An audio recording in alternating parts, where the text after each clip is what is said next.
They Never Learn by Layne Fargo. Read by Lamise Isaac and Eileen Stevens. 1. Scarlett. I'll know it's working when he starts to scream. But for now, I wait. I snuck into the garage an hour ago, when it was still pitch black outside. I'm dressed to match the shadows, a hood pulled up to hide my vivid red hair, face scrubbed clean of makeup. No need to look pretty for this. There aren't any vehicles in here, just some old exercise equipment sitting on scraps of carpet, stale sweat, and mossy body spray hanging in the air. I'm pressed into the back corner behind a set of warped metal shelves, enough to conceal me if I stay extremely still. I keep my breathing steady, focusing my gaze on the peeling red vinyl of the weight bench, the small gashes in the material like open wounds. Footsteps slap the pavement, and the side door to the garage swings open. Right on time. A young man comes in, swabbing the sweat off his brow with the hem of his t-shirt. Tyler Elkin, star athlete, and one of the worst students I ever taught in my Intro to English Lit class. As starting quarterback, he took the Gorman University football team all the way to the conference championship last season. That was before the rumors started. He tugs his earbuds out and swipes his thumb across his phone screen. Music starts blaring from a small speaker set up on a crate beside the weights.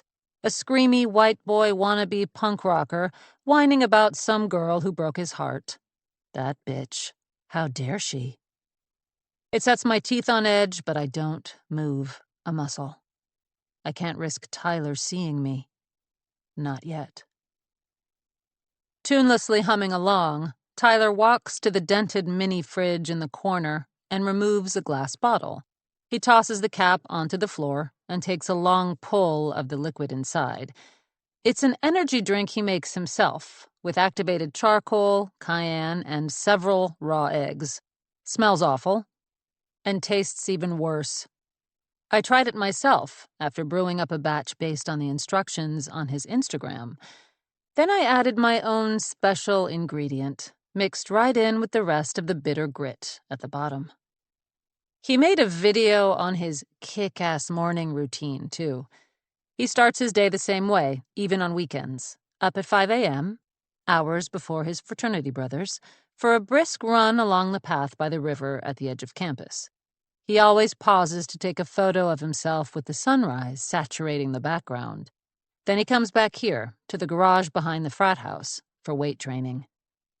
He'll down half his energy drink now, the other half once his workout is done, while he captions his sunrise selfie with some inane motivational message, "Rise and grind, make today your bitch."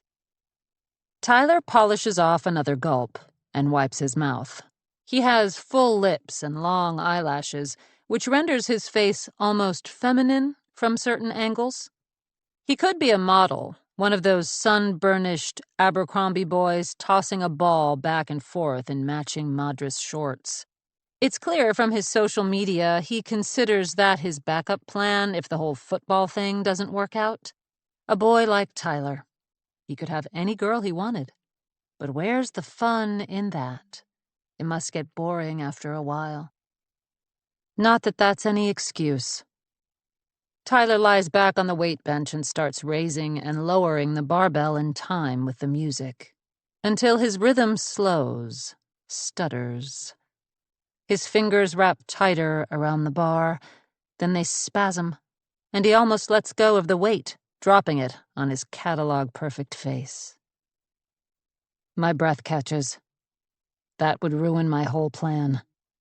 He barely manages to keep a hold of the barbell. With quivering hands, he sets it back on its stand and shuts his eyes for a second. He sits up, shaking out his wrists, his arms. But now his legs are spasming, his calf and thigh muscles clenching and unclenching like fists.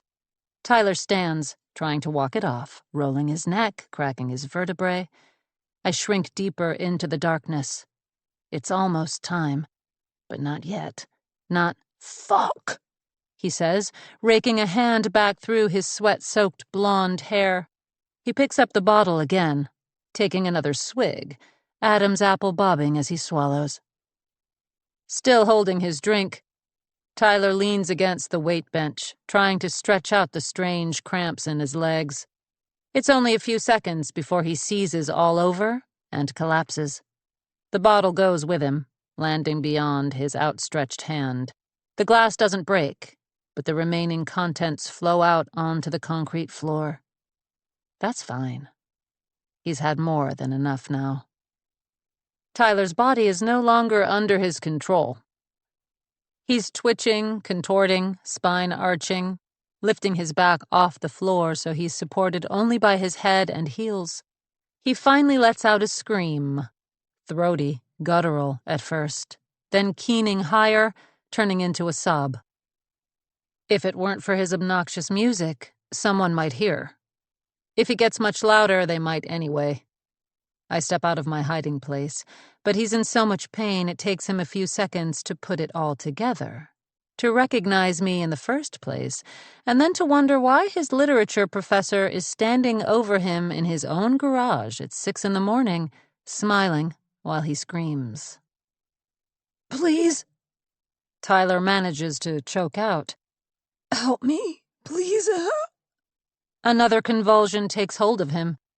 Soon he won't be able to speak at all. This is the most I've ever heard out of Tyler Elkin's mouth. When he bothered to show up to my class, he grunted one-word answers, slumping down in his seat with his legs sprawled across the aisle like he didn't give a damn how much space he took up. They never do, men like him. Well, he's more of a boy, really. The garage's fluorescent overhead light emphasizes all the still adolescent features of his face. The downy excuse for a mustache on his upper lip, the pimple swelling in the crease between his nose and his cheek. He's a boy, and he'll never become a man, because in a few more minutes, he'll be dead. It's risky for me to be here, I know that. I could have left the tainted drink in the fridge for him and slipped away while he was still out running. But the truth is, I enjoy this too much to miss it. It's my reward for all the hard work. Besides, there's one more step in my plan. I pick up Tyler's phone and hold it in front of his face. At first, the device doesn't recognize him. His features are so twisted with agony. I wait for the convulsions to ease again, his body giving up the fight even before he does. After a few more seconds, the lock screen blinks away. I open Instagram and crop Tyler's latest selfie so only the sunrise in the background is in the frame, applying the filter he uses for all his posts. For the caption, I imitate the appalling grammar and spelling he employs. "Last run, last sunrise. So sorry for everything." Tyler lies there panting, soaked through with sweat, blinking up at me as I methodically wipe all traces of my fingerprints from the device. "Why?" he starts, but his throat is too constricted to speak. I put the phone in his twitching hand and lean over him, my body casting his in shadow. "Megan Foster," I say. Tyler's eyes widen, and this is my favorite part. The abject terror that takes over their faces. That's how I know they're finally seeing me, realizing what I truly am. I imagine what Tyler might say, if he were still capable of forming words. "It wasn't just me." That's probably where he'd start. He wasn't the only one who held Megan down on that filthy frat house mattress. They all did it. Tyler and 4 of his closest friends. Half the starting lineup of the football team. "I didn't start it." Who knows? That might even be the truth. Maybe Tyler was the second to take his turn, or the third, or the fourth, or the fifth. Maybe by the time he got there, she'd given up fighting back, so he could almost pretend she was willing. He didn't have bruises and scratches on his arms afterward, like his teammate Devin Caldwell did. But the police didn't do a damn thing to Devin Caldwell either. They claimed there wasn't enough proof. For me, what Megan said was more than enough proof. True justice would have been bolting the fraternity house doors and setting the whole place on fire, burning every one of those boys in their beds. I might not even have needed to douse the place in kerosene first, considering every surface is sticky with spilled alcohol. But I can't kill them all, not unless I want to get caught. I've spent the past 16 years murdering men who deserve it, and I'm not about to get sloppy now. So, I made the logical compromise. Pick one man and make an example of him. Tyler was the clear choice, not because he's the quarterback or the alpha male or any of that macho bullshit, but because even though he and his 4 teammates all did something abhorrent that night, Tyler's sin was the worst. It was his Instagram that tipped me off, actually. Photo after photo of Tyler at parties, leaning against walls and door jambs and tree trunks, holding a bottle like the one oozing out on the floor beside his soon-to-be corpse. Tyler believes clean living means a stronger game. So, while his frat brothers got wasted on cheap beer and skunk weed, Tyler restricted himself to sipping his homemade energy drinks. 5 boys raped Megan Foster, but only one of them did it while stone-cold sober. Looking back, the signs were there from the first week of class. The way Tyler always picked the seat right behind Megan's, flicked her curtain of brown curls while she was trying to read. Told her, even as she shrank away from him, "You'd be so pretty if you smiled." He's seizing again, but he's gone silent now. Eyes rolled back into his head. I crouched down beside him, careful not to touch anything else. It's just a matter of time.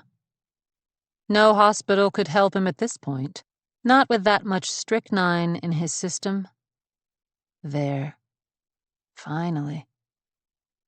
Tyler's body goes through one more bout of clenching convulsions, and his lips stretch back from his teeth, fixing his too handsome face in a gruesome parody of a grin. Who's smiling now, motherfucker? 2. Carly. I've been counting down the days all summer, but now that we're here, I feel like I can't breathe. The heat isn't helping. It's scorching outside, and for the whole drive from our small central Pennsylvania hometown to Gorman University, the air conditioning in my parents' Nissan barely reached the back seat. Sweat streams down my spine, pulling in the waistband of my jeans. My father glances in the rearview mirror, trying to catch my eye. We have the same eyes, smoky blue with dark shadows underneath. That's about the only thing we have in common. I avoid his gaze, peering through the car's tinted windows instead as he steers onto the paved drive that curves around Witten Hall, my new home. I was expecting, I don't know, something more like a dorm. But Witten looks like an old manor house, with columns by the entrance and grasping fingers of ivy crawling all over the red brick. My mom waits until my father punches the hazard light button and gets out before she twists around in her seat to look at me. "Do you want us to come inside with you?" The hope in her voice is like a knife in the heart. "Help you unpack?" I taste blood and realize I've been gnawing on my bottom lip again. "No, that's okay." She took me out for a farewell meal yesterday, at lunchtime, when she knew my father would be at work. Nothing fancy. We just split some chicken nuggets and a large Frosty at Wendy's. The whole time she blinked too much, like she was trying not to cry. She's doing it now, too. Her eyelashes fluttering, fingers tangling in the gold cross necklace at her throat. Her hair is dark like mine, but stick straight instead of wavy, and she wears it in the same sleek curtains around her cheeks she did back when she and my father met. He thinks all women should keep their hair long or they aren't feminine. My junior year of high school, I hacked mine off to shoulder length with a pair of kitchen shears, and he wouldn't speak to me for a week. Now, I wear it even shorter, skimming my jawline. The trunk slams shut, and my mom and I both jump, shoulders stiffening. She gets out of the car first. I take a deep breath before I follow, and peeling the backs of my arms from the seat. My father stands on the curb beside my luggage, hands on his hips like we've made him wait for hours instead of a few minutes. I only have 2 bags, a duffel and a hard-sided suitcase, while most of the other arriving students seem to have a whole moving van's worth of stuff. Plastic milk crates and IKEA bags and cardboard boxes labeled with Sharpie. Next to the car ahead of ours, there's a petite black girl standing on her tiptoes to hug her dad goodbye, tears streaming down her cheeks. He's crying too, but trying to hide it, clenching his jaw tight, squinting his eyes shut. I can't imagine feeling that way. I can't imagine feeling anything but relief at saying goodbye to my father. I let him hug me, though, because I know it will be worse if I don't. It's important to him that we appear to be a happy family, even if there are only total strangers around to witness the charade. He still looks displeased. At the stiffness in my arms, maybe, or the way I tensed up when he squeezed my shoulders. He steps back to stand beside my mom, putting his hand on her hip, the spot where he knows her sciatica hurts the worst. "Call us once you get settled," she says, smiling wider to cover her wince. I hug her too, and then I pick up my luggage and head toward the front door. My bags are heavy, but I feel so light, almost giddy with relief. I'm not going to turn around. I'm not going to watch them drive away. Entering Witten Hall feels like stepping into a sepia photograph. Everything a different shade of brown. In another lifetime, the entryway might have been a formal parlor. Now it's crowded with slouching sofas from multiple eras, plus a bulletin board showing a chaotic assortment of flyers for sorority rushes and intramural sports and LARPing clubs. A pop song from this summer drifts down from one of the rooms above. Just inside the door, a girl wearing a red Gorman University tank top and denim cutoffs sits on a folding chair, a clipboard balanced on her lap. There's a boy next to her, crouched down on the nubby tan carpet with a Steelers cap pulled low over his eyes. He touches her bare thighs, fingertips brushing the shredded hem of her shorts. Oh my God. He's grabbing her. I should... But then she grins and ducks under the brim of his hat to kiss him, and keeps kissing him, like I'm not even here, like I've faded right into the beige walls. I let my duffel bag thump to the floor. The girl separates from the guy's face with a suction cup pop and finally looks at me, her lips twisted in annoyance. Yes? I'm, moving in? I should have let my parents come inside with me. I have no idea what I'm doing. Maybe I'm in the wrong place. Maybe I shouldn't be here at all. Name? The girl demands, looking down at the clipboard. Her boyfriend gets up and saunters toward the door, pulling a pack of cigarettes from the pocket of his nylon shorts. Carly? I say, my voice scrabbling upward at the end, as if it's trying to hang on to a ledge. Carly Schiller? Welcome to Gorman University, Carly Schiller, she says, flat and bored like she's reading from a script. I'm Samantha, your resident advisor. Looks like you're on the 2nd floor with... Samantha motions to a girl who just came down the stairs. Hadley. The girl is gorgeous, with glowing pale skin and corn silk blonde hair pulled into a low ponytail. I'm suddenly aware of how flushed and shiny my face must be, how heavy my clothes feel with sweat, while her retro sundress, the same shade of blue as her eyes, looks fresh and breezy, perfect as her cat eye liner. I bet my own black eyeliner is all smeared. I shouldn't have bothered with it this morning, but I wanted to look, I don't know, like someone else. Meet your new roommate, Samantha says. Carly, this is... Allison Hadley. Allison sticks her hand out for me to shake. Her nails are shiny, painted bright red, and there's something sophisticated, almost grandiose about the way she carries herself. It reminds me of the actresses in the 1940s movies my mom loves. Allison says her name like I should know it already. "Where's the rest of your stuff?" she asks. I look helplessly at my two shabby bags, slumped against each other on the floor. "This is everything." Allison tilts her head, perfect ponytail swishing. "You didn't bring a fan or anything?" I shake my head. "That's okay," she says. "I've got a couple, and I've had them all on full blast since this morning, so it's slightly less sweltering up there. Here, let me help you with that." "Oh, no, you don't have to," I start, but she's already lifting my suitcase, carrying it toward the stairs. I catch up with her, hoisting the duffel onto my shoulder. The curving wooden banister is grand, but the steps are covered in the same dingy carpet as the entryway. Strips of duct tape stuck over worn-down patches on the treads. Upstairs, the music is louder, syncopated beats vibrating the walls. Allison stops on the landing, letting the suitcase drop. "Damn, girl! What did you pack in here?" I'm hoping I'm too red-faced already for my blush to register. "Just books. A lot of books. Sorry, I can..." "It's okay, you're saving me a trip to the gym." She continues down the hall, dragging my suitcase behind her like it's a disobedient dog. "Bathroom's there," she tells me, gesturing with a point of her chin. "And this is us." The door is propped ajar, and Allison bumps it the rest of the way open with her hip. She's already moved into the right half of the room. The bed is made with a red and black comforter, and there's a row of Broadway musical posters. Wicked, Rent, Phantom of the Opera, hanging above it.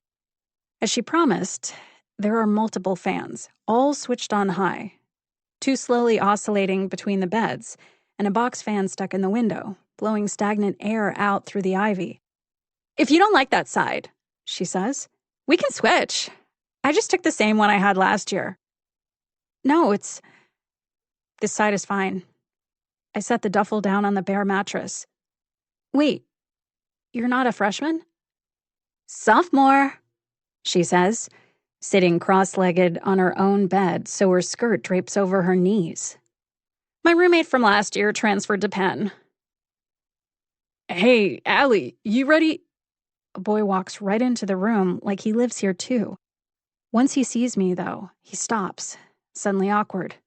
"Oh, hey," he says.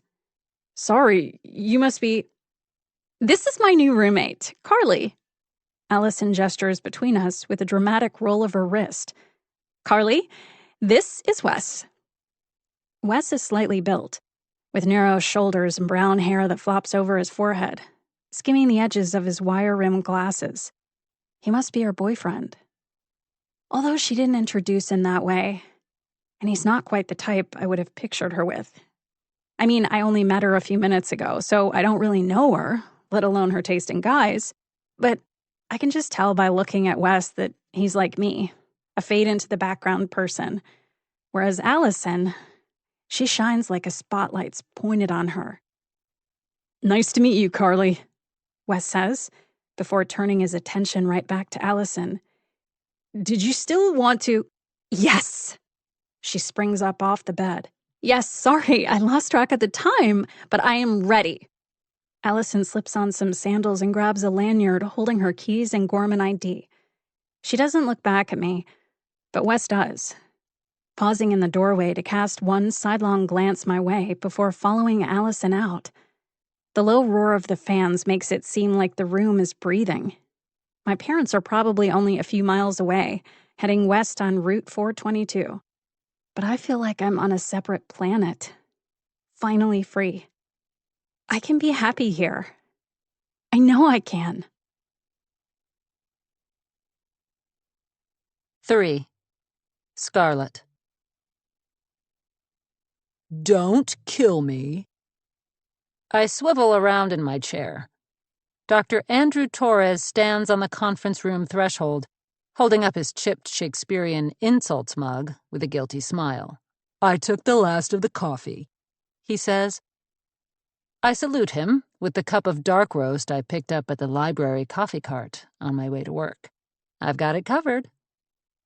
He laughs and slides into the seat on my right. "You always do." After taking my leave of Tyler's corpse, I still had time for an abbreviated version of my morning routine.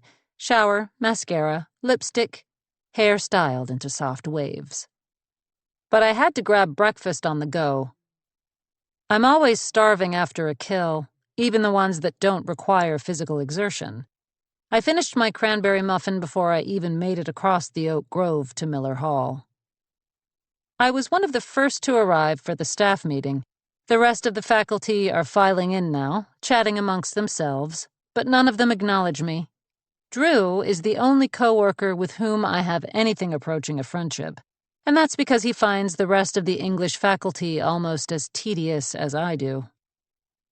"How was your summer?" Drew asks, as we both flip to fresh pages in our notebooks. He's used the same plain, narrow-ruled style as long as I've known him, buying a new one to commemorate the start of each semester. "I hope you didn't spend the whole time working on that fellowship application and studiously avoiding fun." "Not the whole time," I say. "Thank you again for the letter of recommendation." Drew waves me off. "Your work speaks for itself. If they don't choose you, they're idiots." He's the one who told me about the Women's Academy Fellowship in the first place. The Academy is a private archive dedicated to preserving the work of lesser-known female writers. They recently obtained a collection of previously undiscovered letters from Viola Vance, the turn-of-the-century poet who's been the main subject of my scholarly research for the past several years. Whoever wins the fellowship will have exclusive access to the letters for 12 months, as well as a flat around the corner from the archive in London. And it's going to be me. "Raphael and I would love to have you over for dinner next weekend," Drew says. He brought a truly obscene amount of wine back from our trip to Paris, and if you don't help us, we'll be forced to drink it all ourselves. I smile. Can't have that. Drew's husband, Raphael, is as vivacious and outgoing as Drew is serious and scholarly. They seem like an odd match, but somehow it works. They've been married for more than 20 years now. "If you want," Drew says, "you could even bring—" "Oh, God, did you hear?" Our colleague Sandra Kepler slides into the seat next to Drew, her long silver earrings jangling like wind chimes. I lay my palm over my notebook page, force of habit. I haven't written anything yet besides today's date. Drew takes a sip of his coffee, shooting me a look. Sandra can be equally histrionic about topics ranging from devastating departmental funding cuts to copier paper jams. But I have a good guess about what might be upsetting her this morning. "Hear what?" Drew says. Sandra drops her voice even lower. "Tyler Elkin." I furrow my brow, like I'm trying to place the name. It would seem more suspicious if I recognized it right away. I only had Tyler for a single 100-student lecture class, and I notoriously don't follow Gorman sports. "The football player?" Drew says. "What about him?" "He was found this morning." Sandra leans toward us, so close I can smell the burnt faculty lounge coffee on her breath. "Dead," she says, "at his fraternity house." That was fast. Even in a town this size where gossip travels at the speed of light, I thought it might take a few more hours for word to circulate. I widen my eyes, holding my mouth in a little O of shock. "How did he—" "I don't know. The police are still there. I saw the cars on my way to campus." One of the downsides to committing murders outside the school grounds. The police are called in right away, while the evidence is still fresh, instead of campus security bumbling around the crime scene first. But I already weighed those risks when making my plans. Tyler would have been too difficult to get alone on campus, He always traveled with a pack of other football players and hangers-on. The police don't worry me much anyway.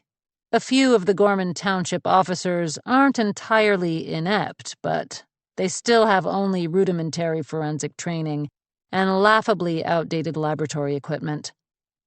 And if a death is written off as a suicide, a random fall, a freak accident, they only look into it as much as they need to file their bureaucratic reports. Some days I almost miss the challenge of evading the Chicago Police Department. Everyone's talking about this Instagram post he made, though. Sandra holds out her phone to show Drew and me the sunrise picture at the top of Tyler's feed. It has a couple thousand comments already. For the benefit of Sandra and Drew and anyone else who might be paying attention, I press my mouth closed again and arrange my face in a studied mix of concern and consternation. How awful, I say. I know. Sandra shakes her head. He was so young. Even younger than that boy last year, Drew says. The anthropology major? Sandra presses her hand to her chest. Such a shame. 20 is young, but if Tyler was old enough to gang rape a girl and try to get away with it, he was old enough to pay the price. And as for the boy last year, he got off easy, considering what he did to his poor girlfriend. He beat her bloody for months on end, but after I pushed him into the river from the county's most popular suicide jumping bridge, it took him mere minutes to drown. I can feel hardness bleeding into my eyes again, so I look down at the table, hoping it appears that I'm overcome with emotion. Then our boss sweeps into the room in a cloud of English leather cologne, and it's time for a different sort of dissembling. Dr. Kinnear is more than 10 minutes late, even though he called the meeting. He always acts like he's terribly busy, running from one important engagement to the next with hardly a chance to catch his breath. He probably just took too long to jerk off in the shower. Kinnear takes up his position at the head of the conference table, but doesn't sit down yet. Bracing his hands against the high back of the chair, he gives us all a weary smile, with a hint of sadness crinkling his eyes behind his tortoiseshell glasses. He must have practiced in the mirror. I'm sure you've all heard the tragic news by now, he says. Everyone nods somberly, myself included. The department's youngest adjunct is actually crying, dabbing at the corners of her eyes with one of the brown paper towels from the bathroom. Kinnear takes a moment to give her a comforting squeeze on the shoulder. Rumor has it, they slept together after the last faculty holiday party. At least she's more than half his age, if only by a few years.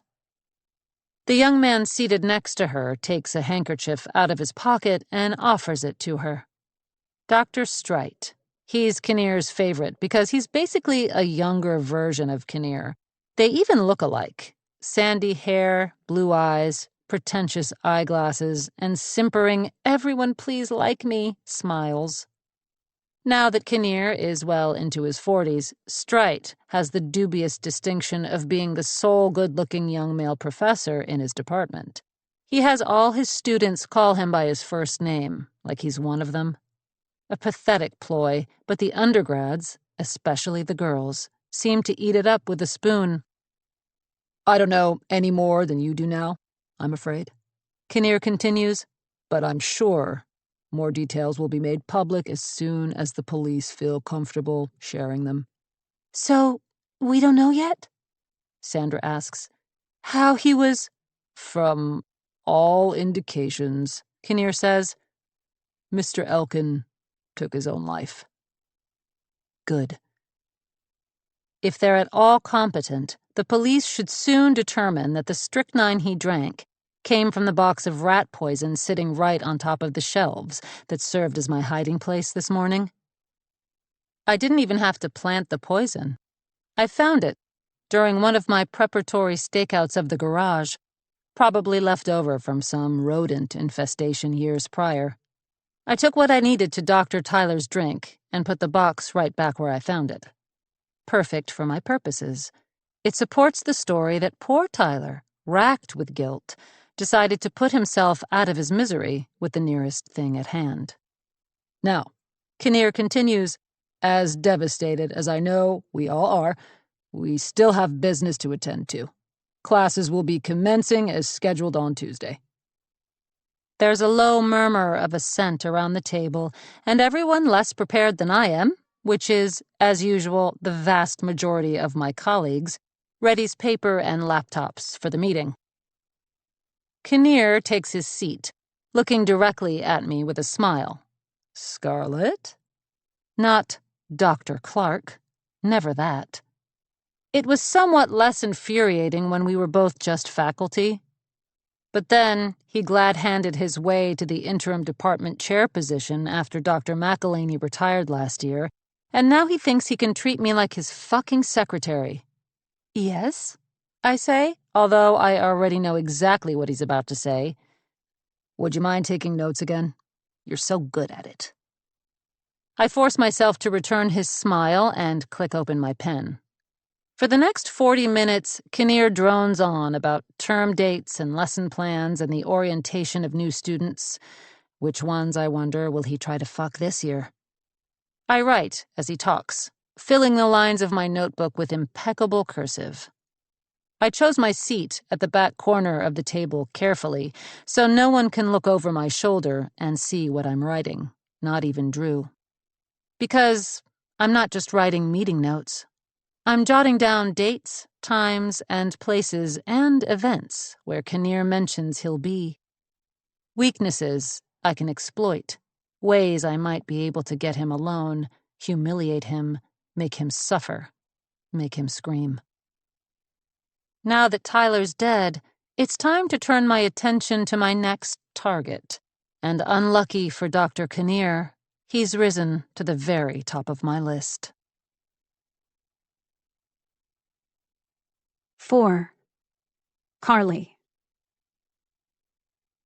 I creep through the darkened room, trying not to make a sound. My first class on Mondays is early. Well, too early for Allison anyway, and I'm doing my best not to wake her.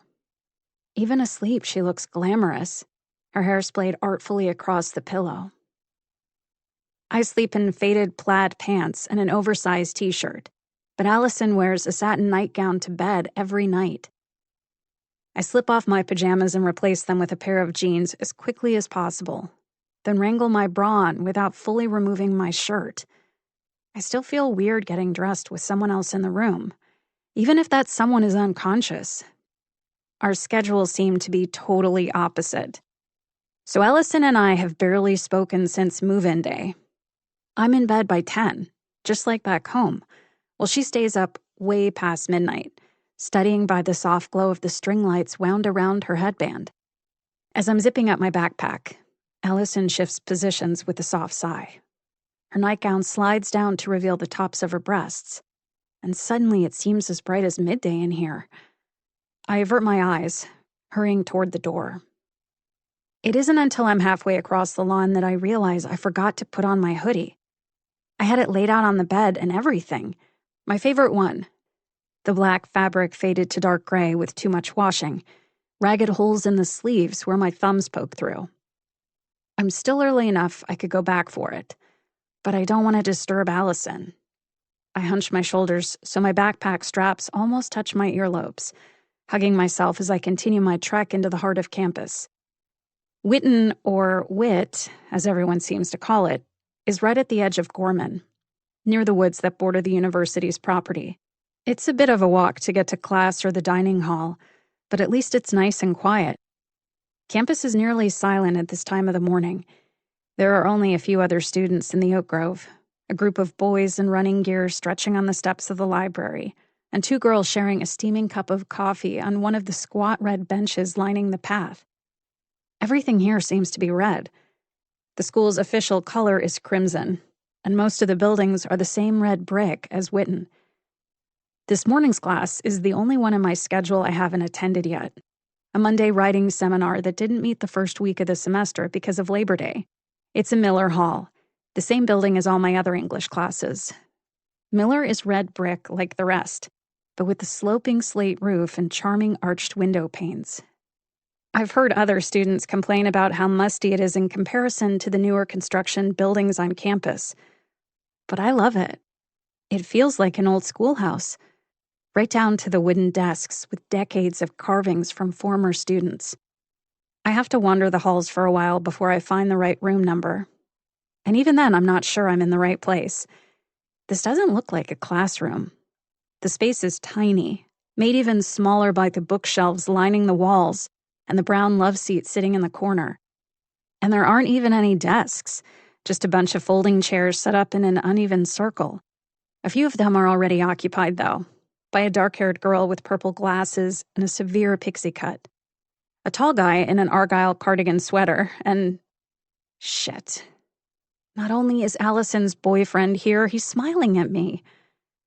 Once I make the mistake of meeting his eyes, Wes scoots his bag away from the chair next to him. I pretend not to notice his gesture of goodwill and take the seat farthest away from him instead, which isn't very far anyway in this cramped room. Now I'm overheated, sweat gathering between my shoulder blades as more students fill in the circle. I don't know what I'm so freaked out about. Wes seems like a nice enough guy, and Allison doesn't seem like the type to get jealous if another girl talks to her boyfriend, the way my dad does when my mom speaks to any man who isn't him. As if someone like Allison could ever be jealous of someone like me. The sound of furniture legs screeching against the floor startles me to attention. A young man with sandy blonde hair picks up the last empty chair and flips it around so the back faces into the circle. "I think this is all of us," he says.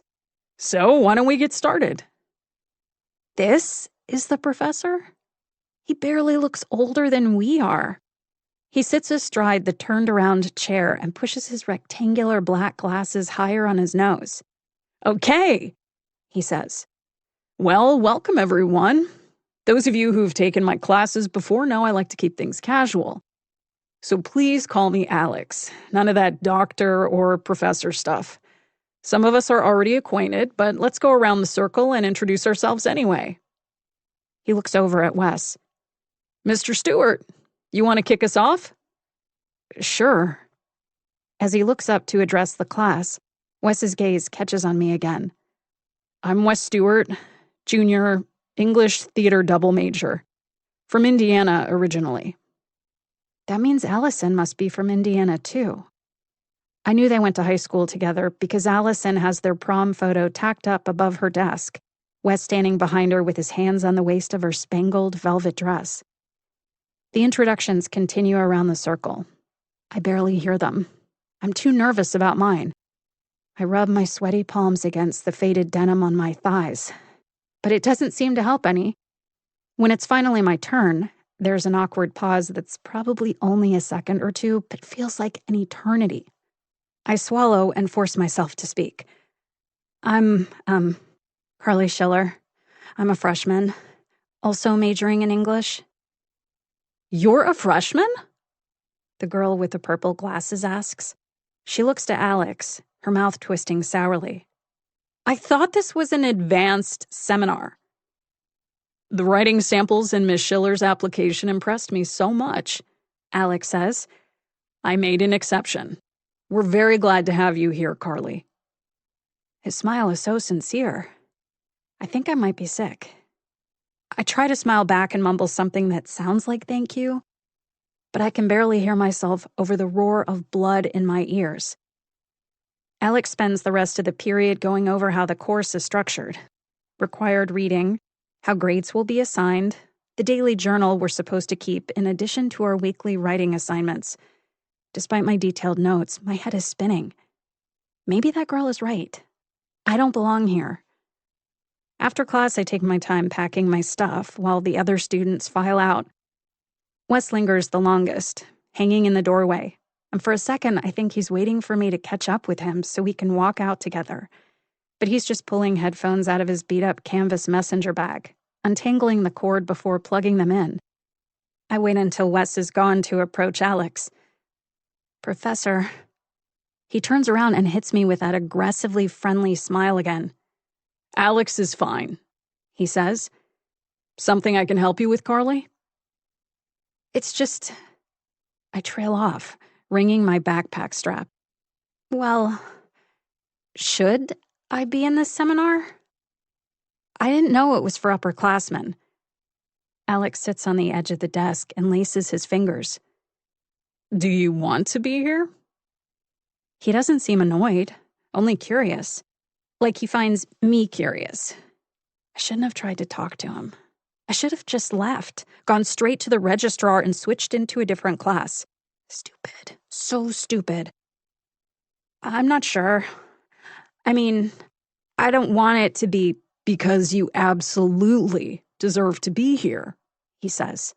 Your application essay was one of the strongest pieces of writing I've read in years. I glance down at the toes of my sneakers, my cheeks coloring. How about this? He says. Let's give it a few weeks. If you're struggling with the assignments or have any questions, if you need anything at all, I have office hours every Thursday and Friday. Sound good? Okay, I tell him, even though none of this sounds good at all. Thanks, Alex. He pushes off the desk and stands up. The room feels smaller than ever. Alex, I say. Thank you. Tears are already pricking the corners of my eyes as I hurry out into the hallway.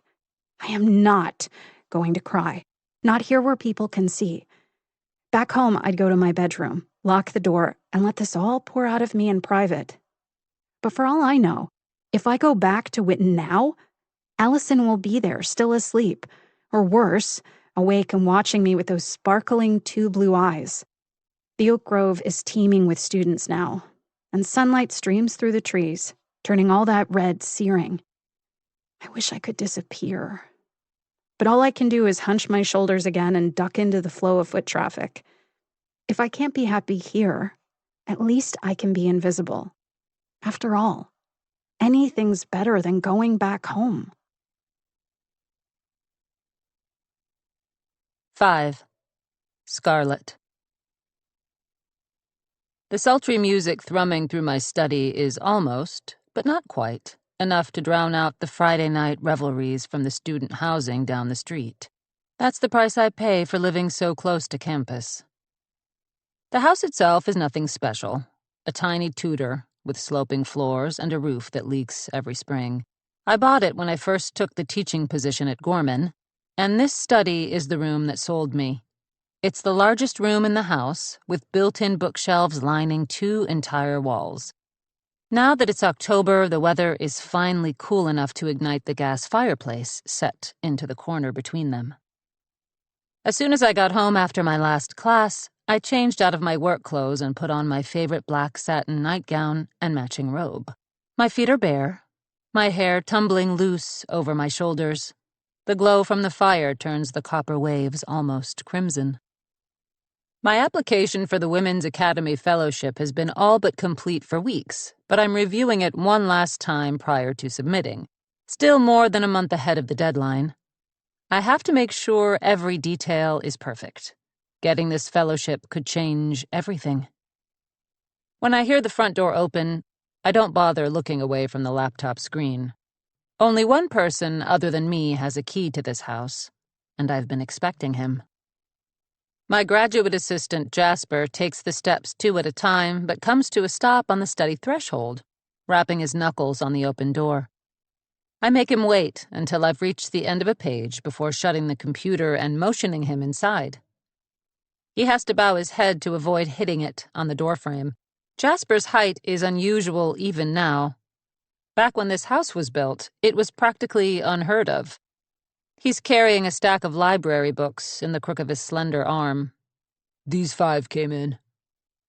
He sets the books down one by one on the corner of my desk, adjusting them so all the spines line up. A lock of light brown hair falls over his cheekbone, emphasizing its sharp slant. But the volume of correspondence you wanted is still in transit. I'll follow up with Palsy if it doesn't arrive next week. I exhausted the relevant texts in the Gorman Library years ago, so now most of my research materials have to be shipped in via interlibrary loan. Even then, it's difficult to get hold of what I need. But if all goes according to plan, I won't have to content myself with the Pennsylvania academic library system's paltry selection for much longer. I'll be able to go right to the source, review the primary materials. The Women's Academy archive has boxes full of actual letters between Viola and her contemporaries, in their own handwriting. It's enough to make me salivate, but it's not the only reason I'm so keen to win the fellowship and spend a year in London. I need to get out of Gorman, at least for a while. Not that there aren't enough deserving men to murder here. That's the problem. There are plenty. But to avoid attracting attention to myself in a town as small as this one, I have to sit on my hands for months at a stretch. Wait until sufficient time has passed between deaths. Watch them keep hurting people without consequence until the time is right. When I was in graduate school in Chicago, I could probably have killed a man every other week and gotten away with it. London is 3 times larger. It would make the perfect hunting ground. Jasper finishes straightening the books and looks at me. The flickering firelight turns his green eyes darker. "Will there be anything else tonight, Dr. Clark?" Holding his gaze, I push my chair back from the desk and part my legs. The satin slides away from my skin like water. Every time I fuck Jasper, I feel a pang of guilt over my hypocrisy. But I'm nothing like Kinnear. Jasper is a grown man. Less than a decade younger than I am, not a wide-eyed teenager who doesn't know any better. Besides, back when our affair started, he wasn't even working for me. During the first year of his PhD, he was Kinnear's assistant. After Kinnear took the interim chair position, Jasper was passed along to another professor, and he made sure it would be me. I had my doubts about the arrangement, but he's proven himself professional and discreet thus far. Besides, this is the closest approximation of a relationship I can risk, given my secret. By the time we're done, Jasper's careful stack of books has toppled across the desktop. He reaches over to right the pile, lining it up perfectly again, then gathers my robe from the floor and hands it to me. "I'll see you tomorrow morning," he says, as he's tucking his shirt back in. "Tomorrow's Saturday." The classes Jasper TAs for me meet Mondays, Wednesdays, and Fridays, and we often see each other on Friday nights, but rarely later in the weekend. I have no idea what he does when we're not together. I figure it's not fair of me to ask. After all, he's entirely in the dark about my extracurricular activities. "The meeting." He looks at me again. "Haven't you checked your email?" I tie the sash of the robe closed. "You distracted me." "Sorry?" He grins and pulls his cell phone out of his back pocket, showing me the calendar invite on the screen. An emergency all-staff meeting Saturday at 11 a.m. "I bet it's because of that whole thing with Tyler Elkin. Figures they only give a damn once it's the king of the jocks who offs himself." Jasper scoffs, combing his hair into place with one smooth pass of his long fingers. "If that's even what happened." A cold fist of dread clenches in my chest. "The police said—" "Oh, I know," he says. "I just find it hard to believe that guy would kill himself. He seemed like too much of a selfish prick to me." He grins at me again, showing me more than a hint of wicked teeth.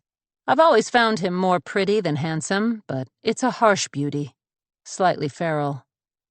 I used to suspect Jasper might be like me.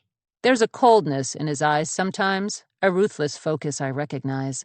But after spending so much time with him, I've come to the conclusion it's all words with him. Cruel comments, gallows humor. He could never do the things I do. Still, he understands me better than any other man I've met.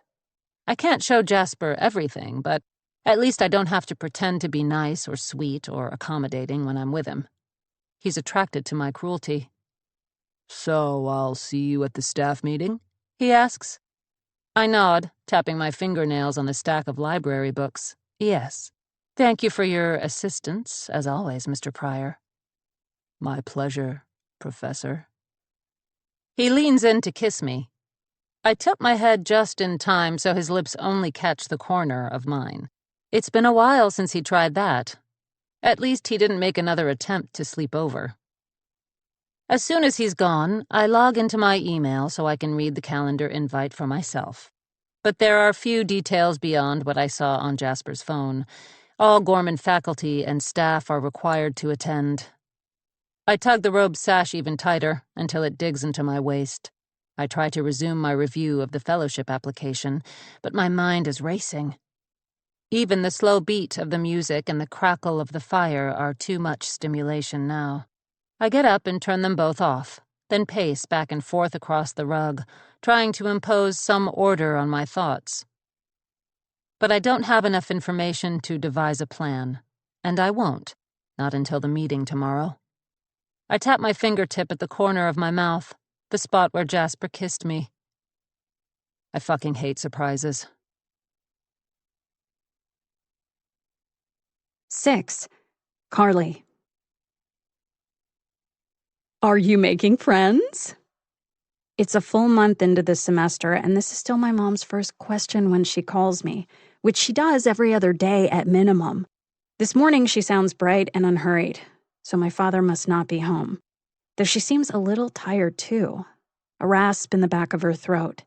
I bet they were up late again, arguing. I'm not going to ask. I'm not. I've been hanging out with a few other freshman girls in my dorm, I tell her. This is technically true, though the only major social event I've attended with them was a candlelight vigil for some student I've never met. Some of the other girls were crying, even though they couldn't have known the guy either, since he died before the semester started. I guess I can understand why. It's strange when someone our age dies. It makes me feel young and ancient at the same time. That's great, sweetie. I know how hard making friends can be for you. I burrow into the bed covers, pressing the phone harder to my ear. Like that can somehow close the miles between us. A month ago, I wanted nothing more than to get out of my parents' house and never go back. But now, hearing my mom's voice provokes pangs of homesickness so sharp, they're like needles twisting in my stomach.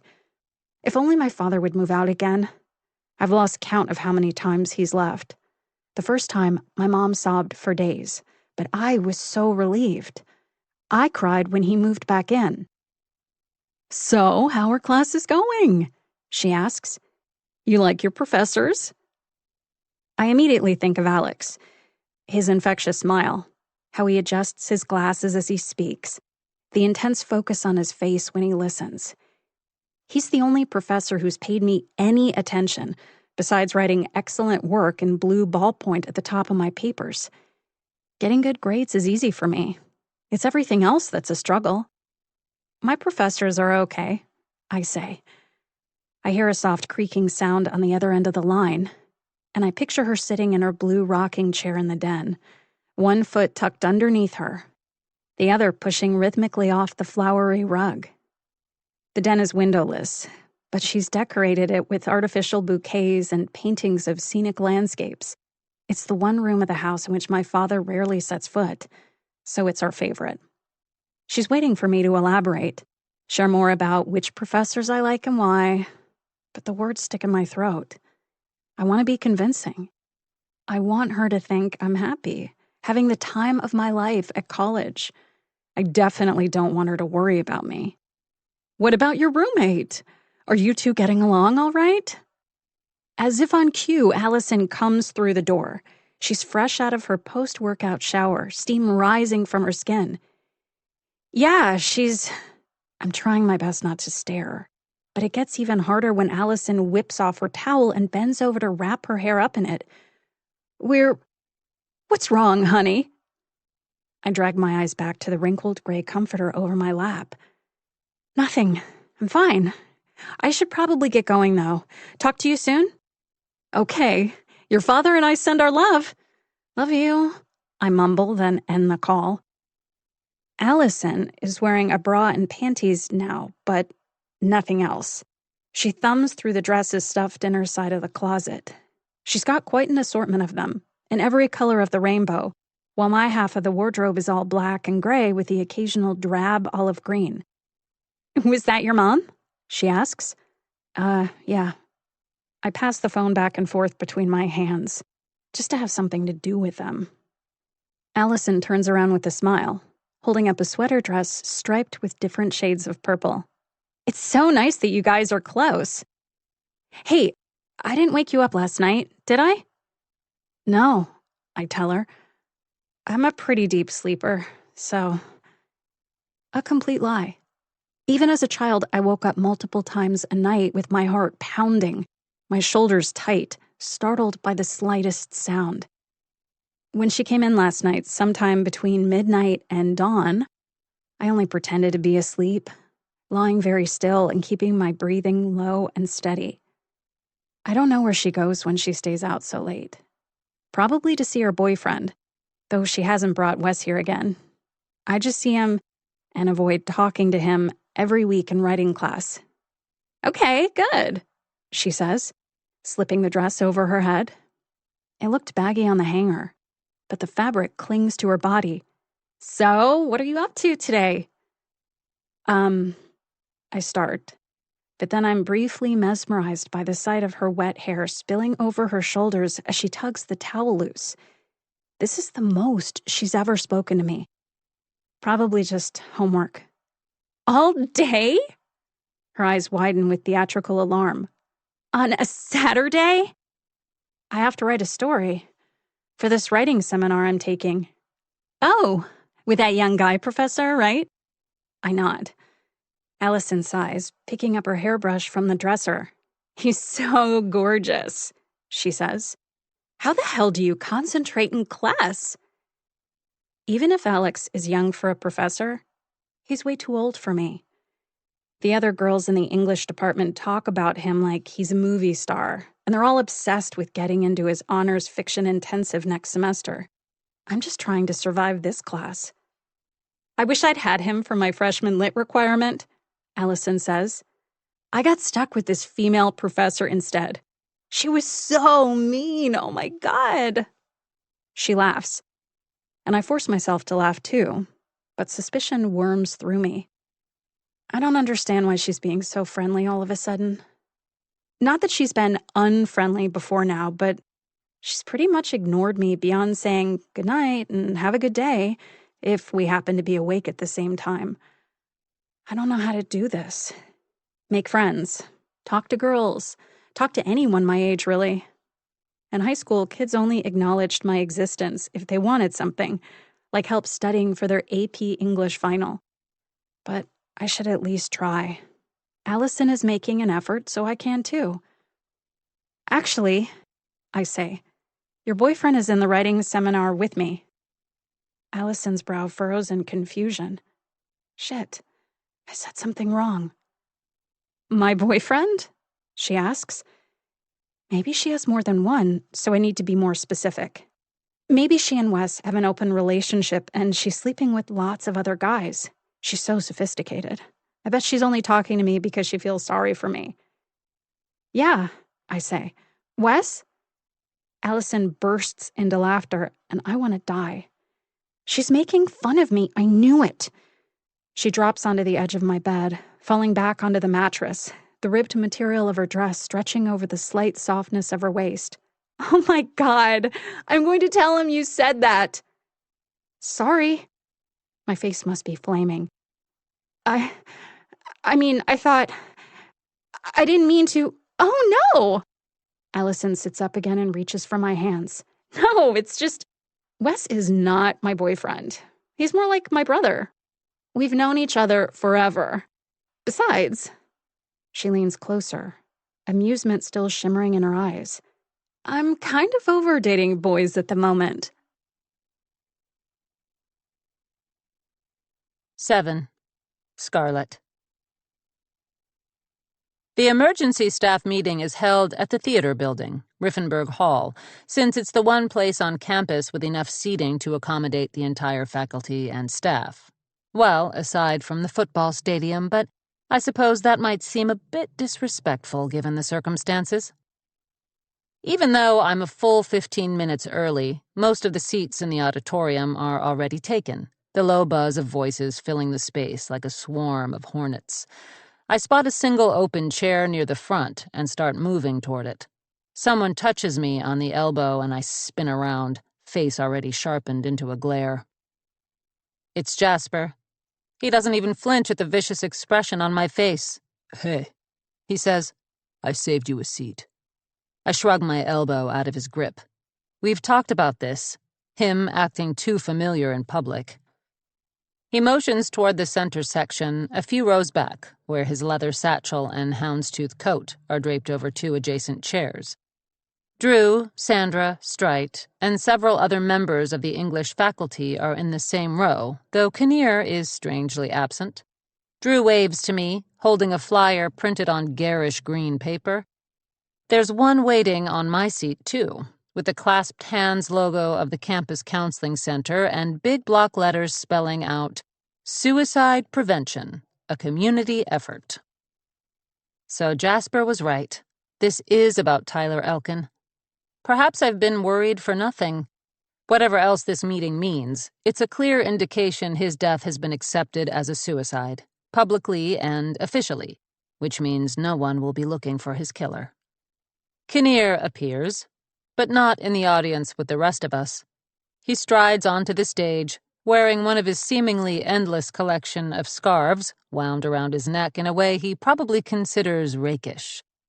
I let my mind wander again to one of my favorite fantasies, tugging the silk so tight around his neck, his eyeballs pop like pimples. I haven't strangled someone in ages. I save certain methods for when it's personal, which it so rarely is these days. Most of my victims are like Tyler, men to whom I have only the most tenuous connections. Murdering someone in my social or professional circle requires much more care, precaution, finesse. I've wanted to kill Kinnear for years, but I've forced myself to hold off, for the right opportunity, for the perfect time. If I get the fellowship, though, I'll be leaving Gorman in a few months, so time is running out. A woman joins Kinnear on stage, taking up a position a few feet away from him. She's gorgeous, wearing an impeccably tailored pencil skirt and a satin blouse the same shade of red as her lipstick. Dr. Samina Pierce, the head of the psychology department. I've seen Samina around campus. She's impossible to miss, but it's rare to find her in the same room as Kinnear, despite the psych and English departments both being headquartered in Miller Hall. Rumor has it that she and Kinnear used to be married, though what a woman like her could possibly see in him is beyond me. Kinnear taps the microphone. The crowd falls silent. "Dean Whitmere sends his apologies." Kinnear begins. "He wanted to be here with you today to discuss this important new campus initiative, but I hope I'll be an able substitute." I guess all his sucking up is really paying off. Shouldn't be long now until his interim chairship turns permanent. That position should belong to Drew. He's more qualified than Kinnear by every conceivable measure, and he has years of seniority. But Drew refuses to engage in the political games and petty sabotages that are Kinnear's specialty. Last year, I had everything in order for my tenure application, until Kinnear took my spot on the committee I needed to complete my service requirement, then barely bothered to show up for the meetings. Meanwhile, Dr. Strite, despite being hired 3 semesters later than me, sailed through the tenure process thanks to Kinnear's full-throated recommendation. Men like them are the ones who really get away with murder. "As you all know," Kinnear says, "Gorman lost one of its own recently. Tyler Elkin was amongst our best and brightest, and he was taken from us far too soon." Jasper leans in to whisper in my ear, "Well, maybe not our brightest." Drew glances over at us. I shift in my seat, crossing my legs to put some additional space between me and Jasper, and pretend to give Kinnear's speech my rapt attention. "Prevention begins with each and every one of us, but we can't do it alone. To that end, Gorman University is establishing its first ever Suicide Prevention Task Force." Murmurs thread through the crowd. The past few years have seen a spate of suicides, not all my doing, and the school's leadership has always done their best to sweep them under the rug before word got to Gorman's wealthy alumni network. It's the same nothing to see here approach they take with student sexual assault reports. Their obsession with protecting the university's reputation has allowed plenty of misdeeds, my own included, to go unpunished, while the administration keeps waving their hands, pretending everything is fine. Until now, apparently. I'm pleased to announce that the task force will be headed up by Dr. Samina Pierce. Kinnear motions to her. Dr. Pierce, would you like to say a few words? Kinnear doesn't step out of the way quite fast enough, and Samina's sleeve brushes against his as she takes her place behind the microphone. I could swear I saw her shudder when they touched, but she recovers her professional poise quickly. "Thank you, Dr. Kinnear," she says. She still speaks with a trace of her native British accent. "And thanks to all of you for taking the time to join us on a Saturday." The agenda she outlines for the task force all seems pretty standard. Increased staff at the counseling center, new suicide prevention training protocols for the existing on-campus crisis center hotline, workshops for faculty and staff to help them identify and reach out to students who might be struggling with depression or other mental health disorders. "Finally," she says, "we'll be performing a comprehensive investigation of all deaths by suicide that have occurred on the Gorman campus over the past decade." My chest seizes. A comprehensive investigation? Only a fraction of my kills would be included in the campus suicide statistics. Others I've done well outside the school grounds, or made to look like accidental rather than self-inflicted deaths. Overdoses, car accidents, even an electrocution for one special target. I've already begun assembling a cross-departmental team to perform hands-on analysis and conduct interviews with selected faculty and students, Pierce continues. We'll also be building a database to map commonalities in the deaths and identify personal or environmental risk factors we may be able to mitigate. I always go to great lengths to avoid creating patterns or leaving forensic red flags, but my most useful accomplice is the negligence of law enforcement. Samina Pierce, however, seems anything but negligent. She steps back from the microphone, clearly meaning to end the meeting, but Kinnear seizes the opportunity to take over again. If anyone has any questions or concerns, I'd be happy to stick around and chat. Unless you have somewhere to be, Mina. She purses her lips but nods, acquiescing. Most of the audience heads for the exit, but a few people, including Drew and Sandra, approach the stage. Jasper brushes his copy of the suicide prevention flyer onto the floor, then dons his coat. "You want to get some coffee?" he asks. "Discuss next week's lesson plans?" Next week's lesson plans have been locked in for months now. He's not even attempting to be subtle. "Another time," I say, and then I head toward the stage steps. Samina Pierce is even more beautiful close up, her dark hair and olive skin lustrous, despite the harsh lighting. A small crowd has gathered now, but Sandra and Kinnear are doing most of the talking, something about poetry writing as a therapeutic modality for suicidal students. As soon as I step onto the stage, Samina's eyes go straight to me. Drew steps back to include me in the circle. "Dr. Pierce, do you know—" "Dr. Scarlett Clark," she says, extending her hand for me to shake. Her grip is firmer than I expect, but her skin is rose-petal soft. "Yes, of course." She's clearly someone on whom I should keep a very close watch. But a task force isn't the police. They're not looking for a culprit, only for data patterns. And data can be manipulated, just like people. 8. Carly. I stay at the library until dark. That way, by the time I go back to our room, Allison should be long gone, off doing whatever normal college students do on Saturday night. Instead, I arrive to find her sitting cross-legged on my bed. "Hey," she says. Her own bed is stripped bare. Maybe she's doing laundry? I stop, letting my backpack strap slide down my arms. "Hey." She's dressed more casually than I've ever seen her. in leggings and a Gorman sweatshirt with the neck cut so it hangs off her shoulders. But she's wearing her usual dramatic makeup. Red lipstick, perfect feline flicks of eyeliner. She leans back on her hands, letting her feet dangle off the edge of my bed. "What are you up to tonight?" I open my mouth to respond, but she puts her palm up before I get a word out. "Reading is not an acceptable answer." She springs up, offering me her hand like she's a gentleman helping a lady out of a carriage. "Come on. I want to show you something."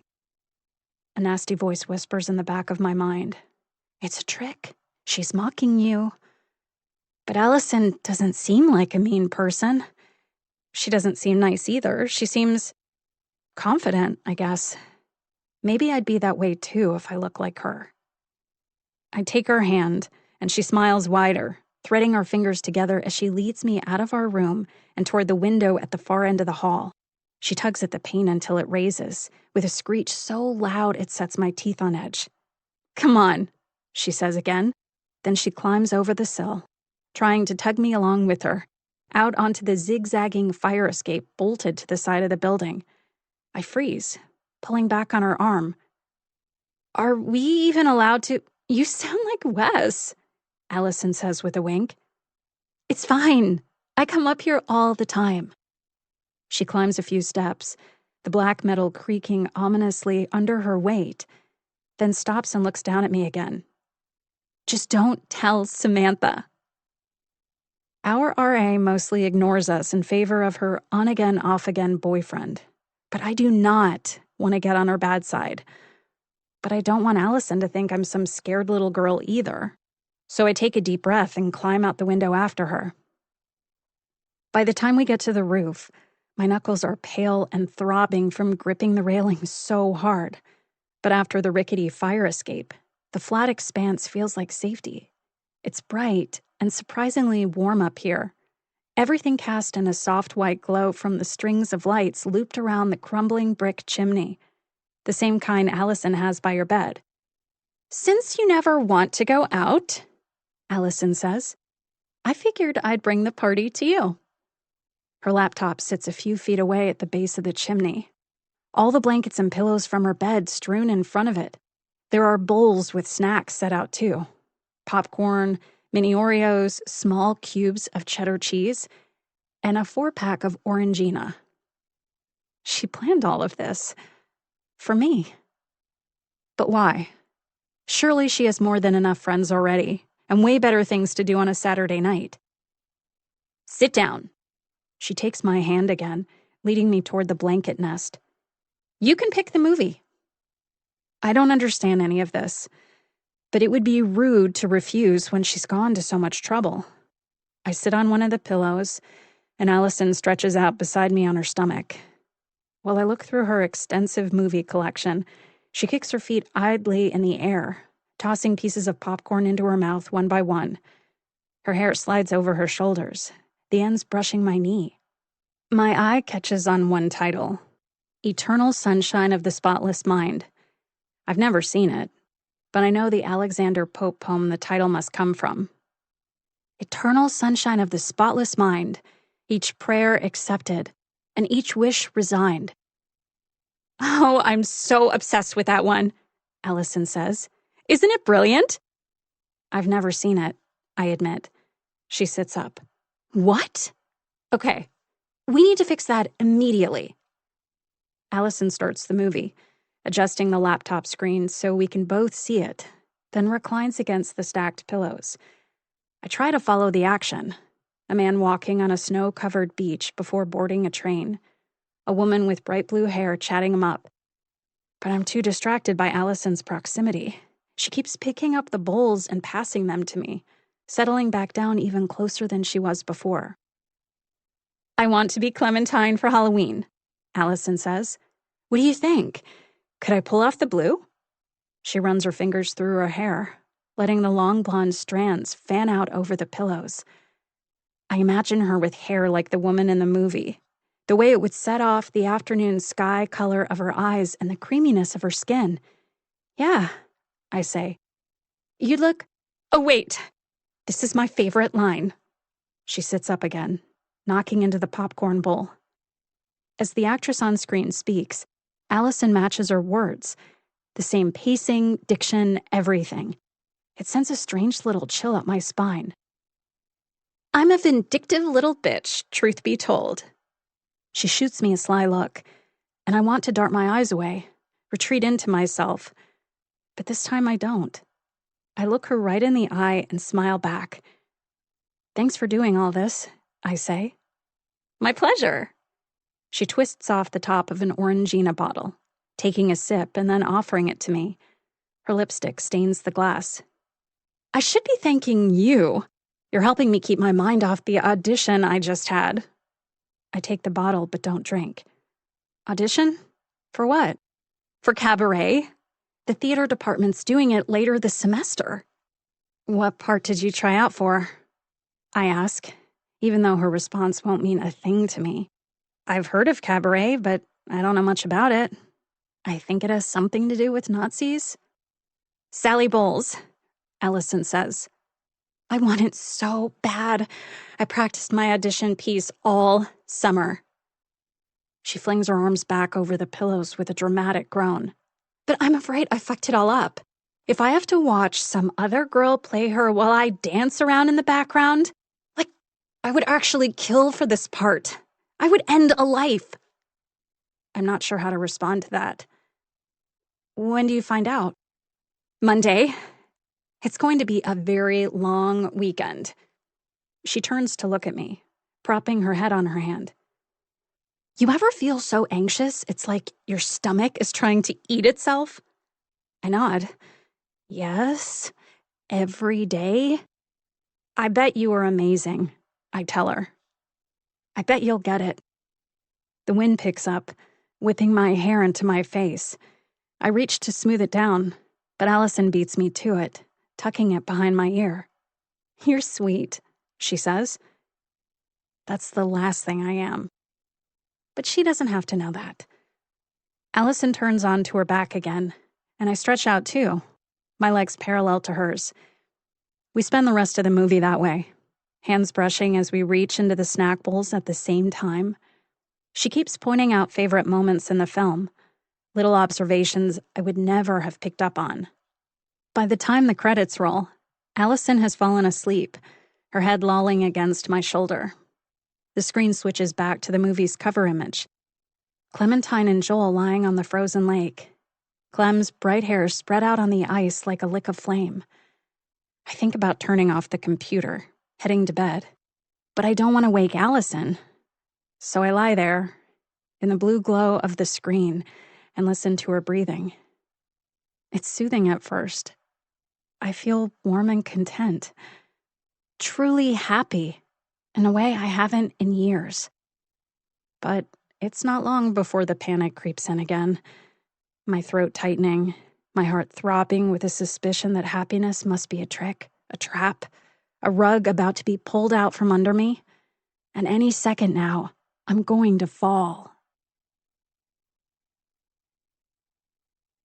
9. Scarlett. Samina Pierce wastes no time. Mere hours after I introduced myself at the emergency faculty meeting, she reached out to schedule an appointment for the very next day so we could speak further about my offer to assist the task force. When I arrive at her office on Sunday evening, I find that she's already transformed the space into a command center. University records are stacked in neat, color-coded piles on her desk, and the whiteboard on the wall is covered with an elaborate web of photos and documents. She ushers me inside, then asks if I'd like some tea. I only have the caffeinated stuff, I'm afraid, she says. No, thank you. I'd be up all night. I think I've rendered myself immune, she smiles. I could drink a whole pot at midnight and still sleep like a baby. Samina seems just as put together and well-rested now, at the end of what must have been a hectic day, as she did first thing on Saturday morning. Everything about her, from her glossy hair to her shiny leather pumps, seems entirely too glamorous for this cramped and dingy office space. Too glamorous for Gorman in general, honestly. Be right back, she says. Make yourself comfortable. As soon as she leaves, I step closer to the whiteboard, studying the years of campus suicides she's connected with red lines of dry erase marker. They're not all mine, of course, but the ones that are stand out to me like they're illuminated with spotlights. I remember every man I've killed in vivid detail. His name, his crimes, his last words, if I allowed him to have any. This is the kind of gruesome exhibition movies and television shows seem to think every serial killer has in their basement. I would never be foolish enough to put my crimes on display. I don't keep records or trophies. But there is something strangely satisfying about seeing it all laid out like this, since someone else has done it. Professor Clark? My favorite student, Michaela Atwell, stands in the doorway watching me. Without realizing, I've touched one of the lines on the board, smearing red marker on my fingertips. Ms. Atwell? I brush my stained fingers off my black skirt. What are you doing here? Michaela shrugs, rebalancing the stack of file folders she's carrying. The task force needed volunteers who know SQL. Teaching herself code is one of Michaela's numerous extracurricular activities. She's a sophomore at Gorman, and already taking my most advanced Shakespeare course. The first class session, the upperclassmen underestimated her, assuming she was as innocent as her wide brown eyes and halo of natural hair make her look. Then she argued so fiercely about the sexual agency of Juliet, some of the seniors looked like they wanted to hide under their desks. It's such an honor to get to work with Dr. Pierce. Michaela says she's brilliant. Am I really? Samina has reappeared, one dark eyebrow canted with amusement, as she dunks a bag of jasmine tea in her steaming cup. Michaela's cheeks color a little, and she busies herself distributing the folders amongst the various stacks on Samina's desk. You can head home for the evening, Miss Atwell. Samina says, thank you for all your hard work today. I smile at Michaela on her way to the door. See you in class. Samina shuts the door, then sits behind the desk. There's a cashmere scarf draped over the chairback, covering up the utilitarian black mesh. She's taking one of your classes? Samina asks. I nod. I'm her academic advisor, too. Her freshman year, she was assigned to Euler, but he's an idiot. Samina says, setting the teacup down on a matching saucer. I couldn't agree more, though I wouldn't say it out loud to a colleague, except maybe Drew. I'm glad she's got someone competent looking out for her. Smart as a whip, isn't she? She is that.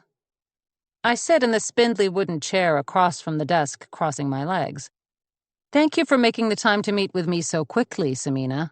Call me Mina, please. The cordiality of her words doesn't match the unsettling directness in her eyes. I was so pleased you offered to assist with our work, because I was going to reach out to you anyway. Oh, really? I brace my hands on my knee. Why is that? Tyler Elkin? She pulls a notebook into the circle of lamplight at the center of her desk. He was your student too, right? Introduction to English Literature, last spring? I try to get a look at what else is written on the notebook page, but her handwriting is too small to read from this distance, even more precise than my own. Yes, that's right. Samina picks up the teacup again and settles back. What did you think of him? I can't help feeling like I'm being psychoanalyzed. She's never been a practicing psychologist. According to her CV, she went straight from a PhD program at Penn to teaching at Gorman alongside her then-husband, Kinnear, but she would have been good at it. She swirls the tea bag meditatively through the hot water. I lean back in my chair, too. He wasn't the best student by any means, but he was an asshole, a rapist, a fucking monster who deserved exactly what well, he was so young. For an excruciatingly long moment, Samina says nothing. Then she leans forward, propping her elbows on the desk. You can stop bullshitting me. My mouth goes dry, and my whole body stiffens.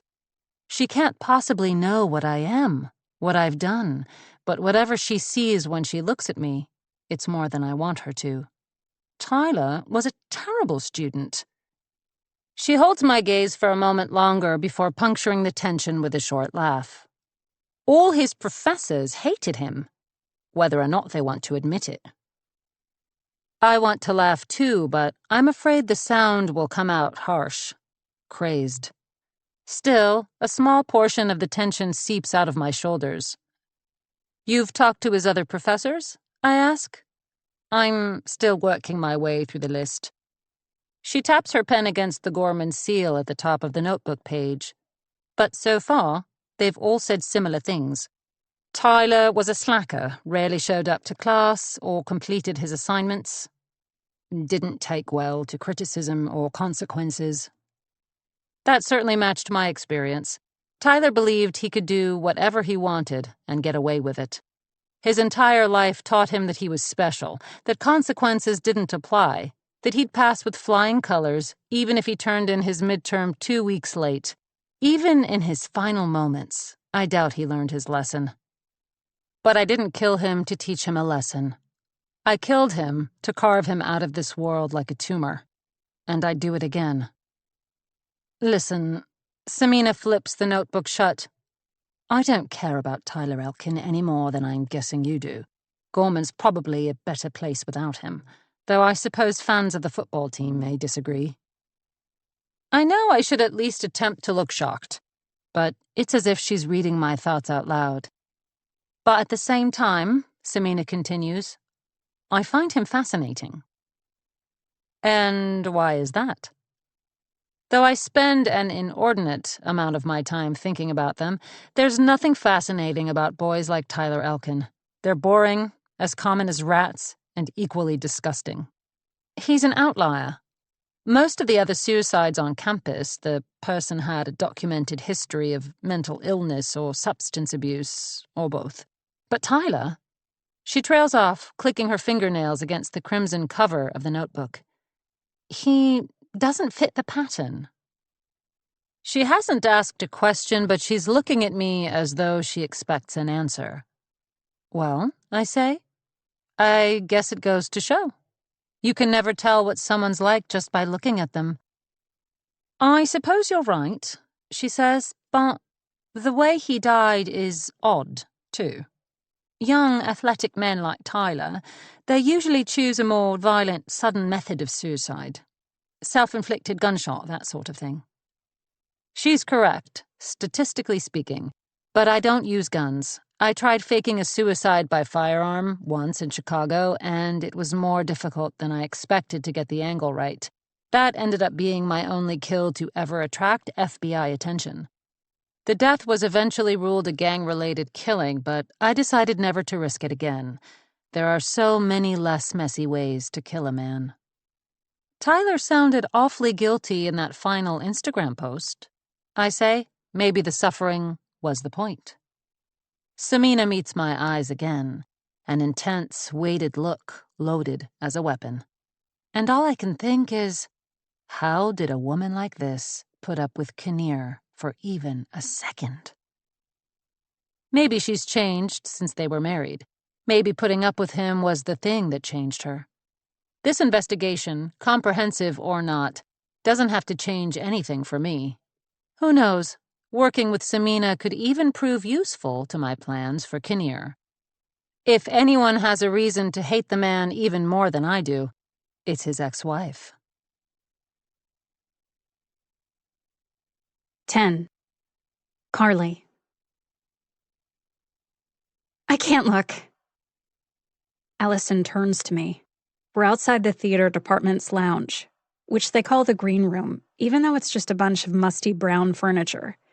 The cabaret cast list was posted beside the door a few minutes ago, and it's already drawn a swarm of students, like flies in rotting fruit. She grabs my hand. Will you do it for me? My breath catches. I should be on my way to my afternoon poetry class right now, but Allison begged me to come for the cast list unveiling. She's been a nervous wreck all day. She changed her outfit about 6 times this morning, and at lunchtime, after claiming she was too nervous to eat anything, she proceeded to polish off most of Wes's Cool Ranch Doritos. He's here too, standing on her other side, but it's me she wants with her at the moment of truth. It feels like we've been friends for much longer than a day and a half. After the rooftop movie night, she dragged me to brunch with Wes and a bunch of their theater friends. Someone smuggled a tray full of donuts out of the cafeteria, and we laid out on the grass in the oak grove and gorged until the ants got into them. Even when we were with all of Allison's friends, somehow it still felt like it was just the two of us. And not just because Allison was the only one who really talked to me. She kept touching me too, playing with my hair, tracing her fingers over my wrist like she was trying to draw something. She takes a hold of my wrist again now and digs her teeth into her bottom lip. Please? Of course, I say. I'll look. The initial crowd around the cast list has started to thin out, but I still have to push through a clump of bodies to get close enough to read the tiny print. Some of the people we pass look positively ecstatic. Others are doing a poor job of hiding the tears brimming in their eyes. I don't quite understand why they care so much, but if Allison cares, I care too. Allison slides her hand down to clasp mine. She has her head bowed and her eyes shut, waiting for me to tell her fate. I give her hand a comforting squeeze. Then I look at the list. Her name is right at the top. Allison Hadley. I read. Sally Bowles. Allison tenses, clenching my hand so hard it almost hurts. Are you serious? Don't fuck with me.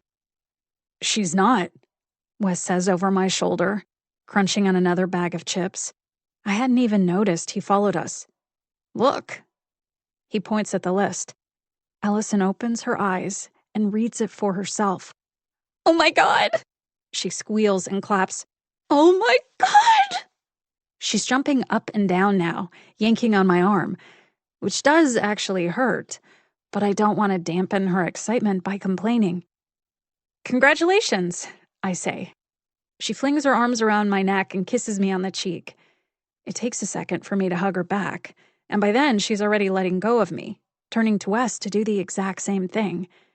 When she grabs another girl passing by, a petite redhead wearing a Little Shop of Horrors t-shirt, and plants a celebratory peck on her too, my excitement starts to seep away. Wes gives Allison a friendly little jab on the shoulder. You're gonna be great, Allie. I know a little more about the show since Allison's been talking my ear off about it, but she still loses me when she starts chattering about dance numbers she can't wait to do, who's playing the other characters, and which Broadway revival cast was better. I stand silent and watch her, the effervescent pop of her gestures, and suddenly realize my cheeks are sore. I've been grinning like an idiot, witnessing how happy she is. A tall boy with dark hair saunters down the hallway, and as soon as she sees him, Allison's whole posture changes, drawing up taller, shoulders back so her chest sticks out. Hey, Bash! There's a syrupy sweetness in her voice I've never heard before. It makes my stomach turn. Hey, the boy says. He clearly isn't sure enough of Allison's name to use it. Congratulations! Allison points at his name below hers on the cast list. Sebastian Waller, the MC. He smiles. Kind of blankly, though. Just being polite. Or maybe his eyes are always blank like that. Distant and half asleep. Allison grins back, tilting her head coquettishly, tucking a strand of hair behind her ear. Wes doesn't acknowledge him at all, too busy sifting through the remnants in the bottom of his Doritos bag. As soon as Bash has meandered out of earshot, Allison sighs dramatically. Isn't he so fucking gorgeous? He's good looking, I guess, but skinny. All sharp angles. And his hair is too long, the curls falling sloppily over his forehead. Everything about him seems affected, from the loping way he walks, to the leather cord wound around his wrist, to the artfully ripped jeans that look tight enough to cut off his circulation. Wes shakes his head, crushing the empty bag in his fist. I will never understand what all of you see in that guy. Allison playfully bumps Wes's glasses higher in his nose. You need your vision checked, babe. Wes tosses the bag into the nearest trash can, then cleans off his glasses where Allison smudged them. I can't tell if he's mad or not. I'm just feeling stupid. Of course Allison would have a crush on a guy like that. Of course. I look over at her with what I hope is a teasing smile. I thought you said you were over dating boys. Allison and Wes are both silent. Shit. Did I go too far? I was trying to make a joke, but maybe it was supposed to be a secret between us, and now I've broken her trust and I am. Allison leans in, right next to my ear, dropping her voice into a sultrier register. But Bash is a man. This is going to be my year. I know it. Your year for what? I ask. Wes is shaking his head again, exasperated. He must have heard this all before. The year he finally notices me, Allison says. No way he can keep ignoring me when we're dancing together in our underwear. Since I've never seen Cabaret, the image playing in my head now is of Allison on stage in the underwear she wears every day. Black cotton panties and a lace bra sheer enough to show her nipples. I lower my head, hoping the frizzy curtain of my hair will hide my blush. But there's no hiding from Allison. She giggles and brushes my hair back. You're so cute when you're scandalized. I pick up my backpack off the floor, ignoring the prickling of heat spreading across my chest. I should get to class. Or, a sly smile spreads across Allison's face. We could ditch and go hang out down by the river. I shouldn't. I'm already behind on my classwork after spending most of the weekend with Allison. Come on, it's a gorgeous day. She tugs on my backpack strap, her fingertips brushing the bare skin at my neckline. Who knows how many of these we have left before winter? I've never ditched class before in my life, but I'm already learning that it's basically impossible to say no to Allison. Okay, I say. Just this once. Allison squeals with delight. For a second, I think she's going to hug me again, but she just claps her hands together, a wicked grin lighting up her face. I have an hour until stagecraft, Wes says, so I could— No! Allison slips her arm through mine. Girls only. We leave the theater building still linked, bumping up against each other as we walk. Bash is sprawled on the stone stairs out front, smoking a cigarette. He looks up for a second, his eyes passing over me like I'm another tree in the oak grove. A little wisp of anger curls in my chest, but I try to ignore it, focusing on the feel of Allison's elbow curved around mine. My high school was full of guys like Bash. They always look right through girls like me. But I see them. 11. Scarlett. Of course he deserved it, Michaela says. The lecture hall is meant for a much larger audience, so the 12 students enrolled in my advanced Shakespeare class tend to spread out across the room, using extra chairs to hold their backpacks or serve as footrests. As usual, Michaela is the only one sitting down front near Jasper and me. Ryan Cutler, a senior who always sits in the back row, shakes his head in disagreement. He's wearing the same holy Game of Thrones t-shirt he had on in last Friday's class. I just think it's messed up, Ryan says, that they tricked Angelo into sleeping with another woman. Compared to what he was going to do to Isabella? Michaela shoots him a challenging smile, one eyebrow raised. Her angelic looks make the expression all the more unsettling. That's nothing, and you know it. He was— Yeah, but— Ryan interrupts her. Isn't what they did to him sexual assault or whatever, too? I mean, technically. The girl behind Michaela shifts in her seat. Ashley Lawrence, Jr. From the papers she turns in, I can tell she's smart, but getting her to speak up in class is next to impossible, especially with strong personalities like Michaela and Ryan in the room. Ashley opens her mouth, then claps it shut again, chewing on her lower lip. Ms. Lawrence, I say? Did you have something to add?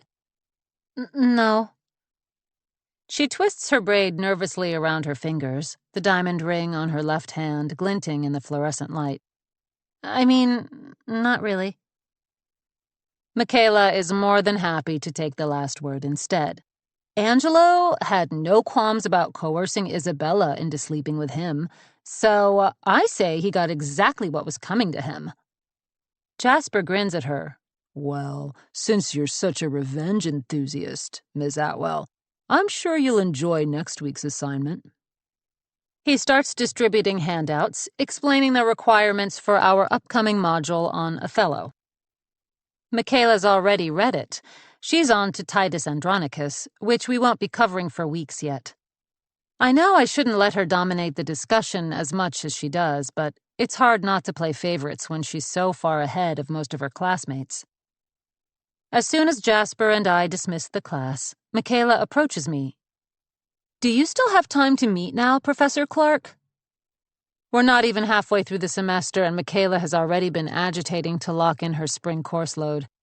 I have to chase down most of my other advisees, or send Jasper after them.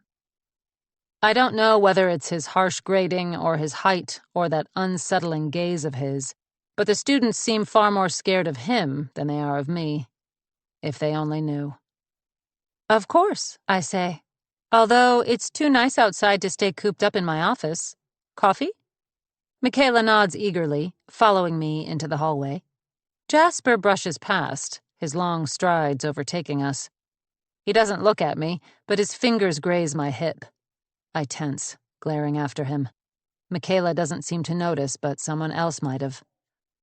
Michaela and I pass Dr. Streit's office just as he's ushering Ashley Lawrence inside. Ashley is in his honors writing seminar and already a better writer than he'll ever be. I sincerely hope she'll keep writing, even if she goes through with her, in my opinion, ill-advised, plan to marry her high school sweetheart next summer. Streit eases the door shut behind Ashley, hand hovering near her spine, and my jaw muscles clench. He's not as shameless as Kinnear yet, but it's just a matter of time.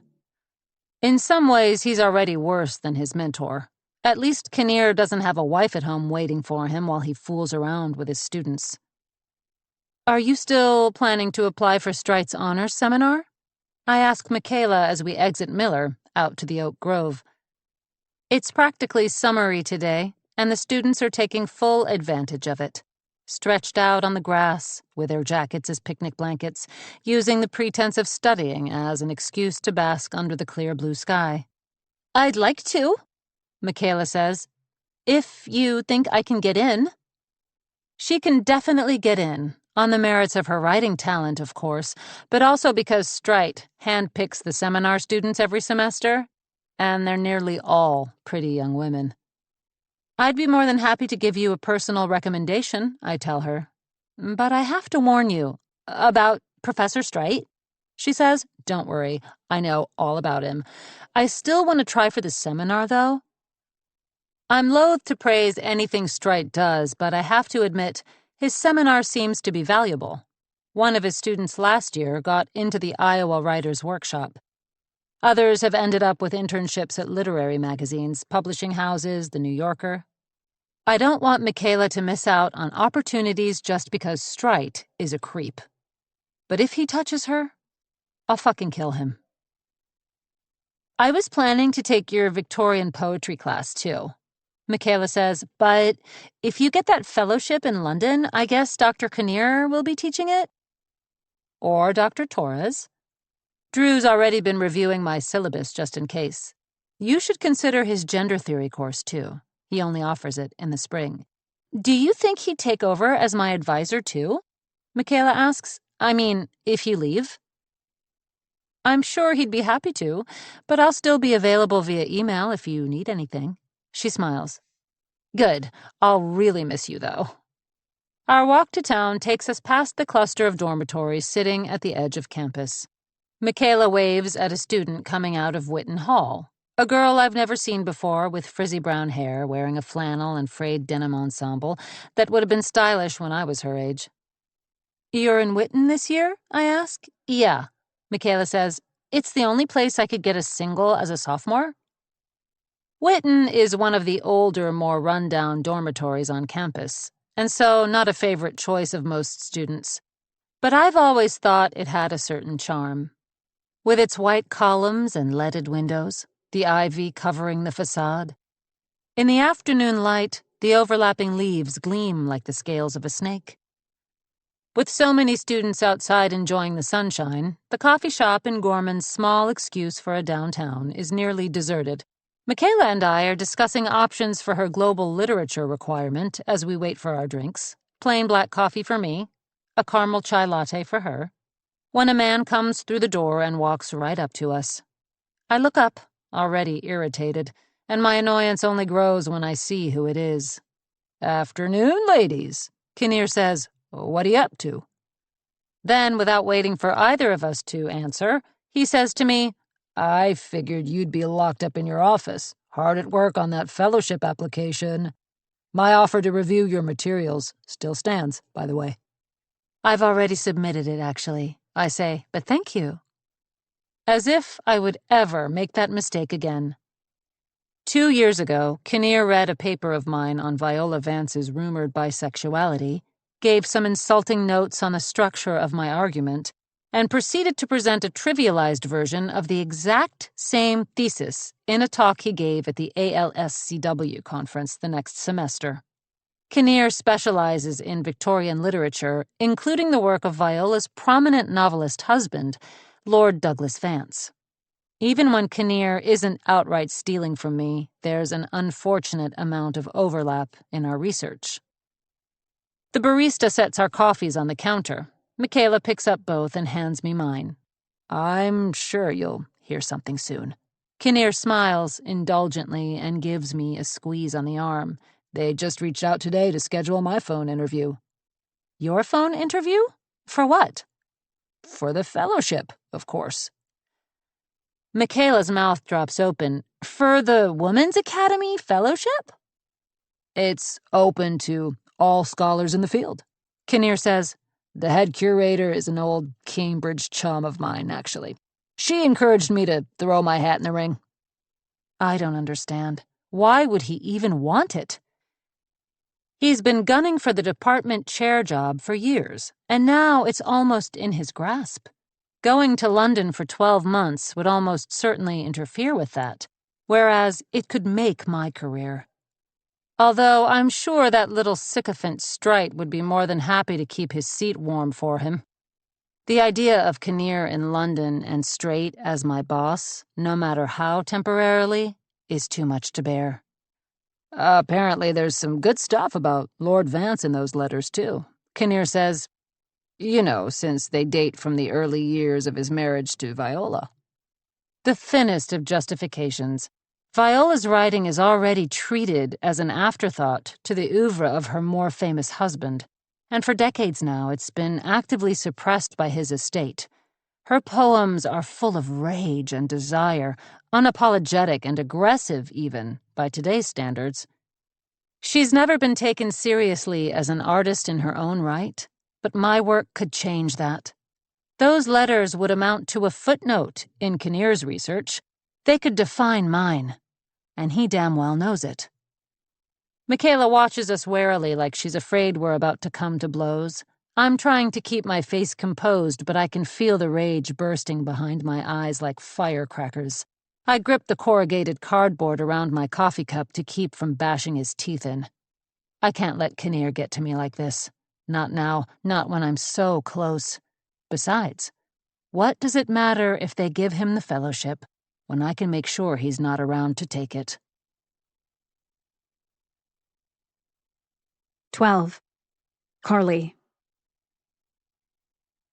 "I'll always love you," Wes says. "Just not in the way you want." I'm trying to pay attention as he reads his latest short story in class, but I'm too nervous knowing it's my turn to read next. I pinch the stapled corner of my assignment, and one of the pages slices into the pad of my finger. Lucky for me, Wes's story is long. It's overwritten and sentimental, too. A sappy account of a shy boy who spends years in unrequited love with a quirky, troubled girl from his hometown. But Alex seems to love it, and one of the girls sitting across from us has actual tears glittering in her eyes. I stick to the paper cut in my mouth, sucking some of the sting away. Wes finally finishes reading, and Alex lays his hand over his heart. Beautiful, Mr. Stewart. Thank you so much for sharing that with us. Now Alex looks at me. I shift uncomfortably in my seat.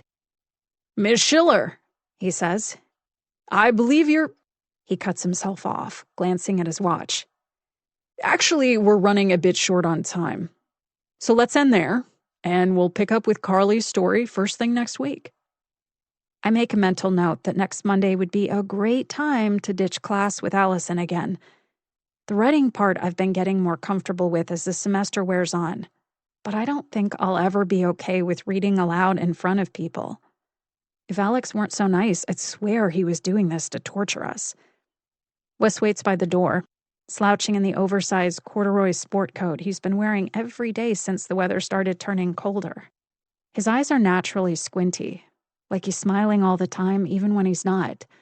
But now there are deeper crinkles at the corners, just visible behind his glasses, and the shaggy hair spilling over his temples.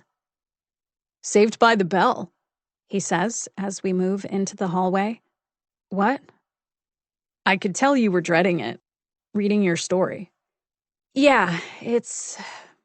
I look down at the scuffed toes of my Doc Martens. Allison found them for me last Saturday at the Goodwill in the strip mall out by the Gorman Walmart. The boots were too big on her, but they fit me perfectly.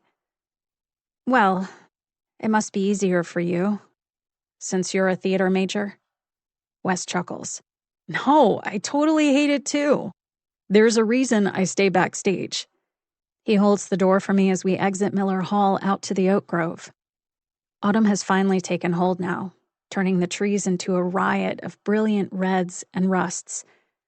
A muscular guy in a leather jacket nearly bumps into us, and Wes moves closer to me to stay out of his way. I'm struck suddenly by the thought that people might see us together and assume we're a couple. As soon as the path is clear enough, I sidestep so I'm a few inches away from him. It's stupid. I don't know why I care. Suddenly my vision goes dark. Someone's behind me, covering my eyes, their elbows digging into my shoulder blades. My pulse starts pounding, and I wrench to the side to get out of their grip. I'm shaking, my breath coming in shuddering gasps, as I turn around to see who it is. Allison. Who else? She's still laughing, her eyes lit up with cruel glee. But when she sees the look on my face, she stops. Oh my God! I really scared you! She draws me into a hug, stroking my hair.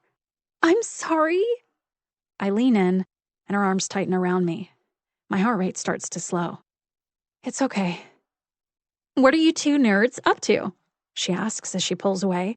She's wearing an outfit from our thrift store excursion, too.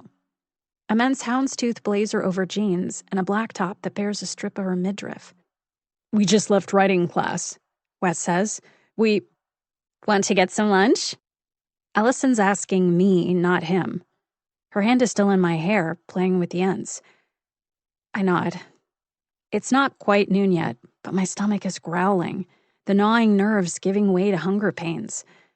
For the first month of the school year, I only ate at the main cafeteria, which serves mostly room-temperature pizza and stale breakfast cereal.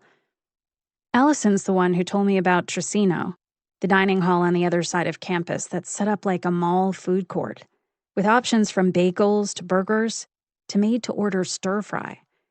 We scatter as soon as we push through the big glass doors, Wes opting for his usual sausage and cheese calzone, while Allison makes a beeline for the burger station. I wander around for a few minutes, weighing my options before deciding on the daily casserole special. Allison's right that the food is much better here, but I find the number of choices overwhelming, and they're always blaring some aggressively cheerful Top 40 broadcast over the sound system. Lunch in hand, I set off in search of Allison and Wes. I spot them at one of the big tables in the center of the space, surrounded by a bunch of their theater department friends. Even though I've met some of them before, I can't recall their names. They all seem to have some distinguishing, memorable feature, though. The girl with the bleached hair and nose ring, or the guy with the gouged ears and skull tattoo. There's nothing distinctive like that about me. My hair is a boring brown somewhere between curly and straight. I'm not particularly skinny or particularly voluptuous. I don't have any tattoos or piercings besides my ears. Next to them, I feel impossibly plain. So it's no wonder their eyes skate right over me. If Allison and I hadn't been thrown together by the campus housing authority, I'd be just as invisible to her. All the seats at their table are taken. Should I go sit somewhere else? More and more students are arriving after their morning classes, and soon all the tables will be occupied. My stomach twists, anxiety edging out the hunger. I try to catch Allison's eye, but she's too busy laughing at whatever the boy beside her just said. It's Bash Waller. His dark hair is tucked under a knit cap today. Black Henley unbuttoned partway down his sternum, and he's leaning back in his chair so far it looks like the legs might snap. Allison is contorted toward him, ignoring her food as completely as she's ignoring me. Carly. Wes stands in front of me, gesturing to the spot opposite his half-eaten calzone. Here, sit down, he says. I'll pull up another chair. Thanks, I mumble, sinking onto the warm red plastic seat. I don't know what I was thinking, getting the casserole. It looks disgusting to me now, like layers of wrinkly flesh. Wes pushes an extra chair into the narrow gap next to me and resumes eating his lunch, his knee knocking against mine under the table as he chews. Allison flips her hair back and brushes her fingers over Bash's forearm. The girl on her other side, the one with the nose ring, rolls her eyes. But she's watching the two of them just as intently as the rest of us. They're the stars of the show. Bash looks bored, though. This is clearly an everyday occurrence in his world. Girls fawning over him, flirting shamelessly. He'll bask in her attention like a snake sunning itself on a rock, but he clearly doesn't give a shit about her. He's already finished his food, leaving a smear of ketchup and a small pile of chicken bones behind. But he reaches for Allison's plate, grabbing a French fry without asking. Hey, those are mine, she says, but she's still smiling, her voice full of sugar. As he chews, his eyes rove over her, pausing on her wrist. I can't see her stomach from where I'm sitting, but I don't miss the little gasp of breath she takes as she sucks it in. My fist tightens around my fork. You'll be performing half naked in front of a bunch of strangers soon, Bash says, already reaching for another fry. Better watch the junk food. What an asshole. I glance over at Wes to see if he's as disgusted as I am, but he's barely paying attention, picking at the few stray bits of calzone crust still on his plate. Allison takes Bash by the wrist and draws his hand toward her mouth. You're the one who has to show your bare ass on stage, she says, then bites off the tip of the fry he's holding. He watches her lips as she chews, her throat as she swallows. I stab my fork into the top of the casserole. I'm definitely not hungry anymore.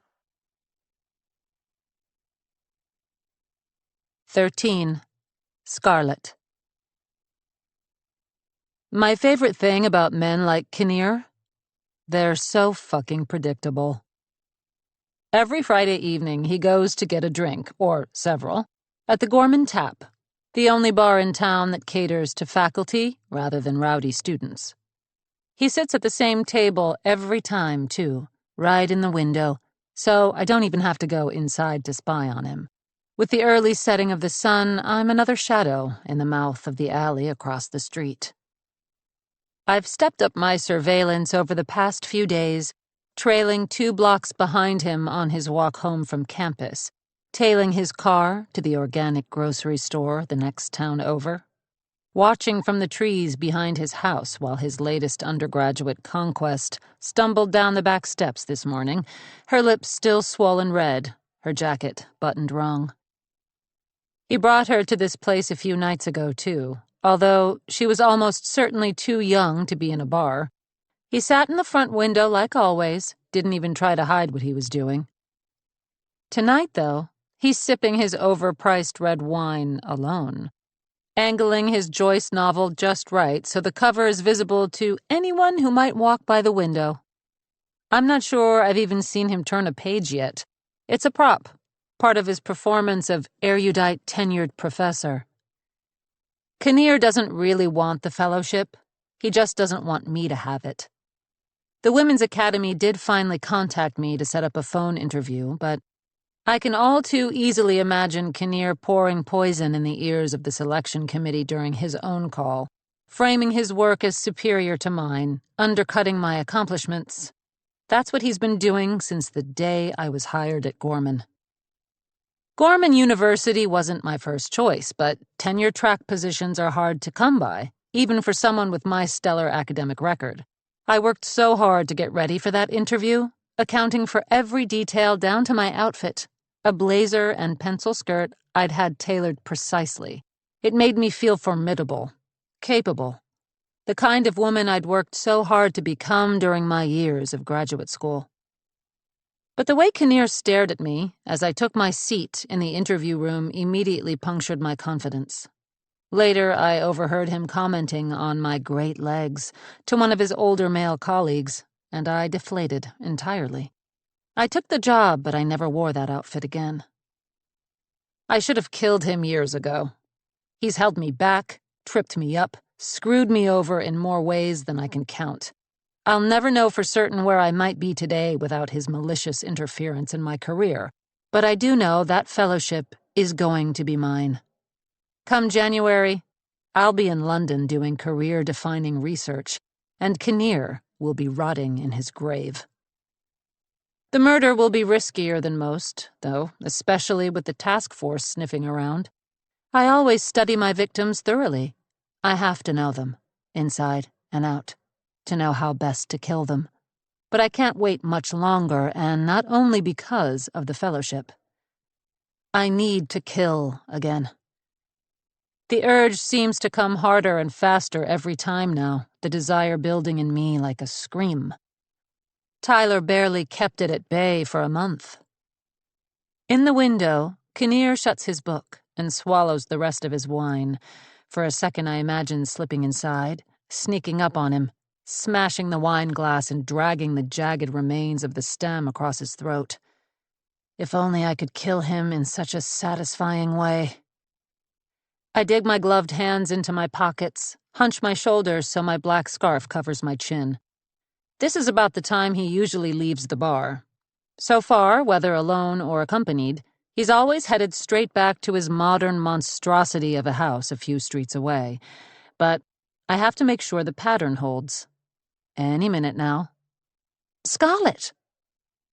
My shoulders shrug even higher, because that voice belongs to the last person I want to run into right now, Samina Pierce. 14. Carly. Maybe I got the time wrong, I say. I steal a glance over at Wes, leaning against the car door next to me. He's drumming out a nervous rhythm on the dented metal, and the vibrations travel up my spine. No, she said 6:15. He takes his phone out again. I ran into her after her last class, and she said, see you at 6:15. This was Allison's idea in the first place, spending Friday evening in Pittsburgh. She wanted to check out this thrift store in Shadyside, eat at some new Ethiopian restaurant, maybe try for student rush tickets at the Pittsburgh Public Theater. She's been talking about it all week. I have to get out of this town. I need some culture. But now she's nowhere to be found. You could try calling her again, I suggest. Wes's jaw muscles jump. I can't tell if he's furious with Allison or worried about her. Maybe both. She's usually at least 10 minutes late to everything, rushing in a flurry of sorries, but not showing up at all, isn't like her. At least as far as I know. I have to keep reminding myself we haven't known each other all that long. Yeah, okay. Wes takes his phone out again. But before he can dial her number, the screen lights up with a text. His face falls. What? I lean closer to look. When he holds the phone out to show me the message, our shoulders touch. So sorry, can't make it tonight. Maybe next week? Wes sighs and slips the phone back into his jeans pocket. I feel a flare of annoyance so sudden and hot, it's like flames singeing my skin. But that's not fair. Maybe she has a good reason for canceling. Or maybe she got a better offer from that slimy asshole Bash. He's pretty much all Allison talks about now. That and cabaret. But that's about him too, I guess. I push off the car and start to walk away before Wes can see how upset I am. We could still go, Wes calls after me. I stop and turn back to look at him. My Doc Martens grinding into the parking lot gravel. I mean, if you want. He sounds non-committal, but I can't tell if he really doesn't care or he's just trying hard to come off that way. It's already getting dark. It'll take an hour to get to Pittsburgh, at least. And what will Wes and I even talk about without Allison? She usually does 90% of the talking. But if we don't go to Pittsburgh, then I have nothing to do besides go back to my room and sit there alone all night, studying and waiting for Allison to come back. And she might not come back. Or worse, she might come back with Bash. The way he looked at her in the dining hall the other day, it's obvious they're going to start hooking up soon if they haven't already. Okay, I say. Yeah? Wes says, squinting against the glare of the floodlights in the parking lot. If you don't mind driving all that way. It's not that far. Besides, I've missed being behind the wheel. Allison and I used to drive all over Indiana when we were in high school. He runs his hand over the top of the car like it's a beloved pet, instead of a rusty hulk that's probably older than we are. Once we even drove all the way to Chicago. Her parents were so mad. Do you drive? I shake my head. I got my license when I was 16 like everyone else in my class, but my hometown is so small you can walk almost everywhere, and driving fills me with stomach-churning dread. It's so much responsibility, so easy to take a life or cut your own short. Let's go, Wes says, unlocking the doors. Co-pilot picks the tunes. I get situated in the passenger seat, brushing some Sheets sandwich wrappers onto the floor, and choose an album at random. Punk pop guitar fills the car, loud enough to rattle the windows. Wes taps his fingers against the steering wheel in time with the beat as he peels out of the parking lot. As we turn onto the county road that leads out of town, he starts singing along under his breath. Something about being so tired of having sex. My face flushes. Great choice, he says. This is my favorite Weezer record. I've never heard it before, I admit. Wes looks over at me. Seriously? I bite my lip and nod.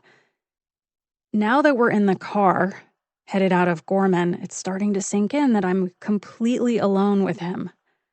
I've never been alone with a guy before. All my father's warnings flash through my head. Boys only want one thing. But I can't imagine Wes being any kind of threat. He's barely over my height, way skinnier than I am. It's guys like Bash my father meant to warn me about, not guys like Wes. So, what kind of music do you like? Wes asks. I don't, really. I look down at my twisting fingers in my lap. I mean, I mostly read. Reading was my most reliable escape in childhood. The one way I could get away from my father while still trapped in the same space with him. That's why I'm majoring in English. Tell you what, Wes says. I'll make you a mix. Oh, you don't have to. Just some of my favorites, and you can let me know if you like any of them. No one's ever made me anything like that before. No one's ever made me anything at all. That would be awesome. I smile over at him, but he's looking at the road, his profile glowing red in the dashboard lights. The rest of the drive to Pittsburgh were silent, except when the music runs out and Wes recommends another album to play next. I like that one even more. A solo female singer with a throaty, moody voice. She's still crooning when we reach the Allegheny River. I hunch down in my seat so I can watch the bright yellow bridge girders blur by as we cross into the city. We arrive too late to go to the thrift store, and then we can't find the Ethiopian restaurant Allison wanted to try, so we end up at an Italian place instead, with white tablecloths and taper candles and soft piano music playing. The second we're seated, I start to feel panicky. This is totally the kind of place you would go on a date. But we're not on a date, obviously. You want to order some breadsticks? Wes asks. Sure, I say, looking around the restaurant just so I won't have to look right at him. Most of the other diners are couples a few decades or senior, wearing blazers and sheath dresses, sipping martinis. I feel stupidly underdressed in my baggy sweater and jeans, and Wes is even more out of place with his Star Wars t-shirt and rumpled corduroy jacket. A few tables away, there's one other person about our age, but she's dressed far more stylishly than we are, in a blue mini dress and matching stiletto heels. The candlelight catches the highlights in her long blonde hair, making them shimmer like strands of jewels. She's so stunning. It takes me a second to notice her companion. He's at least twice her age, hair shot through with gray, deep wrinkles at the corners of his eyes, smoky blue eyes with dark shadows. Oh my God. It's my father. 15. Scarlett. I force myself to smile and drop my shoulders. Samina, how are you? I told you, call me Mina. She shivers, stamping her feet on the pavement. She's carrying a reusable bag laden with food from the market down the street. A loaf of French bread and the neck of a wine bottle peek out of the top. What are you doing standing out here in the cold? The bar's heavy wooden door pushes open. A small clump of graduate students emerges. Not Kinnear. He's still at the table nursing the dregs of his wine. Mina follows my gaze, her brow furrowed. I quickly refocus my attention on her. Oh, I was just out for a walk. I love this weather, actually. That, at least, is the truth. Fall has always been my favorite season, ever since I was young. All that death and decay clearing the way for something new. Not me, Mina says. Give me a sunny beach and a margarita any day. The front door of the bar opens again. This time I force my eyes to stay on Mina. I'm so glad I ran into you, she says. I was planning to stop by your office first thing tomorrow. Oh? She huddles closer to me, the sleeve of her gray tweed coat brushing my arm. Does the name Richard Callahan ring a bell? I frown, tilting my head, buying myself some time. You'd probably recognize him if I showed you a picture. She continues, big guy, buzz cut. He was a janitor, cleaned the library for almost a decade. I steal another glance over at the bar. Kinnear's table is empty. He's not outside yet, but he will be soon. He might not even see us. It's dark. We're all the way across the street. He's probably distracted, a little drunk. He hasn't noticed me any of the other times I've followed him. Of course, now that I'm standing beside his ex-wife, Kinnear homes in on my location the second he exits the bar. Kinnear smiles and waves, and Mina smiles back, and now he's stepping off the curb to come talk to us. God damn it. But instead of crossing the street, he taps his watch with a simpering, apologetic smile and takes off in the opposite direction. He's not walking toward his house or campus, a major break in his pattern. Of course, there's no way I can follow him now. Mina watches Kinnear's back until he turns down another street and disappears from view. You know, we've been divorced 4 times as long as we were married. And the dean's wife still calls me Mrs. Kinnear, which was never my name, by the way. She sighs, her breath coming out in a puff of white steam. What about you? Ever been married? I shake my head. Good for you. Mina's lips quirk up in a sly smile, her eyes sparkling under the street lamps. With her looking at me like that, I barely feel the cold anymore. Then again, if I'd never met him, I wouldn't be here at Gorman, so... Why did you split up? I ask. Men like him don't want a relationship, they want a fan club. The more members, the better. Mina laughs, playing the statement off like a joke, but her voice is too brittle with bitterness. But hey, we all do stupid things when we're young, right? I try to make myself smile in response, but my mouth won't cooperate. The full force of the cold settles back into my bones. Mina's studying me again, the way she did in her office. Have you had dinner yet? No. I know what she's going to say next, and something inside me I didn't even know was open snaps shut, locks tight again. I'd better be getting home. Lots of grading to do. Another time, then. If she's insulted or disappointed by my brush-off, she hides it well. I'll have Michaela bring you the file on Callahan. Let me know if anything jogs your memory. As if I could ever forget him. Callahan wasn't a garden-variety rapist or abuser like most of my victims. He was a voyeur. And he got away with it for years, jerking off while spying through peepholes he'd carved into all the ladies' rooms in the campus library. The stairwell I shoved him down was used so rarely it took days for someone to find the corpse. They had to shut down the library for a week to air out the smell, and to seal up all the peepholes, which the new janitor discovered her very first day on the job. Of course, I say, have a good evening. As Mina walks away, the same clutch of panic I felt in her office claws into my chest again. She doesn't know. She can't. All she's figured out is that some of the deaths on campus don't quite fit in with the others. She doesn't suspect there's foul play involved, and even if she did, she certainly wouldn't have any reason to pin it on me. But she's still closer than anyone else has ever been to figuring out the truth. After Mina leaves, I consider trying to track down Kinnear again. I don't know where he was headed, but Gorman is small. There's only so much town left in the direction he walked. I'm unsteady now, though. Distracted. Better to head home and warm up than resume my surveillance tomorrow. The door to the bar opens again, and 2 people come out. Jasper's height and pale skin make him unmistakable, especially in the dark. I can't tell who the petite figure beside him is, though. They're walking away on the other side of the street, Jasper's hand pressing into her back to urge her forward. They haven't seen me. But then, Jasper turns, a casual twist of his neck, subtle enough his companion doesn't see it, and looks me right in the eye. He knew I was there the whole time.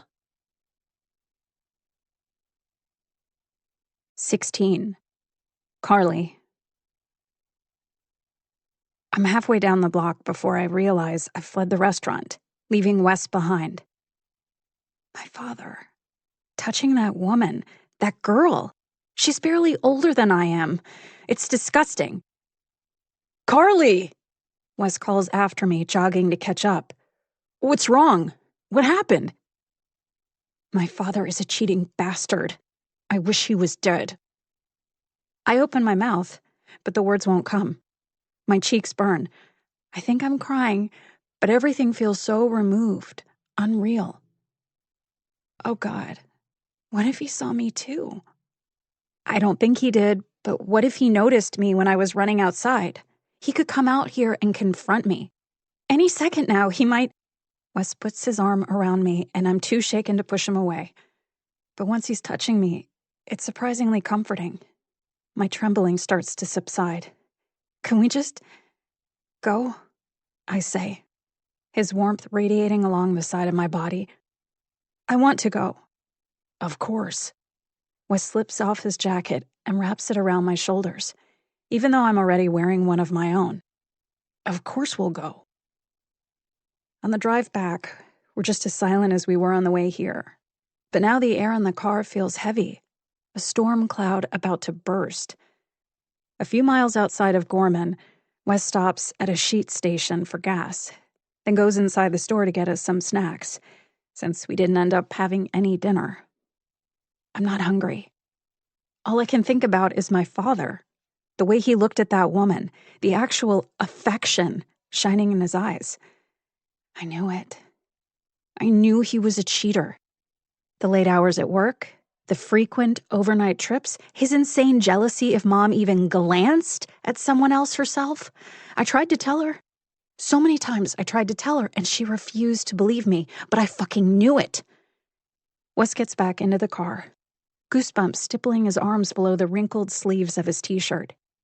He takes a sandwich out of the plastic bag he's carrying and unwraps it, but doesn't take a bite. We sit there for a few minutes, the twangy music from the gas station speakers pinging off the surface of the car before Wes breaks the silence. "You don't have to tell me what happened if you don't want to," he says, still looking straight ahead, the red sheet sign reflecting in the lenses of his glasses. "But I saw my father." Wes looks over at me, not understanding. He probably has a father who loves him. If he ran into him unexpectedly in an Italian bistro, he'd smile and hug him and pull up a chair. He was with... I stare through the windshield into the fluorescent light of the gas station. Some woman. "So you think he's cheating on your mom?" Wes says. "I know he is," I snap. Wes flinches, and I stop, looking down at my hands. I've been twisting one of the buttons on Wes's jacket so hard the thread is starting to fray. I drop it, pressing my palms down on my thighs to still them. I wonder how he met her. At the insurance company where he works, maybe? She might even be a secretary, that old cliché. Or they met at a bar. Or online. Or at the goddamn grocery store. It doesn't matter. It doesn't matter how he met her if he's in love with her, or she's just one of many women he's stringing along. The important thing is, now I know for certain. I have undeniable proof of the kind of man he is. My mother has to believe me now. I've suspected for a while, I say. But I didn't know for sure. Not until tonight. Wes exhales, long and loud, and sets his sandwich down, still uneaten. "Wow. I'm so sorry. I hate him," I say. And the words sting on the way out. But it feels so good to say them. So satisfying, like peeling off a scab. Wes stays quiet, so I keep going. I tell him about my father's mind games. His weaponized silences, the way he controls how my mother wears her hair, how she dresses, what she makes for dinner, how whenever she pushes back, no matter how small her rebellion, he tells her she'd be nothing without him, helpless, destitute, alone. How every time she believes him and takes him back and tells me I ought to show my father some respect. He's done so much for us. He loves us, really, she swears. As soon as I stop talking, my chest flares with embarrassment. Wes is staring at me now, eyes owl wide, and I wish I could disappear. What was I thinking? Spilling all that to Wes. I shouldn't have said anything at all. I wish I could rewind the whole night and walk away from him in the parking lot instead of getting into his car in the first place. Then he reaches across the gear shift and grabs my hand. "You're amazing," he says. I blink at him. "What?" "You've been through so much. Growing up with a dad like that? I can't even imagine." He squeezes my hand tighter. "And you've turned out to be such a badass." What? That's not a word I would ever use to describe myself. Allison? She's a badass. I'm shy, awkward, anxious. The girl everyone overlooks. "Yeah," he smiles. "Really? The way you looked when you got up from the table?" I cringe, shrinking back against my seat. God, I must have looked totally unhinged, hysterical. Like a little girl throwing a tantrum. I hate that my father has that effect on me. I wish I could have kept my cool, that I had marched right up and told him what I thought of him, instead of running away. "You look like you wanted to burn the whole place to the ground," Wes says. That's not pity in his eyes, or judgment. Instead, it's something like wonder. Maybe admiration, even. It's so far from what I expected. I don't know how to respond. The air in the car feels charged now, and I almost think Wes is going to kiss me. But he doesn't. and that makes me like him even more. The rest of the drive into Gorman, our hands stay intertwined. 17. Scarlett. This time, I want Kinnear to know I'm coming. I dress up for the occasion, but not too much. Just slightly bolder lipstick, kitten heels that make a clicking sound on the linoleum floor as I walk across the hall toward his office. After my conversation with Mina, I decided it was time to do something I loathe. Use my feminine wiles to get closer to a target. I resorted to this with Callahan, too. Luring him into the stairwell would have been impossible otherwise, since he was so much larger than me. With Kinnear, it's just expedient. As much as I hate to admit it, he's an intelligent man, and I need him stupid, thinking with something beside his brain. The third Wednesday of every month, his secretary gets her hair done, leaving her desk in the anteroom of his office vacant for several hours in the afternoon. But Kinnear's door stays open. That's one of his policies as department chair. My door is always open. His door is always open, and I'm always watching. Kinnear's head pops up as I approach, but I rap my knuckles on the doorframe anyway. Scarlett. He's surprised, and why shouldn't he be? This is the first time I've ever stopped by his office of my own accord, at least as far as he knows. I smile as sweetly as I can manage. May I come in? He motions for me to take the leather club chair across from him. Kinnear's office is the only one in the building that doesn't feel like a glorified prison cell. His bookshelves are dark wood rather than gray metal, and he has a gallery wall of historical photographs of the university, hung in artfully mismatched gilt-edged frames. The wide picture window behind his desk looks out on the oak grove, students hurrying over the paths like ants. How was your phone interview? I ask. He already seems disarmed by the lack of vinegar in my tone. I cross my legs so my pencil skirt creeps up slightly, and his gaze goes right to my thigh, like there are fishhooks through his pupils. He realized long ago I was the last person on earth who would deign to sleep with him, but that's never stopped him from looking. Oh, good, good. It's always a delight to catch up with Judith. No matter how many years it's been since we've seen each other, we get to talking, it's as if no time has passed at all. He laughs, and I force myself to smile in response. Actually, he says, I had a second call with her and one of the archive's major donors yesterday. They mentioned they were talking to you soon, too. Next week? Right before I kill you. Well, don't be nervous, he says. I'm sure you'll do fine. Even if you don't get this one, it's great practice. I've been preparing for this interview for months, compiling meticulous notes on how I intend to spend my time at the archive and which specific resources I'll utilize, plus a chapter-by-chapter proposal for the book I plan to write based on my findings. I'm going to do much more than fine. This is harder than I thought it would be, and I knew it would be hard, but I've stepped in this far. Might as well go all the way. I was actually hoping you could give me some advice. Kinnear sits up a little straighter. Oh?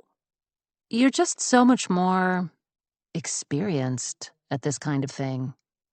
I lean forward, and he does too. Now I'm imagining a hook piercing the meat of his cheek, reeling him in. And your paper on gender performance in Lord Vance's early correspondence with Viola was enormously helpful to me as I was preparing my application materials. Thank you, he says. I didn't realize you'd read it. I lean in even closer. I read all your papers. This part is true. I have to know my enemy, and in academia, that means studying what they study. I'm not sure what's more nauseating, Kinnear's pretentious writing style or the way he shamelessly regurgitates my ideas and those of our colleagues. Drew is too nice to call him on it, but Kinnear's latest publication lifted, almost verbatim, a lesson from Drew's survey unit on the aesthetic movement. The man is shameless. The way you juxtaposed her letters with her husband's, I say, that must have taken you ages, finding all those commonalities in the language. I happen to know it was Jasper who did this. He pulled multiple all-nighters poring over those texts back when he was Kinnear's assistant, so Kinnear could meet his deadline and, of course, claim all the credit. It did take a while, but it's all worth it, isn't it? To contribute to the discourse on a literary treasure who might otherwise be forgotten. Kinnear is using his professorial voice now, the better to mansplain my own academic specialty to me. Mina was right. All he wants is a fan club. Casper's annotated collection of correspondence was invaluable to me. He continues, It includes several letters from Lady Vance that others leave out, and the insights in the foreword, well, I'm sure you know. Typical that he chooses to call her Lady Vance, replacing her name with her title by marriage. His research will do the same, make Viola's words, her life, all about her husband. Kinnear talks about Douglas Vance like he was a literary saint instead of a narcissistic prick who left a swath of emotional destruction wherever he went, and undercut his wife's artistic aspirations at every opportunity. I suppose it's no wonder Kinnear is such a fan. I haven't read it, I'm afraid. The book he's referring to is one of the many I've been unable to obtain through interlibrary loan. At the Women's Academy Archive, though, they have 3 copies, including one with handwritten notes from the scholar who compiled the collection. Really? Oh, you must. You can hardly call yourself a Vance aficionado without reading it. It will change your whole perspective on her work. I have a copy in my personal collection. Of course he fucking does. I'd lend it to you, he says, but I don't want to let it out of my sight. It's first edition, very valuable. I understand. This is precisely where I hoped this conversation would lead. And I don't even have to feign excitement at the idea of finally getting to see Kinnear's enviable home library. It's the only attractive thing about him. Perhaps I could come take a look at it sometime, I say, under your close supervision, of course. Now I smile at him, in the way I know makes my eyes sparkle. During my less cautious graduate school years in Chicago, I used that look to lure men from bars and nightclubs to alleyways, pitch-black public parks, or even my one bedroom in Hyde Park. I didn't kill all of them, but I could have. Certainly, Kinnear says, although this week is a bit busy for me. I'm getting ready for... Actually, there's an idea. Why don't you come to my homecoming celebration on Saturday? I can't seem too eager. I have to make sure he thinks this was all his idea. I wouldn't want to impose. Don't be silly. I'd love to have you. I would have sent you an invitation already, but I know how you loathe parties. Kinnear used to invite me to all sorts of department functions and dinner parties when I was a new hire, but after I declined enough invitations and he realized he wasn't going to get me in bed, he stopped. Lucky for both of us. Too many of those insufferable events and I'd have lost my cool and killed him long ago. Well, thank you. This has been enlightening. I smooth my skirt as I stand up. Kinnear's eyes follow the motion, tracing the shape of my hips.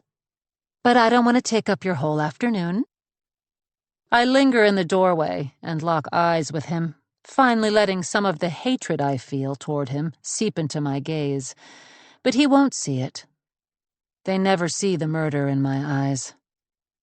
I hustle out of Kinnear's office before I really do lose my grip, and run straight into Jasper. He's standing suspiciously close to the door, like he was out here eavesdropping on our conversation. He catches my arm to steady me.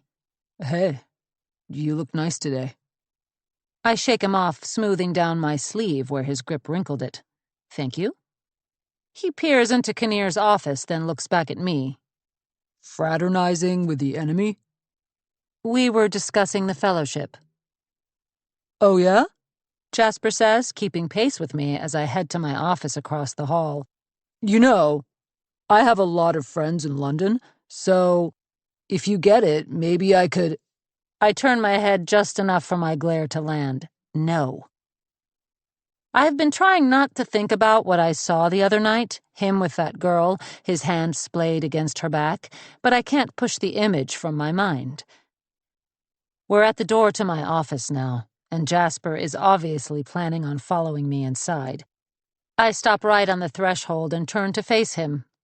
I saw you, I say. Jasper's lips slither up into a smile. I saw you too. He's enjoying this too much. It almost seems like he's been waiting for me to bring it up. Surely you're not jealous, he says, because I could draw my own conclusions about what you were doing in there with our fearless leader. Or the other night, lurking around in the dark with his ex-wife. So he did see me talking to Samina. I didn't notice him entering the bar with his date, or whoever she was, so they must have been in there the whole time I was watching Kinnear. Good thing for you. Jasper tucks a strand of hair behind my ear, his fingers lingering at my jawline. I'm not the jealous type. I swat his hand away, all the rage I suppressed during my meeting with Kinnear threatening to spew out of me like lava. Jasper towers over me, taking up the entire doorway. I'll see you in class tomorrow, Mr. Pryor. My teeth bite down on the words hard enough to snap a bone. Fury flashes in Jasper's eyes, too, as I close the door in his face. Surely he didn't think this was foreplay. He's getting too brazen. I'll have to deal with him soon. I just hope it will be the easy way rather than the hard way. 18. Carly. 7 minutes after 3. I flip over on my other side and tug the comforter up around my ears, trying to block out the light from Allison's digital clock. I keep waking up, every hour, sometimes more often, checking to see if she's back from the party yet. It's some house party for Gorman's homecoming weekend, which seems to be a giant excuse to get drunk and set things on fire. She invited me to come. Wes invited me too, more than once. But ever since Pittsburgh, anxiety has been buzzing around me like an increasingly angry swarm of bees. When it came time to get ready for the party, I ran away to the library instead, without telling Allison or Wes. I turn over again, squeezing my eyes shut until sparks explode behind my eyelids. I still haven't told my mother what I saw. I should have done it right away, but I couldn't bring myself to pick up the phone. I've been dodging her calls too, letting them ring through to voicemail, then responding with vague, hurried texts. The secret feels like it's eating away at me. I'm terrified of what will happen when I tell her, but I'm even more terrified that nothing will happen, that she'll ignore me and carry on like normal. The room door opens, hard like it's been kicked, the knob hitting the wall and rebounding. I bolt upright, clutching the covers. There's a man standing in the doorway. My fingers tighten into fists. He's coming in the room. He's coming to... But then my eyes adjust, and the silhouette shrinks, and I see it's not an intruder at all. It's only Wes. Well, not only him. There's someone else with him, slumped against his side. Allison. He's supporting her weight with his arm threaded under her shoulders. I jump out of bed, letting the sheets puddle on the floor. What the hell is... Wes switches on the overhead light. Now that the room is illuminated, I feel exposed, embarrassed. My pajamas aren't particularly revealing, but I'm not wearing a bra. He isn't even looking at me, though. He has his arm braced against the door frame, and Allison's head lolls onto his shoulder. I cross my arms over my chest. What's wrong with her? Too much tequila. At least I think it was tequila. His eyes are a little bleary too, but he's buzzed at most. Allison seems barely conscious. I've never seen her like this. I mean, I've never been to a party with her before, but the times we've hung out with her theater friends, Allison's had no more than a drink or two, even when other people were getting trashed. "Why did you let her drink so much?" I ask. I wasn't even with her. I was playing quarters in another room. Wes starts trying to drag Allison toward the bed. She moans a little and burrows her head deeper into his jacket. She was with Bash. It's his house. He finally manages to set Allison down on her bed.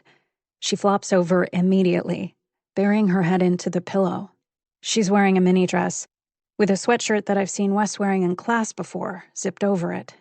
Her skirt is bunched up high enough to show the black lace trim of her underwear. Wes reaches out to fix Allison's hem, but I beat him to it, bumping him out of the way with my hip so I can tug her skirt back into place. While I'm at it, I grab Allison's legs and shift them so she's stretched out on the bed. They were dancing and then doing shots, I guess. He takes a step back, raking his fingers through his hair. It's even messier than usual and stringing with sweat. I should have been paying more attention. I haven't seen her like this since... Before he can finish that thought, our R.A., Samantha, barges through the door. 19. Scarlett.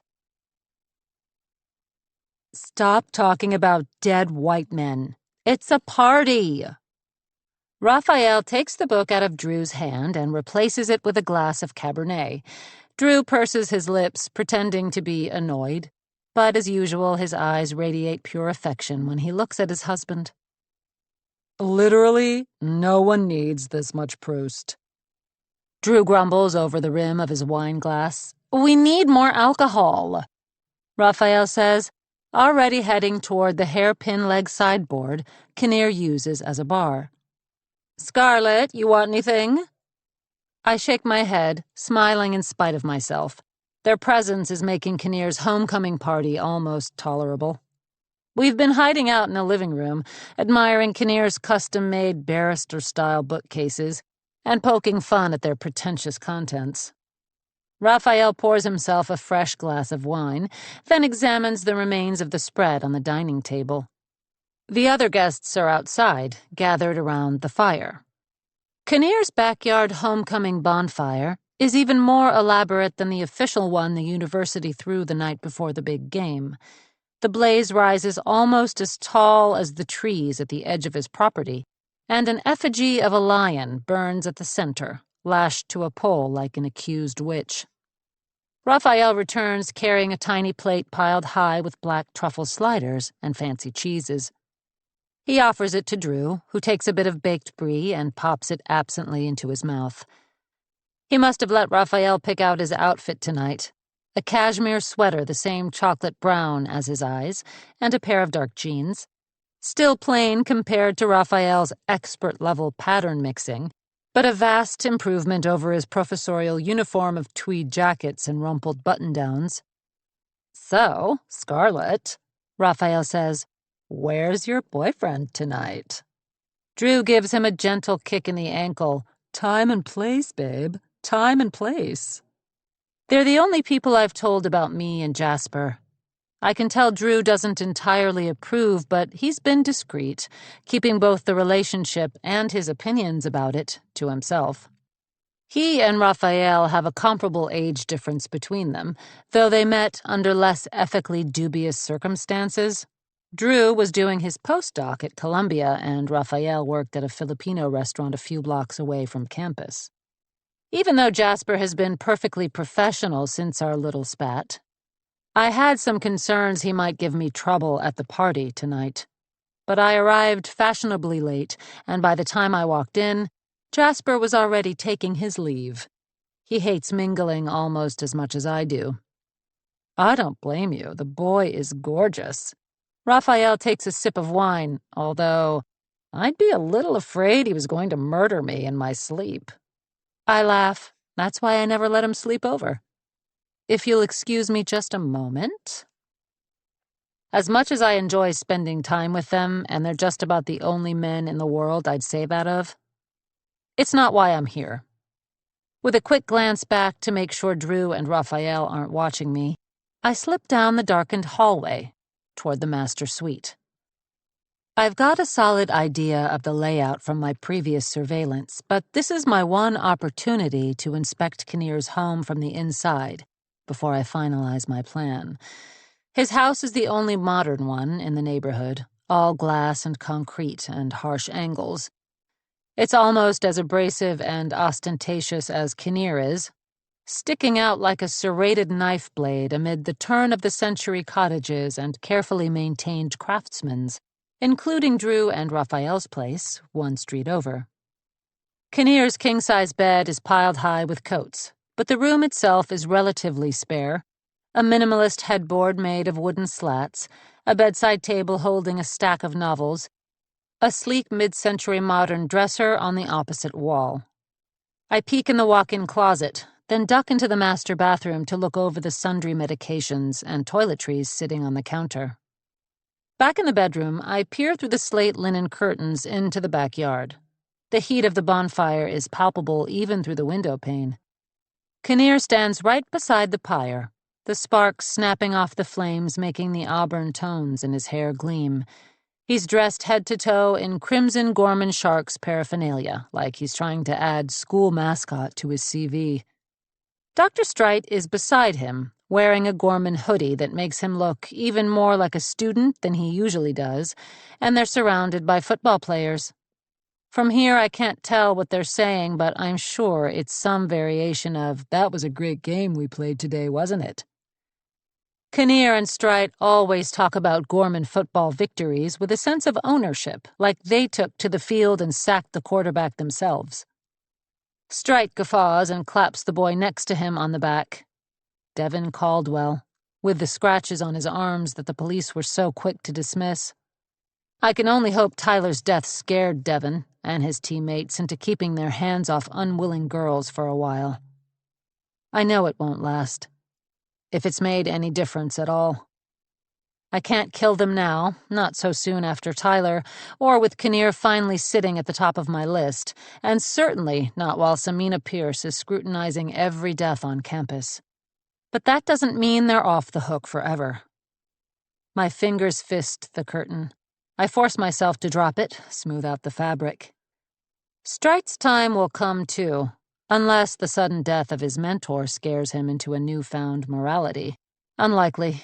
If men like that could learn the error of their ways, I wouldn't have to teach so many of them a lesson. I slip back into the shadowed hall, heading toward the glow of the living room.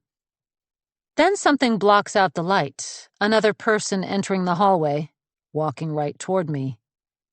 The overhead light flicks on and I'm standing face to face with Mina. "Hey," she says, "what are you doing back here?" I don't know whether I'm more surprised that Kinnear invited her or that she actually showed up. She must have just arrived. She's still wearing her buttoned-up coat. The same tweed one she had on when she ran into me outside the bar. No Gorman team colors in sight. "Just looking for the bathroom." The lie comes out smoothly. I prepared it in advance, along with several other backup explanations in case I was caught skulking through Kinnear's private space. She gestures confidently down the hall. "Oh, it's right there." "Did you live—" I start to ask. "I mean, when you and Kinnear were—" "Yeah." Mina glares disgustedly at the industrial light fixture hanging above us. "He bought this place right after we got married. Isn't it hideous?" Even in this stark light, she looks stunning. Her dark brown ringlets shining, lips stained berry red. Before I can stop myself, I'm picturing her in my own warmly lit house, bare feet curled up underneath her on the worn leather sofa, a cup of tea in her hands. In my bed, curls splayed over the pillow, skin looking burnished against the plain white sheets. I was just heading outside. I need fresh air, even if it's heavy with bonfire smoke. "Did you—" She raises an eyebrow. "I thought you were looking for the bathroom." "Oh, Shit. I can't seem to keep my thoughts, and my lies, straight around her. I'm fine for now. What I need is a drink." Thankfully, Mina doesn't point out the clear contradiction in that statement. She just follows me out the back door into Kinnear's multi-level deck. My coat is still inside, piled on the bed with the others, but with the fire roaring, it hardly feels like an October night. Someone's tossed on a fresh few pieces of wood, and the flames flare up toward the black sky. Mina shakes her head. I'll never understand lighting shit on fire as a form of celebration. Profanity sounds so pretty in that refined accent of hers. Don't they have a whole bonfire-based holiday where you're from? Mina smiles. Indeed. Fireworks are involved too. Makes it look like London is under siege. Do you miss it? I ask. What? Guy Fawkes Day? No, I meant... sometimes. I thought about moving back after... She falls silent, letting me fill in the blanks. But I planned my career around that wanker for long enough. No way I was giving up a tenure-track position just to get away from him. She takes 2 bottles of imported beer out of the cooler at the edge of the deck and hands me one, then twists the cap off hers and takes a long pull. We're both looking Kinnear's way now. The football players have moved on, but he's still huddled close to Strite. They look so alike they could pass for father and son. A girl in a short skirt bends over the cooler to fish a soda can out of the slush, and the 2 men don't even try to disguise their wolfish leers at her leggings. When she straightens up, I see that it's my student, Ashley Lawrence, the golden hair she usually braids down her back, tied into a high ponytail instead. Have you had a chance to look at that file I sent you? Mina asks. On Richard Callahan? Yes, I read it. There was nothing in there I didn't already know, including the fact that, before he came to Gorman, Callahan used to work at an ice rink in Scranton, and he was fired in the face of similar complaints about his perversions. Seems like the guilt just got to be too much for him. Same as Tyler Elkin. Maybe, Mina says, but there's something about it that's sticking in my brain, you know? It doesn't add up. My body goes cold all over, despite the heat of the flames. What do you mean? I'm not sure yet, Mina says. It's just an instinct, I suppose. There's another case, also, from a couple of years back. It wasn't in the original suicide data, actually. A graduate student who... Good evening, ladies. I never thought I'd be so happy to hear Kinnear's smug voice. He sweeps his hand over the yard like a nobleman showing off his ancestral lands. How are you enjoying the party? It's quite the spectacle, Mina says. She nods toward the burning lion. Wherever did you get that thing? Strite helped me set it up. Kinnear nods toward him. Strite has escalated from ogling Ashley to chatting her up. I can only hear snippets of their conversation, just the names of several beat poets and the phrase, change your life. Kinnear launches into a long-winded explanation about the Pittsburgh artisan who constructed our rival team's mascot to his exact specifications. I tune him out, instead devoting my mental energy to figuring out to which dead graduate student Mina might have been referring. Perhaps the history postdoc who had a heart attack in the rare books room after I tampered with his Adderall? Though there was also the theater student whose hanging I staged. One had been a rapist, like Tyler. The other had emotionally abused his girlfriend until she attempted suicide herself. Like Callahan, they both got exactly what was coming to them. Strite is still subjecting poor Ashley Lawrence to his Kerouac spiel. She isn't even trying to get a word in edgewise, just nodding along as he speaks, ponytail bouncing, a polite smile plastered on her lips. Her gaze keeps flitting over Strite's shoulder toward the shadowed trees, like she'd rather flee into the wilderness than talk to him. He's clearly a few beers in, swaying a little on his feet, and he uses it as an excuse to keep angling farther into her personal space. The side of his beer bottle brushes her wrist, and she flinches away from him, tugging her sleeves down. No one else seems to notice how uncomfortable she is, not even Mina, who's putting in her own performance of polite interest, as Kinnear points out the finer points of the lion's wireframe skeleton. Strite leans in even closer, splaying his hand on her shoulder. I can't stay quiet anymore. Dr. Strite. He looks at me, and I smile like a razor blade buried in a candy apple. Where's your wife tonight? 20. Carly. Samantha sees Allison passed out on the bed and scowls. Let me guess. Someone had a little too much fun tonight. She seems really out of it, I say. Maybe we should take her to the hospital or... Samantha rolls her eyes and pushes past Wes and me. She seems more annoyed about disturbing her beauty sleep than worried about Allison. Unlike me, she has no shame about Wes seeing her in her pajamas. She just needs to sleep it off. Samantha bends over Allison and slaps her lightly on the cheek. Isn't that right, Hadley? Allison squirms a little but keeps her eyes shut. Samantha smacks her again, harder this time. What the hell? Is she allowed to hit us? Look at me, Samantha orders. Allison opens her eyes but squints against the light. Her skin looks slightly green, and there's a sheen of sweat over her whole body. With another exasperated eye roll, Samantha goes over to Allison's desk, dumps the contents of her trash can into the matching one under my desk, and brings the empty can over to Allison's bedside. Just in time for Allison to lean over the side of the mattress and vomit. Samantha sighs and gathers Allison's hair back into a ponytail with her fist, like she's done this 100 times before. For all I know, she has. Allison retches again, and Samantha tugs her hair tighter. Wes presses his knuckles into his teeth like he's trying to keep from being sick himself. Is she okay? Ask her again in the morning, Samantha says, shooting him a glare.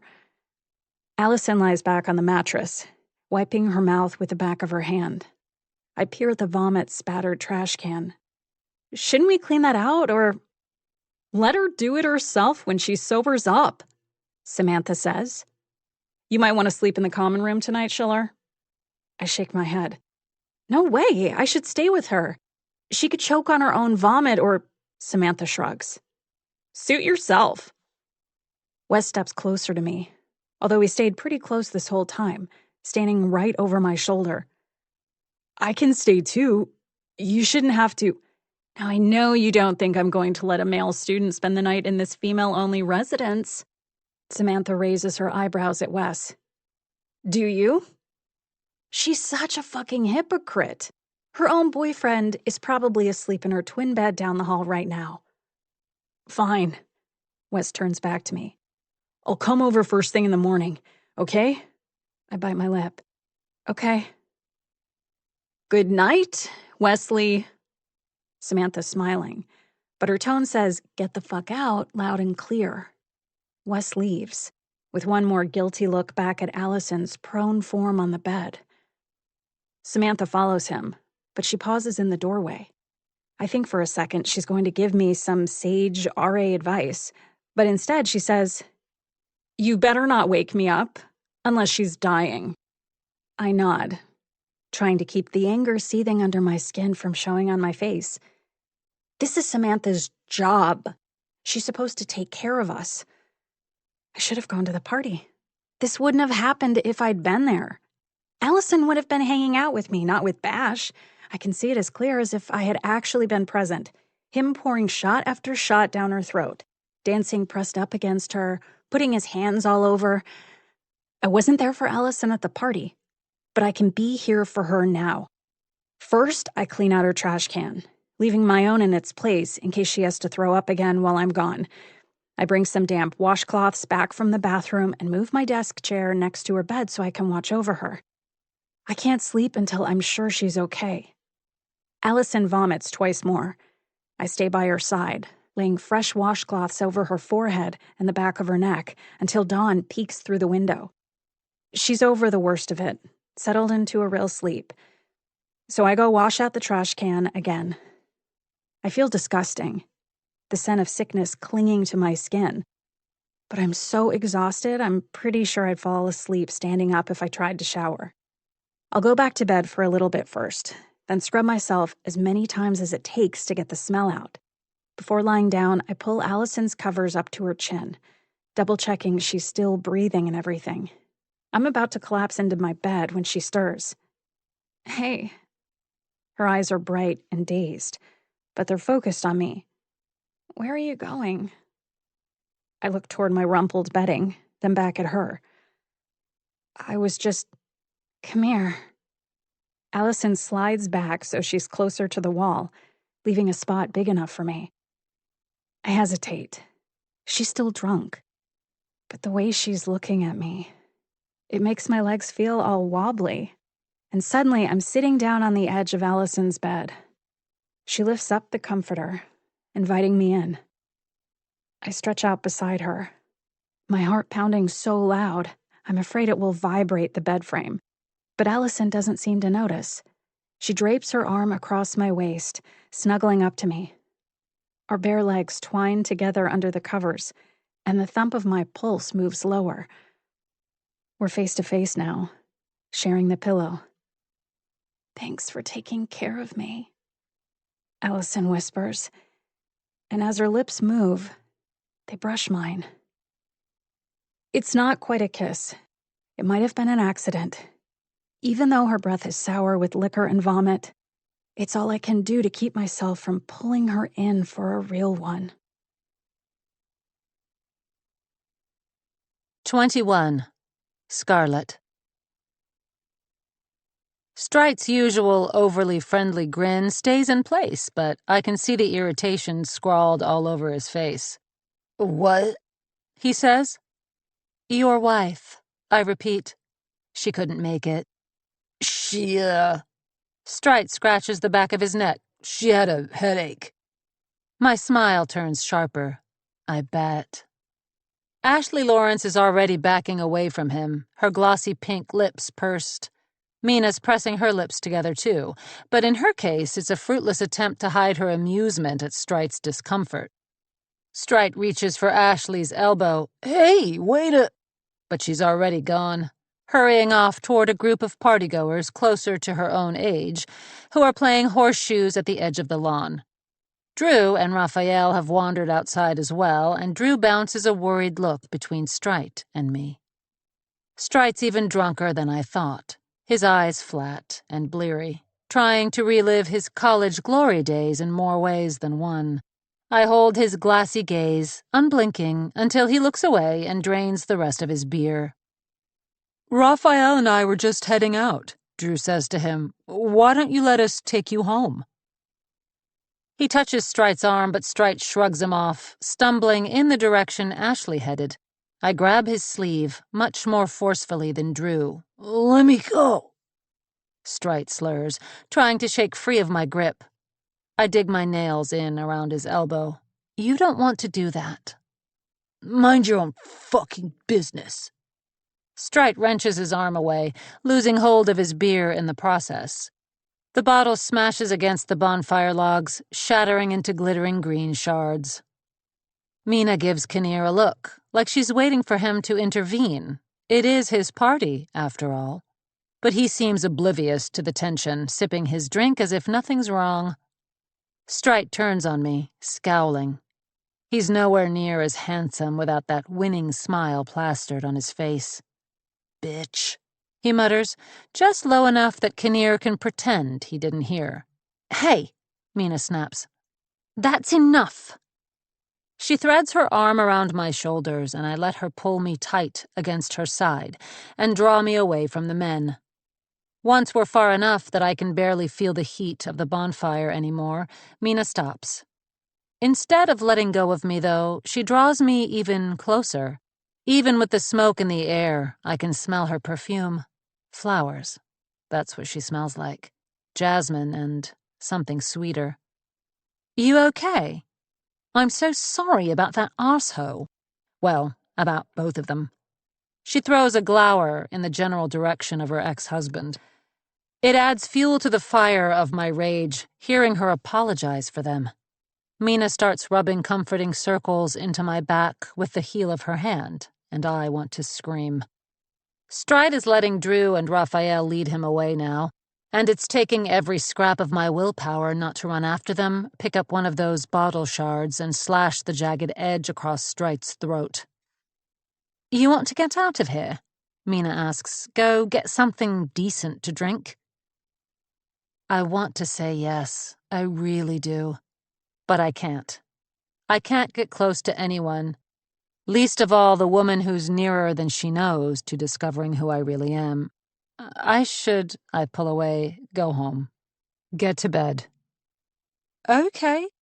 Sure, Mina says. I'll walk you. No. At the harshness in my tone, she flinches like I've slapped her. I try again, try to make my voice softer, but the edge is still there. I mean, thank you. But you don't need to. It's not far. All right. Have a good night, Scarlett. Her voice is stiff and formal, and so is her posture as she turns on her heel and strides away. Not back to the bonfire, but around the side of the house, leaving the party entirely. I should go home, like I told her I would, but I can't do that either. My preparations are complete. I have everything I need. I just need to finish setting the trap and let Kinnear walk right in. By this time next week, he'll be dead. I wait until the crowd around the fire thins out, until he stands alone, watching the flames burn down with one hand in his pocket and the other choking the neck of a fresh beer bottle. The lion effigy is nothing but ash, though the pole it was lashed to still sticks up from the center of the pyre. When Kinnear sees me coming, he smiles and waves me over to join him by the smoldering remains. "Where did you run off to?" he asks. "Oh, I was over there." I gesture vaguely toward the darkest part of the yard. There are a few people in white Adirondack chairs, huddled together for warmth, but most of the other guests have retreated into the house. "Not so bad, is it?" Kinnear says. He's tipped over into full drunkenness now, looking at me. His eyes won't quite focus. "Socializing with people?" "Thank you again for inviting me." I smile, trying to seem pleasant, friendly, the incident with Strite totally forgotten. He takes another sip of beer. "I didn't realize you were such good friends with Mina." "Oh, I'm not sure what we are, but not friends. Especially not now that I rejected her overture yet again. I'm helping her out with her campus suicide investigation." Kinnear points the bottle at me. "Make sure to add that to your tenure file. It's not flashy, but they like that sort of selfless community service stuff. How's it going so far?" "Mina seems like she has it all handled," I say. "She's very capable." "Yes, she certainly is that." He doesn't even try to conceal the contempt in his voice. I raise my eyebrows at him, prompting him to go on. He gives a bitter laugh and takes another swig from the bottle. "I just mean, she's very focused on her career. She'll do whatever it takes to get ahead." "And you won't?" "You should just watch out, that's all," he says. "Mina doesn't care about relationships unless she can get something out of them. Once someone's outlived their usefulness." How bold of him to assume he was ever useful to Mina. He's saying much more about himself right now than about his ex-wife. If anything, his warning increases my respect for her. "Oh, I almost forgot," he exclaims. "You wanted to see that book." He turns toward the house. I grab his arm to stop him. "There are so many people here now," I say. "It would be too distracting." "I'll grab it off the shelf, and we can go somewhere quiet." The only quiet place in the whole house is his bedroom. Convenient. That wouldn't be very professional, would it? I say. Someone could see us going off together alone. "People are seeing us together right now." He casts a look around to make his point, but the few guests remaining in the yard are all at least half drunk and caught up in their own conversations, not paying a bit of attention to us. I let go of his arm and step even closer. That's different, and you know it. Kinnear stares into my eyes, a self-satisfied smile tugging at the corners of his lips. With the dying flames lighting up his face, even I have to admit the man is infuriatingly handsome. I'm sure I look alluring right now, too. The firelight against my copper hair, my cheeks flushed from the mix of heat and chill around the fire. What if I come over another night? I offer. Okay, he says. Tomorrow? I'm busy tomorrow, I'm afraid. What about next weekend? This can't seem too calculated. He has to think he's seducing me. I pretend to consider for a moment, then make my face light up like I've had a brilliant idea. What are you doing on Halloween? I ask. I don't know, he says, probably hiding inside with all the curtains drawn to avoid the trick-or-treaters. That's exactly what I was hoping he'd say. I had contingency plans for covering up the windows, but it would be that much easier if he takes care of it himself before I arrive. I hold his gaze for a few more seconds, giving him time to imagine it. What I'll look like with my clothes off, spread out in his bed. The fire's dwindled to almost nothing now, but there are still sparks in his eyes. Perfect, I say. Just tell me when to come over. How about 9? Unless that's too late. It's not too late. I'll see you then. I touch his arm again, only for a second this time, digging my nails in just enough for him to feel it through the thick weave of his Gorman Shark sweater. As I walk away, I can feel him watching me, following the calculated sway of my hips. I count out a few steps before turning back to him. One more thing? Kinnear smiles. Anything. I move back to his side so I can whisper in his ear. Promise you won't tell anyone. I wouldn't want to start any rumors or... Of course. Kinnear squeezes my upper arm like I did to his. The same way he's touched me countless times, after staff meetings, in the hallway, when I ran into him at the coffee shop. Like he's placating me and putting me in my place at the same time. It'll be our secret. I don't believe him. If he actually succeeded in sleeping with me, he'd brag to Strite immediately, and everyone else in the English department would be well aware within 48 hours. Good thing he'll be dead before he gets the chance to run his mouth. 22. Carly. I've never done this before. It's easy, Allison says. Start at the top, smear it all over. When she asked me to help her dye her hair for Halloween, it seemed easy enough. But now that we've got trash bags spread out over every stainable surface in the Wit bathroom, and Allison sitting in front of me wearing a distractingly thin tank top, I'm having second thoughts. What if I mess it up, though? She twists around to grin at me. The bag draped over the desk chair we dragged in here crinkles behind her shoulder blades. Then I'll shave my head and dress up as Dr. Evil for Halloween instead. That doesn't exactly set my mind at ease. Allison laughs. It'll be fine. Just don't get it in my eyes. I start mixing up the dye, checking the instructions on the package multiple times to make sure I'm doing it right. Allison has her laptop propped up by the sink, some Broadway cast album playing through the speakers. Everything seems to be back to normal between us. Last Sunday, I woke up alone in her bed, the room still smelling sour. When Allison came in a few minutes later, carrying a paper bag and 2 giant cups of coffee, she didn't seem hungover at all. She was practically chipper. But she kept her sunglasses on, big retro ones with polka dots on the frames. My head is killing me, she announced after I asked how she was feeling. Wes is on his way over to tell me what the fuck I did last night. Then she laughed, bright and airy like this whole situation was a sitcom romp. She clearly didn't remember inviting me into bed with her, or how close we came to kissing. So I'm not going to bring it up either, even though it's all I can think about. A welcome distraction from worrying about my father and his mistress. I still haven't spoken to my mother.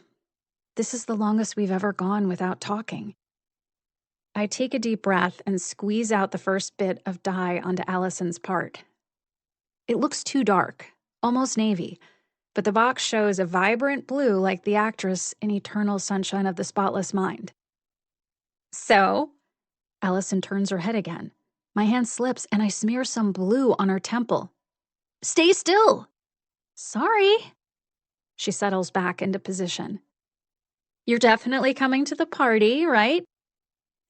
Yeah, I told you I was. I keep working the dye through the length of her hair, as deliberate as if I were diffusing a bomb. Why?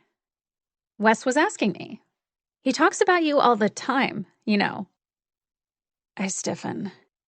I know they hang out sometimes without me, but now I'm picturing her laughing with him about our almost kiss, making a giant joke of the whole thing. Allison with her hand on Wes's shoulder so she can catch her breath, wheezing, "Can you believe it?" As if I'd ever want to kiss someone like her. He's a really great guy, she says. Yeah, he seems nice. Nice is putting it mildly. Wes is like an old-fashioned gentleman from a Jane Austen novel. We went to prom together, you know, she says. My senior year. Wes wasn't even supposed to be my date. He was in college already. I'd been going out with this guy, Justin, but he dumped me a week before the dance. So Wes drove home for the weekend to take me. I didn't date at all in high school, or go to any school dances, not even with a group of girlfriends, all dancing in a circle with our backs toward the boys. I stayed home and read Crime and Punishment in my bedroom, and tried not to let myself imagine what it would be like to sway against someone while a slow song played. Why did that guy break up with you? I ask. I told him I was bi. I almost dropped the dye bottle. So I haven't been imagining things. Allison likes girls, which means there's still a chance she could... Wes already knew, she continues. He's the first person I ever told, but then Justin, he told everyone. She laughs, but the pain is evident in her voice. You can imagine how well that went over in our bumfuck town. Allison picks up one of the strips of her hair I've already finished and holds the end to the light, getting blue all over her fingertips. Wes is the only one who didn't give me shit for it. Well, him and his mom. You know, I even lived with them for a couple months. I shake my head. Yeah. My parents and I had some differences of opinion. My dad's a Methodist pastor, so I'm furious with my father, and I'd be perfectly happy never speaking to him again. But at least he's not a pastor. I can't even imagine. We fall silent for a few seconds. The cast album has ended, so the only sound in the bathroom is our breathing. I suddenly become very aware that I've been running my hands through Allison's hair for 10 minutes straight.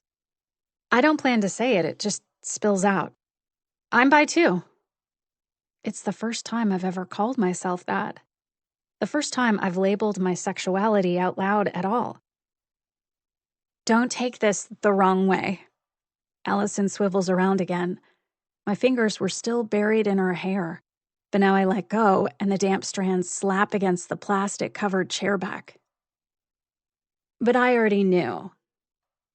She locks eyes with me, a sly little smile curving up her lips. My heart is pounding. Part of me feels so relieved to finally tell someone the truth. But another part of me wishes I could pluck the secret out of the air between us and shove it back down my throat. Really? All the cutest girls are bi. Didn't you get the memo? She winks at me, and I think my whole body is blushing. Like, my toes are probably bright red. Allison throws her head back and laughs, and before I know it, I'm laughing right along with her. My shoulders shaking silently at first, then giving way to actual giggles. Soon my eyes are watering, but I can't wipe them because I still have the dye-covered gloves on, so Allison does it for me. The feeling of her fingertips on my cheek snaps me out of it. I nudge her to get her to turn back around, to stop looking at me like that. Come on. I have to finish this. You don't want half a blue head, do you? I mean, I think I could pull it off. She probably could. Allison resumes her position in the chair, and I pick through the rest of her hair, making sure to cover any remaining blonde with blue goop. There's some new energy vibrating between us, like sparks shooting through my fingers every time I touch her. Or maybe it was there all along, and I'm just now letting myself feel it. I'm sorry, by the way, Allison says. For what? I ask, although I can think of several things. For everything. She sighs and drops her blue speckled shoulders. Getting so wasted last weekend and blowing you guys off when we were supposed to go to Pittsburgh. Where were you anyway? Bash's place. He hosts this weekly poker game. I figured as much, but it still stings to hear her say it. So, you guys are... Allison scoffs. Not even. I'm shaking my ass in his face every night, and he barely knows I exist. I find that hard to believe. Allison is pretty difficult to ignore. I'm gonna make him notice me, though, she says. I have a plan. At the Halloween party, I'm going to... Ouch! I lift my hands away from her head. I was working the last bit of the dye into her scalp, and I must have tugged too hard on her roots. Sorry, You're done. As I strip off my gloves, Allison goes to look at herself in the mirror, turning this way and that to examine my handiwork. The color is starting to brighten as it develops, turning as vibrant as clementines. Allison's blue eyes pop, and her pale skin glows like moonlight. She tilts her chin up and licks her lips, and I have a flash of us in bed together, her mouth brushing lightly over mine. What if it wasn't an accident?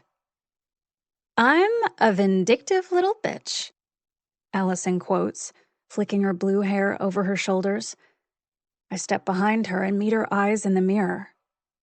Truth be told. 23. Scarlett. Tomorrow is the night. So tonight I prepare, picking out the perfect outfit, shaving my legs, shaping my nails. All the things most women do to prepare for a date. But little do they know, killing a man is so much more satisfying than fucking a man could ever be. I'm in the bathroom brushing out my hair when I hear a noise from down the hall.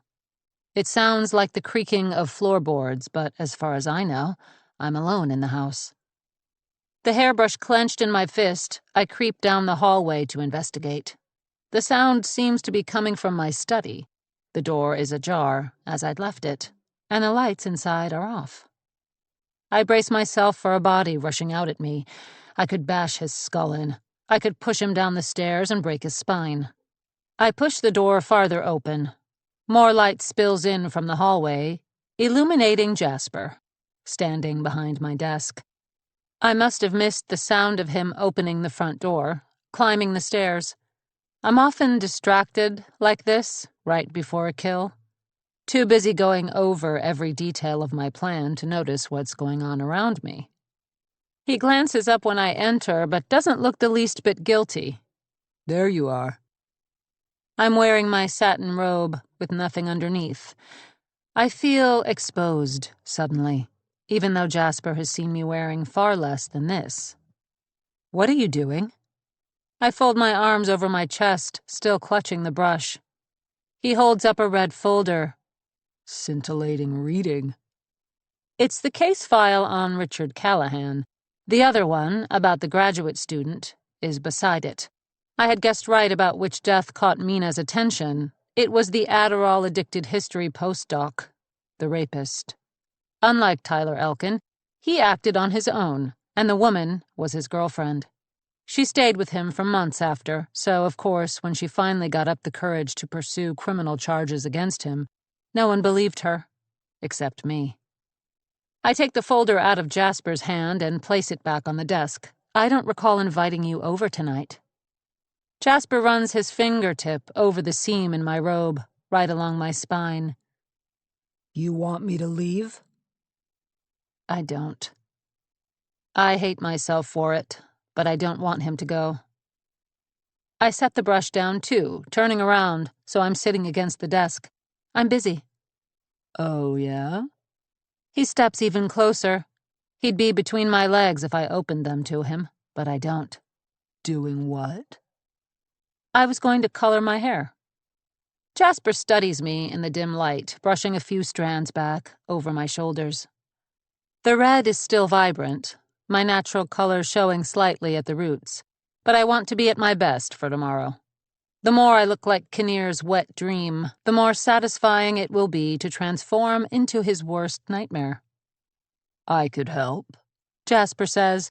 I scoff and shove at him, though I can't bring myself to push him away entirely. I'm serious. I used to bleach my ex's hair for her. This is the first time he's ever mentioned a previous relationship to me. I don't know the first thing about Jasper's life. It's better that way. He used to ask me about my past, where I grew up, old boyfriends, old girlfriends, but after I refused to answer him enough times, he gave up.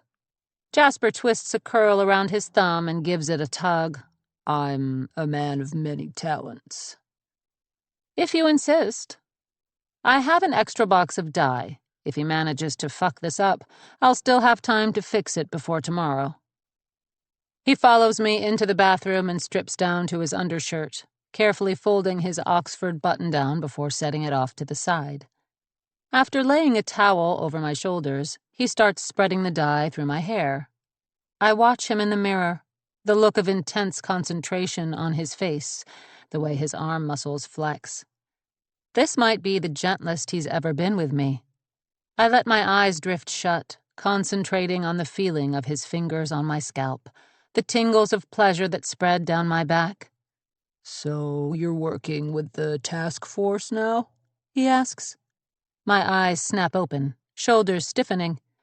Jasper's hands jerk a little, and a spurt of red liquid lands on the white fabric covering his torso. That guy, the janitor? Jasper hunches down to knead the color into the nape of my neck. He was a peeping Tom or something, right? That's what the police said, I tell Jasper. He shakes his head as he drains the last of the dye bottle into the ends of my hair. Seems like a waste. All this time spent looking into guys like him and Elkin, as if anyone really gives a damn that they're dead. He sets the empty bottle down on the sink and massages the dye deeper into my roots. There are multiple red streaks on his shirt now, and a few speckles stippling his cheekbone, too. His hands are so strong it feels like he could crush my skull. I lean into his touch, and he presses down harder. Sometimes I wish that Jasper were like me, that I could share my true nature with him. I try not to dwell on it, but occasionally the fantasy still creeps in. How much easier it would be to kill with his help, his powerful hands holding men down while I finish them off, blood spraying across Jasper's skin like the dye is now. But I can't. I might enjoy fucking him, but I can't trust anyone with the truth about what I am, not if I want to survive. I have so many more men to kill. We sit in silence for a while, waiting for the dye to develop. My robe has been shifted a bit, exposing my cleavage, but I don't bother to cover myself up again. Jasper keeps staring at me in the mirror until I finally turn around to face him. That's going to stain. I reach up and he crouches down to let me rub at the spots of color on his cheek with my thumb. The color only spreads further. Jasper lays his hand against mine, pressing my palm into his cheek. The red looks so beautiful against his pale skin. It makes his eyes shine brighter, hungrier. He kisses the heel of my hand, and I can feel his teeth through his lips. I peel his stained shirt off, then let my towel and robe fall to the floor beside it. Without a word, Jasper switches on the shower spray for me, turning the water on its hottest setting. I get into the clawfoot tub to start rinsing the dye out, and seconds later he's in there with me, naked. His hands in my hair again, red oozing through his fingers and swirling around our feet. He tilts my face up and kisses me, deep and devouring, his hands digging into my jaw. Our bodies pressed together, slick and hot, and the dye is running into my eyes now, running over our lips. It's burning, and I can taste it, the harsh bite of the chemicals mixing with the clean taste of mint on Jasper's tongue. I should stop. It's too much. He's too close. I can't breathe. But this is what I can allow myself. I can't have what I really want, but I can have this. So I wrap my leg around Jasper's to pull him even closer, and I let him press my back against the tiles, gripping the curve of my waist as he thrusts into me. We fuck until the water runs cold, and the whole time I'm imagining that the red sluicing over us is blood.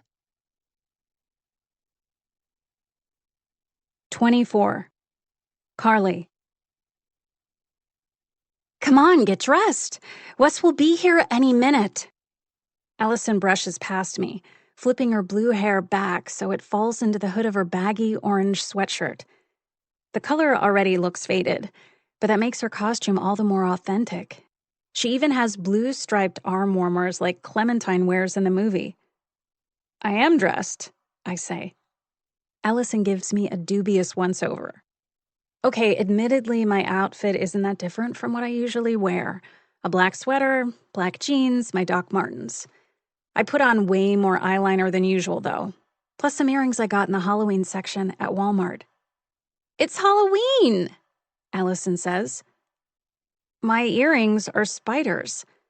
I tuck my hair back and tilt my head so the cheap silver catches the light. Allison isn't swayed. That's not a costume. What did you go as last year? I didn't dress up last year. My mom and I stayed home, with the porch light switched off. My father had to work late, and he didn't want us opening the door to strangers without him there. All the more reason to do it this year. She grabs my arm, leading me toward the closet. I'll find something for you to wear. That's okay. You don't... But Allison's already pulling things off hangers and tossing them onto my bed. Most of the clothes she's picking out look way too small. Like, small even for her, which means they'll be obscene on me. I'm already regretting going to this party, and we aren't even there yet. I only agreed to it in the first place because I want to keep an eye on Allison. She turns away from the closet and picks through the items piled on the bed. A couple of garments ooze down onto the floor, and she leaves them where they fall. Here. She holds out a fistful of shiny black fabric to me. Try this on. I shake my head. I'd really rather... Just try it. You can change back if you hate it. I huff out a sigh. Fine. Allison watches while I slip off my sweater, kick off my boots, unbutton my jeans. I unfurl the clothes she gave me. Fishnet pantyhose with a rip across the knee, and black satin shorts that are barely more than underwear. As I tug the shorts up over the fishnets, I'm painfully aware of how the fabric cuts into the softness of my stomach. The last item is some sort of corset, with boning running up the sides. I start trying to wrap it around my torso, reaching for the laces in the back. Oh, you don't need a bra with that. Allison unclasps my bra with one quick motion. The feel of her fingertips zaps my spine like a static shock, and I freeze. Clutching the corset against my chest to keep the flesh-toned cups in place. Come on, I'll help you with the laces. My heart is pounding, and Allison's looking at me expectantly, like this is no big deal, and she has no idea why I'm standing here frozen like this. I force my arms to move enough to slip the bra straps off and let it fall to the floor. I press the corset back over my chest as quickly as I can, but I'm pretty sure Allison saw everything. She steps in close behind me and starts weaving the laces through the two sides of the corset, cinching it together. The boning does seem to hold my unwieldy breasts in place, at least while I'm standing still like this. I'm not sure what will happen if I attempt to walk or sit, or God forbid, dance. I think she's done, but then she gives the laces a big yank, almost pulling me back into her. My cleavage spills out over the strapless top, and I feel ridiculous. I feel naked. I can't possibly go out in public like this. It's bad enough that Allison's seeing it. She ties off the laces and steps back to admire her handiwork. Surely once she takes in the full picture, she'll realize how awful I look and let me change back into my normal clothes. Her eyes widen.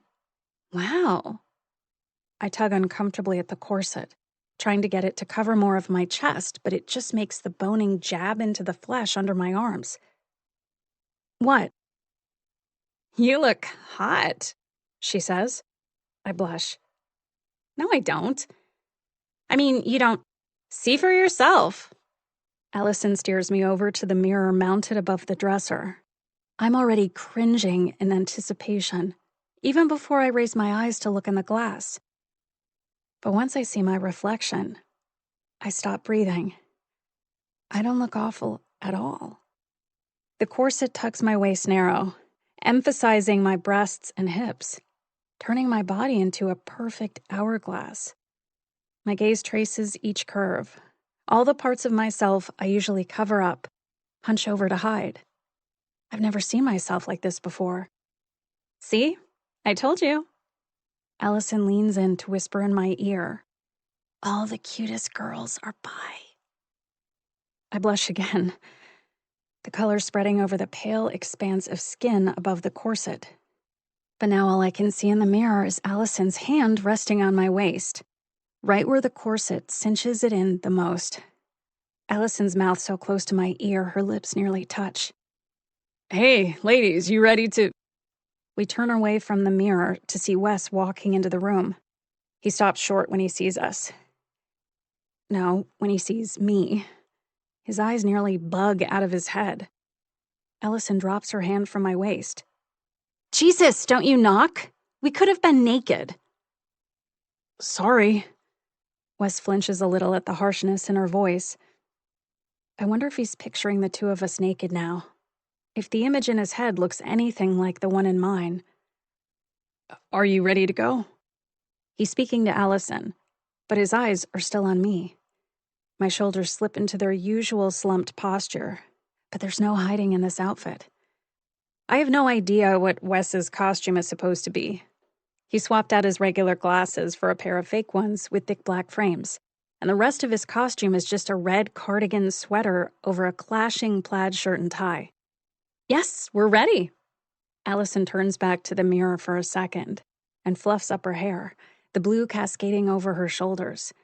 She shoots Wes a teasing look. Just make sure you wipe up that puddle of drool before we go. Now Wes is the one blushing. He looks down at the floor, but only for a second before his eyes find me again. My jacket covers up my chest, but my legs still feel exposed in the tiny shorts and ripped fishnets. I slip back into my docks, half expecting Allison to shove some high heels or something at me instead, but she lets me put on the boots without comment. We're heading for the door when Allison stops. Wait! One more thing.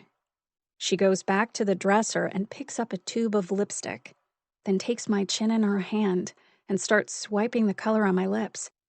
I'm too stunned to stop her. Open your mouth a little, she says. I let my lips part slightly. My throat has gone dry, and my heart is hammering again. I don't know what I'm more aware of. Allison's fingers on my face, or the heat of Allison's breath, or Wes's steady gaze on the two of us. Allison takes off a little fleck of color with her thumbnail, recaps the lipstick, and tosses it in the general direction of her bed. Perfect. Let's go. She hustles Wes and me out the door, and I don't have a chance to peek at my reflection again until we get to Wes's car. I'm startled by what I see staring back from the dark, dirt-flecked windows. My lips are ripe apple red, and it changes my whole face. I look like a completely different person. Someone bold, sexy, confident. I'm not sure who I'm supposed to be, but I definitely don't look like myself tonight. And isn't that the whole point of Halloween? 25. Scarlett. Halloween, the night I've been waiting for. The night Kinnear dies. I'm so eager to get to his house I'm practically vibrating, but I force myself to go over the whole plan again. I've been anticipating this kill for so long, and I want it to be perfect. As I'm plugging my cell phone in to make sure it stays on all night, at home, sitting on the kitchen counter so it looks like I've been here the whole time too, the screen lights up with a text. Happy Halloween. Jasper. The phone buzzes again, rattling against the granite. What are you up to tonight? I almost pick it up to respond that I'm home working, too busy to talk to him, but knowing him, he might come over and check. I really need to get this key back, or change the locks. Though Jasper knows how to pick them. I watched him break Sandra into her office once when she left her keys at home, with nothing but a quick flick of a credit card in the door. I have to break it off with him, but I'm afraid of what he'll do, and even more afraid of what I might do to him in response. He's still typing, in fits and starts, the bubble icon appearing and disappearing. I flick the Do Not Disturb setting on and switch the screen off, examining my reflection for a moment in the darkened glass. The excitement, the bloodlust burning in my eyes. Jasper can never know who I really am. But tonight, I get to introduce Kinnear to the real Scarlett Clark. I force myself to take a slow, indirect route to Kinnear's house, winding my way through the outskirts of town rather than cutting through the heart of campus. Even here, there are plenty of students roaming the streets in various states of costumed undress. They hardly notice me, though. Too busy talking amongst themselves, taking surreptitious sips from poorly disguised liquor bottles, trying to keep their flimsy costumes secure as the wind swirls around them. I'm in costume, too, dressed up as a woman who might actually consider fucking Kinnear. Black lace trim peeks out of the plunging neckline of my dress, and my bright red lipstick picks up the fresh copper tones of my hair. I've tied it back in a tight chignon, the way I always do when I kill, to prevent leaving strands at the scene. Two girls walk down the sidewalk in my direction, huddled close together against the cold. One of them, the prettier one, has shocking blue hair that licks back on the breeze like a flame. Real or Halloween store wig, I can't tell. As I cut down a different street to avoid them, a shiver shoots through me, though I'm dressed much more appropriately for the weather than those girls are. I tuck my gloved hands into my pockets and increase my pace, pressing my elbow into my purse so it doesn't jostle too much against my side. There's a bottle of whiskey in there, a special gift for Kinnear. I made him promise again when I accidentally on purpose ran into him after his final class of the week. To keep tonight our little secret, so our colleagues don't start talking about us. He agreed, of course, nodding at me with a schoolboy giddiness that made me want to abandon my plan and end him right there, let his life drip onto the linoleum for all to see. I turn another corner and I'm in his neighborhood. Only professors and high-level administrators can afford to live in this part of town, and trick-or-treating ended hours ago, so it's quiet here. Most of the houses are dark or lit solely by the soft flicker of a television screen. I circumvent Drew and Raphael's street entirely, though the two of them like to turn in so early they're probably in bed by now. Kinnear's house looks like a block of concrete, gray drapes pulled shut over all the windows to conceal him from the costumed children who trundled through earlier this evening. Perfect. My rubber-heeled shoes barely make a sound against Kinnear's driveway, but he still opens the door before I can lift my hand to ring the bell. Scarlett. He smiles, almost as eager as I am. Please, come in. 26. Carly. On the drive to the party, Wes keeps stealing glances at me in the rearview mirror. At first, I try to pretend I don't notice, but then I find myself enjoying it a little, almost wanting his eyes on me. He's playing a different Fiona Apple album than the one we listened to on our drive to Pittsburgh. This song was on the mix he made me, though, so I know all the lyrics. I mouth along with the words. I've been a bad, bad girl. And his gaze goes right to my red painted lips, hands gripping the steering wheel like he's afraid he might run off the road. Allison's totally oblivious, chattering away about theater department gossip in the passenger seat.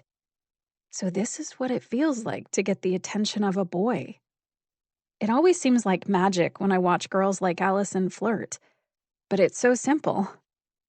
The Halloween party is at an off-campus house where several upperclassmen boys from the theater department live, including Bash. The building pulses with music like it's alive. The sound thrumming through the car doors even before Wes parks in the gravel lot around back. As we climb the rickety steps to the front porch, Allison loops her arm around me. I'm grateful for the warmth. The cold night air makes me feel even more naked. Wes trails a few steps behind us, but when we get to the door, he swoops into position to hold it open. Inside, we're hit with a wave of heat, bodies and sweat, and several different kinds of smoke. The dancing must be happening on the upper level. It sounds like the ceiling could come down at any moment from all those feet bouncing against the floorboards, rumbling like thunder. It's so loud. I see Allison's lips moving as she greets her friends. A girl wearing a shiny black dress and devil horns. A guy in a Spider-Man suit with the mask pushed up so he can sip his beer. But I can't hear her. Can't hear anything. Even the music is starting to sound far away now, the cacophony combining into one all-consuming drone. Allison and Wes move deeper into the crowd. But I'm frozen, my feet rooted to the sticky floor, my throat closing up fast as if someone's squeezing it. Allison doesn't even notice that I'm not beside her anymore. She's saying hi to a girl wearing an 80s wedding gown with fake blood smeared down the front, her hair teased into an electrocuted fright. But Wes looks behind him, looking for me. He stops and offers me his hand. I take it. The pressure of his grip calms my pounding pulse. We catch up with Allison again, and a boy with spiky brown hair and a fake mustache pasted to his pockmarked face. I've seen him around the theater department before, but I don't know his name. Offers us all bottles of beer. Allison and Wes take them. I shake my head. No thanks. The boy knocks the bottle against my arm, the sweating glass leaving a cold smear of moisture on my skin. Come on, it's a party. Allison glares at him. She doesn't drink. Why not? He leers at me, looking down my top. Can't be against your religion dressed like that. Back off, Kyle, Allison says. She said no. Kyle scrambles backward, trying to disappear into the crowd to get away from Allison's glare. Thanks, I say. He just wants to get all the pretty girls wasted, 'cause that's the only way he'll get laid. Allison narrows her eyes, then tips her head back and drinks the bottle of beer he gave her in a few long swallows. Let's dance! I tense, gripping Wes's hand harder. His knuckles accidentally brush against my thigh, touching my skin through the fishnet, and he jerks like he's been shocked. I'm not really much of a dancer, I say. I don't believe that. With these hips? Allison grabs me and squeezes. I blush, and for whatever reason, my eyes go straight to Wes. He doesn't respond, but when Allison pushes me toward the staircase, he follows us. The second floor has slanted walls, like an attic. All the furniture has been pushed off to one side, and in the middle of the space, a clump of people are... Well, I guess it's dancing, but it looks more like they're all rubbing up against each other while the techno remix of a pop song blares from big speakers set up in the corners. Before I realize what's happening, I'm in the middle of the floor, and Allison's pressed up against me. I can't see where Wes went. There's a dented disco ball hung from the rafters, throwing off strange, jagged light that distorts everything. Allison's unzipped her hoodie, revealing a tight black tank top underneath it, already riding up to show a sliver of her stomach. She puts her hands on my waist and tucks me close so our hips smash together. I try to stay in rhythm with the music, and Allison's much more confident gyrations. But I feel totally ridiculous. Like everyone's watching me, thinking about how awkward and pathetic I am. Like they can somehow sense the heat building between my legs as Allison rubs against me, moving to the beat. Allison swings her head, tossing her blue hair in a wide arc, and I almost stumble over my feet. I grab onto her to hold myself steady, and my hands end up so low I'm practically cupping her ass. I start to apologize, lift my hands away, but Allison seems unbothered. She makes a figure 8 motion with her hips, grinning, her teeth glowing as blue as her hair in the strange light. I might feel ridiculous, but Allison isn't embarrassed. She doesn't care if the whole world sees us, including Wes. My eyes have adjusted to the shattered light now, and I find him over in the corner near the stairs, nursing his beer and watching us dance. Allison tosses a look over her shoulder, and at first I think she's trying to get him to join us. I let myself imagine it for a second. Allison pressed against my front, Wes molded along my back, their hands tangling on my hips. But Allison isn't looking at Wes. She's looking past him. Bash. He has his hair slicked back, and he's wearing all black, plus what looks like liner smudged around his eyes. It makes his cheekbones appear hollow, vampiric. Maybe that's what he's supposed to be, but it's not much of a costume. As soon as his eyes meet Allison's, she grabs me tighter, grinding against me so hard it almost hurts. I stiffen. Is that all this is? I'm just a convenient prop to try and get his attention? Well, it's working. When the song changes to a slower one, the dance floor crowd breaks up a bit, people filtering out to get drinks or some fresh air, and Bash sidles over to us. Allison turns to face him, her arms still around my waist. Hey, Bash! I want to push her off me.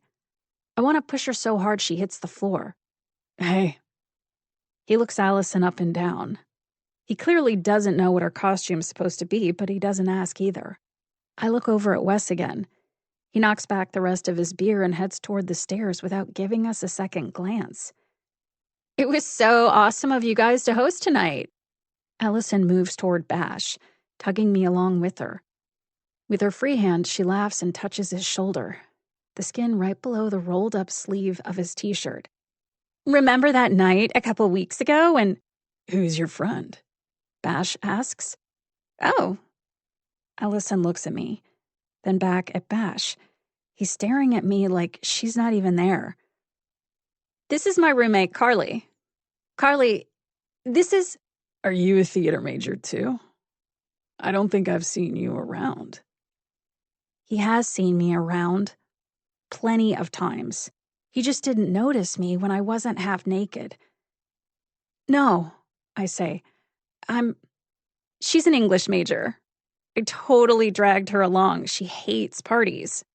Allison smiles at me, but there's something mean behind it. As if it's my fault this asshole is ogling my boobs. Another fast song starts up, and people begin to file back out onto the dance floor. I don't really want to dance anymore. Didn't want to dance in the first place, but at least it might pull Allison's attention away from Bash. He uses the excuse of all the bodies pressing in around us to get even closer to me. You're having fun tonight, though, aren't you? Bash smiles, and the light from the cracked disco ball glints off his white incisors. My heartbeat spikes with panic. He's so close now I can smell a sweat. All I can think about, besides running outside and never looking back, is smashing my fist into his perfect teeth. Allison drops her hand from my waist and steps between me and Bash. I'm so relieved, but my jaw is still clenched with tension.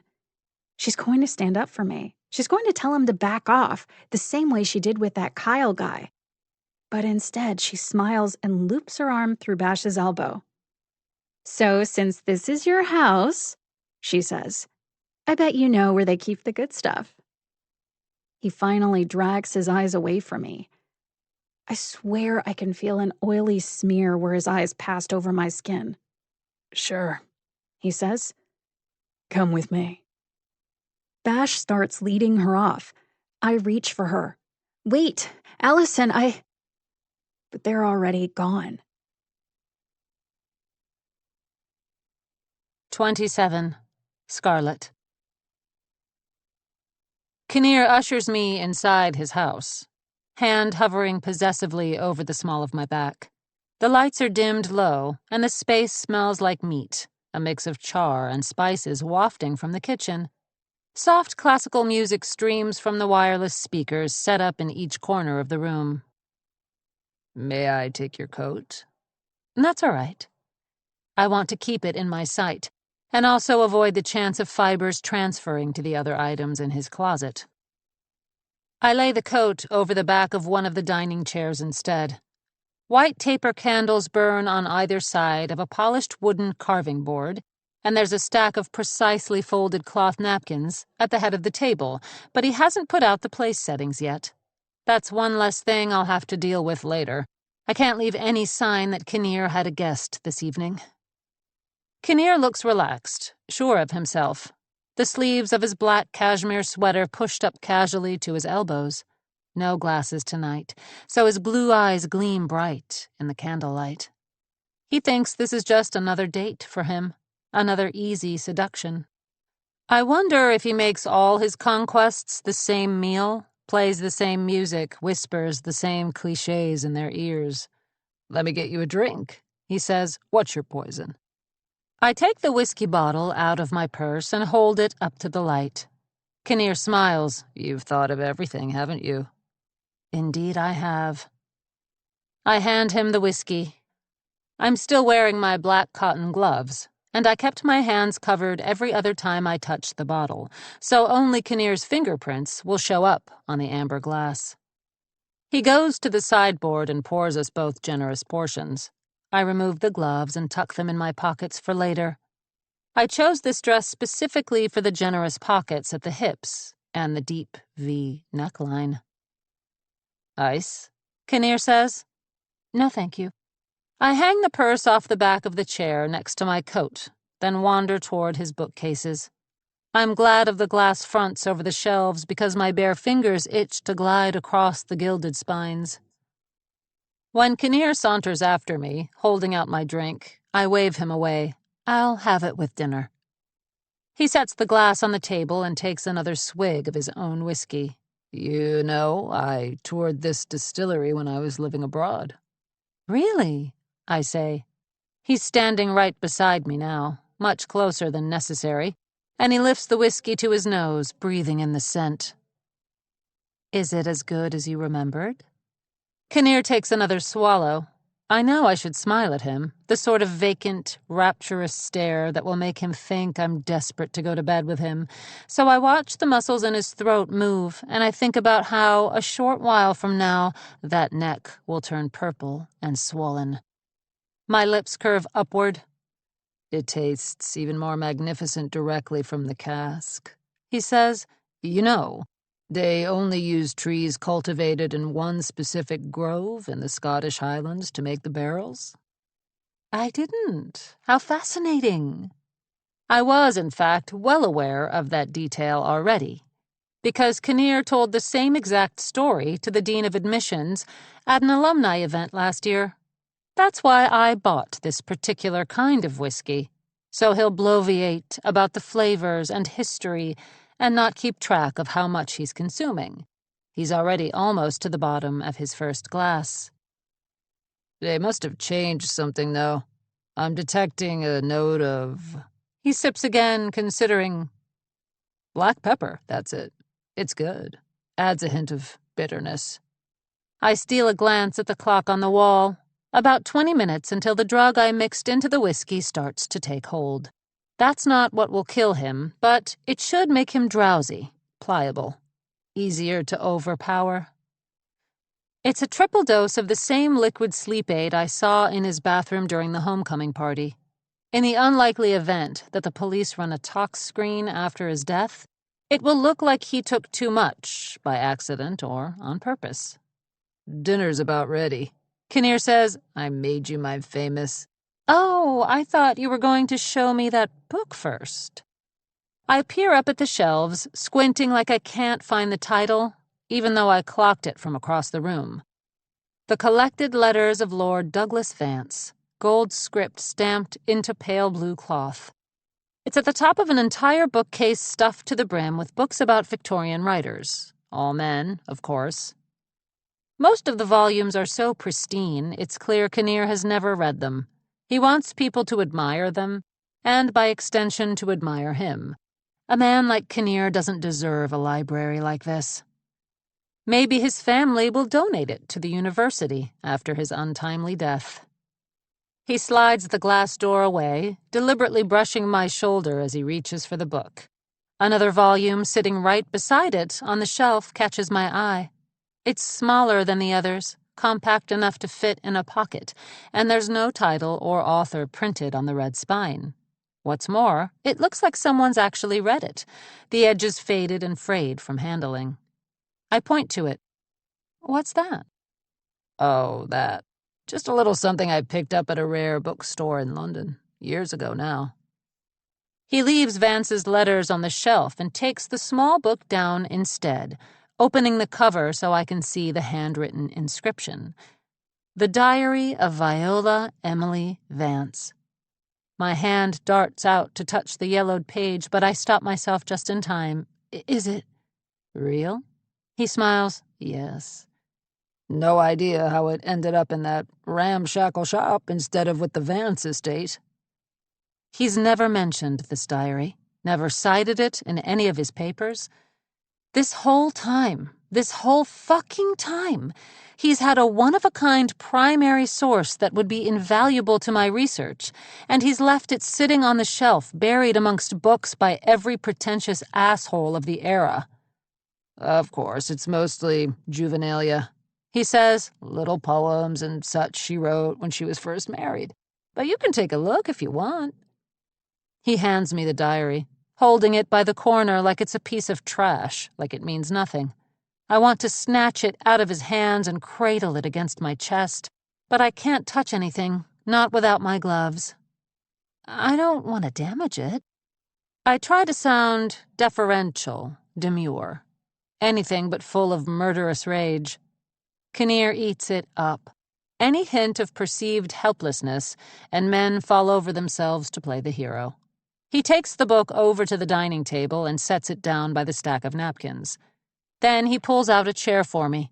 I sit, spine stiff, and Kinnear leans over me, arms caging me in to turn the delicate pages covered in Viola Vance's unmistakable scrawl. That one's not half bad. He reads a short poem fragment, his whiskey-soaked breath rustling my hair. On the last few words, he slurs a little, though he keeps going like nothing's wrong. The drug is working already. "It's wonderful," I say. "It is, despite his mangling." "You know," Kinnear says, "if I end up getting the Women's Academy Fellowship, it doesn't necessarily mean you can't access the archive." I turn my head to look at him. He's so close he probably thinks we're a breath away from kissing.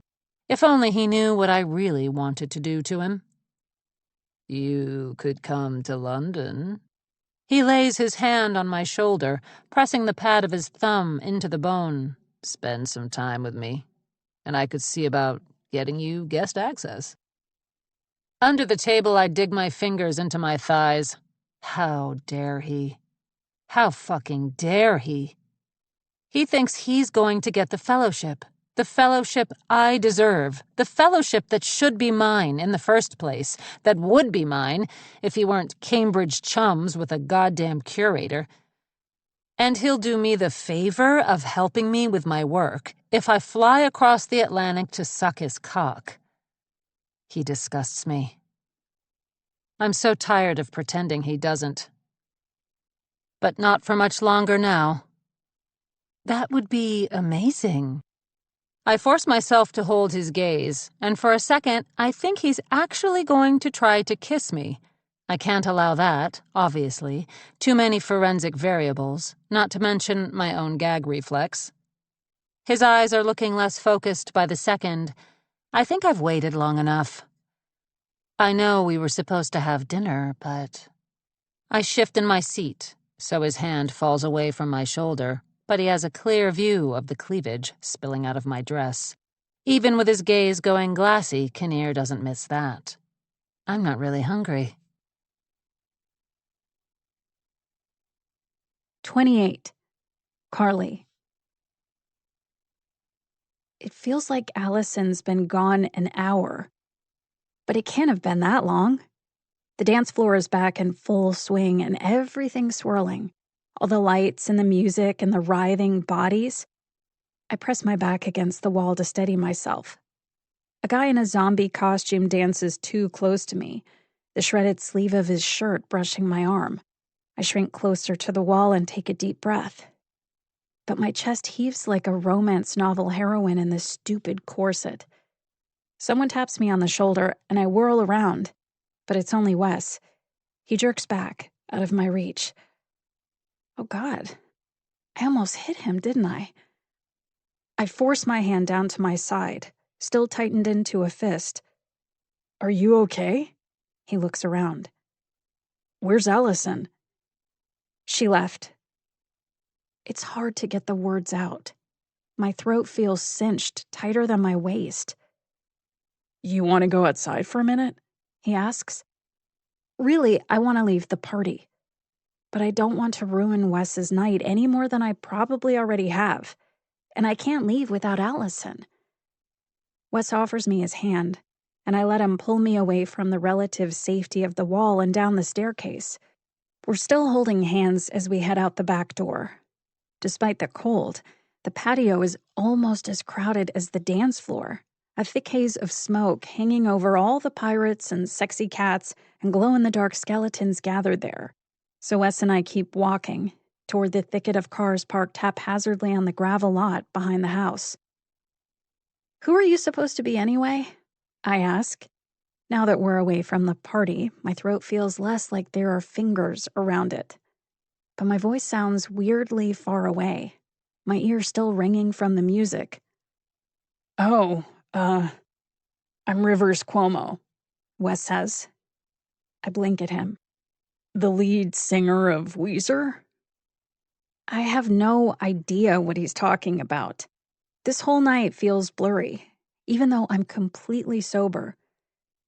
That band we listened... Wes pushes the thick-framed glasses up higher on his nose. They're a lot like the ones Alex wears. They look right on Alex, but on Wes, they're a little much, taking over his face so it's hard to focus on his features. Never mind. It's a pretty lame costume anyway. That wasn't cool, you know, he says, lowering his voice even though we're far enough away from the house that no one's likely to overhear. The way Allison was using you to get his attention. My chest burns with shame and something else at the memory of Allison's body pressed up so close, moving against mine. The music vibrating through us. Oh, no, that's not... Trust me. She's always been like this. She never wants what's right in front of her. She wants what she can't have. He looks me in the eyes. You get used to it after a while. He's so close to me now, and we're all alone out here. Well, there's a Honda hatchback a couple feet away that's rocking slightly, so not completely alone. We're almost to Wes's car now. It's so chilly out.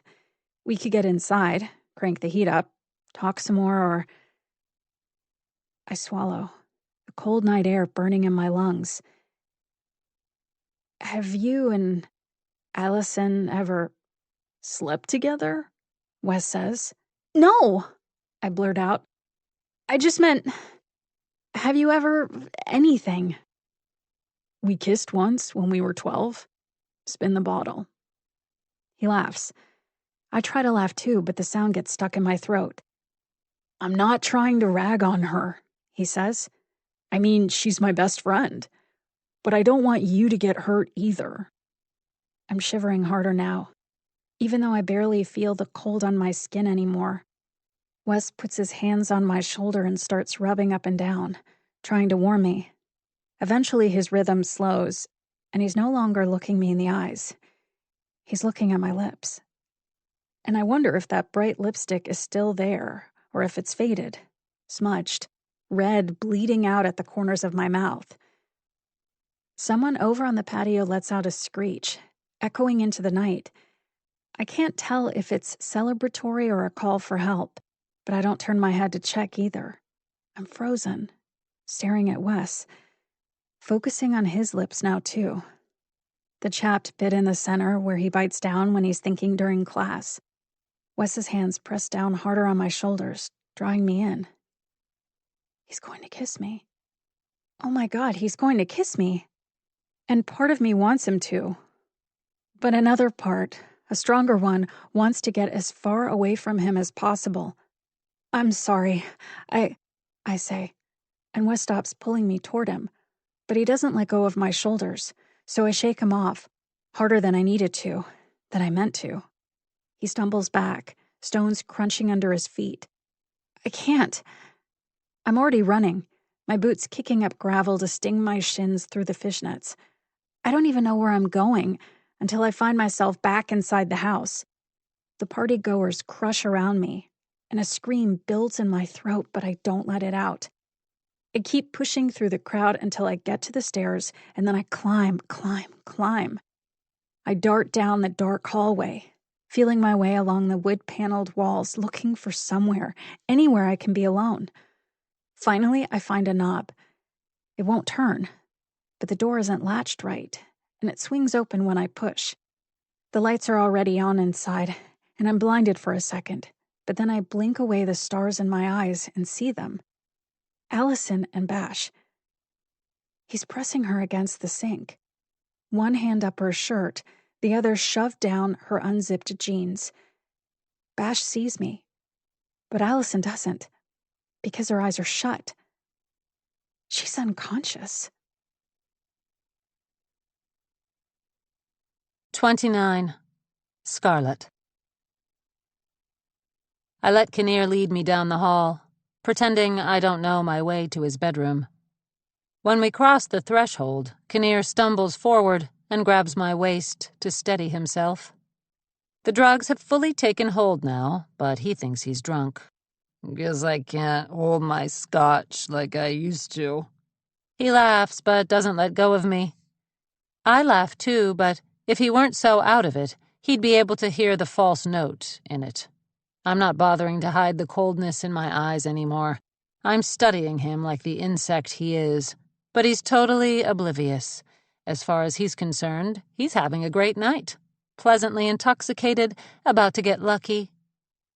Kinnear squeezes me tighter and takes another unsteady step forward, pushing me up against the bedroom wall. His hands are moving higher now, cupping my breasts. I'd hoped I could maneuver him into a position without letting him touch me, but I can tolerate it for a few more seconds to get him where I want him. You know, I always thought... His words trip over themselves. Ever since the day I first met you. But you held out on me, didn't you? Kinnear grasps at my thigh, fingertips sliding under the hem of my skirt. This dress is brand new, picked out especially for tonight. Same with the black lace lingerie underneath it. He'll never get far enough to see it, of course, but it makes me feel powerful. Armored. I keep my hands down at my sides, but I arch my back, letting him think that I'm aroused by the way he's pinned me against the wall, stabbing his sorry excuse for an erection into my hip. When he moves in to kiss me, I turn my face away. I have to do it 3 times before he finally backs off, stumbling a little like he's going to keel over backward. He looks at me, bewildered, eyes unfocused. Take off your pants and lie down on the bed. At first, he just gapes at me, and I'm afraid I've overplayed my hand. He likes women who fawn over him, not order him around. For the next part of my plan to work, though, I need him to do what I say. But a second later, his face lights up with a wobbly grin, and his hands go to his belt buckle. Yes, Professor. Kinnear takes a few halting steps before managing to fully step out of his pant legs. When he reaches the bed, he more falls on it than lies down. But it doesn't matter. He's right where I want him now. Once he's sprawled on the mattress, leaning against the wooden slats of the headboard, he shoots me what I'm sure he thinks is a seductive smile. Aren't you going to join me? I stay where I am, arms folded. Close your eyes. But I want to see you. He makes a suggestive little circle with his hips, grinding at nothing. God, you're gorgeous. I run my fingers along the neckline of my dress, close them. He gives me a shit-eating grin that makes me want to rip his teeth out with pliers and jam them down his esophagus, but he does what I've asked. I wait a few seconds to make sure he's going to stay put before taking the gloves out of my pockets. Kinnear shifts on the bed, starting to get uneasy, even through the drugged haze. He lifts one eyelid as I'm slipping the second glove on.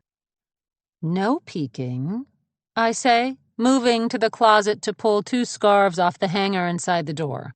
I pick up Kinnear's belt from the floor, too, and climb onto the bed, straddling him. Kinnear keeps his eyes shut like I told him to, but he gropes around until he manages to get a handful of my ass. I grab his arm, pressing it back against the headboard. He opens his eyes just in time to see me winding one of his scarves around his wrist. What are you doing? I tug the knot tighter.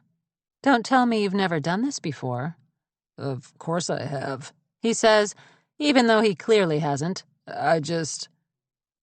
I'm already tying up his other wrist. He starts to squirm a little, but he's not panicking. Yet. I thought this was what you wanted. I grind down against him, pinning him to the bed as I finish lashing his wrists to the headboard slats. Ever since the first day you met me. Kinnear blinks at me, like his brain is buffering, taking a second to catch up with what's happening. He finally notices the gloves. Why are you wearing those? I sit back against his pelvis and smile at him, mercilessly, predatory. My real smile. The one I save for these final moments. I wait until the fear in his eyes starts to roil like storm clouds, then rear back and slap him across the cheek. Hard enough to sting, but not to leave a mark. What the fuck are you? He finally fights back, trying to throw me off the bed, but with his arms bound and the drugs in his bloodstream, he isn't strong enough. I lean over him, holding his wrists in place with my hands, too. He's tied securely, but I can't risk obvious ligature marks on his limbs. Once he's dead, I'll untie him and put the scarves right back where I found them, to support the story that he did this to himself. I can see the headline now. Esteemed literature scholar found dead in his bed. An attempt at autoerotic asphyxiation gone horribly wrong. I was going to use a scarf to strangle him, too, but his belt was right there, coiled up on the floor like a venomous snake, and it seemed too perfect. This will hurt so much more, and above all else, I want him to suffer. I loop the leather around his neck. He's thrusting up against me now, a terrible parody of what he thought we were going to do in his bed tonight. I pull the belt tighter, and he's so stunned with terror he goes still. Kinnear has never looked at me like this, really looked at me. In all the years I've known him, eye contact was always a brief stopover on the way to ogling my tits, my ass, reducing me to parts. This wild-eyed fear is the closest thing to respect he's ever paid me. Too little, far too late. I can't finish him until I see the realization dawn in his eyes, until I'm sure he knows exactly who I am and why I'm doing this to him. I cinch the belt under his chin, tilting his head up so he can get a better look at my face. Do you remember me now, Alex? 30. Carly. Don't. My voice is so quiet. Bash might not have heard me over the music. I'm still on the threshold of the bathroom. Frozen. Helpless. But not as helpless as Allison is. Her head dangles over the sink, blue hair pooling in the basin. I take a step forward. Don't touch her. Bash looks up, but he doesn't stop what he's doing. He looks me right in the eyes, and he doesn't stop. Don't fucking touch her! I'm screaming now, shooting toward him. Why did I hesitate? Why did I let her go off alone with him in the first place? I should have known better. I should have protected her. Bash finally takes his hands off Allison, and without him holding her up, she crumbles toward the floor. On her way down, she knocks over the bottle sitting on the edge of the sink, spraying smoked glass shards over the floor tiles. She's not just drunk. I've seen her drunk, and this is different. He must have put something in her drink. He did this on purpose. He drugged her, and he took her in here and shut the door. If I hadn't walked in when I did... Some of the partygoers are gathering outside the bathroom, drawn by my shouts. But none of them do anything except gawk at us. My red face and clenched fists, and Allison crumpled on the floor, and Bash backed up against the bathtub, regarding me with those lazy, sleepy eyes like he's bored with the scene. I get down next to Allison and try to help her up. My knees grind into the broken glass, but I barely feel it. Allison's left temple is bleeding a little.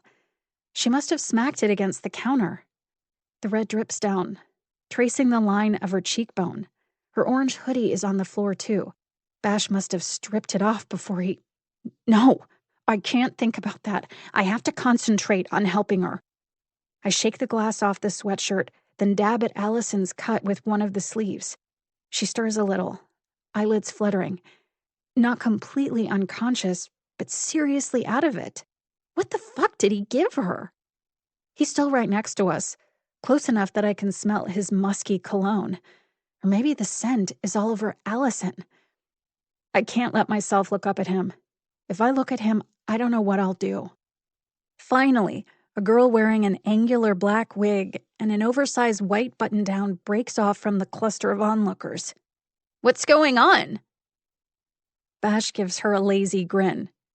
Hadley got wasted again. The girl doesn't laugh, but some of the other students around her do. Mostly the guys. The low tones of their derisive chuckles vibrate down to my bones. Suddenly I'm on my feet, facing Bash. His smile fades when he sees my expression. He takes a step backward, his heels hitting the base of the tub. Someone moves behind me, around me. I'm vaguely aware that it's Wes, pushing his way into the bathroom, kneeling down next to Allison. I'm furious. I'm on fire with it. Prickling heat exploding over my skin. But a strange calm washes over me, too. A curiosity, almost. I'm wondering whether, if I shoved Bash back into the shower, I'd be able to hear the crack of his skull against the tile, or if the music rattling the walls would drown it out. Allison gives a little whimper, smacking Wes's hand away from the wound on her head, and my surroundings click back into focus. I crouch down next to Wes. Help me get her out of here. Did you see what happened? He asks. Did she fall, or... I don't even look at him, too busy wrapping the blood-stained sweatshirt around Allison's shoulders, bracing my arm against her waist. Grab her arms. Are you sure that's... Are you going to help us or not? I snap. Wes cowers a little, blinking at me. I know I shouldn't take it out on him. He's not the enemy here. But it felt good, letting a little bit of the rage break through, like spitting out poison. He takes hold of Allison like I told him to, and together we haul her up to standing, then awkwardly make our way toward the door with her arms slung over our shoulders. Wes keeps looking over at me, but I stay staring straight ahead, my jaw clenched. I want to get out of here. I should never have come here in the first place. Except I don't want to think about what might have happened if I hadn't been here. The crowd parts to let us through. But there are more than a few snickers, knowing looks exchanged. I hate them all so much. Bash most of all. That smug look on his face. I wonder how many times he's done this before. When we make it to the car, Wes leaves me supporting Allison's full weight for a second while he gets the back seat ready. As soon as he walks away, she shifts against my shoulder. Her eyes are open. "Oh, thank God," I say. "Are you—" "Don't tell him." Her voice is a wavering rasp, barely audible.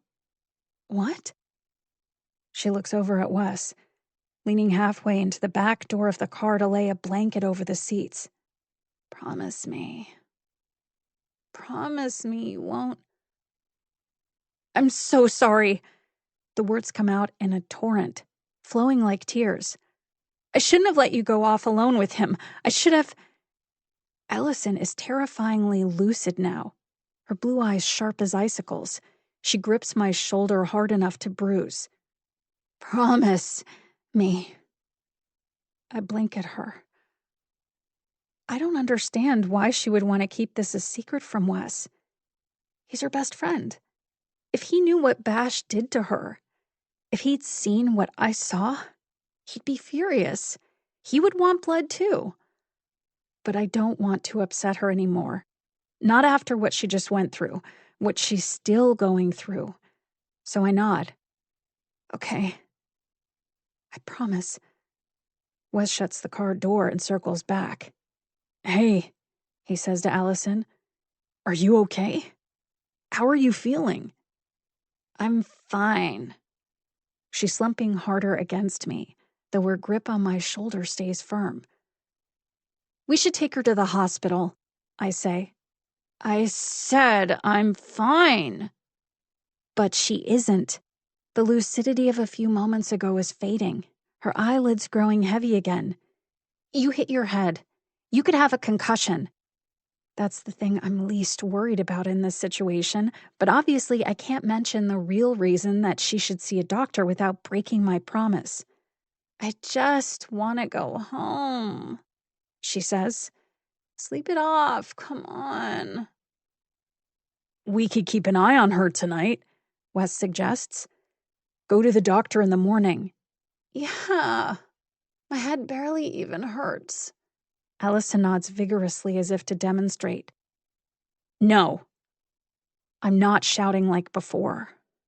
The word comes out quiet, but there's a threat underneath it. You don't want to argue with me right now.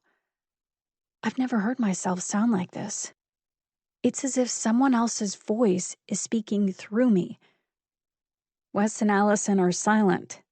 They both seem a little scared of me. Usually I would trip back over my words, apologize, try to make sure no one was offended. But right now, I don't give a fuck. I start steering Allison toward the car. "Come on, let's go."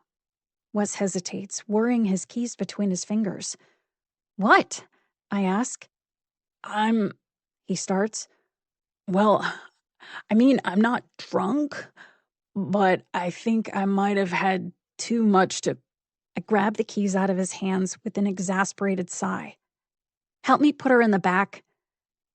Wes and I awkwardly stuff Allison into the back seat. She's gone dead weight again, her eyes shut. Whether she's really hurt or in some sort of shock, we have to get her to a doctor. I'm worried we've waited too long. Who knows what Bash gave her? What other effects it might have? Wes slides in beside Allison, maneuvering her head onto his lap. I get into the driver's seat, and as I'm adjusting the rearview mirror, Wes and I lock eyes, the way we did on the ride to the party. But everything's different now. My hands squeeze the steering wheel, and I wish it was Bash's throat. 31. Scarlett. You don't even remember my name, do you? Alexander Kinnear's mouth gapes, red and wet as a wound, but he doesn't speak.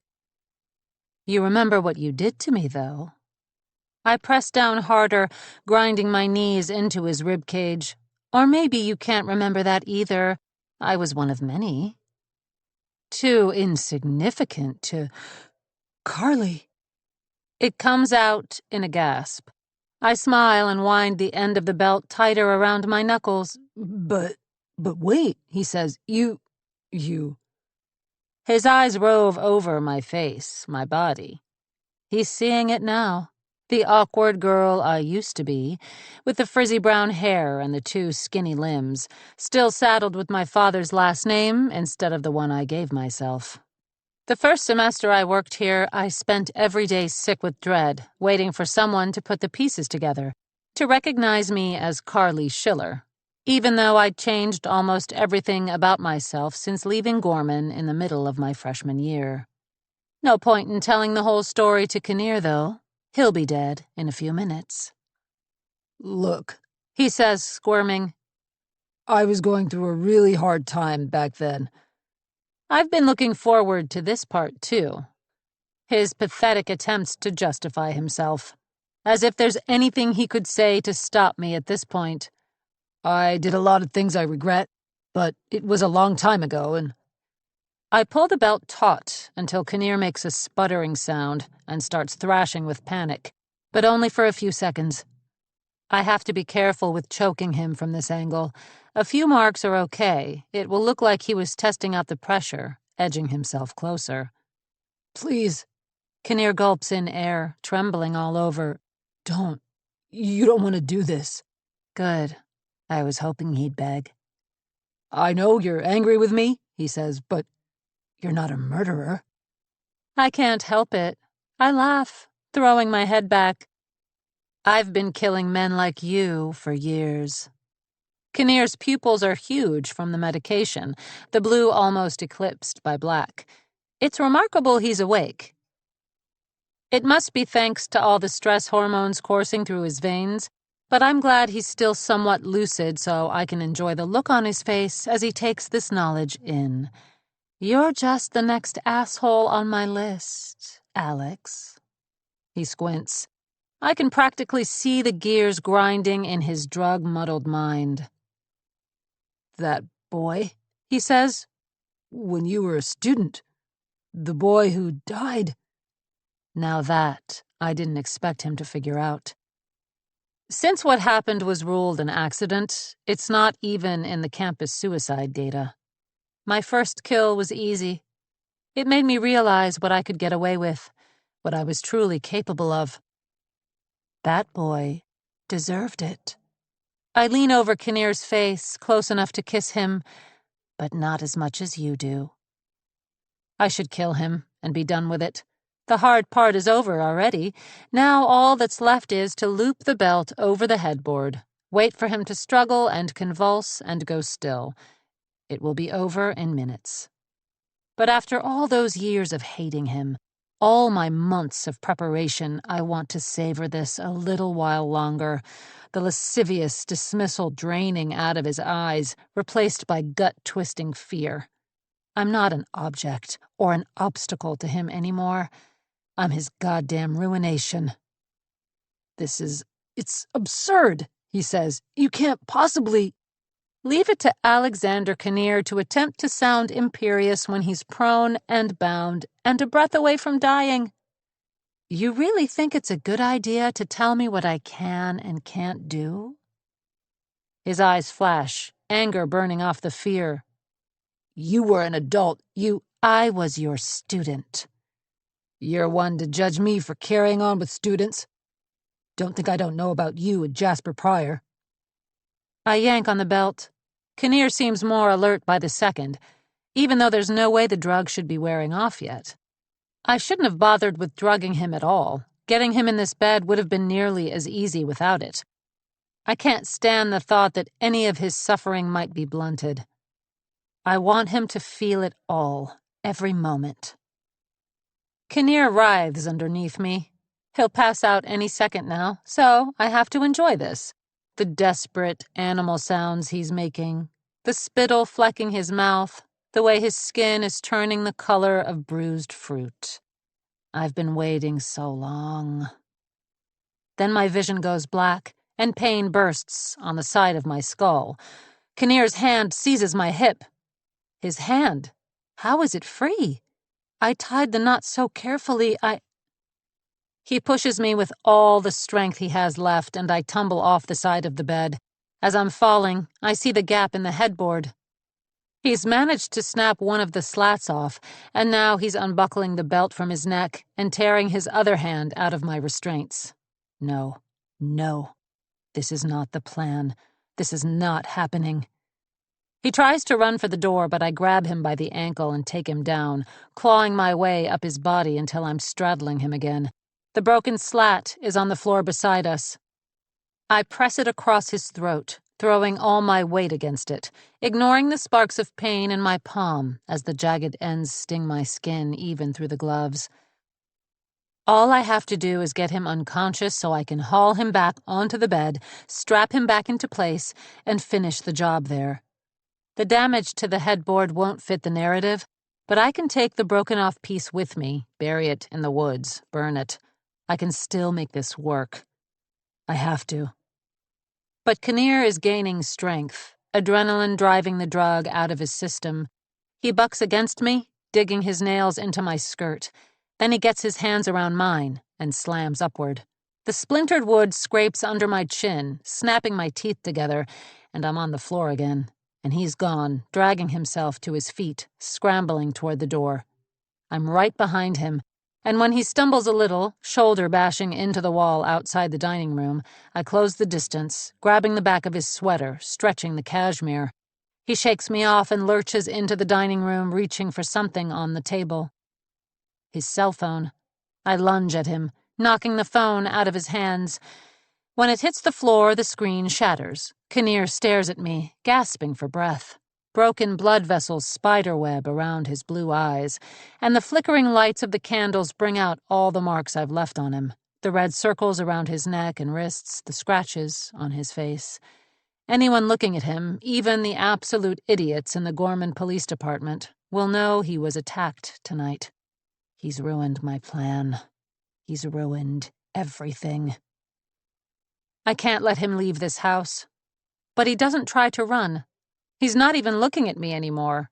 His gaze is cast downward, gaping in horror at something by my right side. My hand. Scarlett.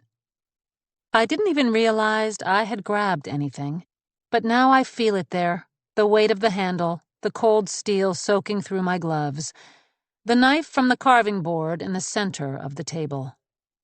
Kinnear makes a clumsy grab for the weapon, and I jab the point toward his stomach. He leaps back with a yelp, even though all I've stabbed is the air between us. Fucking coward. Scarlett, please. He starts backing up slowly. I match him, step for step. You don't have to do this. I'll do whatever you want. Anything. You want the fellowship? You can have it. I'll make some calls, make sure they give it to you, just...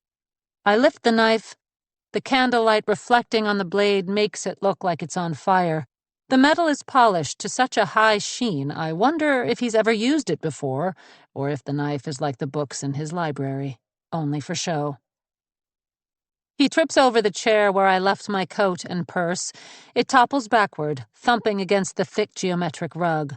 I step over it and keep coming. Kinnear is larger than me, stronger.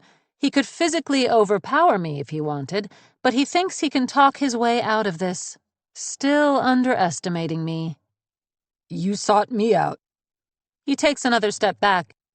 You came to see me, alone. My fingers clench around the knife. Shut up. No one else gave a damn about you. You know that, right? I was the only one who tried to help. He shakes his head like I'm pathetic, like he feels sorry for me. And this is the thanks I get. Shut the fuck up. My hand is shaking, gripping the knife handle so hard it hurts down to my bones. Scarlett, come on. It was 16 fucking years ago. There it is. The anger, the disbelief, the utter indignation that I would dare to judge him, to hold him accountable, to make him pay for what he's done. You have to take some responsibility, too, he says. You knew exactly what you were doing. Girls like you always. My arm is already swinging. One slash, and Kinnear's throat blooms red. 32. Carly. The waiting room of Gorman's only ER is filled with college students in Halloween costumes. In comparison, Allison, Wes, and I look almost normal. Allison's lying stretched out across a couple of chairs, the same eye-searing orange as her hoodie, her blue hair dangling off the side to brush the floor. Wes is a few chairs down, tapping his heel on the tiles compulsively. I sit between them, a clipboard balancing on my lap, my thighs sticking to the plastic seat through the fishnets. I'm supposed to be filling out the hospital paperwork, but I keep getting distracted, checking on Allison. You're not supposed to let people with concussions fall asleep, right? A nurse in mint green scrubs emerges from the swinging doors and calls out another name. This time a guy in a Superman cape responds. He has a black eye and a bent nose, but he's not bleeding like the last patient who went back. Allison stares up at the fluorescent lights with her jaw clenched. The blood on her temple has dried to a smear of rust. She kept arguing with Wes and me on the way to the hospital, insisting she was fine, even as her words slurred together. But since we got here, she's been silent. Two girls dressed as Playboy bunnies rush together to the industrial-sized trash can by the reception desk, the redhead holding the brunette's hair back while she vomits. I swallow the bile rising in my throat and bow my head over the hospital form, writing the date. October 31st. No, it's after midnight, the 1st of November now. 2004. It's technically Monday. Wes and I have Alex's writing class in a few hours. I write my name next, then realize I should have written Allison's instead and start scratching the letters out. Your full name's Scarlett? Wes says. He must have been reading over my shoulder.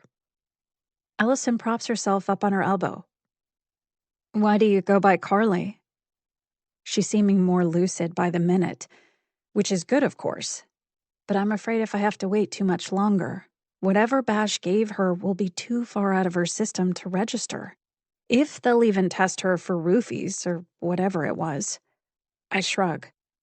My parents always called me Carly. Well, my father did. And as with everything else, my mother went along with it to keep him happy. Besides, I've never felt like I could carry off a name as dramatic as Scarlett. After I turn in the completed form, it seems like hours before the nurse calls Allison's name. The Playboy girls are the only ones still left in the waiting room with us, the redhead sitting with the brunette's head in her lap, stroking her hair. Allison pops upright, then winces. Careful, I say, moving to loop a steadying arm around her waist. Wes gets up to help too, but she's already shrugging me off, walking determinedly toward the double doors. The nurse deposits us in. Well, it's not quite a room, just a bed sectioned off from other similar beds by white curtains. She goes over what I put on the form, then takes Allison's vitals in a brusque, dismissive blur and tells us the doctor will be in to see her soon. I wrote down that Allison fell and hit her head, but I'm hoping if I can get Wes to leave for a little bit, I can convince her to tell the doctor what really happened. As soon as the nurse walks away, I turn to him. Are you hungry? I'm starving. He seems a little surprised, but also relieved to have something to do. While the nurse examined Allison, Wes just stood in the corner chewing on his lower lip. I can go try and find some snacks. Anything in particular? Something hot. Maybe the cafeteria's still open? He looks at Allison. She's so spaced out. It's like she doesn't even see him for a second. But eventually she shakes her head and says, I'm good. She's not, though. I can tell. She seemed calm in the waiting room, but now her eyes are shining, like there are tears building up, but she's refusing to let them spill out. It makes my chest ache, seeing her like this, and it's all Bash's fault. The doctor comes in a few minutes after Wes leaves.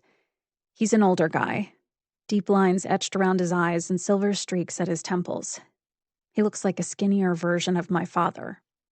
He stares at me for a second. No, not at me, at my chest. I hunch my shoulders, and the corset boning bites into my ribs. This damn costume. I should never have let Allison talk me into it, but that's the least of my mistakes tonight. Ms. Hadley? The doctor asks. Allison nods. She looks so tired, like she can barely keep her eyes open. I expect the doctor to start examining her, but instead he folds his arms across his white lab coat and says, You want to tell me what happened? I start. I hit my head. Allison's trying to sound extra lucid for the doctor's benefit, enunciating each of her words precisely. But the effort makes her seem even more intoxicated. Were you drinking? He asks. I glare at him. Is that really? Yes, I was drinking. Allison lifts her chin, challenging him. He flips through her chart. We'll give you some fluids, keep an eye on you for the next couple of hours. That's it? I say.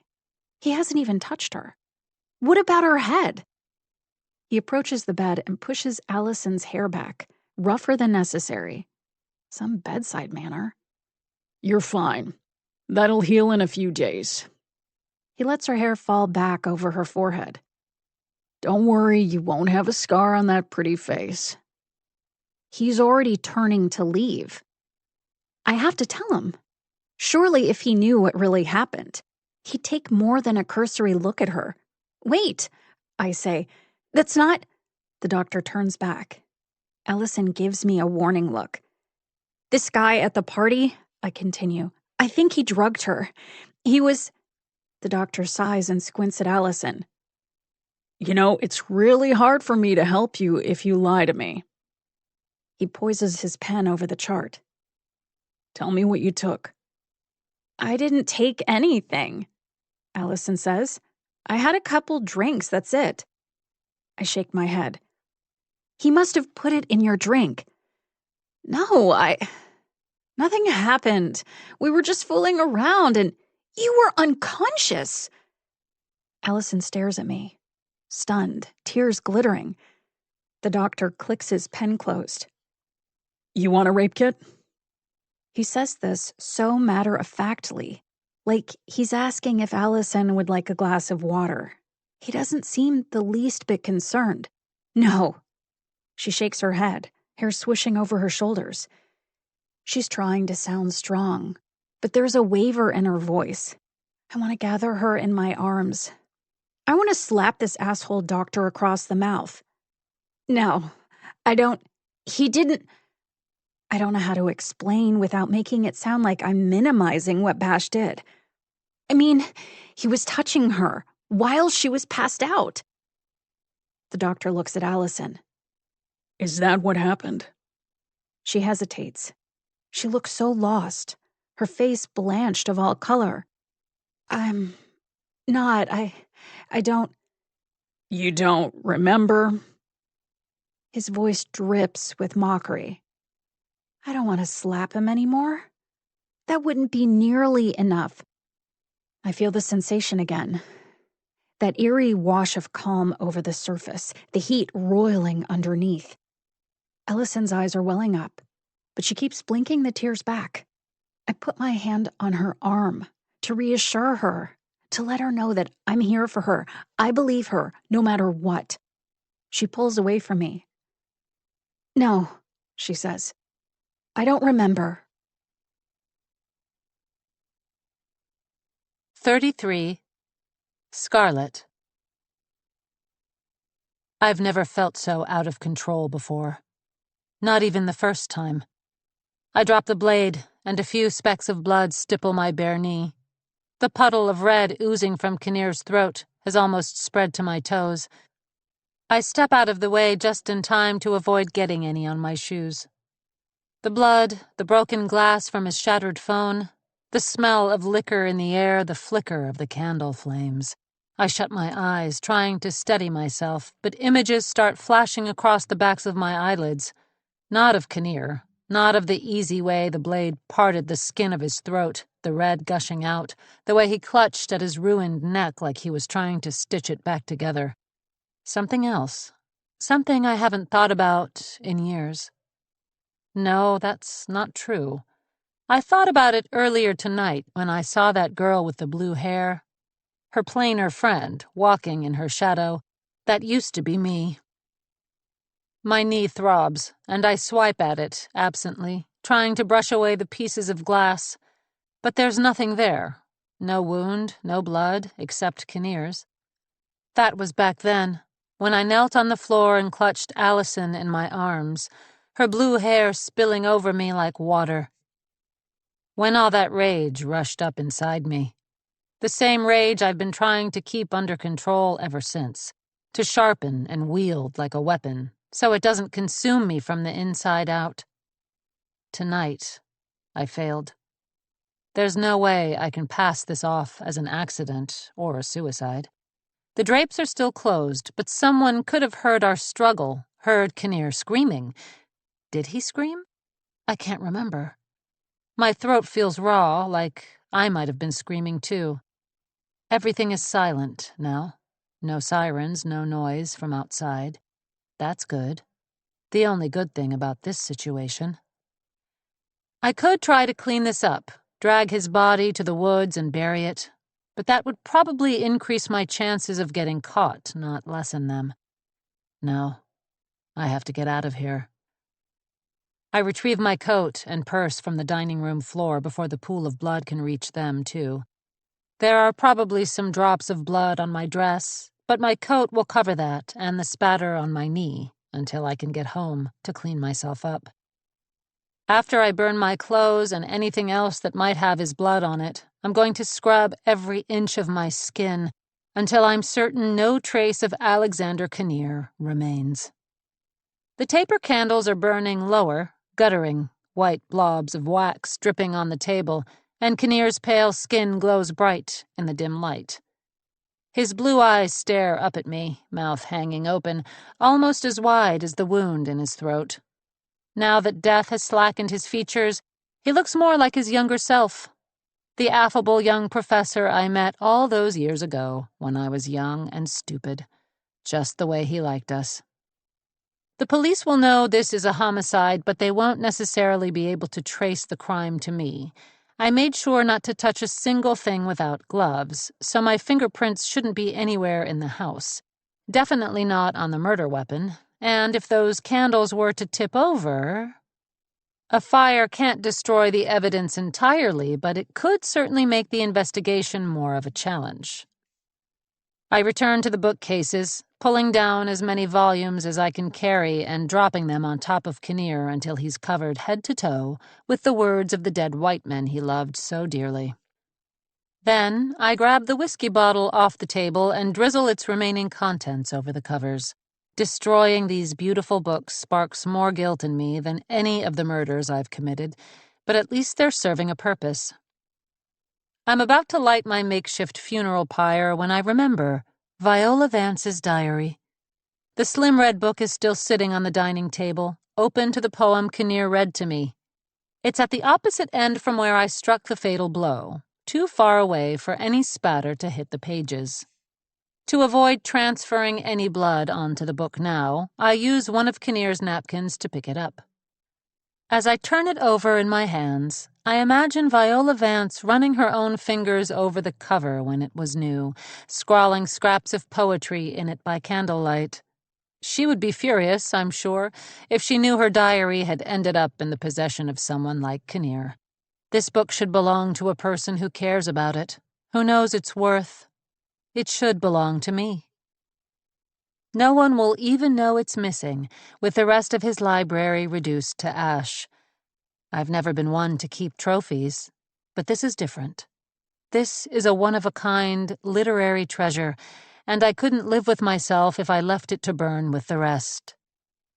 I slip Viola's diary into my purse and tip the candles over onto Kinnear's corpse. I know my way through the woods, but it's harder to navigate so late at night, even with a burgeoning inferno at my back.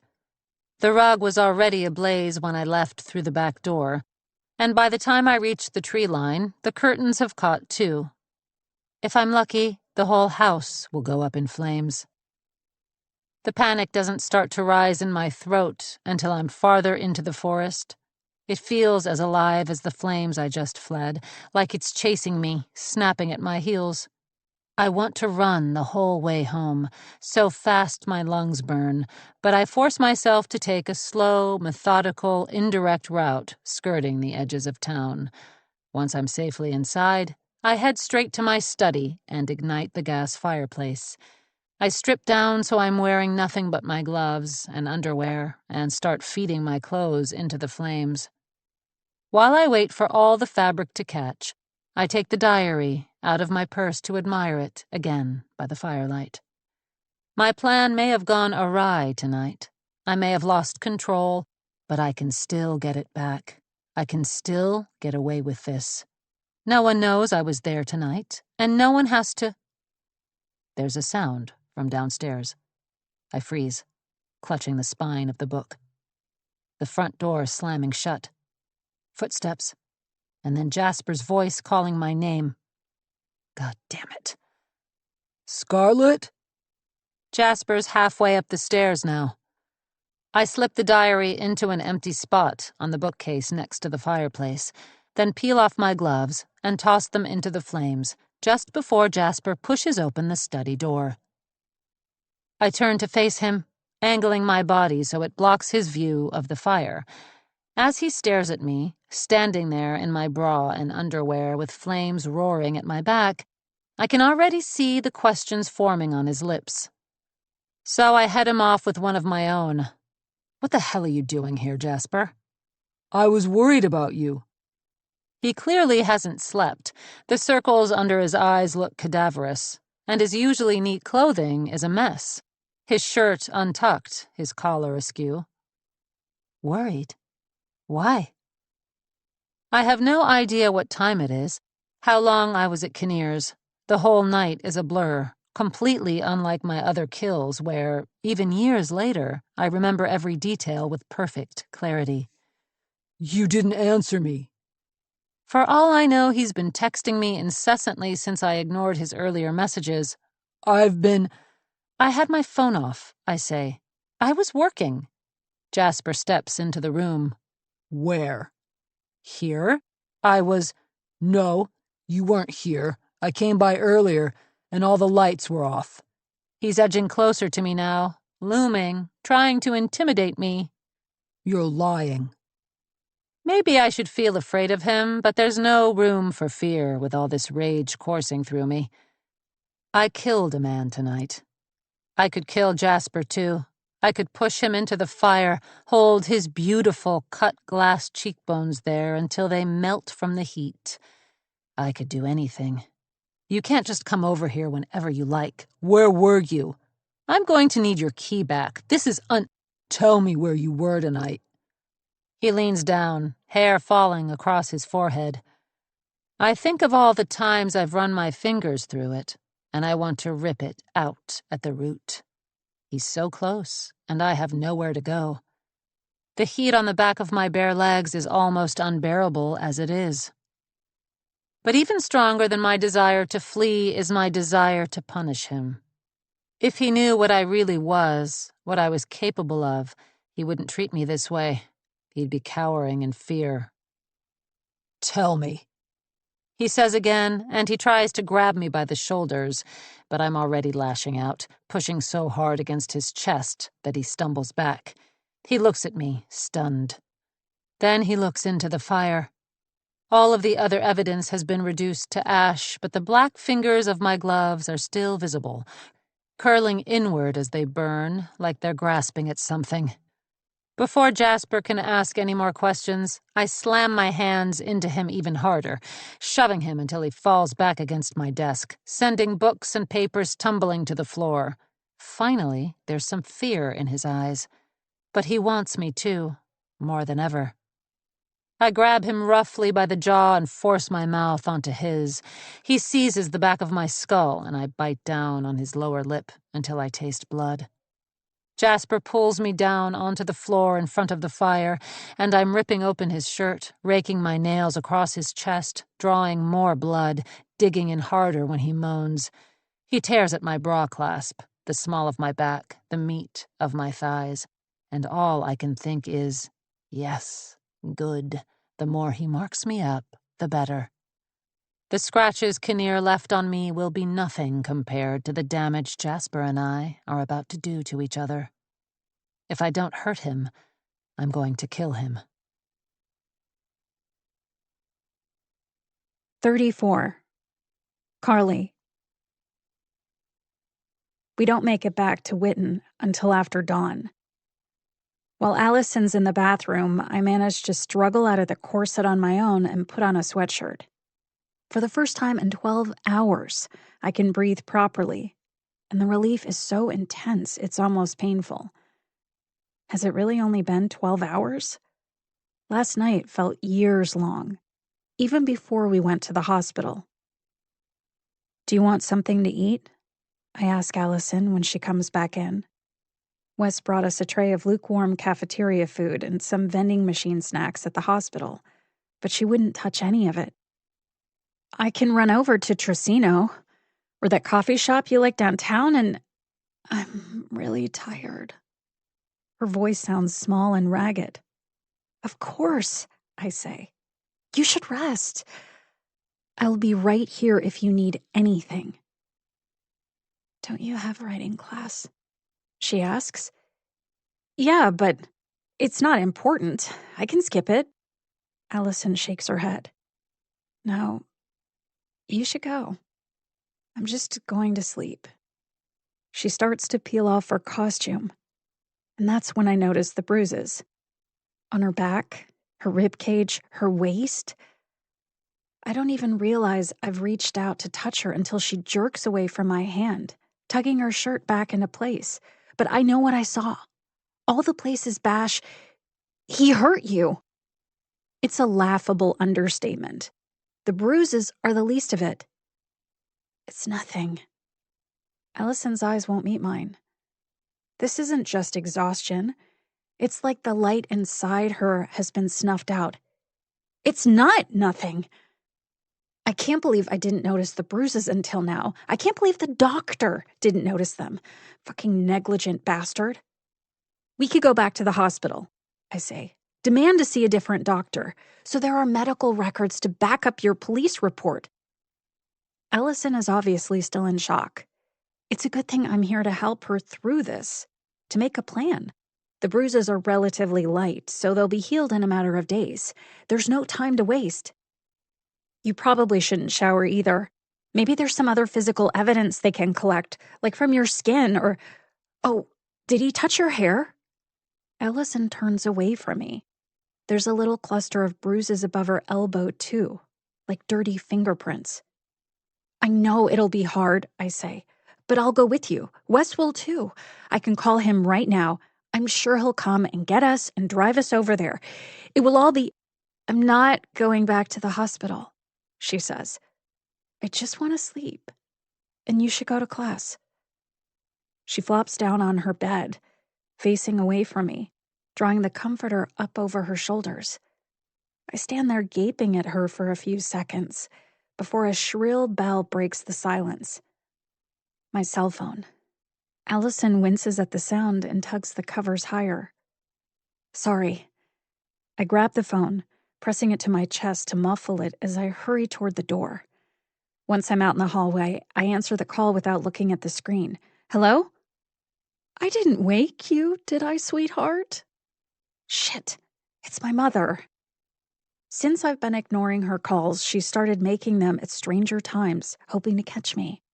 As much as I've been dreading talking to her, as much as my instincts are screaming to make up an excuse, any excuse, and hang up the phone, it's unbelievably soothing to hear her familiar voice on the other end of the line. I lean against the wall across from our room and slide down to sit on the floor. No, I was already up. I can imagine the tutting sound of disapproval she'd make if she found out I was at a party on a school night, let alone the rest of what happened. Okay, good. I know you have class soon, but I wanted to touch base with you about Thanksgiving. I lean my head back. Thanksgiving. I was already dreading it, but now, knowing what I know about my father, going home will be intolerable. I wonder what Allison's plans are. Since she doesn't get along with her parents, she's probably not spending the holiday with them. Maybe she goes to Wes's house for Thanksgiving? Or she might even stay on campus. Maybe I should too. Do you have to go to all your Wednesday classes? My mother asks. Or can you... I don't know if I can make it home, actually. In the silence that follows, I can picture the exact face my mother is making. The narrowing of her eyes, the set of her jaw. Susan Schiller never raises her voice, but her passive-aggressive Midwestern silences might be even worse. Doesn't the whole campus shut down anyway? There's a brittle edge in her voice now. You might as well come home. I miss you. It feels like it's been... She trails off, and I realize she's not angry with me. Or at least not only angry. She's trying to keep herself from tearing up. Maybe I could go home for a couple of days. Maybe I could lie on my childhood bed with my head in my mother's lap and tell her everything, and cry, and cry, and cry. Your father would love to see you too, she says. Yes, I'm sure my father would love to see me and act like we're one big happy family. He'd love to let my mother make him Thanksgiving dinner with all the trimmings and iron his shirts and maybe even wash his underwear so it's nice and clean the next time he pays a visit to his barely legal mistress. What if I don't want to see him? Carly, I know he can be strict sometimes, but he is your father. He's not strict. If you don't have a relationship with him, you'll regret it when you're older. I have to tell her. Now's the perfect time. I know he's at work, so he won't overhear. She'll be upset, but she has to know. Mom, I swallow and steel myself. I saw Dad in Pittsburgh. What? What were you doing in Pittsburgh? How did you even... He was there with another woman. She goes so quiet. I worry the call might have dropped. I thought I'd feel better, lighter once the secret was off my chest, but instead it's turned into a pile of heavy stones, settling in the pit of my stomach. Finally, she clucks her tongue. Why would you say such an awful thing, honey? Mom, I saw them. They were having dinner at this Italian restaurant in Shadyside. He was in Pittsburgh for work a few weeks ago. I'm sure she was just a colleague. She was practically my age, Mom. They were clearly on a date. She kept touching his hand and, you're wrong. Her voice is expressionless, distant. He wouldn't do that. She's not listening to me. I wish I were more surprised. What the hell is wrong with you? I blurt out. She gasps at my cursing, like I knew she would. The way my father treats the two of us is fine, apparently, but swearing is beyond the pale. Don't you have any self-respect? I spit into the phone. He's lying to you. That's all he does. He's... Scarlett Christina Schiller. That is enough. If this didn't turn her against him, nothing will. It's like he's brainwashed her. But it doesn't fucking work on me anymore. I'm done attempting to appease him. Done pretending our family is happy or normal. We're sick to the core, and we always have been. I have to go, I say into the phone. Don't you hang up on me, young lady, my mother says. Not after... But I'm already pressing the button to end the call. 35. Scarlett. I jolt awake, the scream still echoing in my head. I was dreaming about Kinnear, burning alive instead of dead, howling as the flames melted his flesh. I never dream about my victims. Daydreams, certainly, but not like this. Not nightmares that follow me into the waking world. My careful hairstyle from last night is wild now, askew from Jasper's fingers tearing through it. I have no idea when he left, whether he spent the night. If we slept side by side for even an hour, that'd be more than we've ever done. Or maybe he didn't sleep. Maybe he got up and snooped around. Maybe he's already seen something he shouldn't have. Something incriminating. The fire is still blazing, and my whole body is slick with sweat from sleeping on the floor so close to it. I turn off the gas, and the flames cut out. Nothing I threw into the fireplace is recognizable anymore, but I need to dispose of the remains.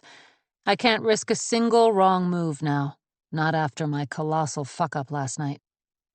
I retrieve my robe from the hook on the bathroom door, knotting the sash around my waist as I head downstairs.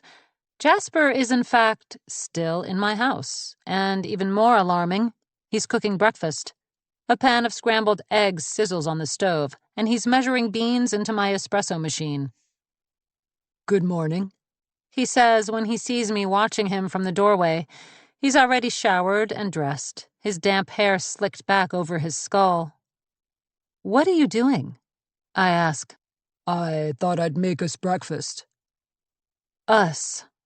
I feel frayed enough as it is, and him being in my space, breaking all my rules, just makes it worse.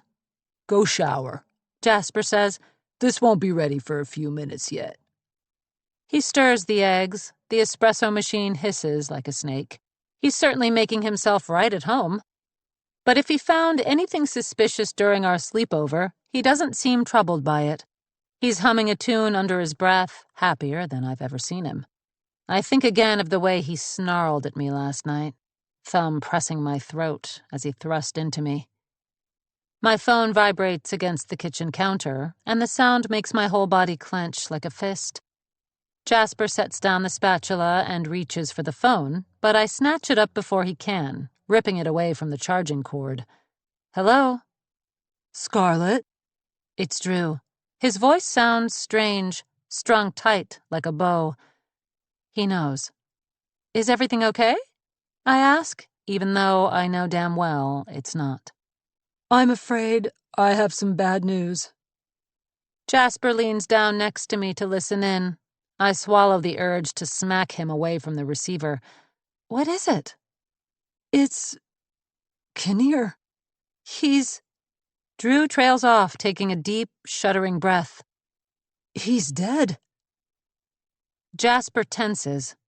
I can't look him in the eyes. I'm afraid I'll give myself away. Oh my God, that's awful, I say. What happened? I think his house burned down in the night. Raphael and we were taking the dog for her morning walk and we smelled the smoke. There were fire trucks everywhere, ambulances. Maybe he's okay then. It seems like the right thing to say. I'm trying to concentrate on modulating my reaction appropriately, but Jasper is too damn distracting. The heat of his skin pressing through my robe, the smell of my bath products lingering in his hair. I have to get rid of him. Maybe he got out in time, or he wasn't home. No, Drew says. No. The county coroner was there too. And there's no way anyone could have survived. The house, there's hardly anything left. I press my fingertips to my forehead, more to hide my face from Jasper than anything. I can't let him see the hope in my eyes. Hope that the fire I set destroyed everything. That there's not enough of Kinnear left for the police to ascertain how he died. Should we go into the office, I say, or wait until Monday? I don't know. God! What are we going to tell the students? He sounds like he's on the verge of tears, but then he exhales, steadying himself. I'll contact everyone. Call a meeting for the first thing tomorrow, and then... Their elderly boxer dog starts barking, and I hear Raphael shush her. Then silence. Drew? I have to go, he says. Why? I ask. What's... The police are here. 36. Carly. I made it through writing class without crying. Then Alex asks me to stay after for a minute, and the heat starts building like a lit match behind my eyeballs. I should have skipped like Wes did, tried to get some rest, but I knew I'd never be able to get to sleep after that argument with my mom. And I didn't want to disturb Allison. She was totally out by the time I got off the phone, despite the way I was raising my voice out in the hallway. As the rest of the students clear out, I can't even look at Alex. I'm sure he's going to tell me the story I read today was terrible. It was. I know it was. My hands are shaking so hard I have to grip the straps of my backpack to steady them. I can't take this today. I can't take anything else. Once everyone else is gone, it's all I can do not to bolt from the room after them. Is everything all right, Carly? He asks. This wasn't what I was expecting. The genuine compassion in his voice, the concerned crinkles around his eyes. I try to keep it all in, play it off like everything's fine, but I'm too tired. My face crumples like a wadded up piece of paper and tears spill out onto my cheeks. The few times I've cried in front of guys before, they've always acted panicked, like I'd suddenly transformed into some gruesome and terrifying monster, which is still better than how my father reacted to tears, as if they were a personal affront to him. But Alex doesn't even seem fazed. He shuts the office door and ushers me to the nearest chair, then hands me some Kleenex from his desk drawer before sitting down next to me, his elbows propped on his knees. You want to talk about it? I dab at my eyes with the Kleenex, sniffling. I have no idea what to say. But maybe Alex could help. He's an adult, an authority figure. He's way better equipped than I am to handle a situation like this. He might even know the right way to report what Bash did, to make sure he's held responsible. It's okay if you don't. Alex holds out the tissue box. Here. You want another one? I shake my head. I'm just really tired. Alex smiles. Out late partying for Halloween? I stiffen. He's so close to the truth, yet completely off base. My roommate, she got sick. We had to go to the ER. We were there all night. His smile vanishes, brow furrowing with concern. I'm sorry to hear that. Is she okay? I don't know what Allison is right now, but she's definitely not okay. But I can't tell Alex what happened last night. Allison didn't even want to tell Wes the truth. She'd never forgive me if I told a professor, a stranger. She's fine, I say. She's back in our room getting some rest. That's good, Alex says. What about you? Are you okay? But no words come out. Just more tears. This is so humiliating. But Alex remains totally calm, like I could cry for the rest of the day and he wouldn't mind. Somehow it makes me feel calmer too. She's lucky, he says, to have a roommate who cares about her as much as you do. He leans back a little in his seat, giving me space. Freshman year is a really difficult time. For everyone. It's quite an adjustment. It is. It was. I should have adjusted by now, right? When I first came to Gorman, Alex says, it was a big adjustment for me too. I find that hard to believe. Alex seems like the kind of person who could make friends with anyone, anywhere. Not like me. All my friends at Gorman are really Allison's friends, Wes included. They only tolerate me because Allison likes me. If Allison decides she doesn't anymore, it's over. I'll be on my own again. My wife was in grad school, Alex continues. So we only got to see each other a few times a year. You're married? He's never mentioned having a wife before. He's not wearing a ring either, and there are no pictures of her on his desk. Alex nods. We're sitting so close now. I can see his eyes aren't just blue. They have little sea green flecks at the edges. Look, he says, I don't want to pry, but if you ever need someone to talk to, I'm here. He dips his head down to look me right in the eyes. Okay. I nod, twisting the damp Kleenex between my fingers. Bits of tissue flutter to the floor like ash. Not just during office hours either. Here. Alex goes back to his desk and grabs a business card, jotting another phone number on the back. That's my personal phone. Call anytime. I can't imagine ever calling a professor on the phone, but I've never had a teacher show concern for me like this before. In high school, no matter how bad things got with my father, no matter how much I withdrew or unraveled, every faculty member I encountered treated me with total indifference. Alex sensed my distress immediately, and not only that, he tried to do something about it. His wife is a lucky woman.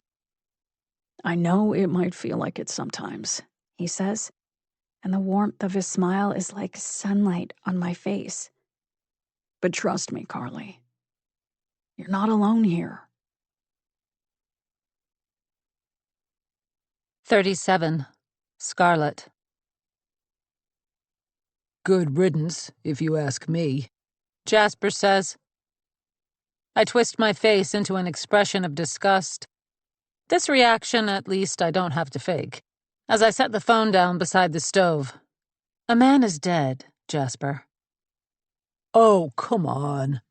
He reels me in by the wrist, pinning me between his body and the counter. You hate it, Kinnear.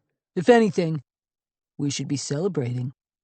Jasper bends down to kiss me, but I push against his chest. The scrambled eggs are starting to smoke, a charred scent filling the kitchen, the air around us clouding.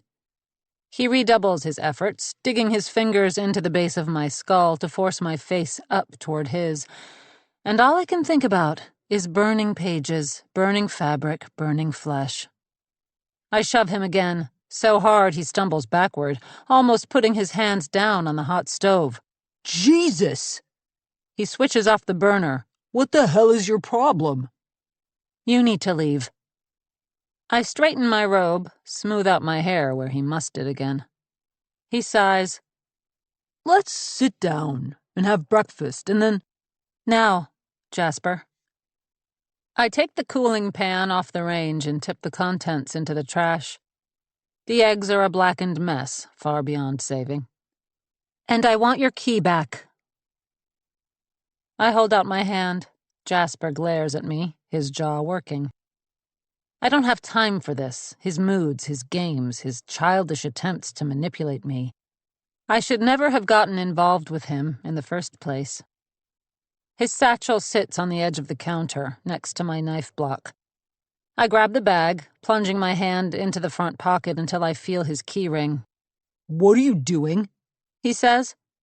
My house key still has the red plastic cap I put on it before I slipped it into Jasper's student mailbox last spring, tucked in an unmarked envelope. Scarlett, come on. I use my fingernail to separate the metal ring, dragging my key free. I hold the rest of the keys out to him, but he doesn't take them. He's looming over me again, eyes dark. You know I don't need that to get in this house, he says. Get the fuck out. I hurl the key ring at his chest, and he catches it, holding the metal against his sternum. I'm shaking, digging my nails into my palms to keep myself under control. He needs to leave or I'm going to hurt him. Much worse than I did last night. Jasper grabs his satchel and stalks out of the kitchen. A few seconds later, the front door slams and I slump against the counter with relief. But I can't relax, not yet. Maybe not ever again.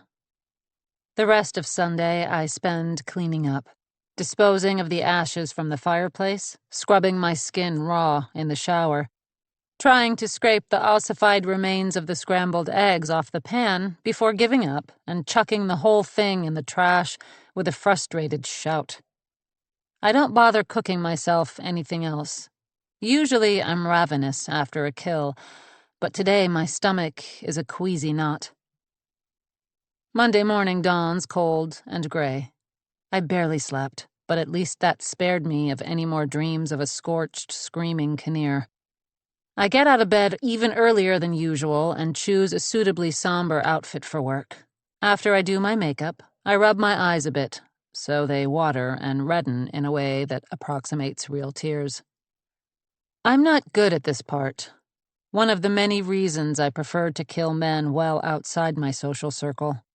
Since Kinnear was a colleague, I had prepared a lengthy mental list of nice but non-committal things I could say about the deceased in the aftermath, but I thought I would be discussing his death as a humiliating accident, not a violent crime.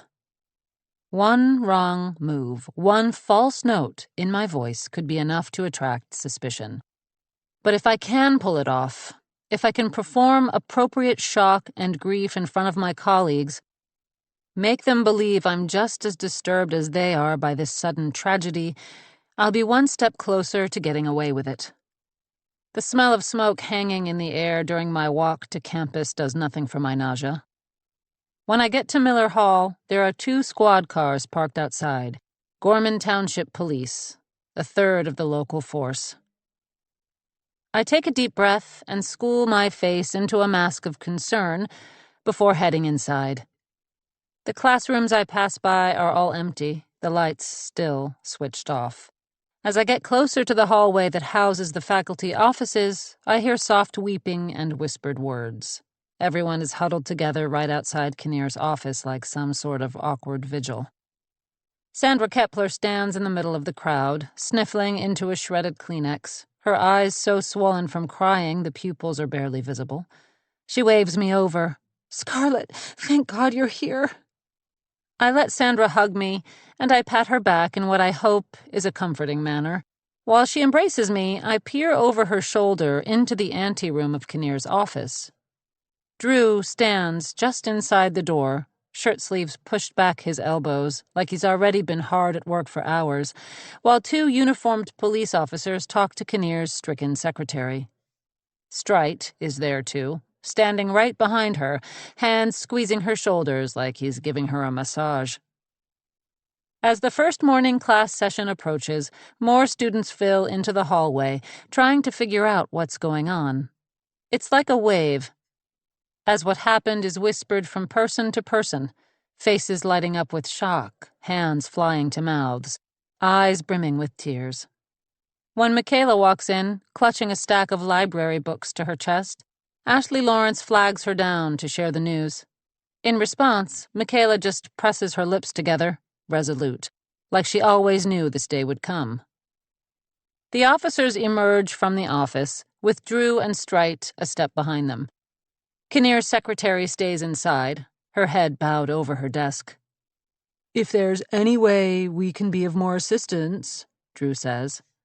The taller of the 2 cops nods. "Thank you, Dr. Torres. We'll be in touch." Both policemen look young enough to be students themselves.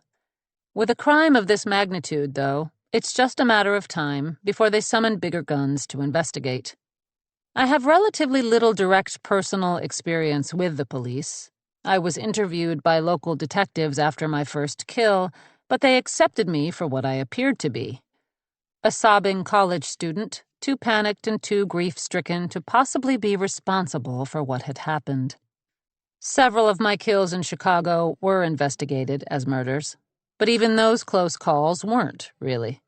I left no DNA at the scene, and I had no relationship to the victims, so the authorities never even brought me in for questioning. Strite starts to walk the cops out, but a female student catches him by the sleeve. The same pretty blonde sophomore I saw doing a walk of shame from Kinnear's house during my pre-kill surveillance. "Dr. Strite, is it true?" she asks.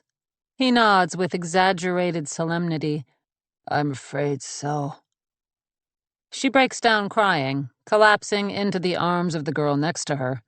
Instead of attempting to comfort her or any of the other openly weeping students, Strite slips his arm around Michaela's shoulders.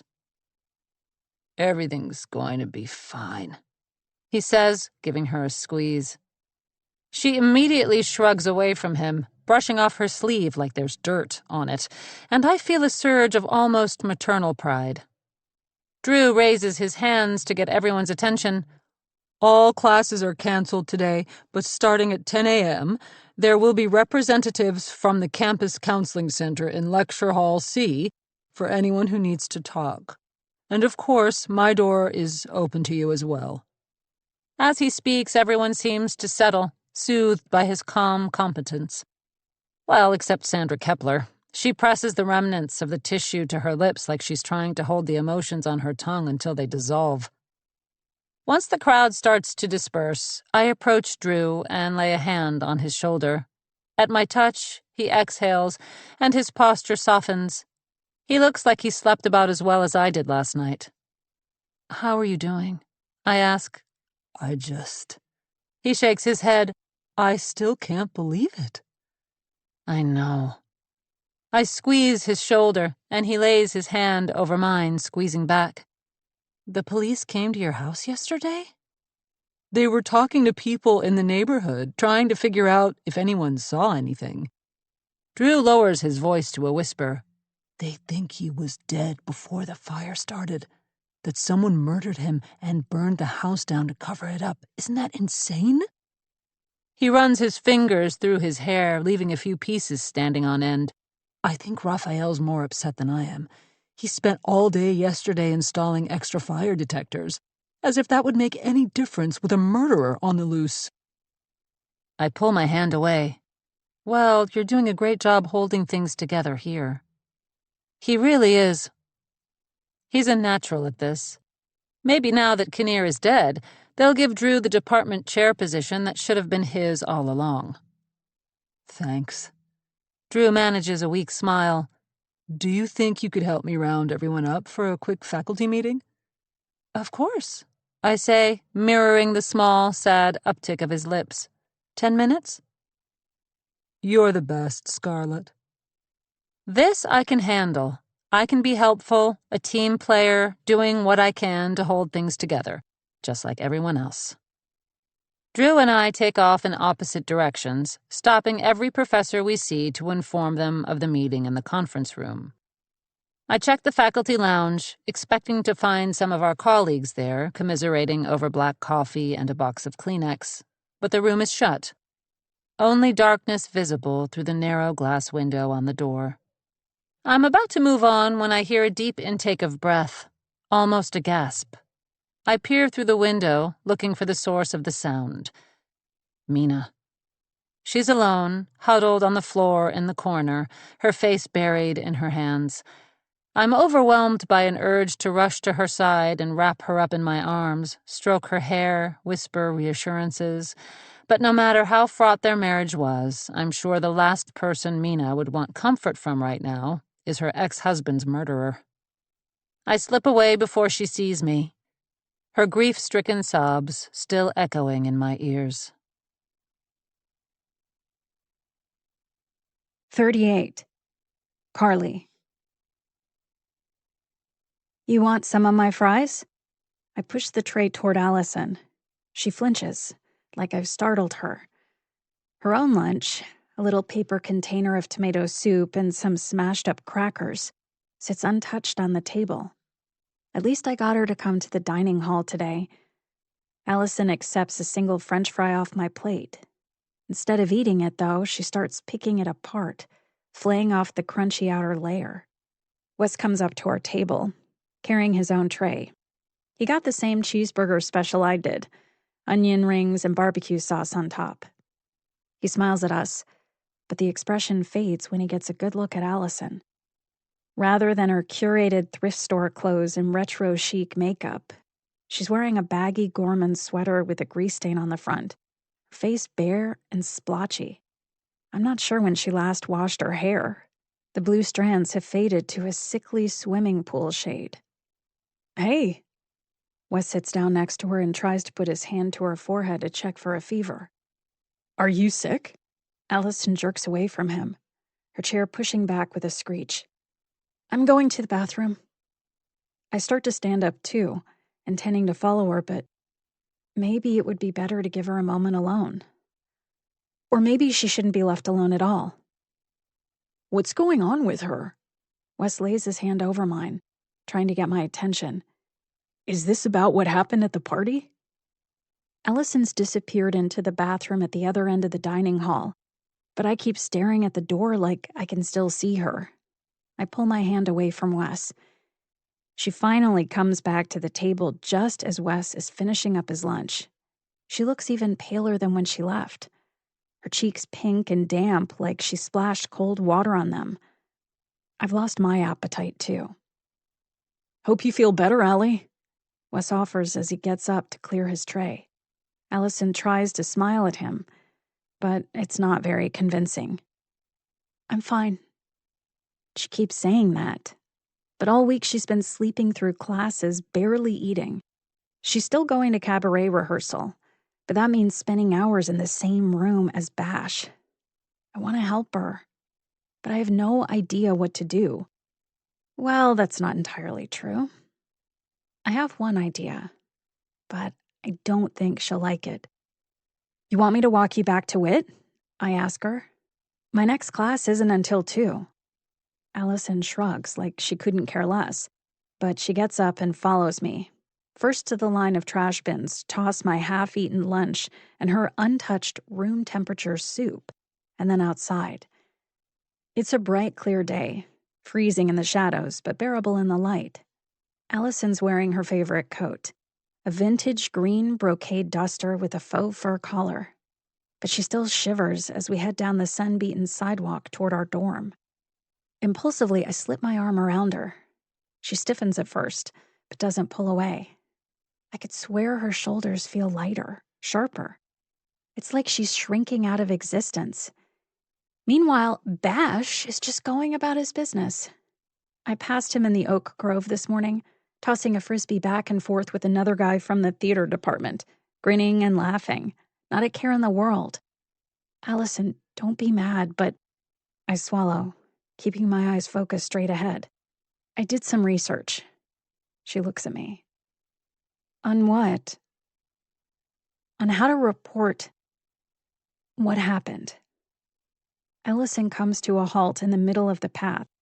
She's trembling, shaking her head, blinking rapidly to keep tears at bay. I hate seeing her upset, but after so many days of unsettling listlessness, this reaction is almost a relief. I'm not going to the police, she says. No way. You heard what the doctor said? There's no proof, and they'll tell my parents and... Not the police. I tell her what I found out during the several hours I spent at the library yesterday, desperately searching for some way to help her. There's an official process for reporting sexual assault on campus. You go to the office of the dean of students, file a statement about what happened, and then they do their own internal investigation. No police necessary. Allison keeps shaking her head, a few tears tracking down her cheeks. We're still blocking the sidewalk, and other students split off to go around us, crunching the dead leaves gathered at the edge of the grass. What he did to you was not okay. I take Allison's hand. Her knuckles are ice cold. You know it wasn't. She starts walking again, but she doesn't let go of my hand. I let her pull me along, heat building between our palms. When we get to the front steps of WIT, she finally turns with me.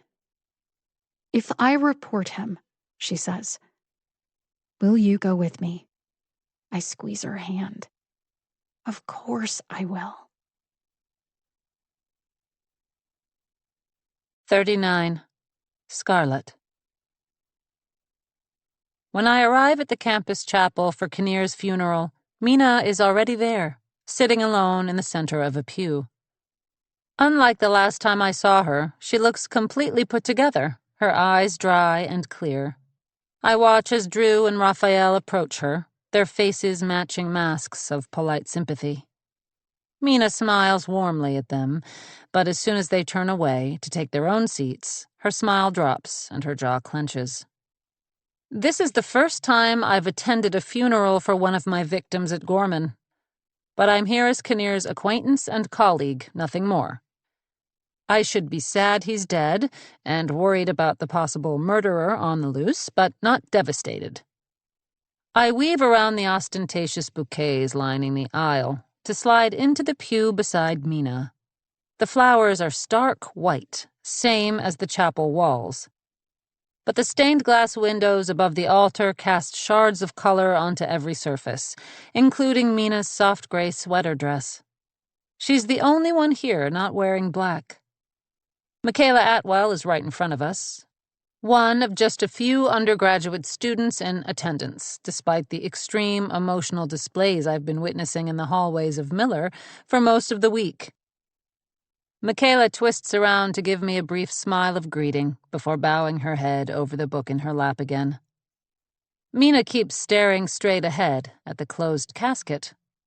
I wonder what they even found to put in there. I've resisted the temptation to drive past Kinnear's property during the past several days, but the local paper printed a picture of the scorched husk of his house. It burned down to the foundation, even better than I could have hoped for. I glance over at Mina, trying to think of the right thing to say. The standard "so sorry for your loss" won't work in this situation. I'm not sorry, and it's not really her loss. She beats me to it. "I'm glad you're here," she says.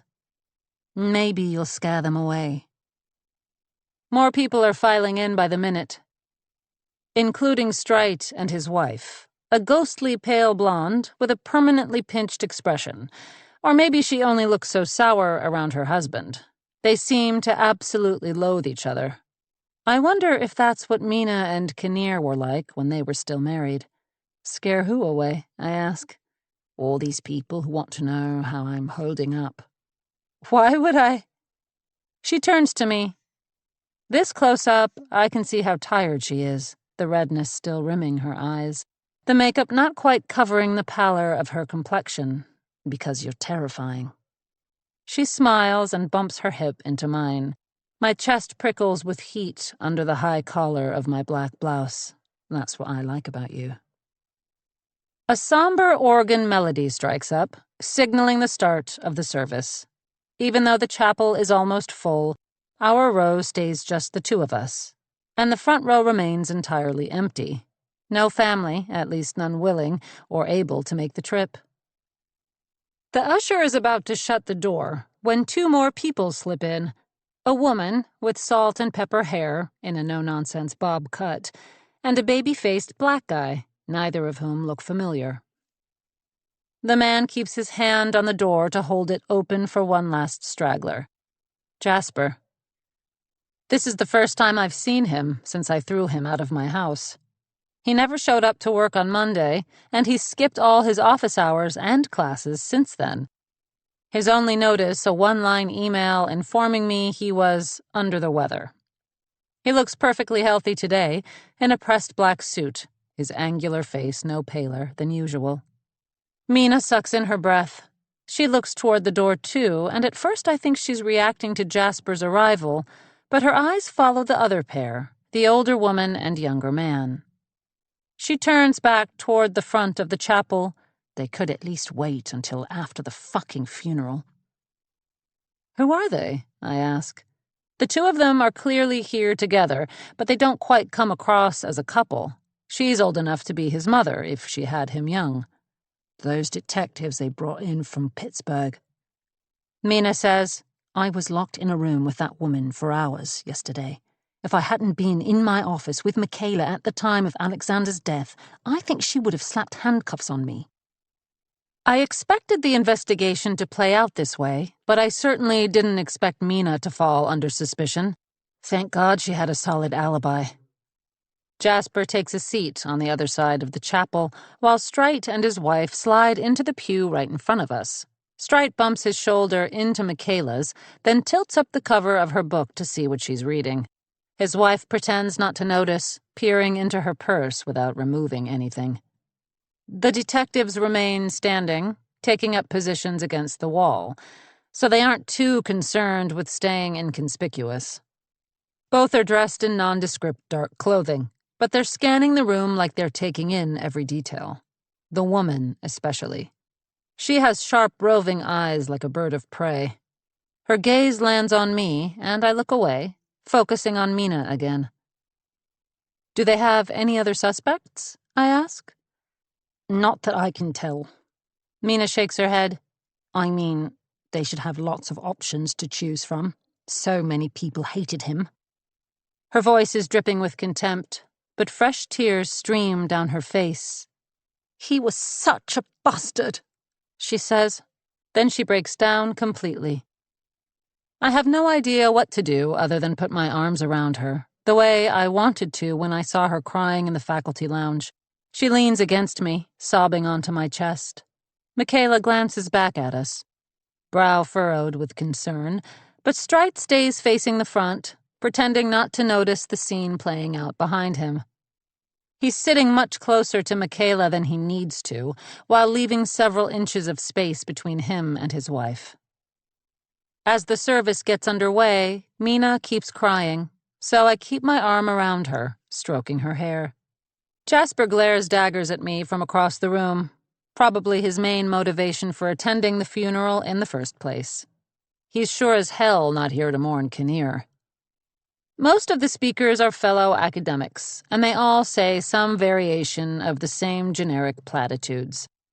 Alexander Kinnear was a brilliant scholar. He cared so deeply about his students. He was taken from us too soon, and he will be missed. When the final speaker steps up to the podium, though, I nearly gasp aloud. It's Judith Winters, head curator of the Women's Academy. I had no idea she would be here, and I can't believe I didn't notice her before. She looks exactly like her picture on the archive's website, her distinctive silver hair swept back in a twist. Judith introduces herself as an old friend of Alexander's from Cambridge, and Mina makes a sound against my shoulder that might be a scoff or a sniffle. From the way Judith waxes poetic about how funny and generous Kinnear was, I'm guessing they must have slept together at least once. Kinnear had a special knack for making smart women do stupid things. Years ago, Judith says, Alexander told me he didn't want any Bible verses read at his funeral, only Shakespeare. This was his favorite passage. She speaks the line from memory, the to be or not to be speech from Hamlet. Around the room, people are nodding along, their eyes gleaming with tears. All I can think is, this reading would be so much more appropriate if his death had gone as planned, and everyone thought he killed himself. By the time Judith finishes, her eyes are glistening too. Someone in the back starts applauding, and the rest of the audience joins in. It feels in poor taste, applauding at a funeral, but Kinnear probably would have loved it. The service ends with a melancholy piano hymn, and Strite and the other pallbearers hoist Kinnear's casket onto their shoulders to carry it out of the chapel. I don't want to leave Mina's side, but I'm also desperate to talk to Judith. Not that I can bring up the fellowship now, even though I know how insensitive and inappropriate that would be, but I ought to at least make my presence known. Judith is standing by the spot where Kinnear's coffin was a few moments ago, talking to the dean of the humanities department. I am about to make some excuse to Mina so I can go over there and speak to her, when two bodies move in front of our pew, blocking Judith from view. Mina tenses, huddling closer against my side. It's the detectives. The young man speaks first. Good morning, Dr. Pierce. Mina narrows her eyes at him. Is this reading necessary? I already told you. Yes, thank you again, Samina. You were very helpful yesterday. The female detective says, we were actually hoping to talk to your friend. She holds her hand out for me to shake. Professor Clark, I'm Detective Sharon Abbott. This is my partner, Detective Benjamin Flynn. We're with the... I take her hand. Pittsburgh Bureau of Police. Yes, I know. They already know who I am. They're seeking me out, specifically. But I can't show any signs of disquiet. It doesn't mean anything. Even if they suspect me of killing Kinnear, they'll need evidence, and I didn't leave any. At least, not that I'm aware of. Mina mentioned that you've been interviewing our colleagues, I say. I'd be more than happy to sit down with you at your earliest convenience. The male detective, Flynn, takes a card out of his wallet and hands it to me. You can get a hold of either of us at this number. Thank you. I take the card, though I don't know how helpful I can be, really. I'm afraid I didn't know much about Dr. Kinnear's life outside of the university. I'm sure you know more than you think, Abbott says, fixing those shrewd eyes on me. She's going to be a problem, I can tell. But I'll prepare for this interview like I prepare for everything else. As soon as the detectives take their leave, I look for Judith Winters again, but she must have slipped out already. No matter. I'll catch up with her at the cemetery. Maybe that's better anyway. I'll find a way to stand near her during the burial and introduce myself afterward. We can reminisce about our mutual friend, then discuss my future. I'm so absorbed in my strategizing, it takes me a moment to notice that Mina is trembling, more tears streaming down her cheeks. I can't, she says. What? I lean in, looping my arm around her. I can't go to the cemetery. I can't watch them. She breaks down again, shoulders heaving, but it's silent this time. It's okay, I say. You don't have to go. You can go home. Everyone will understand. Another silent sob shudders through her, and she clutches at my sleeve. Will you come with me? I've refused Mina several times before, but in this moment, with those beautiful, anguished eyes staring right into mine, I can't bring myself to do it. She shouldn't be alone right now, and I'm the one responsible. Connecting with Judith can wait. I squeeze her shoulder and smile. Of course. 40. Carly. I wasn't sure she'd go through with it, but the morning of our meeting with the dean of students, Allison is awake and ready to leave before I am. She even showered, though she didn't dry her hair. On the walk from Witt to Capon Hall, the damp strands freeze into little blue icicles. It's the coldest morning of the semester so far, frost sparkling on the ground. Most of the other students we pass are bundled up better than we are, scarves wrapped around their mouths, knit caps pulled low over their brows. Capon is the tallest building in the oak grove, looming over the tops of the trees. There's a little white bell tower stuck on top, but I've never heard it ring. My stomach twists as we mount the steps, but I don't know how much is from nerves and how much from hunger. Allison still refused to have breakfast, so I didn't eat anything either in solidarity. Halfway to the entrance, Allison stops, staring up at the building's imposing facade, the white steam of her breath obscuring her expression. I offer her my hand. It'll be okay. You're doing the right thing. She doesn't look convinced, but she takes my hand, and we keep climbing. I give Allison's name instead of my own when I check in with the receptionist, a bespectacled young man in a crimson sweater vest. Allison stands back, looking around nervously. It's almost as quiet as the campus library in here. The only sounds muted phone ringtones and the distant click of high heels. We're the first appointment of the day, so he ushers us right into the dean's office before we even have a chance to sit down in the uncomfortable-looking chairs out front. The university website only listed a last name, so I was expecting a stern old man, maybe wearing horn-rimmed glasses and a tweed jacket. Instead, Dean Bowman is a woman several years younger than my mother, with warm brown eyes and blonde hair arranged in a neat, unfussy style that just skims the floral scarf knotted around her neck. She stands up to greet us. "Allison?" she says to me. I open my mouth to correct her, but Allison steps forward herself. "No, I'm Allison Hadley." This is my roommate, Scarlett Schiller.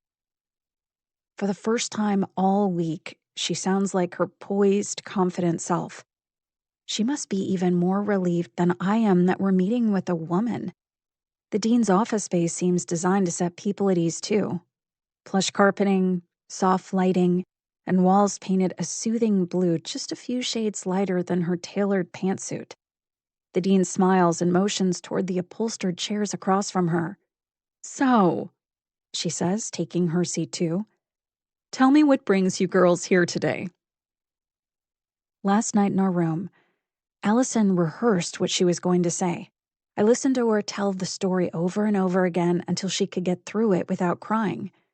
Her voice shakes a little when she starts speaking to the dean, but she gets stronger as she goes. She manages to recount exactly what Bash did to her in a clear, calm tone, not even a hint of tears. And then Carly, Allison looks over at me. I smile, encouraging her to continue. She's doing so well. She's the bravest person I know. And as much as I hate that she has to do this, I'm proud of her too. Carly and my friend Wes took me to the hospital, Allison says. They thought I might have a concussion. And did you? Dean Bowman asks. Well, no, Allison says. They sent me home after a couple of hours. The dean nods and taps her fingers on her desk. It's spotless. Just a phone, a cup with a cluster of identical blue pens, and a single silver frame. The picture is facing away from us, but I assume it's a family photo. Maybe she even has a daughter of her own. I know Allison was scared to come here. I was nervous too, though I tried my best to hide it for her sake. But we shouldn't have worried so much. This woman understands. She'll be able to help us. Well, Miss Hadley, Dean Bowman says, it sounds to me like you were very lucky. Allison and I both blink at her in disbelief. The dean turns to me, smiling again. You're a good friend, she says, looking out for her like that. I'm a good friend? Allison is lucky? Is she joking? But what if, I sputter. I mean, if I hadn't been there, he might have. But you were there. The dean folds her hands on the desk. And nothing really happened, did it? I expect Allison to be as appalled as I am by this response, but instead she looks like she's in genuine shock. Her lips are slightly parted, her eyes unfocused, the blood drained from her face. I'm losing her again. You're not injured, the dean continues, ticking off points on her French manicured fingers. You don't have to worry about STDs or pregnancy. He drugged her, I say. She was barely conscious, and he was touching her. Yes, well. The dean's smile stiffens. Maybe now you'll both think twice before accepting drinks from boys you don't know. But I do know him, Allison says. Her voice sounds so small and uncertain now, it breaks my heart. He's in the theater department with me. They're co-starring in a show, I explain. So she has to see him every day. I see, the dean says, frowning. I have a glimmer of hope. Maybe she just didn't understand the seriousness of the situation, the urgency. Maybe now she'll agree to do something. Were you flirting with this boy? She asks Allison. Allison looks down at her hands twisting in her lap. Maybe he misunderstood, the dean says. That happens sometimes in these situations. The calmer she sounds, the more agitated I get. My legs won't stop jiggling. My heels tapping the thick carpet, it feels like flames licking the soles of my feet, climbing higher. You want to know what she was wearing too? I snap. Dean Bowman and Allison both stare at me. I'm just as shocked by the edge in my voice, but I can't stop now. I'm too fucking angry. You think flirting is an invitation for him to assault her? That's not what I'm saying at all. Dean Bowman's voice is as smooth and neutral as a politician's. But you do have to be careful about the signals you send. Allison has gone scary still, her jaw clenched. She bows her head, and a single tear falls into her lap, darkening the red fabric of her skirt. Seeing how hard she's trying to hold herself together just enrages me all the more. She's been through enough. She shouldn't have to deal with this. The dean should be helping her, not accusing her of bringing this on herself. So that's it? I'm on the edge of my seat now, muscles poised to lunge. Allison grabs my wrist. Carly, don't. It's not, you're not going to do anything? You're not going to help her at all? This can be a valuable lesson for you, the dean says, sounding so fucking reasonable I want to punch her teeth in. There's no need to ruin anyone's life over it. What the fuck is wrong with you? Allison gasps, like she can't believe I said that out loud. I can't quite believe it either. Dean Bowman pinches her lips together, clearly more bothered by me swearing than by the actual crime that took place. Just like my mother, offended by all the wrong things. Excuse me, she starts, but I've heard enough. You're just going to let a known sexual predator have free reign on campus? I say. Seriously? Miss Schiller, I'm going to need you to calm down. But that's the strangest thing of all. I sound perfectly calm. Not just calm, but cold, commanding. All the usual anxious hesitancy in my voice stripped away. I stand up, bumping my chair back. Allison digs her nails into my wrist. Stop it, she pleads. I shake her grip off, advancing on the dean's desk. Carly, stop it. I don't take my eyes off Dean Bowman, but I can hear the change in Allison's voice. She's crying again. This woman, this horrible, heartless woman made her cry. How dare she? How dare she? Please just stop. The dean leans back in her chair, trying to get away from me because she's afraid. Afraid of me. I feel so alert, blood thrumming, muscles coiled, like her fear is feeding me. She can't talk to you like that, I say. It's okay, Allison says. Let's just go. Please, I want to go. It's not okay. None of this is okay. I want to grab that fucking floral scarf and tighten it until the dean's face turns as blue as her suit. I want to smash windows and rip doors off their hinges. I want to destroy everything in this building. Everything on this entire campus. Everything except Allison. I turn around to look at her, to reassure her, to tell her that everything isn't okay, but it will be. We'll figure this out together somehow. But her chair is empty, the office door swinging shut in her wake. She's gone. 41. Scarlett. When we get to Mina's house, she heads straight for the whiskey. After pouring herself a generous glass, she holds up the bottle. You want some?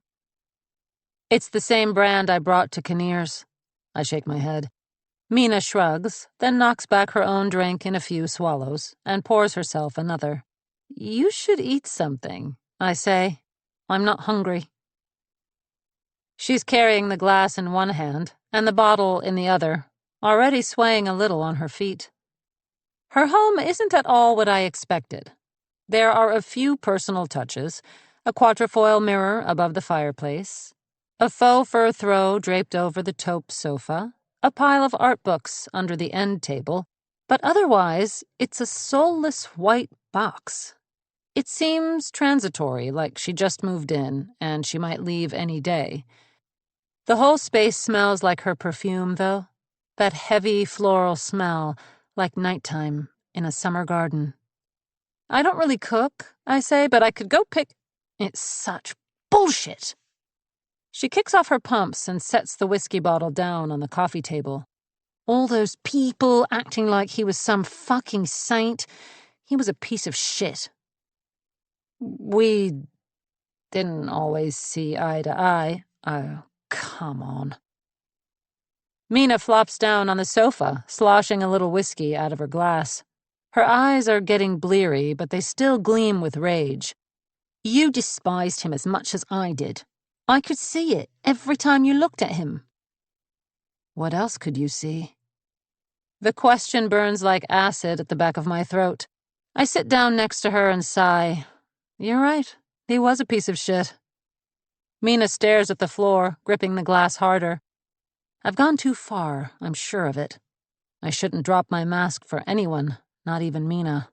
Especially not Mina. But then she throws her head back, her whole body shaking with laughter. Thank you. She raises the glass. Finally, an honest woman. She drains her drink, swallowing the whiskey with an almost triumphant flourish. But when she looks at me again, her eyes are wet with tears. Hey.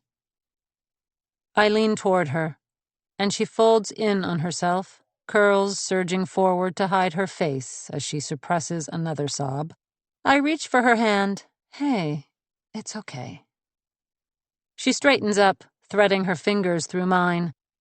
I just hate that he can still affect me like this, you know?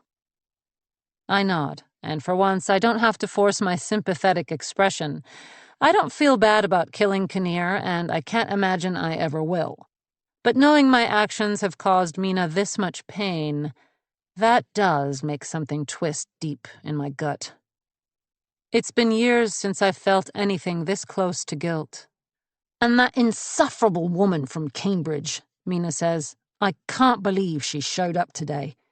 You know he didn't even go to Cambridge, right? I've always wondered about this.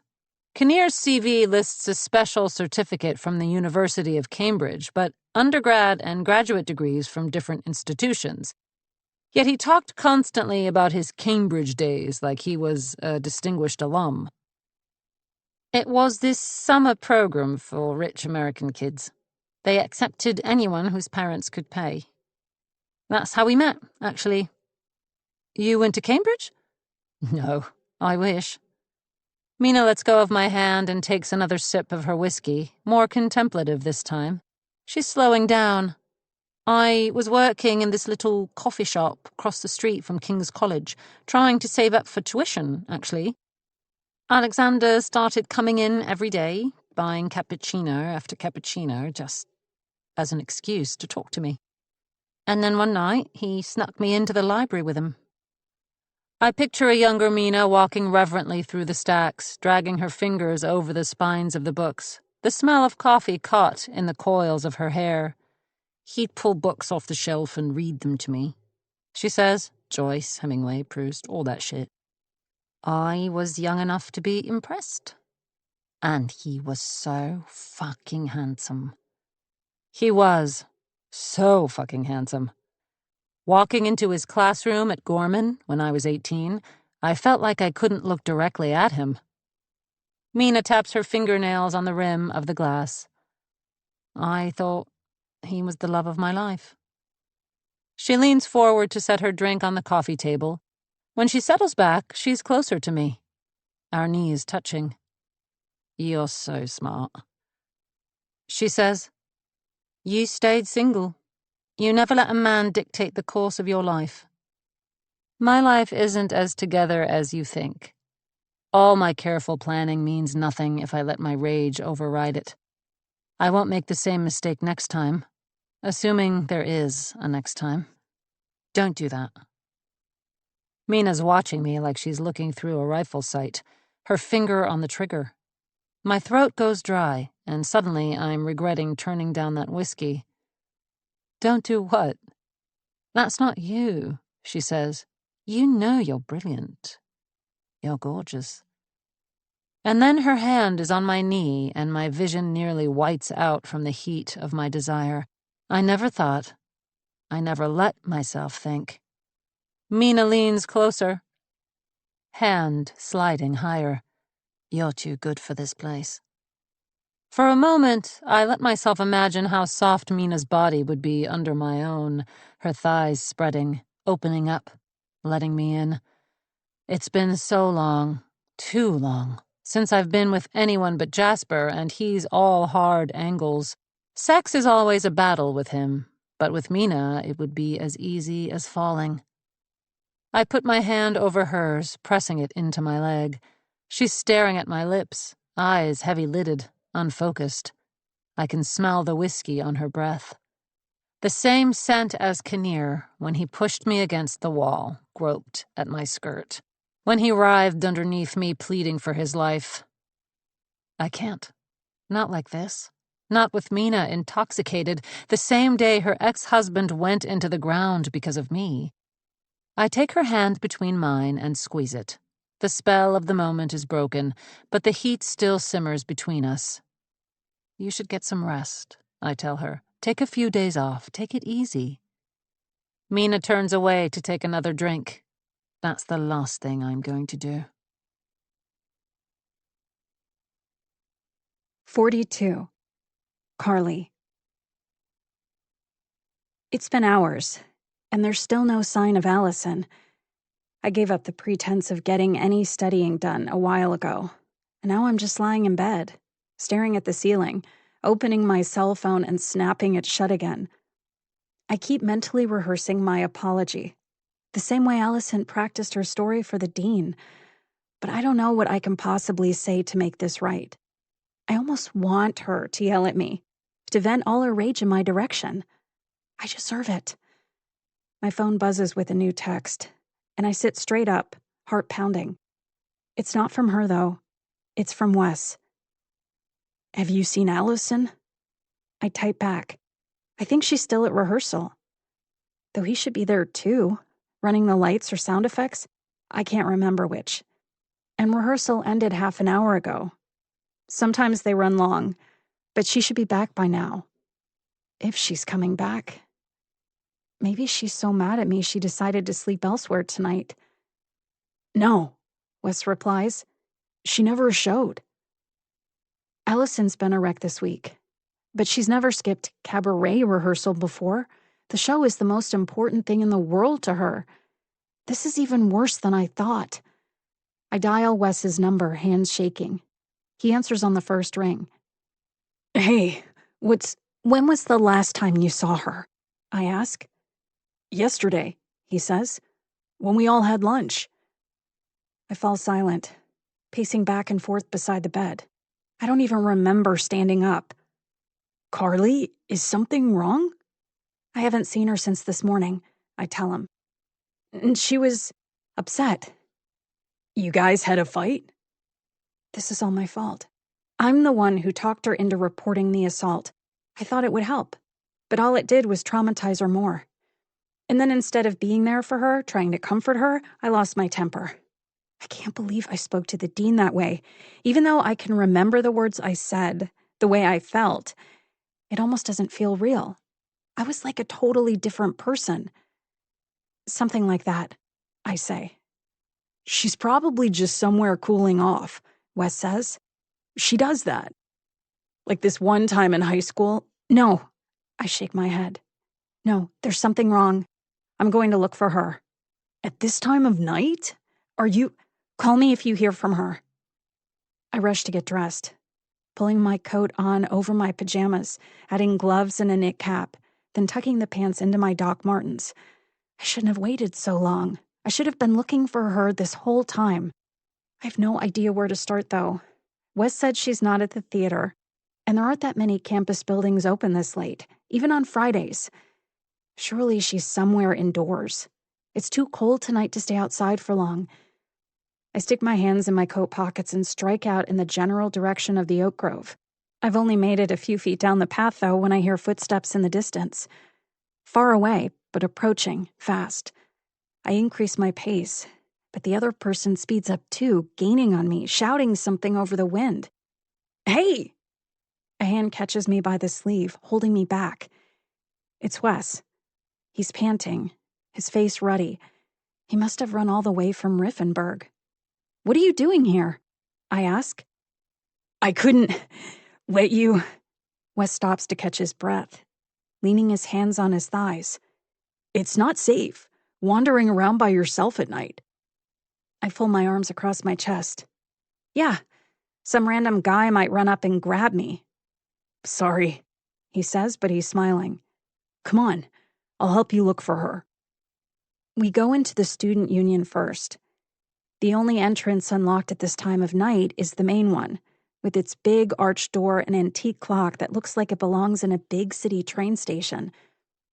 Besides the bored-looking security guard, the only people inside are two girls getting double-stuffed Oreo crumbs all over the checkerboard carpet in the atrium, and a lone guy doing weight reps in the gym without a spotter, rock music blaring from his headphones. The library proves to be even more deserted. And we reach Tracino Dining Hall just as they're switching off the lights for the night. I guess everyone is either back at their dorms like I would usually be, or they're off campus partying. Wes says there aren't any theater department get-togethers that he knows of tonight, though. We head to the river next, taking the concrete path that veers off from the oak grove.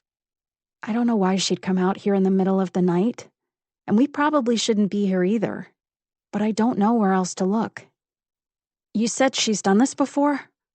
I ask Wes as we approach the forested area at the edge of campus. I can hear the water rushing beyond the trees. If not for the moonlight glinting off Wes's glasses, I'd barely be able to see him walking beside me. Yeah, he says. Sophomore year of high school, she got in some fight with her parents. She never told me what it was about, but she disappeared for a couple days. Did they look for her? No, he says, disgust in his voice. They prayed for her. The path curves to meet the riverbank, and we have to cross a little wooden footbridge to keep going. Halfway across, I stop, gripping the railing, watching the black current flowing by below us. Wes stops too, resting his hands next to mine. The longer our search continues, the more tense Wes seems, but I still get the sense he's humoring me on some level. If he knew what had really happened to Allison, if he'd seen her face this morning, he'd be much more concerned. So what happened? He asks. You said she was upset. I want to tell him everything. But I promised, and I've already fucked up enough today. The wind whips over the water, blowing my hair across my face. Wes reaches out and smooths it back behind my ear. You really care about her, huh? I nod. He's still touching me, fingertips lingering by my temple.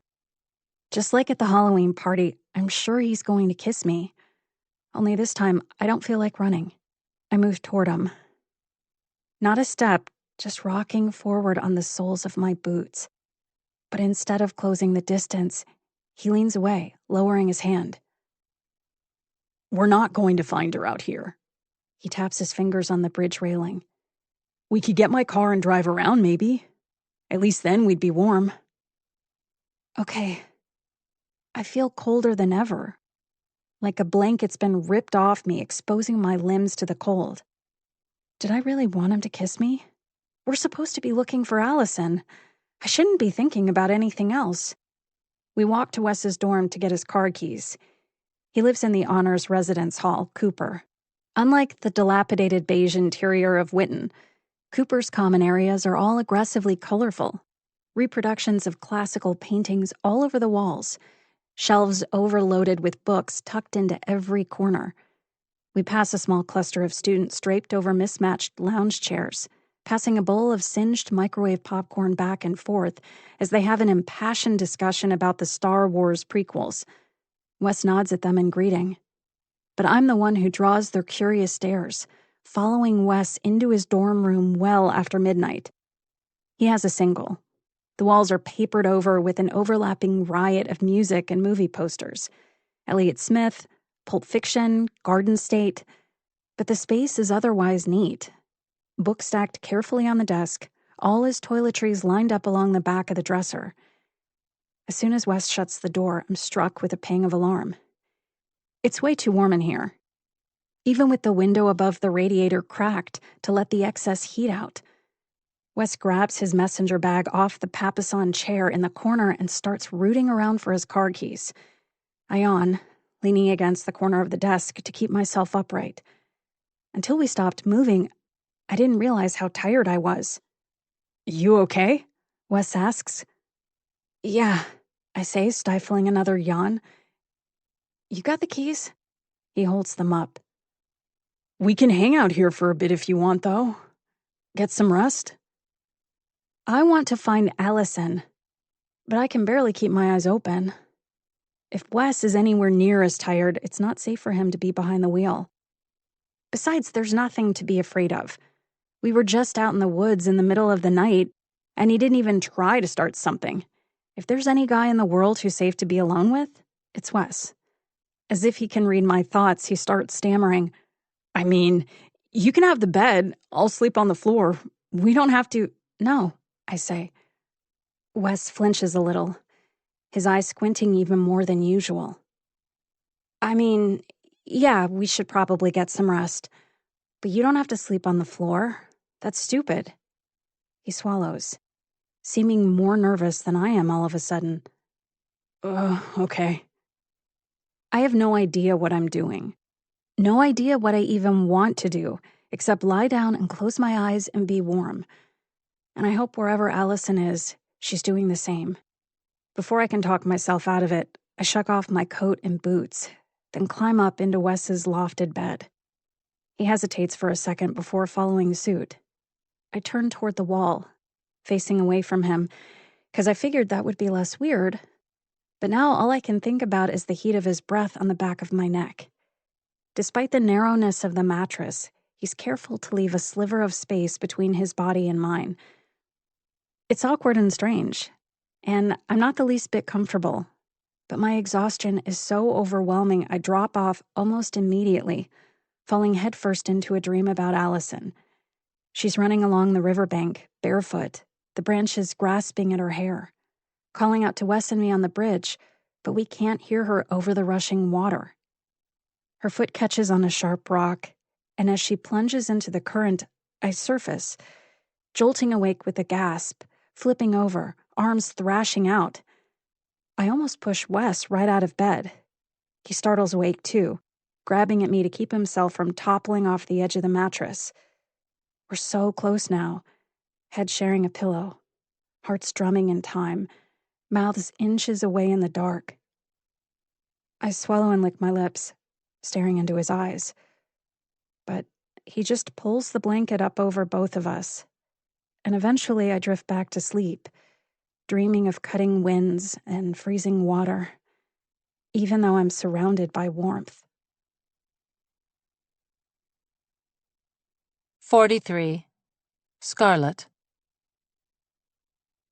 I thought things might return to a semblance of normality after Kinnear's funeral, but most of my colleagues are still using his death as an excuse to slack off, cancel class, even stay home. I at least hope Mina is managing to get the rest she needs. I stayed at her place last night until after she fell asleep, slumped on the sofa with her bare toes pressed into my thigh. Dr. Strite is one of the only English faculty members other than Drew and me who bothered to show up to work today. Strite always leaves his office door slightly ajar, so we all have to hear his pretentious indie folk Spotify playlist wafting down the hall. As I pass by his office on the way to my own, I slow my pace so I can glance inside.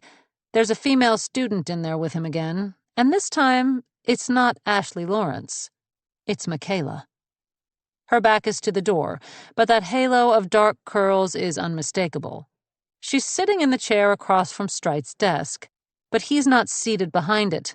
Instead, he's right beside her, leaning over her shoulder. My fingers squeeze the stack of papers I'm carrying. I knew it. That fucking creep. "Hey, Scarlett," Drew says, poking his head out of his own office across the hall.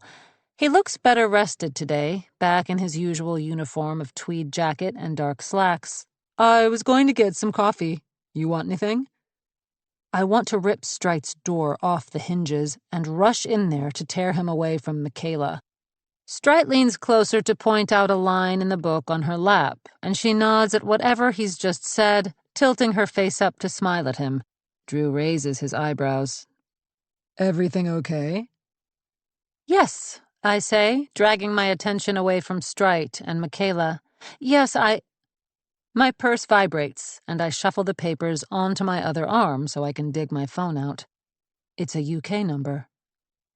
Drew sees it too, and his eyes widen. Here, give me those.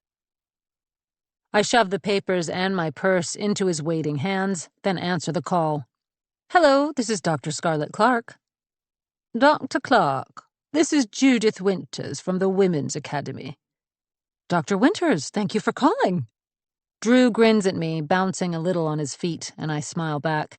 I can't let too much excitement seep into my tone, though. I'm supposed to be in mourning for our murdered colleague, after all.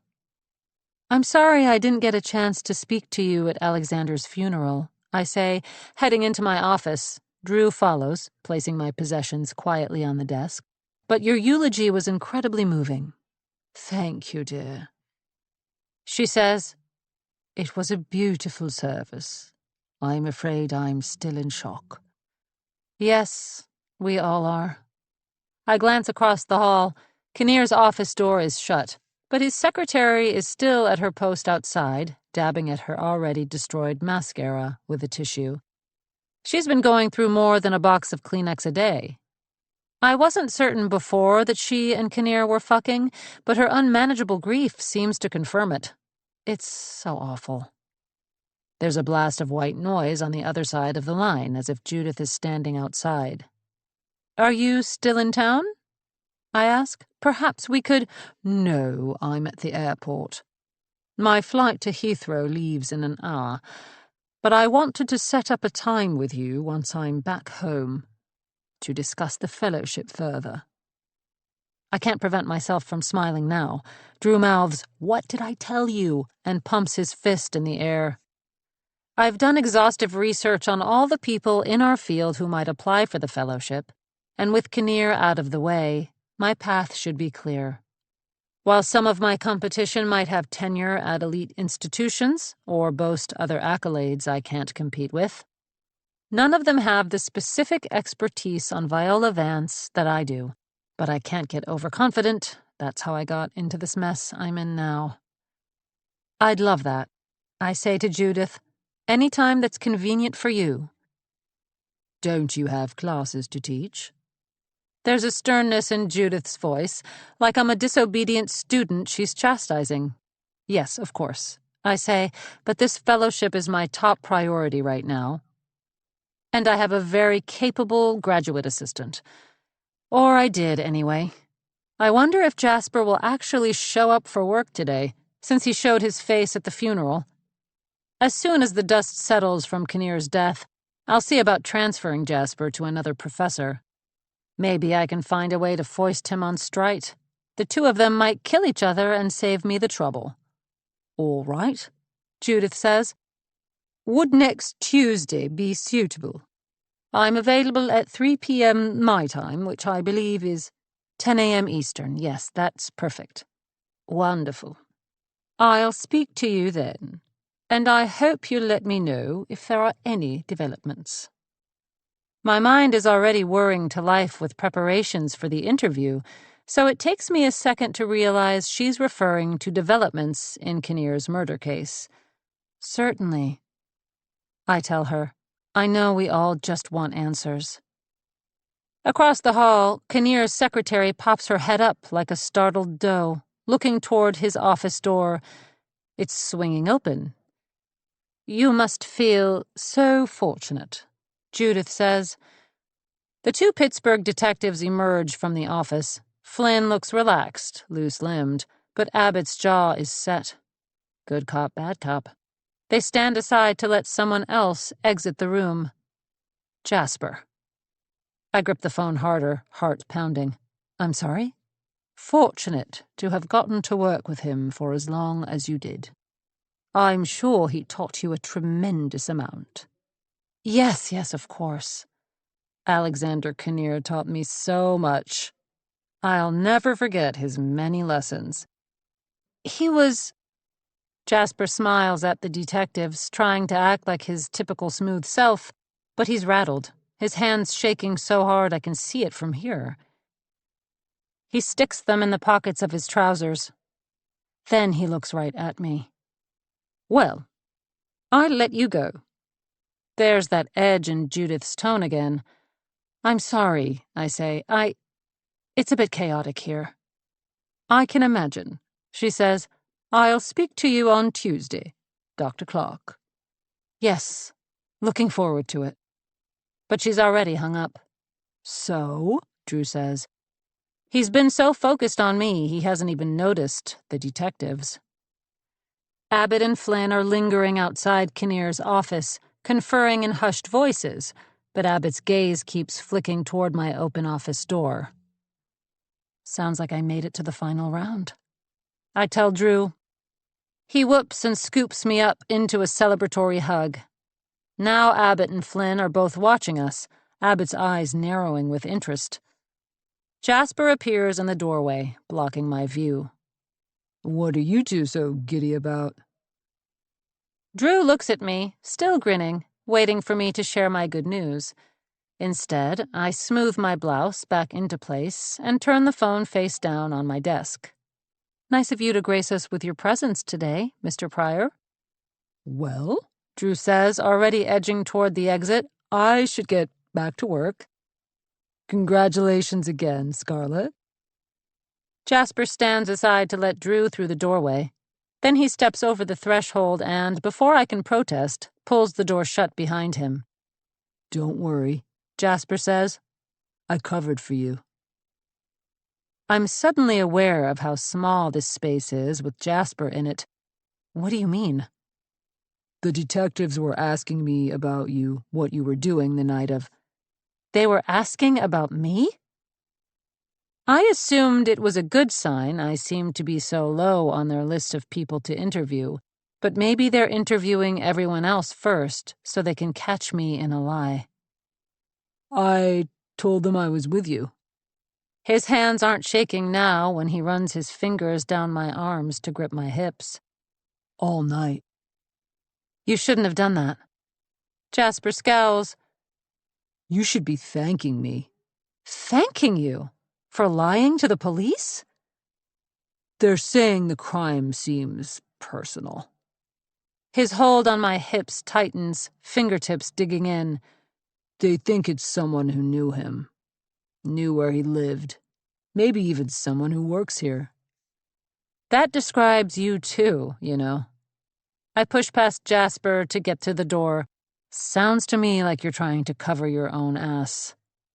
"You think I killed him?" Jasper looks genuinely amused. I turn back to face him, lifting my chin and crossing my arms. You don't have the balls. For a second, I think he's going to slap me. I wish he would.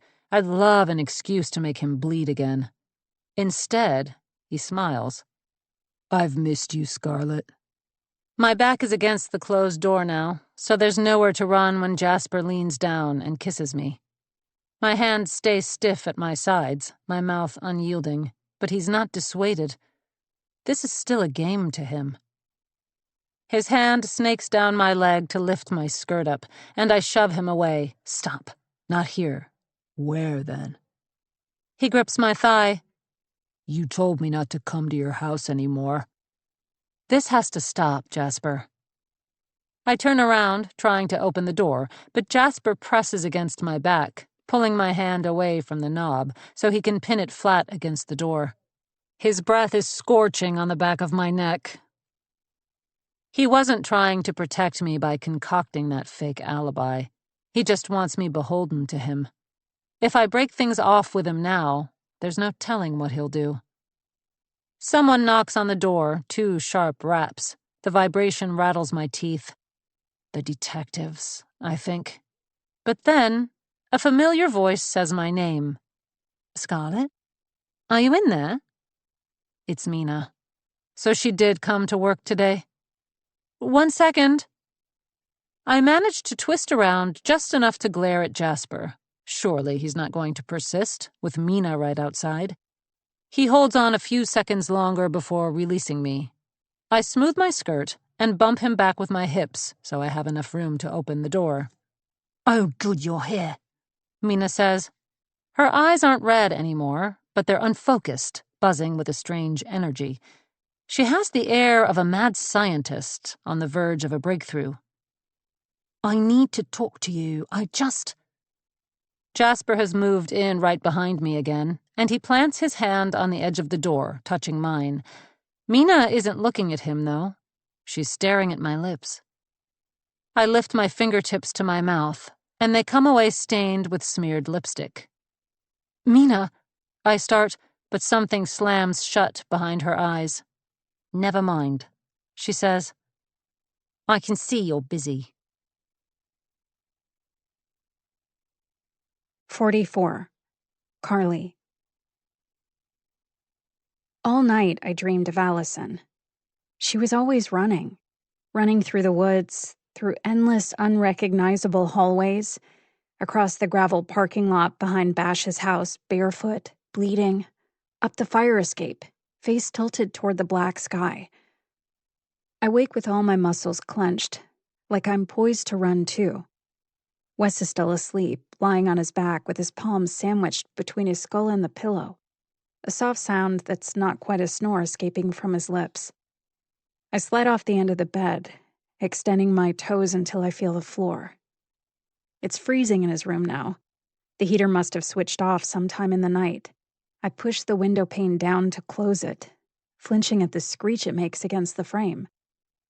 And that's when I realize I know one other place where Allison might be.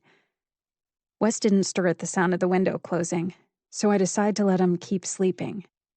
It isn't dark out anymore, though it's still so early that the campus seems deserted my whole walk back to Witten. I take the fire escape steps fast, so I won't have time to think about the weakness in my knees. The metal railing is so cold it stings my palms. As soon as I reach the rooftop, I call out for her, but it sounds more like a gasp than her name. My pulse is racing from the climb, and also because Allison is sitting so close to the edge. Allison, thank God! How long have you been up here? She keeps on gazing off into the gray sky, like she hasn't heard me. She can't have been here the whole night. It's too cold. Steely clouds threatening snowfall, and she's just wearing that thin coat with the faux fur collar. I edge closer, trying not to look over the edge of the roof. Are you okay? This time, her shoulders stiffen at my question. Her skin looks like wax paper, and her faded blue hair is lank and stringy, spreading from her skull like veins. I want to wrap my arms around her, but she looks too fragile for that. She looks like she's on the verge of shattering. I'm fine, she says finally. She's lying to herself just as much as me. It's freezing. Why don't you come downstairs and... Where were you last night? I swallow. This is not at all the question I was expecting. She must have come back to our room at some point and found me gone. Looking for you? Wes and I, we were really worried. Spending the night in Wes's bed feels like a betrayal in a way I can't quite explain. Allison clearly doesn't want him for herself, and nothing happened between us anyway, but I don't want to risk upsetting her more. Let's go down to our room and talk, I say. There's nothing to talk about. Allison leans forward, letting her feet dangle off the roof, and my stomach lurches. I told you, she says. Her heels bump against the brick below the roofline. I told you I didn't want to do that. I told you there was no point. I'm sorry. I crouch down beside her. I'm trying to remember the whole speech I had prepared, the eloquent apology, but I can't think with her legs hanging in midair like that. I'm so sorry, Allison. I was just trying to help. The dean was right. No. I lay my hand over hers. No, she wasn't. I just want to pretend that whole night never happened. She still won't look at me. I barely even remember it anyway. I can't know exactly what Allison is going through, but I know what I saw, and I know Bash deserves to be punished for it. The dean, too, for making Allison doubt herself, making her feel so helpless. She pulls her hand away from mine and slips it into her coat pocket, then draws it out again, something silver clenched in her fist. A pair of scissors. My pulse spikes. Allison! She extends the scissors in front of her like a dagger, gripping the handle so hard her whole arm is shaking. The blades flash bright, even in the dreary light. My mind fills with images of metal slicing into her pale wrists, blood spilling off the edge of the roof. I seize her elbow, digging my fingers into the same spot where Bash left bruises. Allison stands up, shaking off my grip. I feel awful about grabbing her, but I can't let her hurt herself. I have to do something. Her eyes are welling with tears now, lower lip quivering. Just give me the scissors, okay? I stand up too, holding out my hand. And then we can figure out a plan. I want to help. She raises the scissors and points them toward the base of her skull. Allison, please, don't do this. Let me help you. She gathers her hair into her fist, gripping so hard a few strands rip out at the root. Then in one violent motion, she snaps the scissors shut, hacking off her ponytail. Blue tendrils rain down on the rooftop, float away on the breeze. I told you. Allison tosses the scissors at my feet. I don't need your help. 45. Scarlett. Mina can't avoid me forever, but she's been doing a damn fine job of it for the past couple of days. It's Sunday evening when I finally catch up with her. She's in her office on the second floor of Miller, working even later than I am. Her eyes flick up from her laptop screen just long enough to see that it's me darkening her doorstep, and her mouth pinches. She looks exhausted, shadows under her eyes, new worry lines etched between her brows. Scarlett. She enters a few more keystrokes. You're here late. Can we talk? I want to know she's okay, but I need to know what she came to speak to me about with that strange, frantic energy sparking in her eyes. About the other day, I stop, not looking at Mina anymore, but at the wall across from her desk. The web of pictures on the whiteboard has been taken down, the lines of marker wiped into faint red smears. Written in a straight line down the middle of the board, there's now a list of names. Richard Callahan, Kevin Pratt, Brandon Rissman, Samuel Wexner, Tyler Elkin. My blood turns to ice. They're all mine. In chronological order, no less. It's none of my business. Mina shuts the laptop, finally meeting my eyes. It just surprised me, that's all. I didn't think you were like that. Like Kinnear, she means. I step toward her. I'm not. Really, she says. So you're not fucking that boy? That student? I don't want to lie to her. She's too smart. She'd see through it anyway. She sees so much, it's terrifying. She may be right that this mess between me and Jasper is none of her business, but part of me wants it to be. Graduate student, and I'm ending things with him. I should have done it a long time ago. Well, technically, I shouldn't have allowed it to start in the first place. Mina purses her lips like she doesn't quite believe me. I can't blame her. She stands up, walking around the desk. When she crosses her arms over her white blouse, somehow still crisp and flawless this late in the day, I see the flecks of red ink marring her manicure. It feels like she's written those names in something far more permanent than dry erase marker. Are you in love with him? She asks. I can't help laughing. God, no. He's convenient. At least he started out that way. Now he's a ticking time bomb. Mina stares at me for a second, her expression unreadable.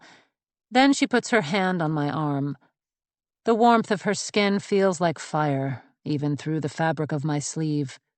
You deserve so much more than him. You know that, right? Longing pulses through me again, throbbing in time with my heartbeat. Mina might be strung out with exhaustion, but she's sober now, and we're completely alone.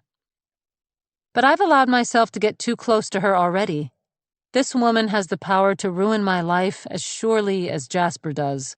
The list of names on the wall behind her proves it. I pull away. What was it you wanted to tell me? Mina blinks, almost startled, the spell between us shattering once again. What? When you came to my office. The names. Tell me about the names. Oh. Mina shakes her head. It might be nothing. I look at her expectantly. That spark of mad scientist energy lights up her eyes again. Okay, so, Michaela and I were discussing the Tyler Elkin case. She says, I'm assuming you'd heard the gossip about him. And that girl, Megan? Megan Foster, yes. With Tyler gone, Megan seems to be thriving.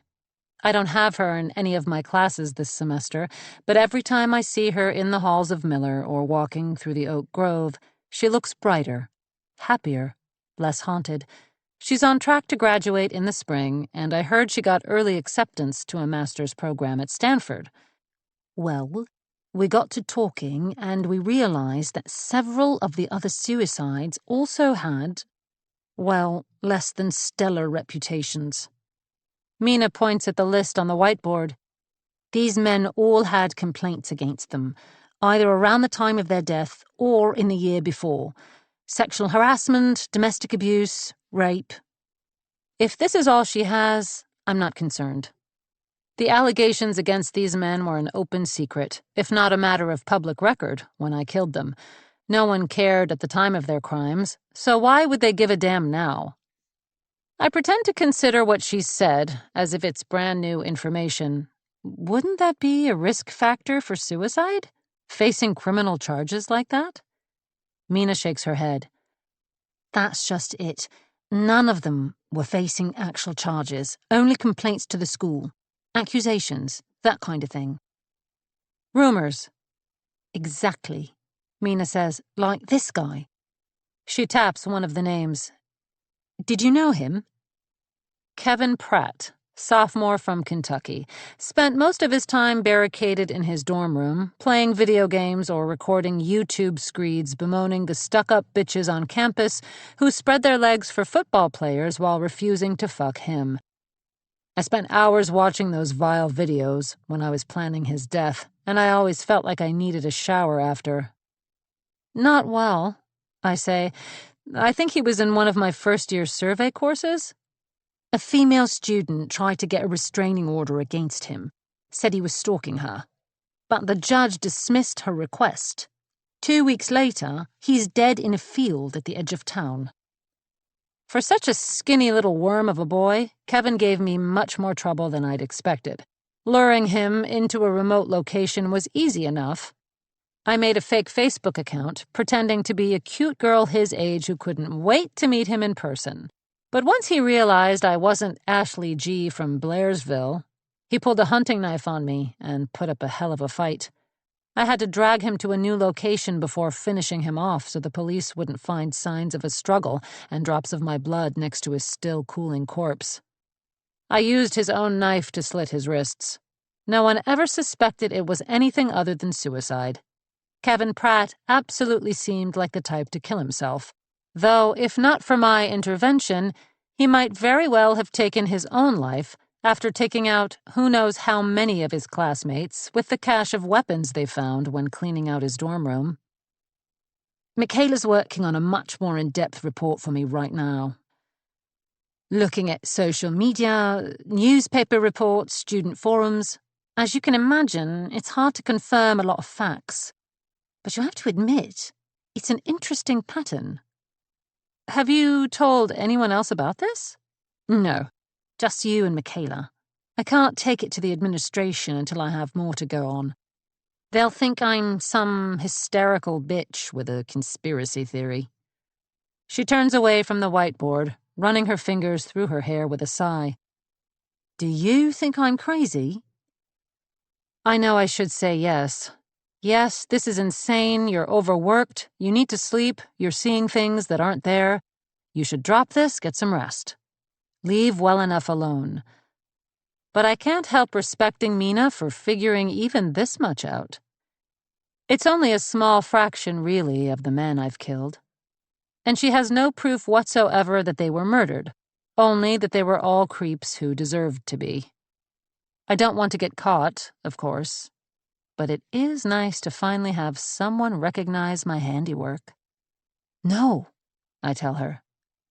I don't think you're crazy at all. 46. Carly. Even in the dark, I can spot Allison at a distance. The windows of the first-floor reading room of Theed Memorial Library provide a perfect view of the Oak Grove, and Allison, walking to cabaret rehearsal. This afternoon, she had one of the other girls in our dorm even out her DIY haircut into a sharp chin-length bob, and then she dyed over the blue remnants with glossy black. It makes her skin look full-moon pale, her features sharp as claws. She stops to greet the students smoking on the steps flanking the front entrance of Riffenberg Hall. Bash isn't part of the group. He went inside a few minutes ago. It makes me sick. Thinking of him in there with her for all the hours of rehearsal, smiling and laughing and dancing like there's nothing wrong, like he's not a fucking rapist. My hand throbs, and I force myself to set down my pen. I pressed it so hard into my notebook that I ripped through several pages again. I shake out my wrists and crack my knuckles one by one. The sound echoes like gunfire in the silence of the library. And the boys studying at the next table over glare at me. I want to leap out of my chair and lunge at them, teeth bared like a wild animal. Ever since my outburst in the dean's office, I've been having these urges. I can't act on them, of course, but just imagining lashing out sends a little surge of satisfaction up my spine. Carly? I twist around in my seat to find Alex standing right behind me, hands buried in the pockets of his leather jacket. I immediately feel like I need to explain myself, but as far as he knows, I'm just here studying like any other student. He's the one who shouldn't be here. It's a Saturday, and he's not even carrying any library books. How are you? Alex asks. Your roommate's feeling better, I hope? My eyes dart back to the Riffenberg steps. Empty now. Yeah, much better. I know it's wrong following Allison, watching her like this, but I don't know what else to do. She won't talk to me. Since our encounter on the rooftop, she won't even look me in the eyes. But with everyone else, she's acting like she's totally fine, back to her effervescent self, like nothing happened at all. Alex sits down next to me. You sure you're okay? I bite my lip. I'm not going to cry in front of him. Not again. It's just, you seem really stressed out. He looks me up and down. You've definitely lost some weight. I shrink into my chair, pulling my hoodie closed across my chest. It weirds me out. Thinking of him noticing my body in any way, even out of concern. But at the same time, his attention is like a drug rushing into my bloodstream. The longer he looks at me, the more my heartbeat slows, my muscles unknot. It reminds me of the strange sense of calm I felt when I faced off with Bash on Halloween. I wish I could feel that way all the time. Alex leans in, elbow propped on the table next to my notebook. Remember what I said. I'm always here if you need to talk. He smiles. I really want to help Carly, if I can. Rehearsal just started, so I could talk to Alex for a while and still make it back in time to ensure Allison gets home safe. Can we go somewhere else? I ask. Sure, he says. I know just the place. Alex and I don't talk the entire walk downtown. I figure we're headed to the coffee shop next to the courthouse.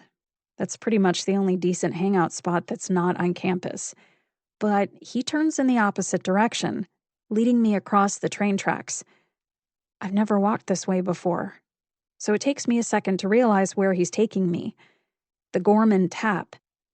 Allison's told me stories about sneaking in there, but I don't have a fake ID like she does. I look up at the flickering neon cocktail glass above the bar entrance. I'm sorry. I'm not old enough to... It's fine, Alex says. holding the door open for me. They know me here. I hesitate. This feels wrong, but he's my teacher. He wouldn't get me in trouble. The Gorman tap is bigger than it looks from the outside, but it still feels claustrophobic. Shadows and lingering cigarette smoke pressing in on all sides. Alex weaves around the tables to a booth tucked into the corner by the bathrooms, then backtracks to the bar to get drinks for us. There's practically no one here except us and the bartender, but I still feel conspicuous. The song playing over the speakers seems too loud. The singer's pleas of, "Don't look back in anger," ricocheting off the tin-tiled ceiling.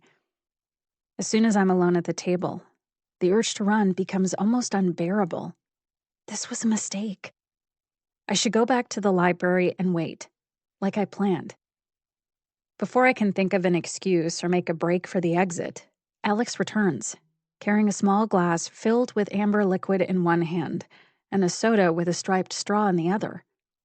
He settles in across from me and takes a sip of his drink, closing his eyes to savor the taste. The low sound of pleasure that rumbles in the back of his throat makes my cheeks heat.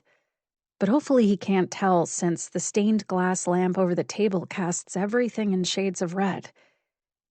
He really is good-looking. Definitely the best-looking guy who's ever given me a single moment of attention in my whole life. It's just because I'm one of his students, and he's worried about me. But still, it feels nice, sitting here with him. Better than staring out the library window obsessing. I take a tiny pull of the soda, teeth sinking into the tip of the straw. It's a cherry Coke, so sweet it makes my head swim. I skipped dinner again tonight so I could set up in my spot at the library as early as possible. Alex is right. I have lost weight. I keep having to notch my belt tighter to keep my jeans from hanging loose around my hip bones. So, Alex sets his glass on the table. You want to tell me what's really going on? I do. I really do. But it's not my story to tell. Allison is mad enough at me already. I stare into my soda. Alex dips his head, trying to catch my eye.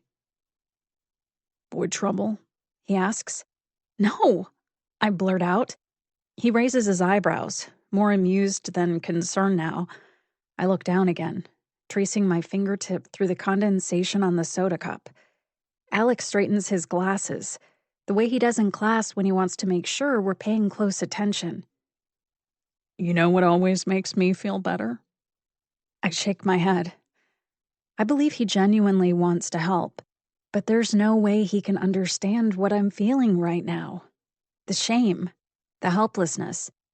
If he'd been at that party, he probably would have socked Bash in the jaw. He'd have insisted on calling the police right away, instead of panicking like a pathetic little girl.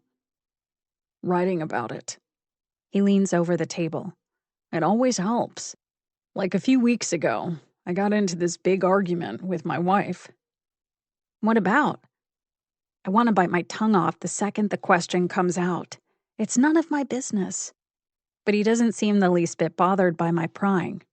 Oh, the same stuff we always fight about. I'm too dedicated to my students. I don't have enough time for her. His wife might have a point there. It's after 7 p.m. on a Saturday, and he's sitting in a bar with me. But maybe she had plans of her own tonight. It's not my place to judge. I know nothing about being in a relationship. I've never even dated anyone, and my parents haven't exactly been a positive example. Anyway, he continues, I went to my office just to cool off, and I ended up writing a short story about it. I furrow my brow. About the fight? Sort of. More like how I was feeling, what I really wanted to say to her. It poured out of me like water, washing away all those bad emotions. I stab my straw down into the crushed ice at the bottom of my glass. Did you tell your wife? Oh, no, he says. She wouldn't have understood. She's not artistic like us. Allison's the artist, not me. I've never written anything that wasn't required for school. It might be worth a try, though, if it could help me make sense of these violent urges I've been having. But I'm terrified to open the door to them any further. What if I can't shut it again? As though he's read my mind, Alex slides his hand across the table and says, "You can't keep all this stuff you're feeling bottled up inside forever, Carly." He's not touching me, but if he moved another fraction of an inch, he would be. I don't know if I want him to. I don't know what I want. Lately, I've been feeling so many different things, I swear my muscles will tear from the strain of trying to contain it all. "You don't have to show me what you write. You don't have to show anyone." Alex smiles at me, and the stained glass light makes his teeth shine crimson. "But trust me on this. You have to let it out sometime." 47. Scarlett. Hark, villains! I will grind your bones to dust. Jasper's voice echoes off the high ceiling of the lecture hall. He finally showed up today, so I'm putting him to work, reading a scene from Titus Andronicus aloud to the students. It's only a little bit of punishment. He finishes the passage, then steps back to cede the floor to me.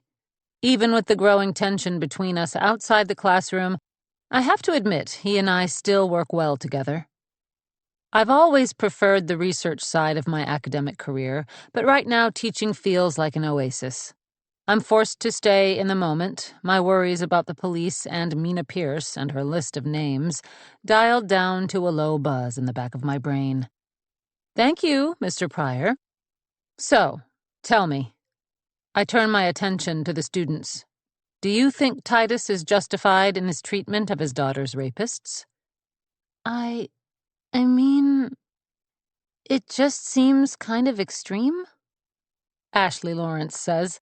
She's speaking up more and more, without any prompting from me, though the majority of her comments are inflected like questions. Baking them into pies and feeding them to their mother. It's so gross. Ryan Cutler nods in agreement, the brim of his Pittsburgh Pirates hat bobbing. Yeah, I know what they did to Lavinia was bad, but I don't know if they deserve to die for it. Michaela scoffs, not under her breath. She wants everyone to hear it. I haven't seen her with Strite again, but there's something going on with her. She skipped class last Friday, which is completely unlike her. In the past, she's shown up even when feverish, and protested when I sent her back to her dorm. I turned to her. Ms. Atwell, I take it you disagree? I think Chiron and Demetrius got off easy, she says. Seriously? Ashley gapes at her. He sliced their throats open and ground them up. They only suffered for a few minutes. What Lavinia went through was so much worse. They chopped off her hands. They cut out her tongue. They left her to... yeah, I guess, Ashley says. But at least they left her alive, right? They left her alive to hurt her more. Michaela doesn't even try to conceal her exasperation. It's all the same crime anyway. It's about power, not sex. Ashley goes quiet, but Ryan is getting more and more worked up, shaking his head, feet bouncing against the floor.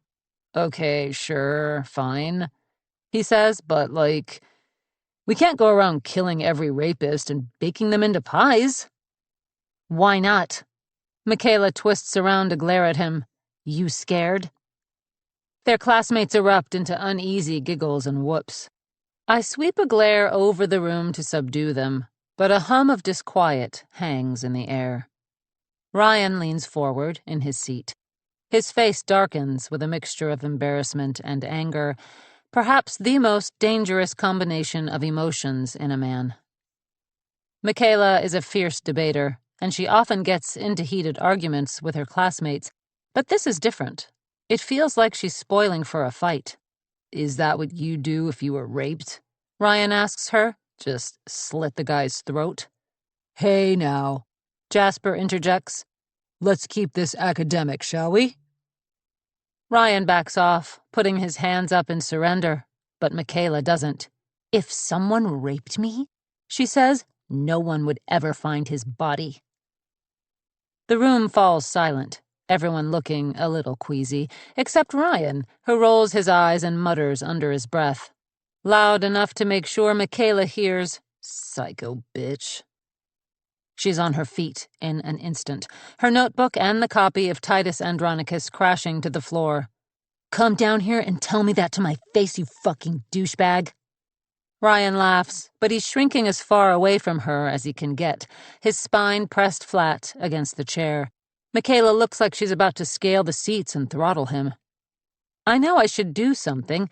The students and Jasper are all looking at me, waiting for me to intervene, regain control of the class. But part of me wants Michaela to do it. The little shit deserves it. Jasper grabs Michaela by the elbow, gently, but she reacts like he's given her an electric shock. "Don't fucking touch me." She glares at him and wrenches out of his grip. Jasper backs off, a strange smile canting the corners of his lips. "Miss Atwell," I say, "why don't we go speak in my office?" Michaela's face is twisted with rage, but before the tears have a chance to spill, she turns on her heel and walks out, leaving her things scattered across the floor. Her classmates stare after her, then exchange "can you believe that" looks. "Finish up without me," I tell Jasper, as I follow Michaela out. He'll never be able to get their attention back to finish the lesson. But maybe they've all learned something else today. The hallway outside the lecture hall is completely silent. Michaela already long gone. I head toward the nearest ladies' restroom. Maybe she's crying in there. That's what I would have done at her age. But I'm stopped by the sound of my own name. "Dr. Clark." Detective Flynn strides toward me.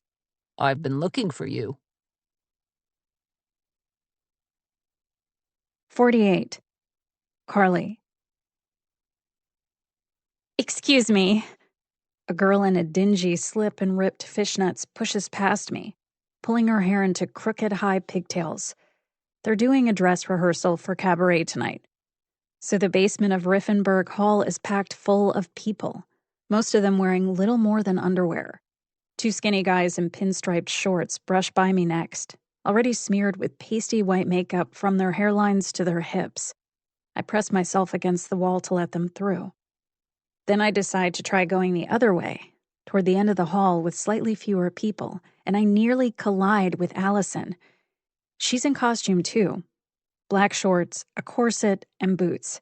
It looks a lot like what she made me wear to the Halloween party, except the corset has thin straps to hold it in place, and the boots go all the way up to her knees. "Hi," Allison says. "Did you bring it?" I hold up her makeup bag, a vintage train case with pictures of classic starlets decoupaged all over the lid. "Thank you." She takes the case from me, clutching it against her stomach. "I can't believe I forgot it." "No problem," I say. When I got her frantic text asking me to bring her makeup to the theater, I was glad of the excuse to get out of our room for a little while. I've spent all day working on my next story for writing class, or trying to anyway. I attempted to take Alex's advice and write about my feelings, but it all came out a mess. Just a bunch of whining about what an asshole Bash was. It made me feel worse, not better.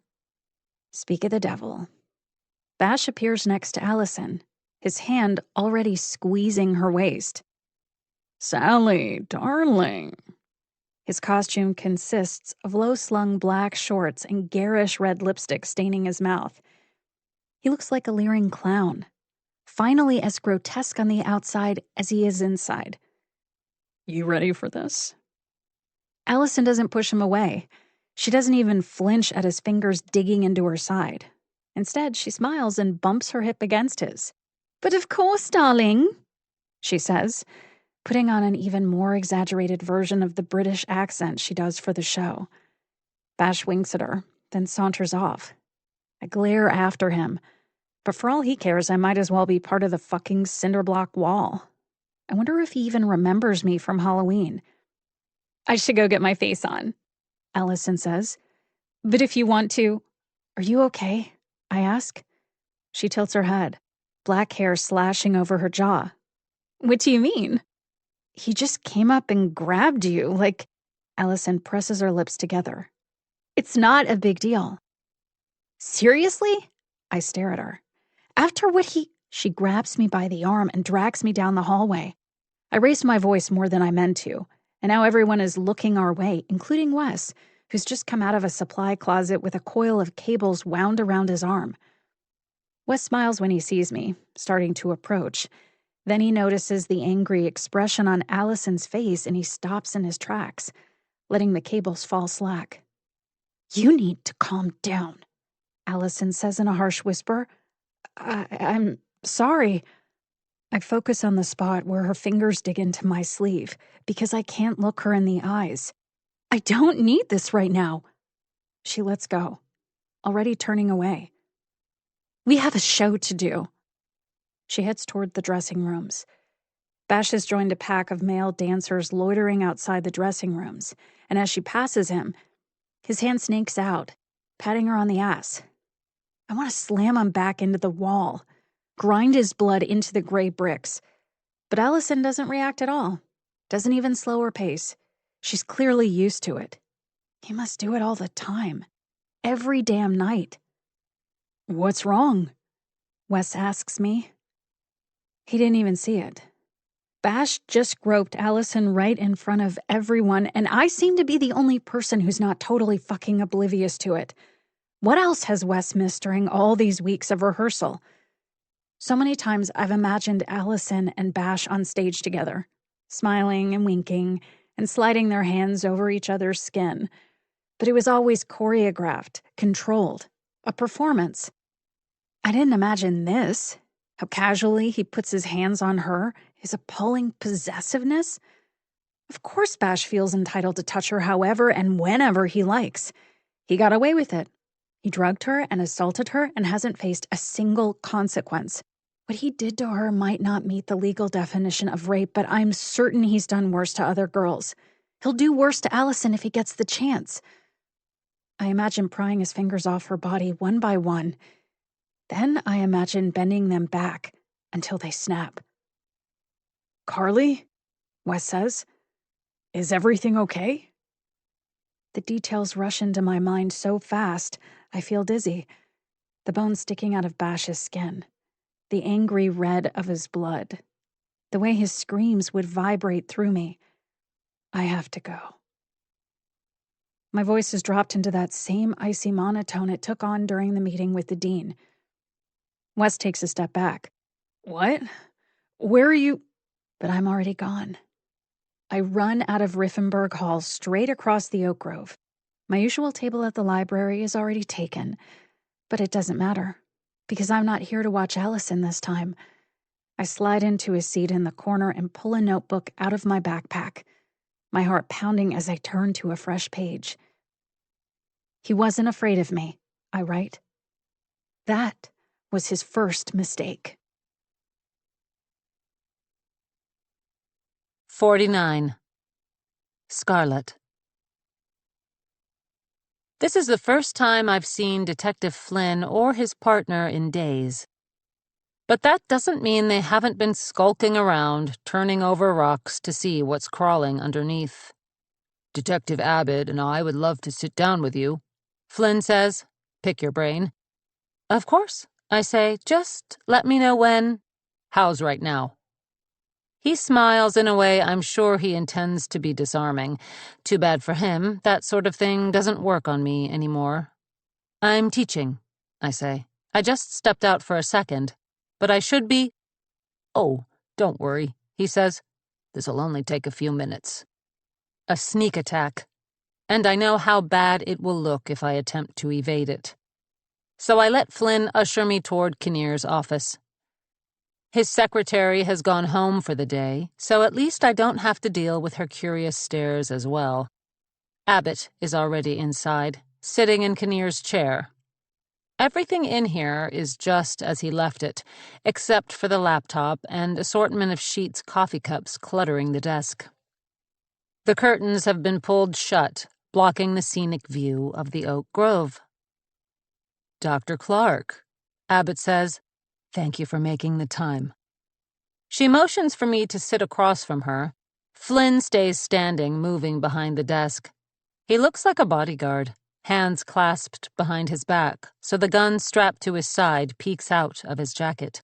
Though it's pretty clear Sharon Abbott is a woman not in any need of guarding. "Of course," I say. "I hope I can be of assistance." Abbott leans back. Nice enough office, isn't it? Much more comfortable than the station in Pittsburgh, I'll tell you that. She rocks a bit, the plush leather creaking. Say what you will about the man, but he had good taste. I suppose he did. She's warming me up, easing me in gently. I'd much rather get this over with. "Did you ever go to his house?" Abbott asks, back when it was still in one piece, I mean. I cross my legs and fold my hands. Once. It was nice, too, wasn't it? I saw pictures. All that furniture from the 60s, such a shame. Abbott straightens up, the chair snapping back to attention. And when was it? The one time you were there? A few weeks ago. He threw a party. Abbott checks her notes on the laptop screen. For homecoming, correct? Saturday, October 24th. I nod. And that's the only time you've ever been there? Yes.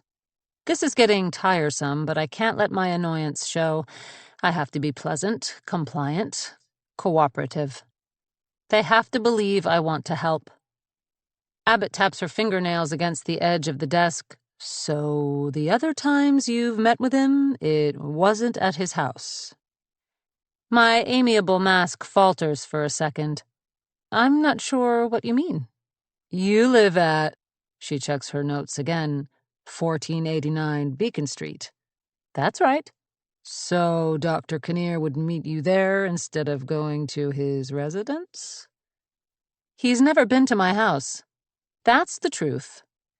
In all the time I've worked at Gorman, Kinnear never set foot there. Few people have, besides Jasper. That's strange.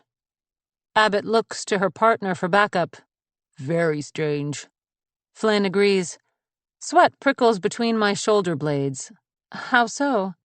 Well, Abbott says, some of your colleagues seem certain that you and the deceased were dating. I'm unable to conceal my disgust. Dating? Absolutely not. Abbott smiles. Maybe dating is the wrong word. I was trying to be polite. What they really said was that they thought you two were. We weren't doing that either, I assure you. Abbott tilts her head, studying me. Sounds like you couldn't stand him. No, that's not. I try to swallow my anger, but it's still too close to the surface, straining at the back of my throat. It's just that we were colleagues. I only thought of him in a professional context. Flynn nods. I guess that explains why you don't seem too broken up about his death. I'm calm. I have to stay calm. I wasn't prepared for the previous line of questioning, but this one I've practiced for. Well, of course I was sad to hear about it, and shocked like everyone else, but we weren't close. We didn't really socialize outside of work. My pulse seems to slow with each word. I can still take control of this situation. May I ask who told you that Dr. Kinnear and I were involved? We can't divulge the details of our other interviews, Flynn says. Abbott is silent, her face maddeningly unreadable. Well, I say, I can assure you our relationship was entirely professional. The scent of Kinnear's cologne hangs in the recycled air. I don't know how I didn't notice it before.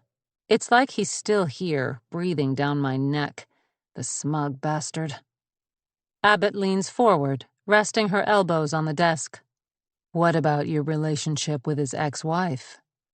Samina and I are colleagues as well. Not friends? Abbott asks. I'm assisting with her work on the Suicide Prevention Task Force. Perhaps You seemed awfully friendly with her at the funeral. I press my lips together. I refuse to give them anything that could implicate Mina. You went home with her afterward, too, and you stayed for quite a while. Abbott looks to her partner again. Flynn nods. Several hours. You followed us? The rage slips right through my teeth this time. Abbott's face is entirely readable now. She looks delighted, eyes shining with glee. Dr. Pierce was a potential suspect at the time, but we've cleared her. The implication is clear. I am very much still a potential suspect. She has an alibi for the night of the murder, Flynn says, just like you. Mr. Pryor told us you two were working quite late that night. The smirk on his face says he knows exactly what Jasper and I were doing, but it doesn't matter. As long as they believe the alibi, they can make all the innuendos about my sex life they want. Maybe Jasper's ill-advised lie will be to my benefit after all. Did you or Mr. Pryor happen to see your colleague, Dr. Andrew Torres, on Halloween night? Abbott asks. No, I believe Drew stayed in with his husband. They're homebodies. Abbott nods. That's what Dr. Torres said. Well, he said he was at home that night. Rafael Torres was at a party. Flynn confirms. At a nightclub in Pittsburgh. Witnesses place him there until at least 2:15 in the morning on November 1st. I vaguely remember Drew mentioning this, complaining that Rafael wanted to go out dancing like they were still in their 20s. I figured they'd both decided against it. Surely they're not trying to drag Drew into this, of all people. But if he was alone all night on Halloween, just around the corner from the scene of the crime... When did you and Professor Torres first become acquainted? Abbott asks. My first term teaching at Gorman. That was about 7 years ago, correct? You were hired right after you got your PhD? Yes. And you like it here? I nod. Abbott sounds almost bored now, staring at something on her laptop. Flynn focuses on it too, peering over her shoulder, and they share a conspiratorial look. I guess you must, Flynn says, to come back to the same place you went to school. My stomach drops. Abbott turns the laptop around. This is you, right? Scarlett Christina Schiller? On Detective Abbott's laptop screen is a picture of my old Gorman University student ID, my former self, with the frizzy dark hair and the long dour face, my eyes too big for the rest of my features. Did you know Dr. Kinnear when you were a student here? Abbott asks. There's no point in lying. If they know who I really am, they can look up my transcripts. Maybe they already have. I had one class with him. Did he recognize you when you came back to interview for the job? My undergraduate degree is from Swarthmore. My CV omits the single semester I spent at Gorman, and my staff records contain no trace of my original surname, which means they dug deeper than that. But how deep? I'm not sure I would have. You look so different now. Abbott gestures at the photo.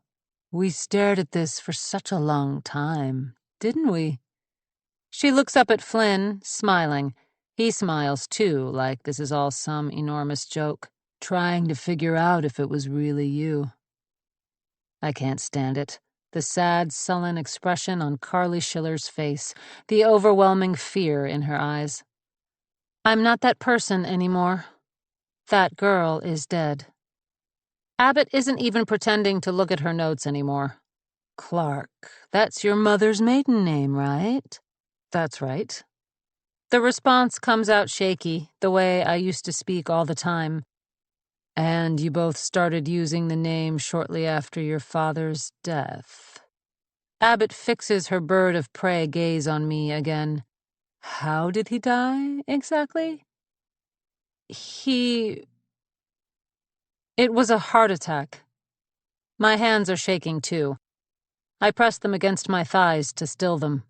I feel like I've been plunged right back into my old anxiety-ridden body, where everything was too intense, too much.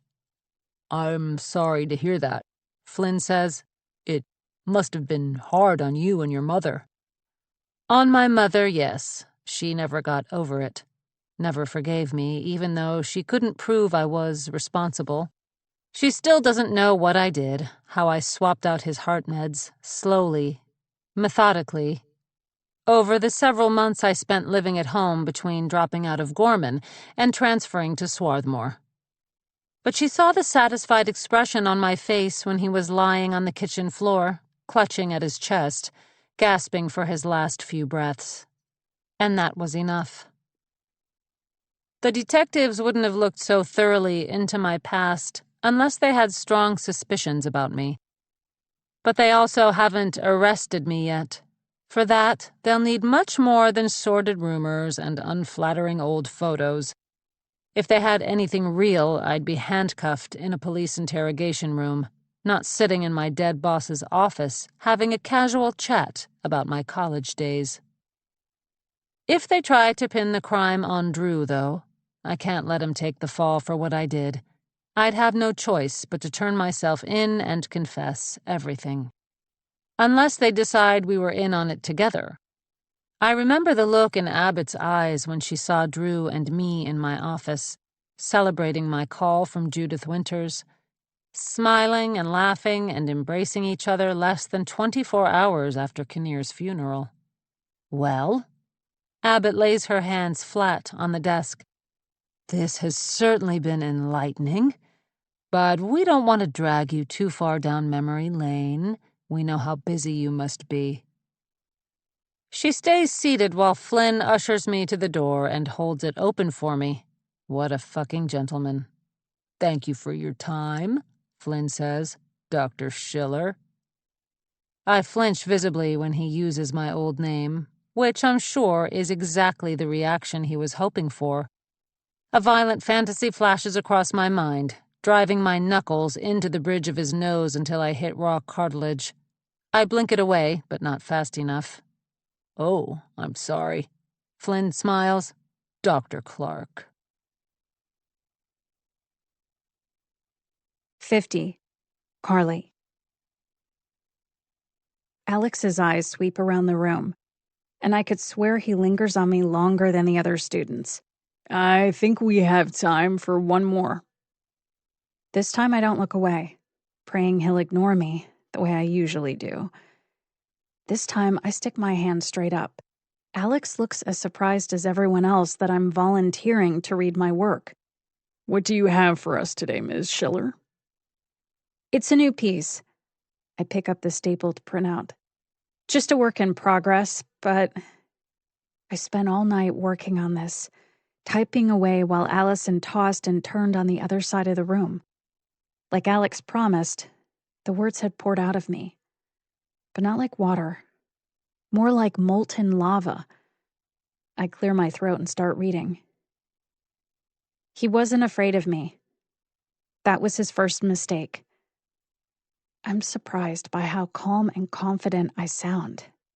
It's safer somehow because it's my character's voice, not mine. Maybe this is why Allison loves acting so much. The story isn't about her and Bash. It's about a woman who's catcalled by the same man every day on her way to work, until she can't take it anymore and decides to murder him. At first, she's planning to kill him quickly, cutting his throat with a butcher knife. But she can't let him get off that easy.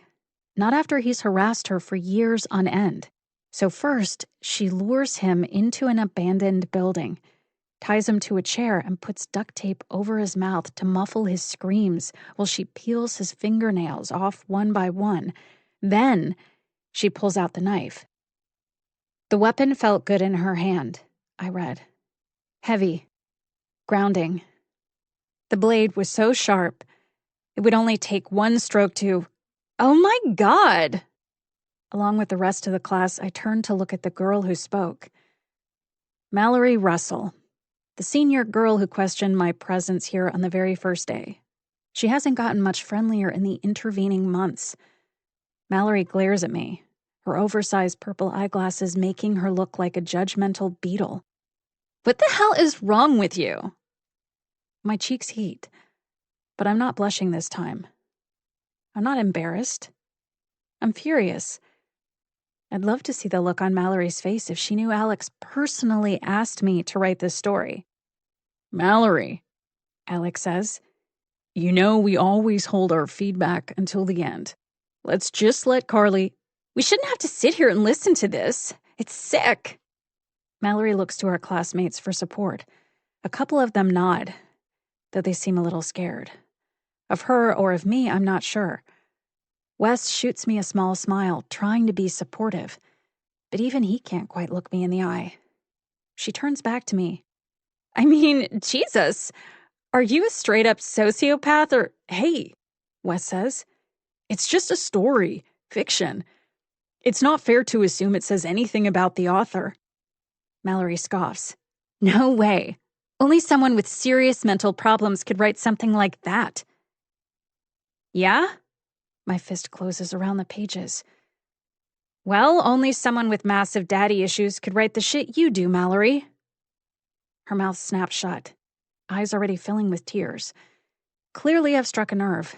She looks at Alex, but he's totally at a loss for how to wrest back control of the class. Wes takes it upon himself to try to play peacemaker instead. Why don't we all take a...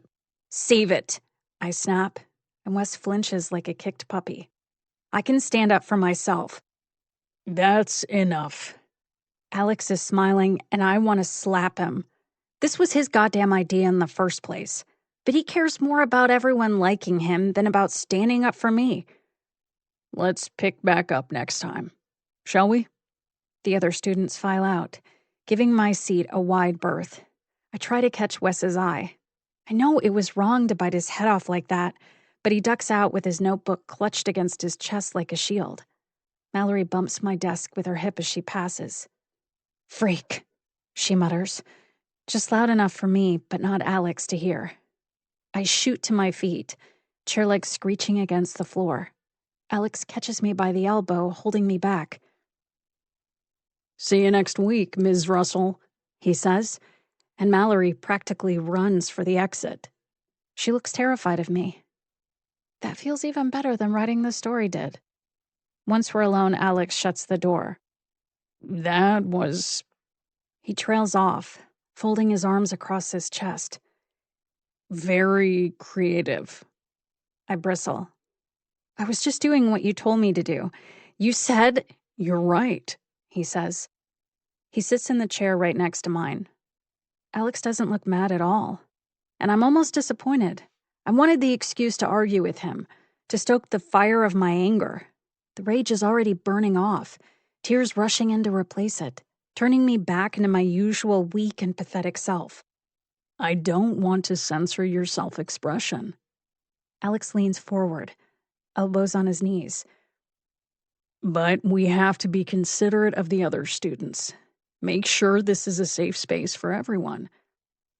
Fury flares in my chest again, chasing the tears away. Nowhere is safe. Not while guys like Bash are out there taking whatever they want from whoever they want, with no one to stand up to them.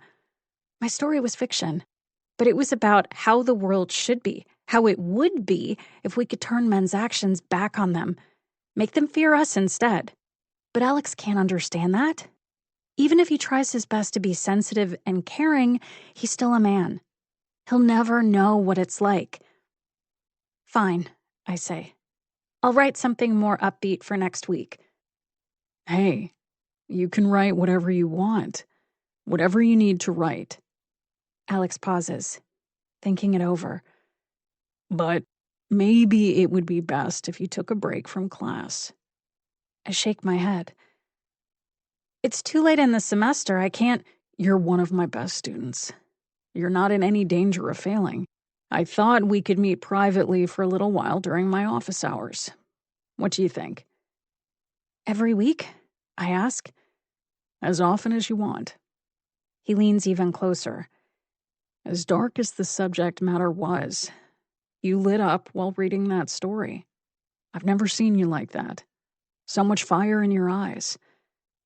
His eyes rove over my face, and just like at the bar, it seems as if he's on the verge of touching me. The difference is, now I'm sure I want him to. I slide to the edge of my seat, so my knee nudges into his. I already started writing my next story. I can bring it to you on Thursday? Alex smiles. I'm looking forward to it, Miss Schiller. 51. Scarlett.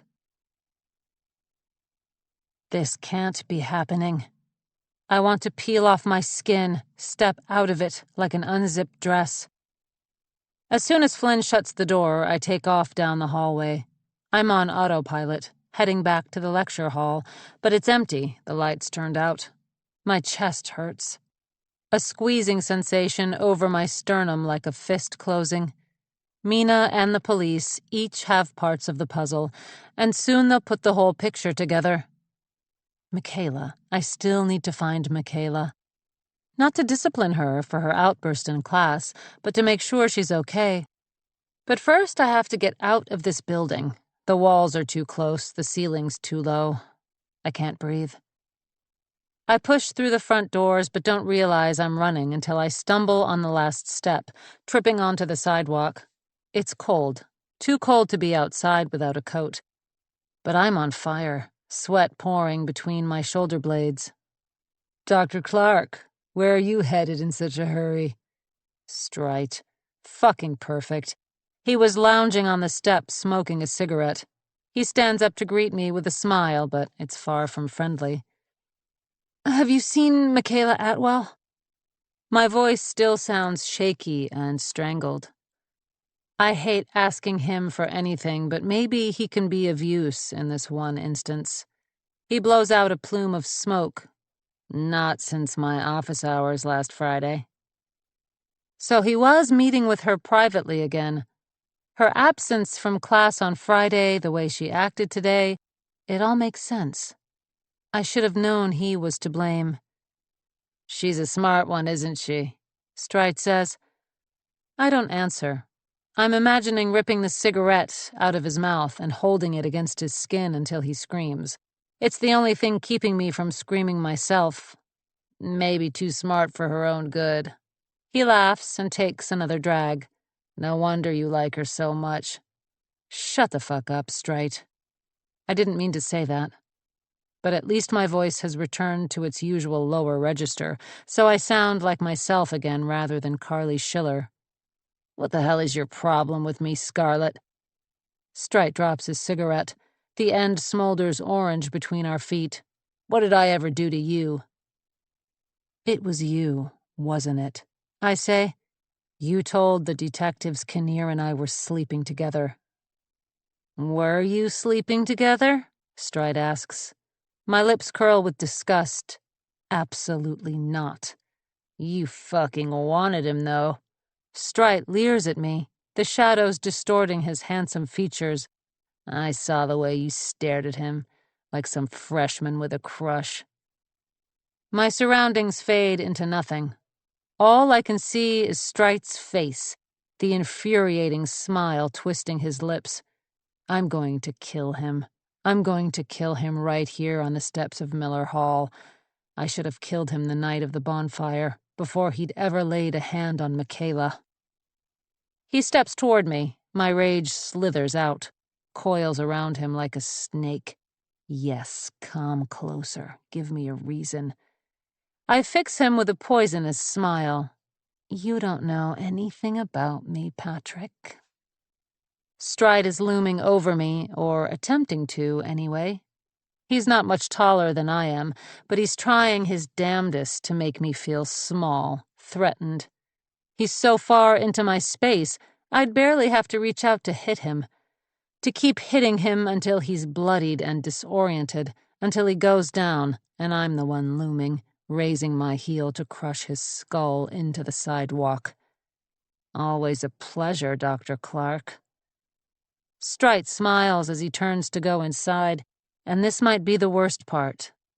Letting him believe, even for a moment, that he's won. He stops on the top step to toss one more comment over his shoulder. "I'll tell Michaela you were looking for her." 52. Carly. When the spotlight hits Allison, the rest of the theater falls away. She's alone on stage, singing into a standing microphone, a black feather boa dripping off her shoulders. Maybe this time I'll be lucky. I've heard her sing this song countless times before, under her breath while she sprawled across her bed studying, at the top of her lungs in the shower stall next to mine. But I never really heard it, not until this moment. Something's bound to begin. She cups the microphone tenderly, like a lover's caress, black hair and green fingernails glinting under the bright stage lights. But her other hand is gripping the stand, white-knuckled. She looks right into my eyes, and it feels like she's singing just for me. Allison belts out the last lyric, throwing her head back so I can see the sweat gathered in the hollow of her throat. As the final note fades, everyone in the audience bursts into applause. It's not until I bring my own hands up to clap that I realize I've been gripping the armrests of my seat, leaving marks in the vinyl. The rest of the musical rushes by in a blur. I manage to mostly ignore Bash as he slinks around the stage warbling song after song in a cartoonish German accent. When he grabs Allison's hand as they take their bows, I twist toward the back of the theater. I can barely see Wes in the little window of the sound booth, the top of his shaggy hair, the lights reflecting off his glasses.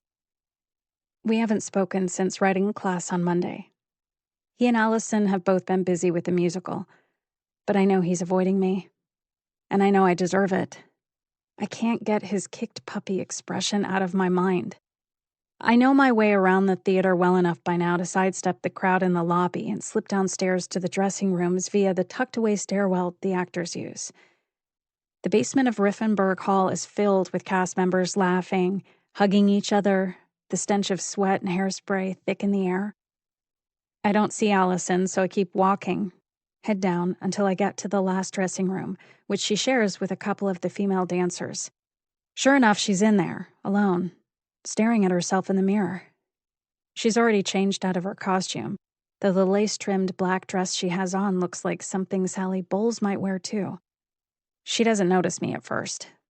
I watch as she tucks her sleek dark hair behind her ears. Her nail polish is already chipped, a big chunk missing from the right thumb. On stage, she was magnetic, mesmerizing, but now her eyes look lost and blank, the same way they did the week after Halloween. As soon as she sees me standing in the doorway, though, Allison switches back on, her face lighting up with an exaggerated smile. "So?" she asks. "What did you think?" I smile back. "You were brilliant." Everyone else in the opening night audience probably thought she was just giving an incredible performance.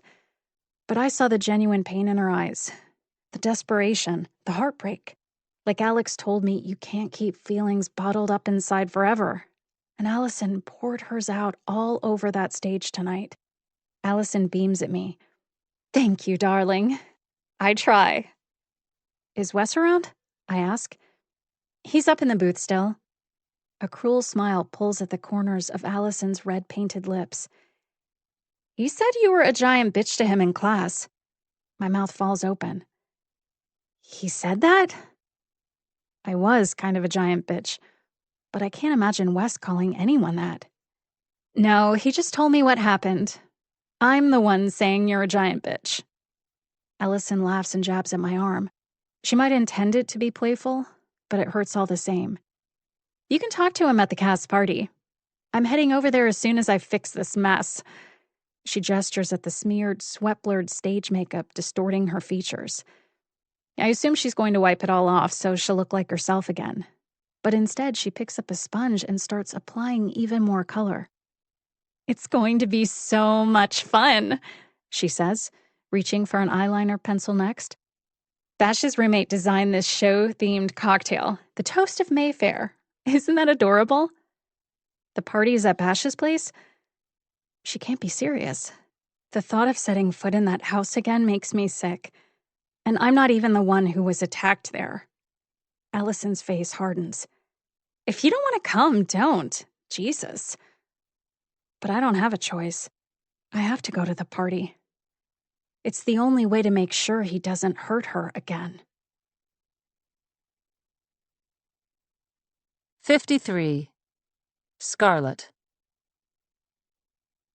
The second my murderous rage at Strite drained away, something worse took its place. Anxiety. Throat closing, chest clenching, debilitating anxiety. I used to live in this state all the time, and I don't know how I survived it. There's only one cure when I feel this way, but I can't risk it, not now. Maybe not ever again.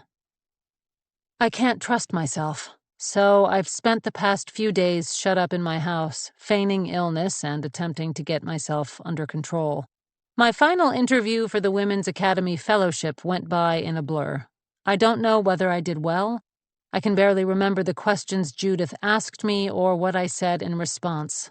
Since then, I've had no contact with the outside world, ignoring all of Drew's increasingly concerned check-in calls and Jasper's passive-aggressive emails about the classes he's covering in my absence. Everything I do to calm down winds me up further. I've resorted to sitting very still on the sofa, sipping cup after cup of chamomile tea, but my head feels like a hornet's nest. Every time I blink, blood lights up the insides of my eyelids. The harsh peal of the doorbell startles me, and I jump in my seat, clacking the teacup and saucer together so hard, I'm surprised they don't shatter. My pulse was already pounding, but now it seems too loud for my body to contain.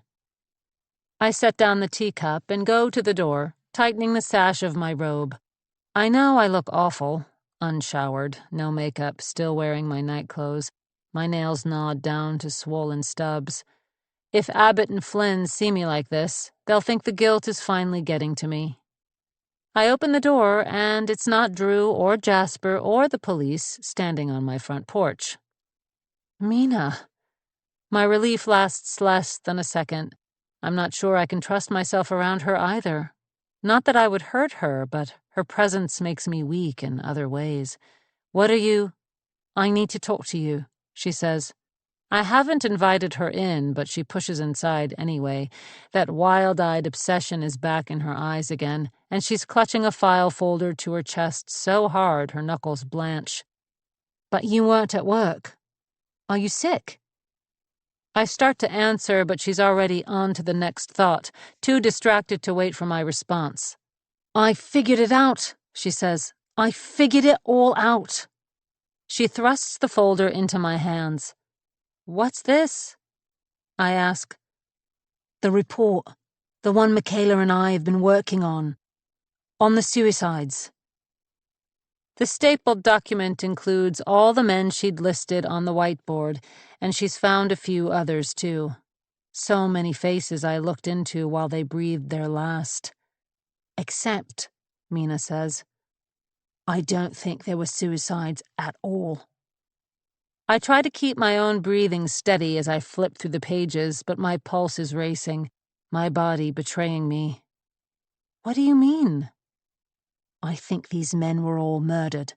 She smiles, dark eyes shining, triumphant, and I think I'm going to be sick. By the same person. 54. Carly. Bash isn't at the cast party yet, but everyone else seems to be. The living room is crammed so full of bodies, I can't even tell where they've set up the speakers that are rattling the walls with deafening rap music. No one is dancing, at least, but that's the only aspect of the situation that's not my literal nightmare. A girl with frizzy red hair and freckles pushes past us, clutching a red Solo cup in each hand. I've seen her around the theater, but I can't remember her name. You were awesome tonight, Allison, she shouts over the music. Allison presses a hand to her chest as if to say, Who, me? Thank you, darling. I thought things would be less weird between us once she was out of costume, back to her real self. But she's not in character or out of it now. She's something in between. Somehow it's even worse. You want something to drink? She asks. I shake my head. Oh, right. You don't drink. Her tone makes it clear that she did not, in fact, forget this. She's being so mean tonight. No, not only tonight. There's been a nastiness festering under every conversation we've had since that morning on the roof. Allison darts away toward the kitchen, without even a glance back at me. I think about following her, but I'd have to push through the thickest part of the crowd, and it's bad enough where I'm standing right now. I stay as still as possible, pressing my palms into my legs, trying to shrink myself so I'm not touching anyone, but people keep knocking into me. A guy's elbow catches me right in the spine, and I want to clock him in the jaw. I can't do this. I'm going to scream. The front door swings open, admitting both a frigid blast of wind and a group of theater department boys. Bash is at the head of the pack. The rest of the guys have scrubbed off their stage makeup, but Bash still has the shadow of liner around his eyes. Instead of rendering him effeminate, it makes him look rougher, like he's been in a fight and is spoiling for another one. Bash scans the crowd, eyes snagging on each scantily clad girl for a second before moving on. His gaze passes right over me. With my baggy black hoodie zipped up to my throat, I don't even register on his radar. I imagine dragging him out back like a carcass, pounding my fist into his face until his eye sockets shatter. See? You are having fun. Allison jabs her elbow into my side. She's returned from the kitchen carrying a cup of something brown and noxious smelling. I knew you had it in you. My violent thoughts blow away like smoke. Huh? She points at my mouth. You're smiling. I drop the corners of my lips downward again, filing the fantasy away for later. Maybe I can turn it into a new story for Alex. Wes! Allison calls out. He was walking past with his head down, obviously trying to avoid us, but Allison snags him by the sleeve. You two need to kiss and make up, she says. In fact, I recommend that exact order of events. She takes a gulp from her cup, then turns to go with a smirk on her face. Allison, wait. I reach for her, but she's already slipped into the crush of the crowd. She's not headed in Bash's direction, at least. He's still by the front door. Wes and I are left there staring at each other. And it's so awkward, I want to die. At least there's some space between us. But even that's ruined when someone knocks into me from behind, pushing me into Wes's chest. I back away from him as fast as I can. Sorry, It's okay. Wes smiles. I'm gonna go grab a beer. You want anything? There it is. He was just being polite until he could find an excuse to get the hell away from me. I'm good, I say. Okay. Be right back. No, you won't. But as Wes pushes through the crowd toward the kitchen, he keeps tossing looks back at me, the traces of a smile crinkling his eyes. So maybe he really isn't mad at me. He should be. He's way nicer to me than I deserve. To Allison, too. As soon as he's out of sight, I realize I've lost track of Bash in the crowd. I scan the room and find him leaning by the staircase, talking to a girl with jaw-skimming black hair. Allison. My heart pounds in my throat as I start trying to push my way toward them. I bump into someone harder than I meant to, and beer slops out onto my boots. Watch it, the girl I ran into says. And I realize it's Allison. She's here, not with Bash. She's okay. She's safe. The other girl, though, Bash leers at her, tweaking the strap of her dress. She slaps his hand away, but she doesn't leave. She's smiling at him. Allison touches my arm and I jump. Oh my God, relax. You really do need a drink. Sorry, I'm shaking. All that spun up adrenaline screaming through my muscles with nowhere to go. I didn't know where you went. She looks at me like I have two heads. I've literally been standing right here. The music cranks up even louder, and people start pushing furniture out of the way to make enough room to dance, which means there's even less space to stand.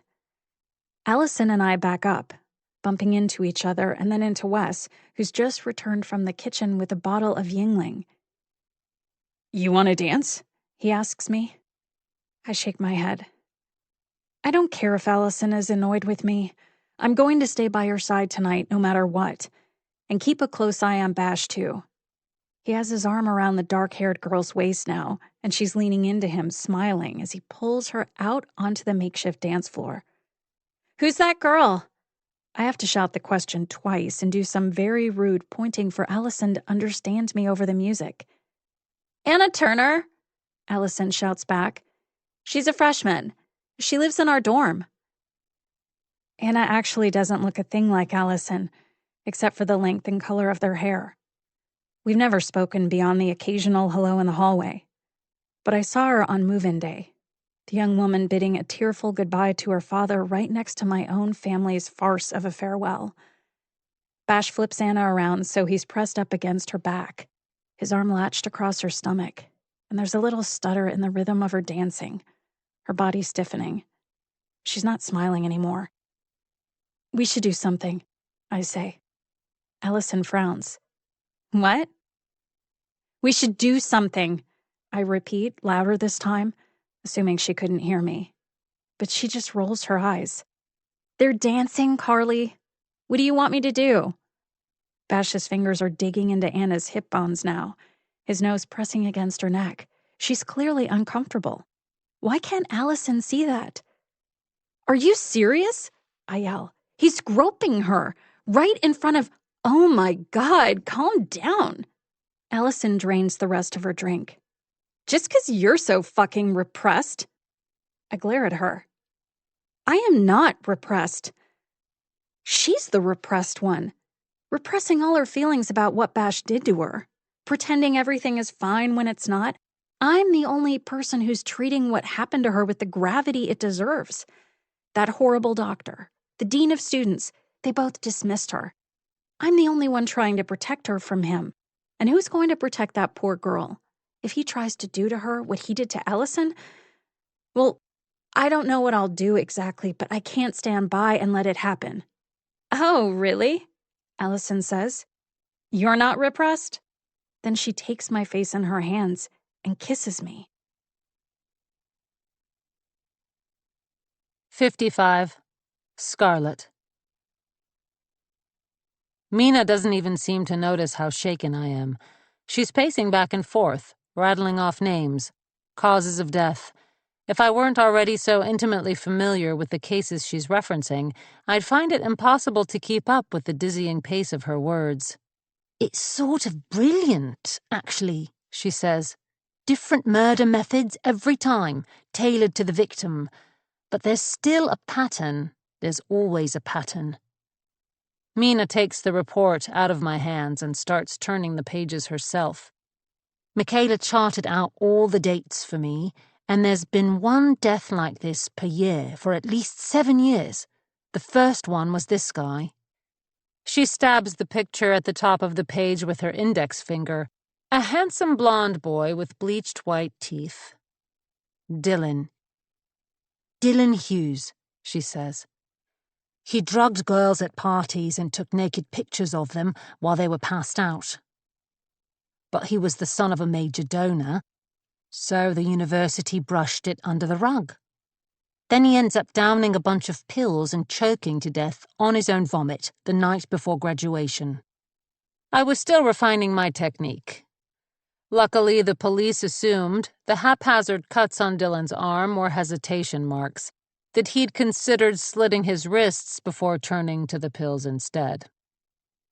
A bit of a rush job, not my best work, but that boy was despicable. And I couldn't let him go off to his bright future earning 6 figures at his daddy's corporation. The pictures he took are probably still floating around the darker corners of the internet, but at least I made certain he couldn't victimize any more girls. "Have you told the police about this?" I ask. "Not yet." Mina flops down on the sofa, raking her fingers through her hair. Her knees knock into the coffee table, spilling a little of the remaining tea. I don't know. Am I sounding crazy again? This sounds crazy. I sit down next to her and pat at the spilled tea with a napkin. Mina is staring off into the middle distance, wheels turning behind her eyes, so at least she doesn't see the way my hands are shaking. The police haven't even come close to connecting all these dots. I have to admire Mina's thoroughness, even if it's going to be the end of me. I know it's a leap from the data, she says. I mean, a serial killer? In Gorman, Pennsylvania. She might not have the investigative capabilities to trace this all back to me, but once she tells the detectives, it will take them no time at all. They already suspect me of killing Kinnear, or at least helping Drew do it. The fact that I haven't heard from them in days only makes me paranoid. I'm certain they're watching me, building their case. I even wondered if the same person might have murdered Alexander too. She says, but that death was so sloppy compared to the others. Unless the killer finally snapped or something. Do you think that's plausible? I have to stop her before she goes to the police. But how can I do that without hurting her? Without killing her? All those men in the report, I say, you said they were abusers, rapists. Mina nods. But your ex-husband? I mean, he was a bit of an asshole, certainly. Mina gives a mirthless laugh of agreement. Does he really fit in the same category as the others? I believe he does, but the truth is, I killed Kinnear for personal reasons, because I hated him and wanted him out of my way. It was revenge as much as justice. Well, you know all about him and his students, Mina says. I've always wondered if I was the first student Alexander Kinnear crossed the line with, or already part of a long series of hapless girls all those years ago. It was a mistake to target him, no matter what awful things he'd done. I see that now. I was too close, my feelings toward him too raw to be reined in, and I'm going to pay for it. The whole time we were married, Mina says, I knew he was cheating on me. All the signs were there. But he'd deny it, tell me I was imagining things, that I should see a therapist for my pathological jealousy. Her voice breaks a little, rage seeping through the cracks. He made me feel insane. On impulse, I take her hand. Mina's so caught up in her memories of Kinnear, at first I don't think she notices the gesture. But then she laces her fingers tighter through mine. You know what's really fucked up? She says. I used to wish he would hit me. I'd had the same thought about my father. His abuse was all emotional and psychological. The only marks it left were internal, impossible to see, easy to deny. Alexander could lie and cheat and turn my own mind against me, and everyone still thought he was so charming. But if I'd showed up to work with a black eye just once, everything would have changed. They would have had to take it seriously. You would think so, but there's no guarantee. I've murdered plenty of men who beat their partners bloody and faced zero consequences until me.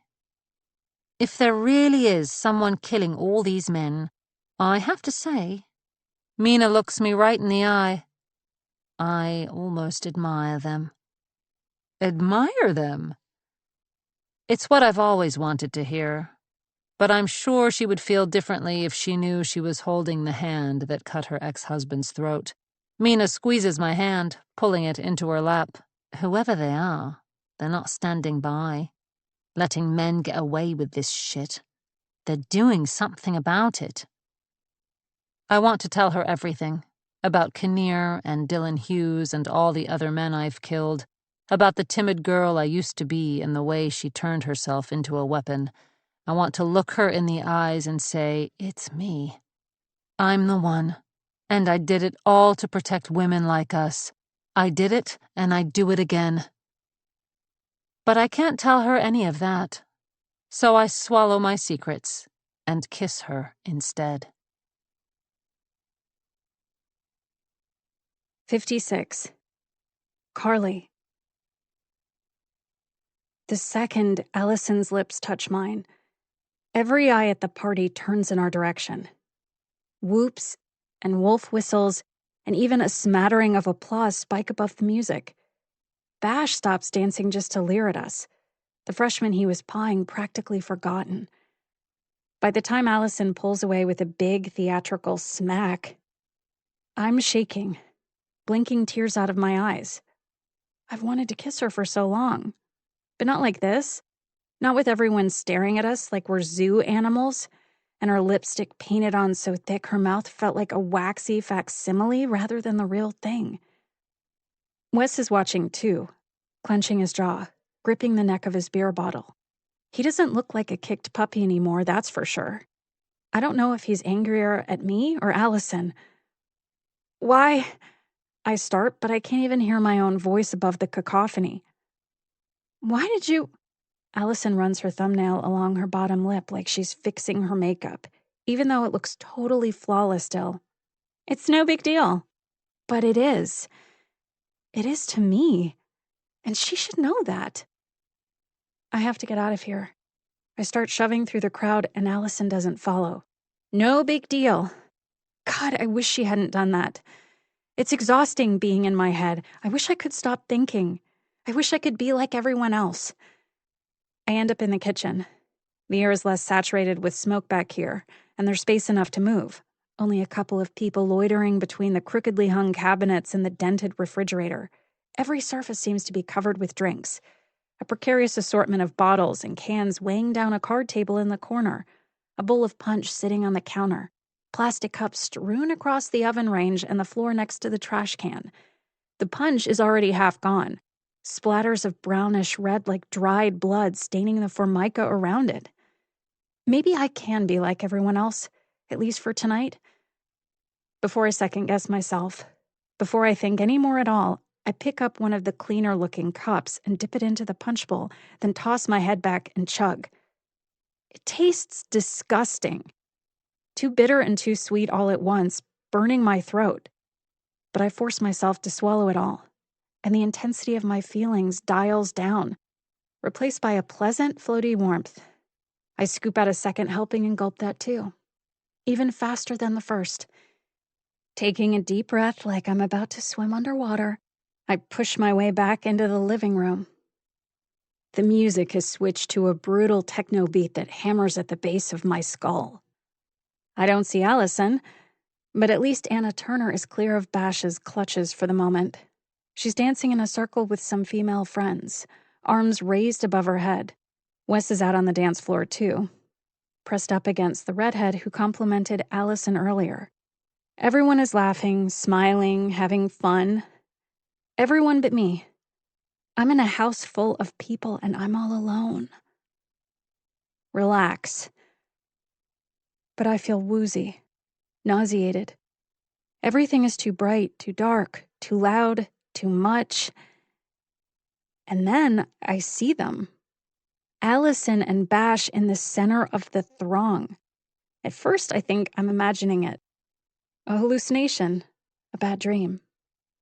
But as the other dancers bump around them, bodies separating and slamming back together again, I catch glimpses. His hands spread across her shoulder blades, her breasts crushed to his chest, his hips thrusting into hers.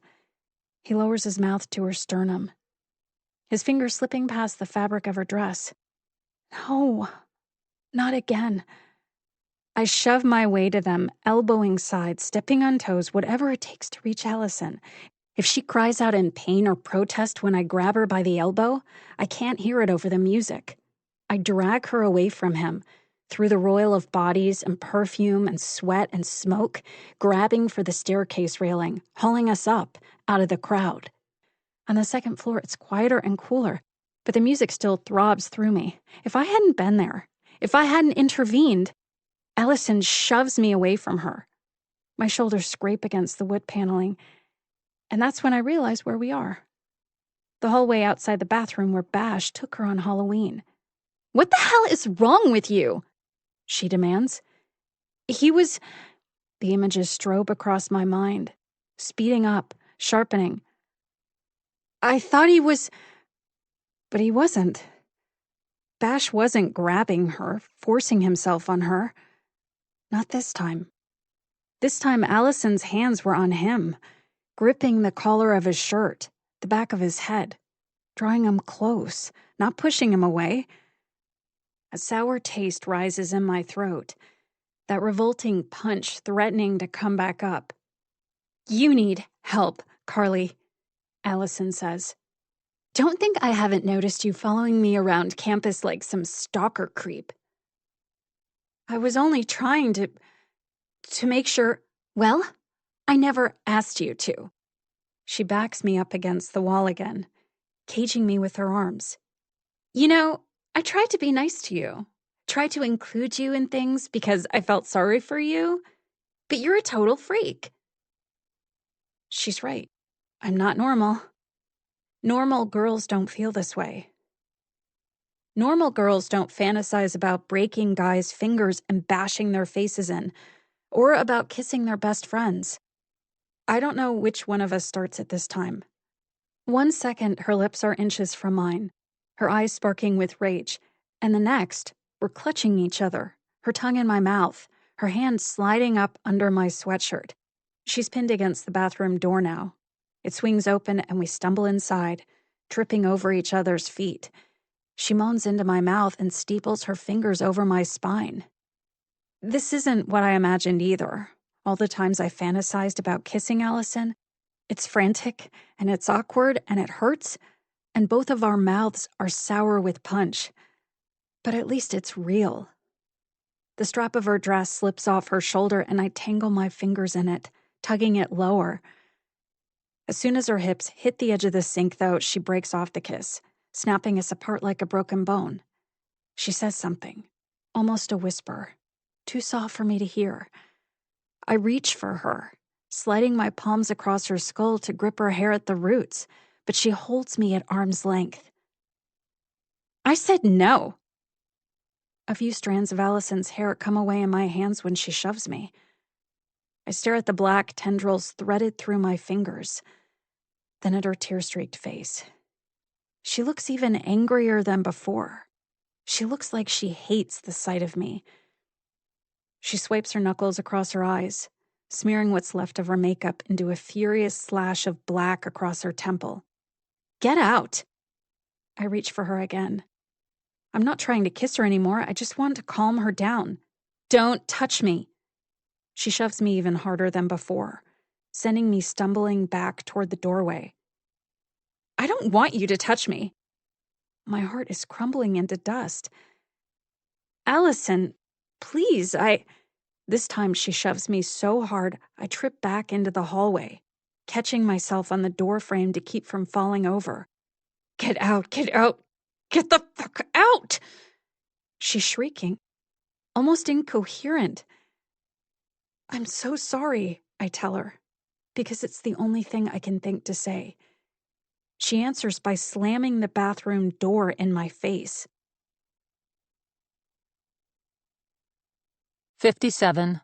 Scarlett. All the times I allowed myself to fantasize about sleeping with Mina, I imagined her being tender, soft. Her pillowy lips, her coils of hair, the curves hinted at under her clothing.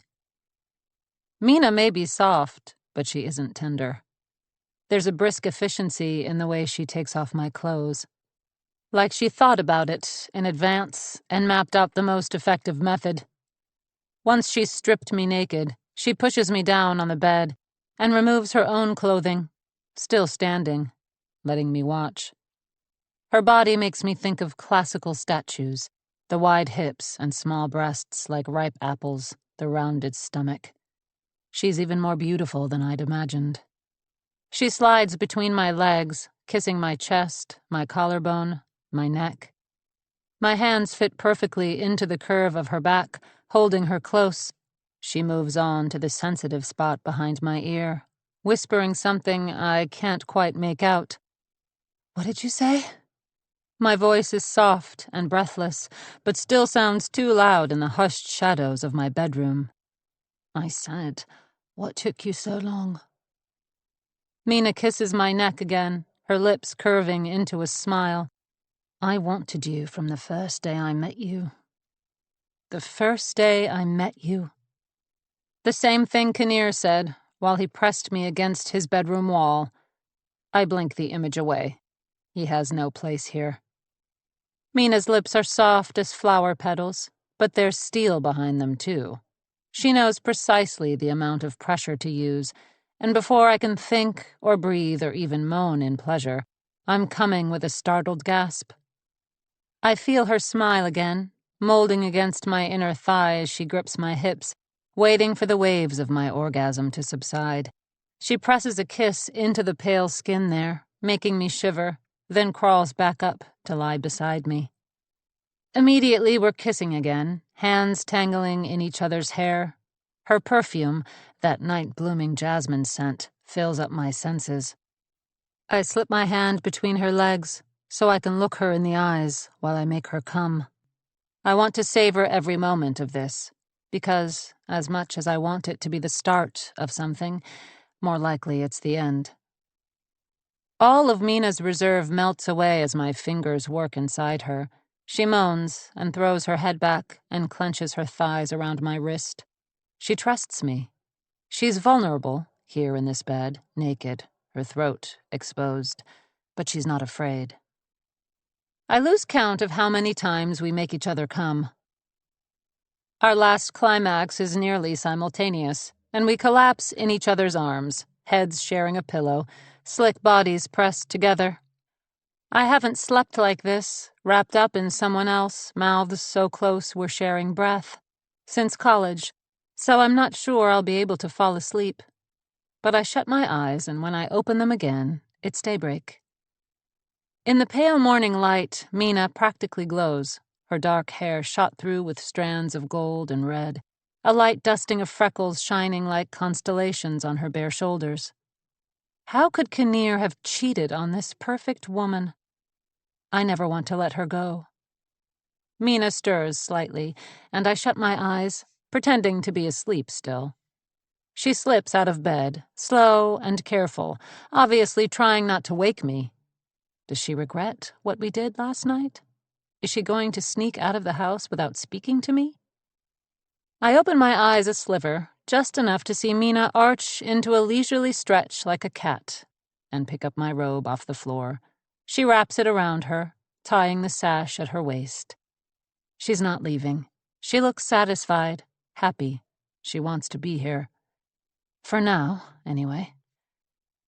Mina heads down the hall, most likely looking for the bathroom, and I roll onto my back. I want to stay in bed forever. Once I get up, I'll have to deal with reality.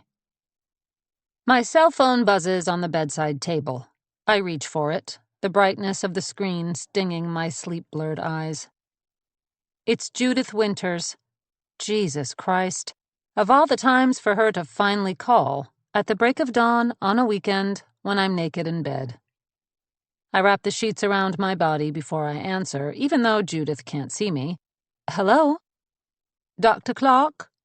I hope I didn't wake you. Oh, no, I was up. I cinch the bedding tighter around my chest. I'm quite an early riser. As am I, she says. I'm sure we'll beat everyone else to the archive every day next year.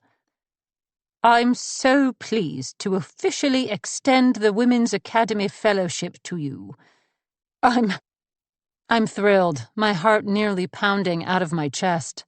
But I'm also seized by the thought, I could be in jail by then. I could be in jail later today. Or maybe not. Maybe Mina won't tell the police what she's figured out. Maybe I can convince her. Maybe they'll never catch me. Maybe I could go to London and spend the next year exactly as I planned, working on my book and killing deserving men. Maybe Mina could come with me. I'm thrilled to accept, I tell Judith. Thank you so much. Lovely, she says. I'll have my office send over all the paperwork. Enjoy the rest of your weekend. Looking forward to working with you, Dr. Clark. Likewise. I hang up the phone and clutch it to my chest, and all I can think is, I did it. And then, I have to tell Mina. It's strange and wonderful having someone with whom to share my good news. I've spent so much of my life wearing a mask. The dedicated student, the impeccable professor. Controlled and remote and isolated by choice, but only because I thought there was no other choice. Anything else was too dangerous, for my lovers as well as for me. I almost admire them. That's what Mina said. But did she really mean it? I slip on the nightgown that matches the robe she took and head down the hall looking for her. The bathroom door is wide open and she's not in there. Maybe she went downstairs to get a drink of water. I start for the stairs, but then I notice my office door is ajar. Mina? I push the door open the rest of the way. Sure enough, she's inside, standing right in front of the desk.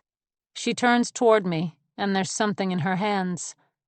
A small book with a red cover. 58. Carly. I've been walking all night. Until the sun peeks up over the horizon, I have no concept of how much time has passed. My face and hands went numb from the cold a while ago, but my feet still tingle like I'm treading on needles. I could sit down on a bench and rest, or I could suck it up and go back to Witten, try to apologize to Allison. But instead I keep circling the empty oak grove, hugging myself against the freezing gusts. If I kept going, walked past campus, walked past the Gorman city limits, walked until my feet were bleeding and I collapsed into a ditch and died, I wonder who would even miss me. As my circuit takes me past Miller Hall yet again, a light flicks on inside. I drift toward it like a moth to a flame. Alex's office. What is he doing here so early? It doesn't matter. All I can think about is getting inside, getting warm. I try to open the front door, but it's locked. The cold metal of the handle makes my fingers throb. I pick up a few chunks of mulch from under the bushes, then chuck them at the glass until Alex comes to the window. His eyes widen when he sees the state I'm in, shivering so hard I'm practically convulsing, face red and swollen from crying. He gestures for me to go around to the main entrance. "What are you doing out here?" he asks as soon as he pushes the door open. He's breathing hard, like he sprinted to get to me. "It's freezing." The heat in the building is dialed down for the night, but it's so much warmer than outside it feels like stepping into a furnace. The relief nearly knocks me over. Alex takes my hands in his, rubbing at my ice-cold skin as he leads me down the hall. The feeling slowly returns, nerves lighting up my fingertips with painful sparks of sensation. Somehow it feels even more claustrophobic in his office with the chairs we use for class stacked up in the corner. Alex sets me down on the love seat and wraps a blanket around my shoulders. He must have been sleeping here. He's rumpled, eyes bloodshot, lines from the cushions pressed into his face. "Let me make you some hot tea," he says. Alex doesn't try to talk to me while he prepares the tea, but he keeps casting worried glances in my direction. He might be the only person at Gorman who gives a single damn about me. He might even be the only person on earth who does. That thought is enough to make my shivers give way to sobs again. As soon as he sees that I'm crying, he abandons the electric kettle and tin of tea bags to kneel on the floor in front of me, gathering me to his chest. "It's okay. You're safe." He stays there as the water in the kettle boils, rubbing his hand in slow circles over my spine. It's strange having a professor hug me, but it feels nice too. When he hands me the steaming mug, I take a sip right away, not waiting for the tea to steep or the water to cool. It burns my tongue, but the heat rushing into my mouth feels so good, I don't mind the pain. Alex sits down next to me on the sofa. Okay. You want to tell me why you were freezing your ass off in the oak grove at 5 a.m? I hesitate, pressing my palms into the sides of the mug. He scoots closer to me and covers my hands with his again. Now that I've got all the sensation back in my fingers, I can feel how soft his skin is, even softer than Allison's. Just let it out, He says. You'll feel better. He's right. I can't keep holding all this inside of me or I'm going to explode. And Allison already hates me. What difference does it make now if I share her secrets? So I start talking. I tell him about Bash assaulting Allison, the dismissive treatment we got at the hospital, the dean's shaming speech, the way Allison's been pushing me away even as I tried to protect her. Because I tried to protect her. Alex shakes his head sympathetically but doesn't say anything until I get to the end. My fight with Allison at the party and running away into the night after she slammed the bathroom door in my face. I skip the kissing part. He doesn't need to know everything. You can't blame yourself, Carly. Alex squeezes my hands. I know you care about her, but she's not your responsibility. She's just your roommate. I jerk away from him, sloshing a bit of tea over my knuckles. She's not just my roommate. He looks at me quizzically, waiting for me to elaborate. But I don't know what to say. Sometimes I think I love Allison. Other times I think I'm not even capable of feeling love. Look, Alex says, I'm sure if you go home and talk to her, you'll be able to get past this. Sounds like she's been going through a rough time, and I shake my head, setting the mug down on the floor.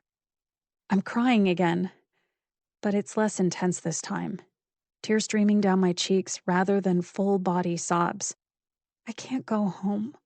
I can't. If I never went back, I bet she wouldn't even miss me.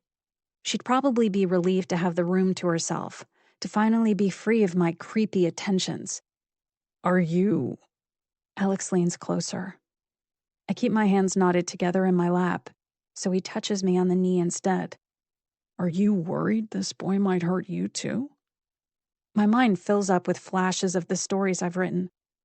All that rage, violence, and blood spilled onto the page is a poor imitation of what I really want to do to Bash.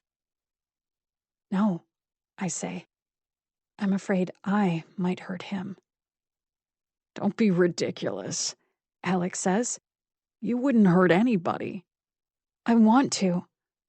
I look him right in the eye. The tears have stopped, though my cheeks are still wet with them. Sometimes it's all I can think about. I can tell he'd like to back away from me, but instead he presses his hand harder onto my knee, forcing a smile onto his face. Those are just stories, Carly. No. I shake my head, the tears rushing in again. No. I think there's something wrong with me. Don't say that. Alex grips my shoulders, pulling me closer. There's nothing wrong with you. You're smart. You're a brilliant writer. You have a bright future ahead of you. That overwhelming sincerity shines out of his eyes again, a beacon in the darkness. He can't possibly care about all his students this much. It would be exhausting. But somehow he cares about me.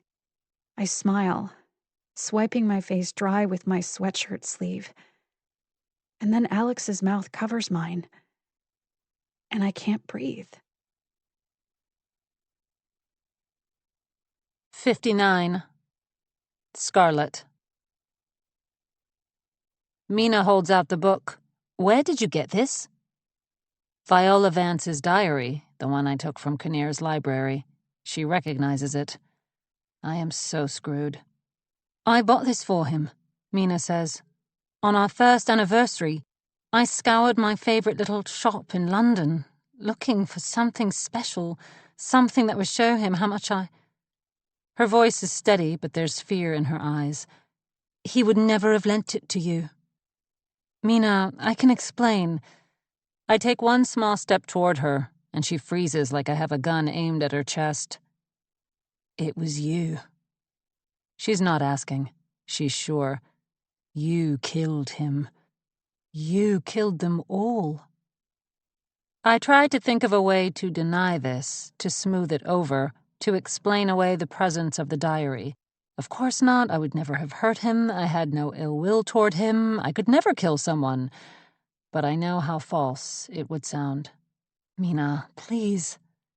I move into the room so I'm no longer blocking the doorway. Mina backs herself against the wall, pointing the book at my heart, as if it's a weapon. Don't come any closer. I would never hurt you, Mina. I mean every word, but she has no reason to believe me. How many? She asks. How many people have you killed? I want to fall on my knees and beg her to stay, to understand, but I know it's futile.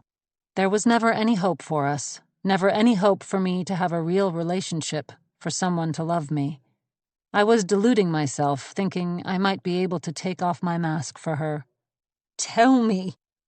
Her voice cracks, and now she's clutching the book to her chest, like it can shield her, like it can protect her from me.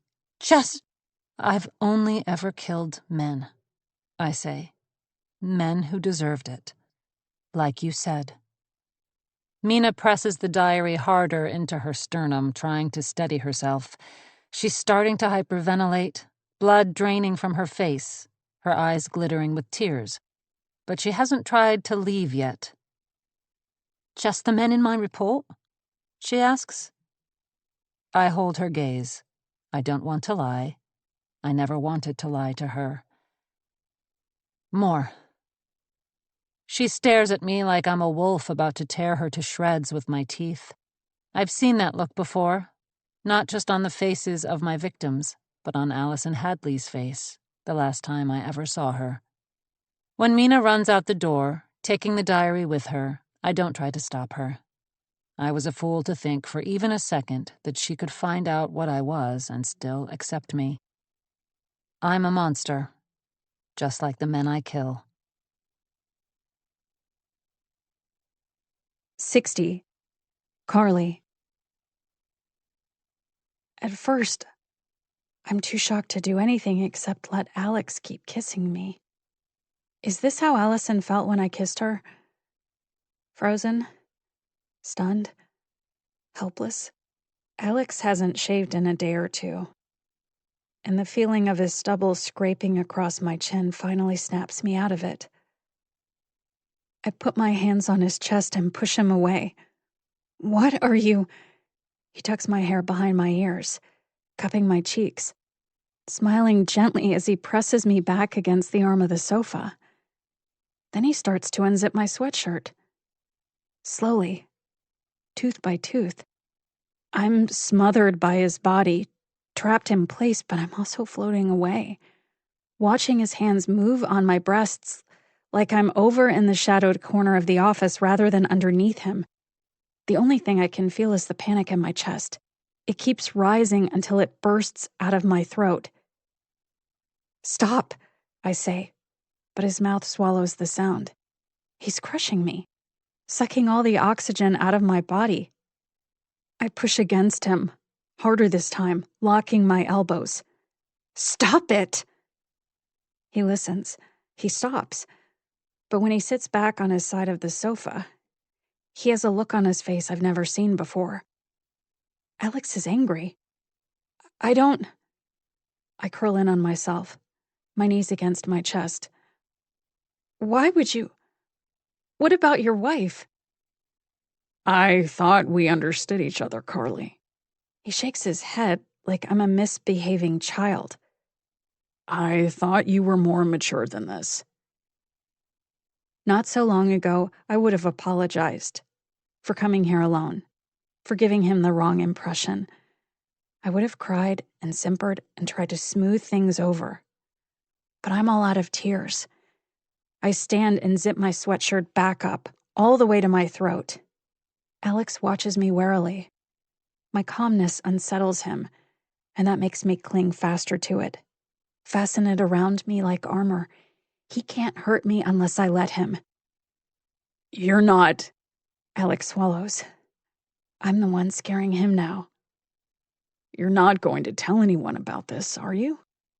He runs his hands through his hair, and he looks so lost. Why didn't I see it before? He's pathetic. With his constant grin, his desperate need for everyone to like him, no wonder he pretends to care so much about his students. We're the only ones still young and foolish enough to fall for his bullshit. All right, Carly. I know I shouldn't have done that. He smiles as he says this, staring into my eyes, seeking some hint of compassion. But there's none left. Not for him. It's just, my wife is leaving me. This job is all I have. I was stupid to trust him for even a moment. Please, he says. I'm begging you. You're pathetic, Alex. The smile fades and a meanness seeps back into his expression. His face looks so ugly now, I can't believe I ever considered him handsome.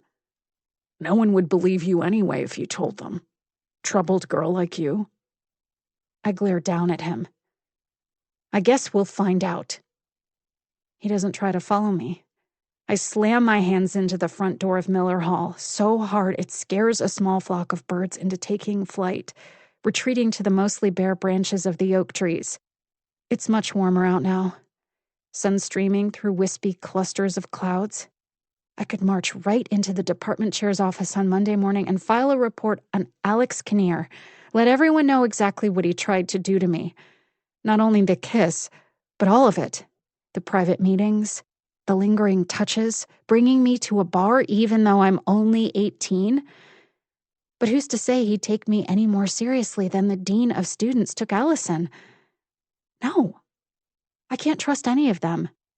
If I'm going to give Alex and Bash and all the other men like them what they deserve, I'll have to do it myself.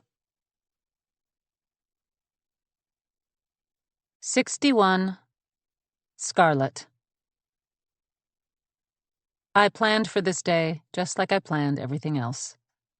My only chance now is to change my identity again, more dramatically this time, and start over somewhere far from here. My suitcase is already packed. I've kept it hidden in the back of my closet for years, standing ready with clothes, a forged ID, credit cards with no ties to my regular accounts. I have a checklist, too, of all the things I need to take with me if I'm never coming back. I knew this would happen someday. It's incredible that I've lasted as long as I have in a town as small as Gorman, but I didn't think it would happen quite like this. I stuff the last few items on my list into my bag and carry it down to the front door. That's when I realize it's snowing outside. It must have just started, but already there's a thick layer on the ground, the roads coated in white. Usually, I wouldn't think of driving in this weather. Today, I'll have to risk it. It would be more prudent to leave my car behind, but the Greyhound bus only stops in Gorman once a day, and I can't wait until it's afternoon departure time. They'll have arrested me by then. So, plan B. I'll arrive to Pittsburgh, taking rural roads only. Abandon the car there, walk to the Amtrak station, and take the first train leaving to a city I've never been before, where I have no ties, no one who'll recognize me. I can do this. I can start over. I can find somewhere else to hunt, and after a while I won't even think of Mina Pierce anymore. Her soft lips, or the skill of her tongue, or the fear in her eyes. My hand is on the doorknob when footsteps start to crunch up the snow-covered walkway.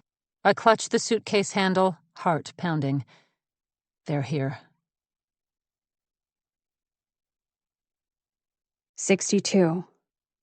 Carly. I part my hair and squeeze out a thick line of blood-red dye, smearing it over the mousy brown. I didn't bother laying out trash bags in the bathroom this time, so I'm getting little flecks of red everywhere. In the bowl of the sink, the grout between the floor tiles, even on the mirror itself, making my reflection look gore-spattered. When I rinse the dye out in the shower, it's even more like a slasher movie. Red dripping over my skin, swirling down the drain.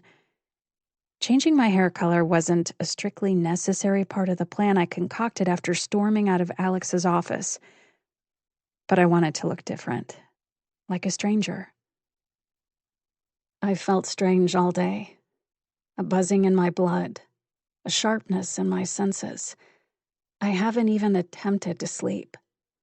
I haven't seen Allison either, and I don't want to. If she knew what I was about to do, she'd probably try to talk me out of it. But it's the only way. I hope she'll be able to see that once it's done. Back in my room, I towel off, then take a dress out of Allison's side of the closet. It's black and form-fitting, long sleeves and an above-the-knee skirt, crisscrossing straps of fabric binding the waist like a corset. I've never seen her wear it, except in the thrift store dressing room on the day she bought it. She tried to get me to try it on after her, but I was too shy. I borrow makeup from her, too. Pale foundation, lipstick the same fiery red as the shade on the dye box, black eyeshadow that dusts onto my cheekbones like soot.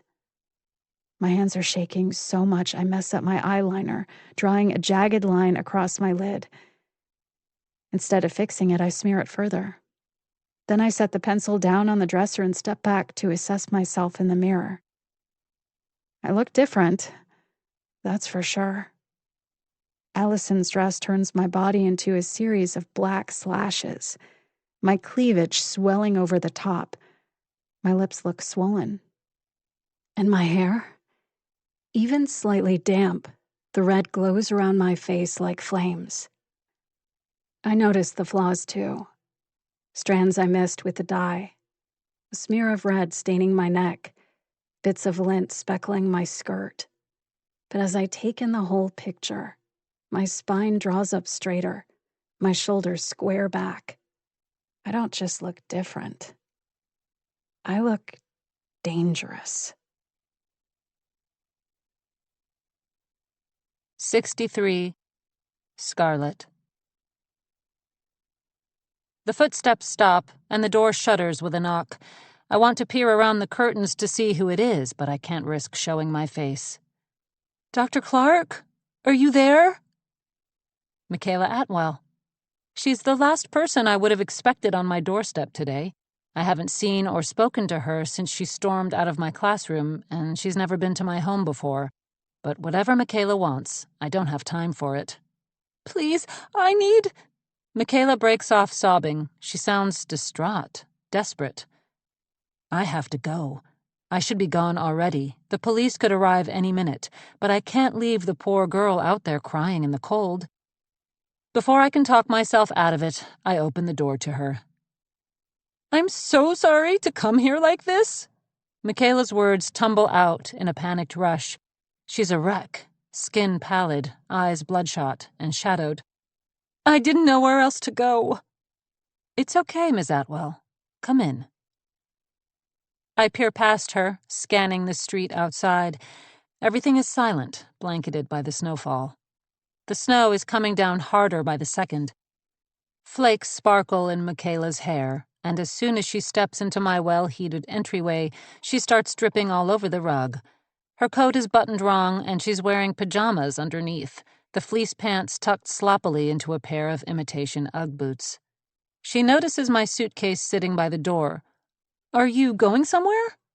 Yes, I'm heading out of town, I say. I need to leave soon, actually, but why don't I get you... Where are you going? You're not going to London already, are you? She's shaking now, her eyes huge and frantic. I'm not sure You can't leave. I don't know what I... She shatters into another round of sobs, legs convulsing like she's about to crumple to the floor. I put my arm around her, and she slumps her full weight against me, crying into the curve of my neck. This isn't about my sudden departure, clearly. Something happened to this girl. Today, right before she came here. Something devastating. My time to escape is draining away, sand in an hourglass, but I can't leave Michaela, not in this state. When I was her age, I went to a professor for comfort in a crisis, and all he did was make things worse. I won't do that to her. Come here, I say. Sit down. I lead her over to the sofa and take a seat beside her, stroking her back.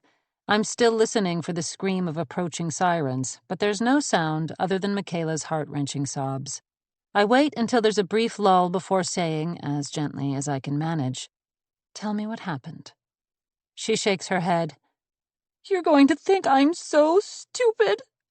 "The last thing you are is stupid. You're one of the brightest students I've ever taught." I'm the stupid one, sitting here chatting while the police are probably racing toward my house to arrest me for multiple murders.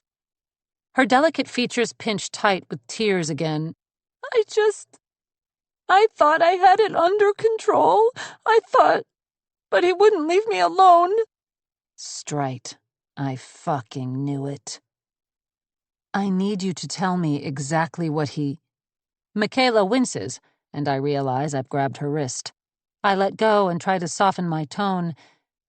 "Did he hurt you?"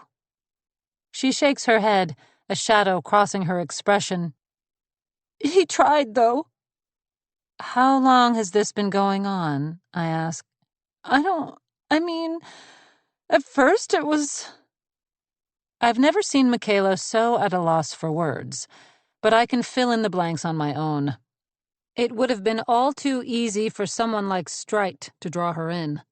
He may be a scumbag, but he's much closer to Michaela's intellectual equal than any of the boys her age.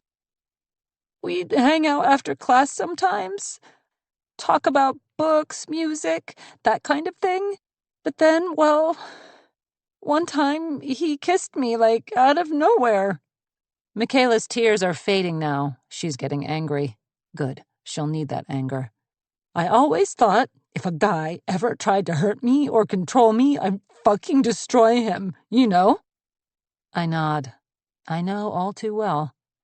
"But he started acting all weird and possessive, and I just, put up with it. I tried to break things off with him a few times, but he wouldn't let me." "What do you mean he wouldn't let you?"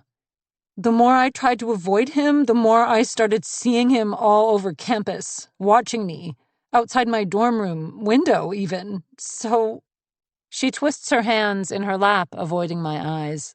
"I started carrying around a knife." "A knife? Where the hell did you get a knife?" "From the dining hall." She reaches into her coat pocket and pulls it out to show me. It's a steak knife, the standard kind they stock in the campus cafeteria. She lets me take it out of her hands and set it a safe distance away on the coffee table. "I just wanted to be able to defend myself," she says. "I know it's messed up." I eye the serrated edge. Not an especially deadly weapon, unless you know the right way to use it, which I sincerely doubt Michaela does, but sharp enough to do some damage. "What happened this morning?" I ask her, "right before you came here?" Michaela starts shaking, tears welling up again. I lay my hand over her wrist, more gently this time. She takes a deep breath. "I'd finally managed to sleep through the night, and then I woke up and—" I squeeze her arm, still gentle, urging her to continue. "He was in my room," she says, "standing there, looming over me. I have no idea how he even got in. I screamed and he just smiled at me." Michaela shudders. "He said I looked so pretty while I was sleeping." My eyes flick to the knife again. The blade is clean, but she could have wiped it off. "You didn't—" "No, I was too scared to even pick it up. But he came at me and I hit him." She flexes her fingers. Her knuckles are red and swollen. I'd assumed it was from walking around gloveless in the cold. "I think I broke his nose," she says. "He was bleeding a lot. I don't know. I ran out and I didn't know where to go, so I came here." You did exactly the right thing, Michaela. I'm proud of you. Nothing she said before this surprised me, but this. I knew Strite was a creep, that he slept with his students, but this is something else. I was so obsessed with Kinnear, I overlooked what a monster his protege has become. "I don't know what to do now," she says. "I can't go back to my room. What if he breaks in again? What if he tries to—" I quiet her with a squeeze of her shoulder. "I'll take care of it. If I run away, Strite will be able to keep right on hurting women with impunity, just like those football players and all the other men at Gorman University I've held myself back from murdering because I was playing it safe, trying not to get caught. I should have killed Strite years ago. I should have killed them all." "Really?" The hope in Michaela's eyes slices me to the bone. None of this should have happened to her in the first place. I should have protected her. "But how—" "He's not going to bother you again. I promise." Mina's been gone nearly an hour. If she went to the police, they would be here by now. But there have been no more knocks on the door, no sounds outside, but the wind. So she hasn't told them yet. I know that doesn't make me safe by any means, but it does buy me some time. Time enough to deal with Patrick Strite. 64. Carly. I'm not sure he'll show until I hear the creak of the fire escape. His footsteps are steady, relaxed. No hint of hesitation or fear, despite the gathering fog making the steps more treacherous. Distance is harder to judge. The whole time I've been waiting, my back pressed against the chimney, I felt like I was floating in a void. The darkness and mist blotting out the rest of the campus like it never existed. It's given me too much time to think, to second-guess myself. Right now, I'm still just playing dress-up. I could take off Allison's dress, scrub away the makeup, even dye my hair back to brown, and pretend this never happened. Go back to being the shivering, unsure girl who walked into Alex's office this morning, desperate for reassurance. Bash Waller steps onto the roof of Witten Hall, squinting against the glare of the string lights wound around the chimney. "Anna?" When I approached Anna Turner in the Witt bathroom and told her what Bash did to Allison on Halloween, she shuddered like she wanted to run right back into the shower and scrub herself all over again. She thanked me profusely for warning her, and she was all too happy to help with my plan. "Anna? He calls out again. You there?" It was simple, really. Anna texted Bash, telling him how much fun she had at the cast party last night and asking him to meet her on the Witten roof at midnight. I was afraid he'd be suspicious, ask questions. Why so late? Why the roof? Why couldn't she come to him? But he agreed readily, enthusiastically even. Now Anna is safely asleep in her room downstairs, and Bash is right where I want him. He makes one more cursory sweep of the roof before plopping down near the edge to wait. There's a flash of flame as he lights a fresh cigarette. I take a deep breath. Then another. No turning back now. "Looking for someone?" I say as I step out from my hiding place. Bash shoots to his feet, spinning to face me. He loses his grip on his cigarette, and it goes plummeting over the side of the roof, swallowed by the fog. "You're not Anna," he says. I shake my head. Bash looks me up and down. It takes him a few seconds of focusing on my chest before he finally recognizes me. "You're Hadley's friend, right? Karen?" I don't bother to correct him. It's probably for the best if he doesn't know my real name. "Yeah, I remember you. Bash grins wolfishly. That kiss last night. That was hot." I want to put my fist right through his shiny white teeth. He's almost close enough now. Close enough for me to lift the canister of mace clenched in my right hand and spray him in the face. When he collapses to the rooftop, howling, I'll kick him in the balls with the heavy toe of my combat boots. Then in the stomach. Maybe even in the nose. He'll scream and he'll bleed. And the next time he even thinks of touching a girl against her will, he'll remember tonight like it's happening to him all over again. "What are you doing here?" he asks, still staring at my cleavage. "Where's Anna?" There's not even a hint of worry in Bash's voice. We're several stories up, alone in the dark. I lured him here under false pretenses, and it still hasn't occurred to him to be the least bit concerned about my intentions. If anything, he seems amused by this whole thing. He doesn't see me as any kind of threat.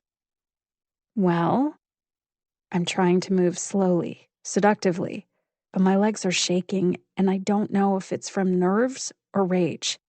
Anna and we played a little trick on you. Bash raises his eyebrows. "Oh, yeah?" I've been watching you, I say, all semester. I wanted to tell you, but I was too... I avert my eyes, acting shy when really I'm just avoiding having to look at his arrogant face. So, Anna said she'd help me. Bash's eyes rove over me again, following the seams of my dress like a road map over my curves. "You don't look like you need any help." He's right. I don't need any help. But in a second, he will. 65. Scarlett. On the drive to campus, I keep expecting police cruisers to roar up alongside my car, cut off my route, drive me onto the shoulder. But the road is deserted, my tires the first to cut tracks through the fresh snow. I dropped Michaela off at Whitten Hall on the way and told her to wait there until she heard from me. Of course, I doubt I'll be able to contact her afterward. She'll hear about my arrest or Stright's death, or both, later today, and she'll get the message. At my instruction, she sent him a text asking him to meet her at Miller Hall so they could talk. She received a reply within minutes, telling her he'd be there soon.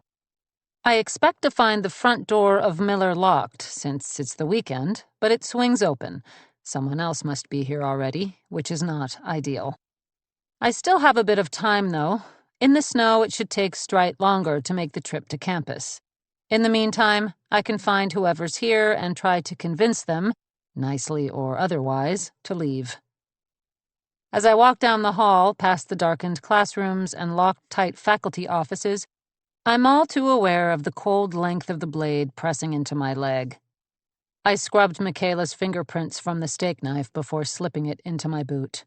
On the slim chance that Mina hasn't turned me over already, I want to take out Strite using a weapon with no personal ties.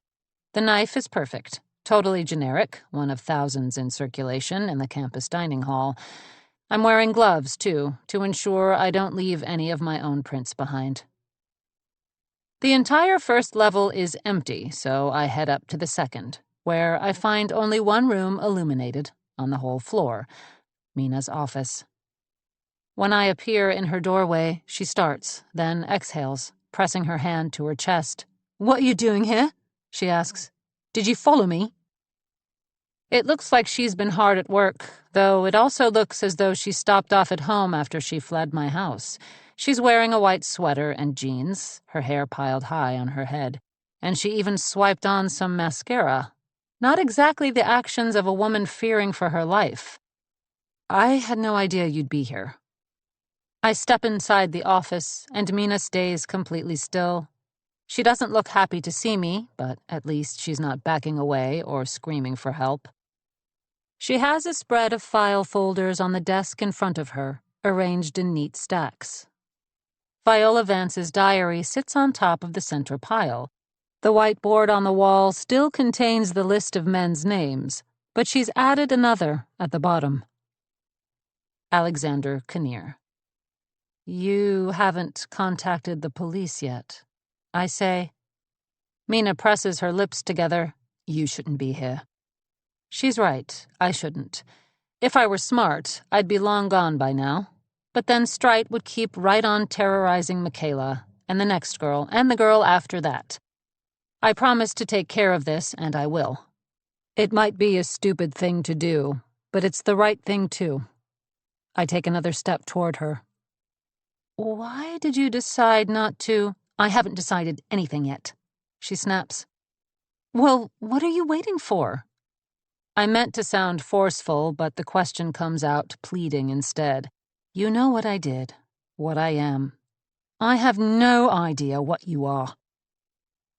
She arches her fingers on top of the file folders. Mina, I'm sorry, but I don't have time to explain. I need you to tell me about the others, she says. Did you always make the deaths look like suicides? No point in keeping secrets from her now, especially if answering her questions will get her out of here faster. Some of them were staged as accidents. Mina's eyes light up a little at the pleasure of having deduced right. How did you decide? I studied them, I say, for months sometimes. This entire conversation seems surreal. After Mina ran out of my house, I didn't expect to see her again unless it was in a courtroom, testifying against me. But she's here, and she's listening. Do you remember that adjunct who died in a DUI 2 years ago? I ask. She nods. He used to drive home from this bar another town over, late at night. Always on the same road, nothing but cows and trees for miles. And as soon as he got home, he'd go into his stepdaughter's room. Mina's eyes are still bright and curious, but she looks a little queasy, too. She wants to know, and she doesn't. So, he wasn't drunk when he crashed? Oh, he was. But I slipped something extra in his drink to make absolutely sure. She looks more fascinated than horrified, and a tiny flare of hope lights up my chest. Maybe I'm getting through to her. She'll still report me, I'm sure, but if she can understand why I've done the things I've done, that's more than I've ever dared to hope for. Mina taps her fingernails against the cover of the diary. But something went wrong, didn't it, with Alexander? I want to tell her every last detail. How long I waited to kill him, how furious Kinnear made me that night, how the knife felt in my hand, the pure relief that flooded through me when I cut his throat, almost as sweet as the very first time. You know, Nina says, I used to think about killing him. At first I think she's joking, but her expression is deadly serious. All the time. The last year of our marriage, especially. She walks around the desk so she's standing right in front of me. He'd come home smelling like some college girl's cheap perfume, and he'd sit across from me at the dinner table like nothing was wrong. She has a faraway look in her eye, caught up in the memory. Every time he'd slurp his soup, I'd imagine jamming his spoon down his throat, or wrapping his tie around his neck and throttling him. And later, when we were in bed, I'd close my eyes and just... She shakes her head, but I knew I could never have gone through with it. It's easier than you think, I want to say. But I stay silent, watching Mina, tracking the subtle shifts in her expression. I long to reach out and touch her. We're close enough now, I could, but I'm afraid to. When I heard he was dead, all I could think was, he finally did it. He finally pushed someone too far and they snapped. I was his student, you know. The words tumble out before I can stop them. Mina tilts her head, confused. I thought you went to Swarthmore. I did, I say, but I transferred there from Gorman. I was in his writing class, my first semester of college. Did he... She swallows, like she's trying to keep from throwing up. Back when you were a student, did... He tried. Michaela told me the same thing. He didn't hurt me, but he tried. The world is a better place without men like Kinnear and Strite. If I'd killed Kinnear that cold morning in his office, when I came to him in crisis and he tried to fuck me, I could have saved myself and who knows how many other women so much pain. This time, when I move toward Mina, she does back away, but there's nowhere for her to go. Her hips bump against the edge of the desk, and she puts her hands back to steady herself, messing up the stacks of folders. I look her right in the eyes. These men are predators, Mina. She meets my gaze unyielding. So are you. She's right. I am. I enjoyed every second. Their screams, their blood, the life draining from their eyes. She's still afraid of me, and she should be. I belong in a cage. I mean, you're plotting their deaths, Mina says. Hunting them. She trails off, but I can guess what she's about to say. Sick, twisted, appalling. Evil. It's brilliant. I blink at her, not sure I've heard her right. She runs her hand over my cheek, pulling me closer, staring into my eyes. Not with fear now, but with fondness, desire. You're brilliant, Scarlett. When she kisses me, I'm so shocked it takes me a second to respond. But then I melt into her, gripping her waist like a lifeline. Brilliant. She thinks I'm brilliant. I've finally found someone who accepts my monstrous side, and now I'm going to lose her. I can't let Strite live, and I can't let her go, but I can let the rest of the world fade away for this one brief moment. I squeeze my eyes shut and keep kissing her. When I open them again, there's a man standing in the doorway, watching us with a wicked smile on his face. But it's not Strite. It's Jasper. 66. Carly. I imagined every detail of my revenge on Bash. But now, here, with him advancing on me and the wind whistling through the fog, I find myself frozen. My hair lashes around my face, and he brushes some of it back, but he doesn't let go. Instead, he winds a curl around his finger, tugging at the root. My throat grips with fear, tighter than my fist around the pepper spray. "I like the new look," he says. "The red suits you." My thumb slides over the safety on the canister. "You have no idea how pretty you are." He takes my hair in his fist and presses his mouth to the spot where my neck meets my shoulder. "Do you?" "Wait," I say. But Bash wraps his arms around me, pinning my elbows at my sides. My finger is on the trigger of the mace, but I can't lift it. I can't move at all. "Stop it. This was a mistake. I shouldn't have tried to face him alone. I'm stupid. I'm so stupid." Bash's mouth creeps higher, next to my earlobe. His lips are cold, and so is the breath that pushes past them, slithering all over me, reptilian.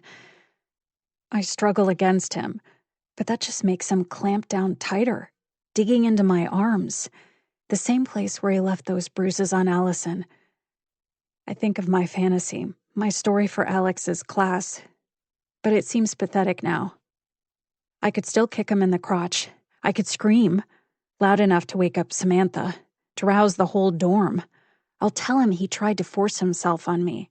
I'll tell him he's done it before. But I'll get all the blame, just like Allison did. More, probably, because I dressed up like this. I lured him here. I asked for it. "Relax," Bash whispers against my skin. It's not enough. It would never have been enough to spray mace in his eyes or kick him in the teeth or even to scream that he's a rapist for the whole campus to hear. He deserves so much worse than that. And then I'm imagining something else. Bash stumbling over the edge of the roof, screaming as he falls. He takes my face in his hands, fingers jabbing under my jawline, freeing my arms because he thinks he has me under his control. He thinks I'm not a threat. I can't hurt him. I wouldn't dare. I'm just a scared girl like all the others. I have no idea how many there have been, but I intend to be the last. Maybe he'd be so surprised he wouldn't even have time to scream. His body would still make a sound, though, when it hit the pavement below. A sickening wet crunch. Then silence. I press my palms against his chest. There's a rumbling in my ears like an approaching storm. "Stop." I say it even though I know he won't.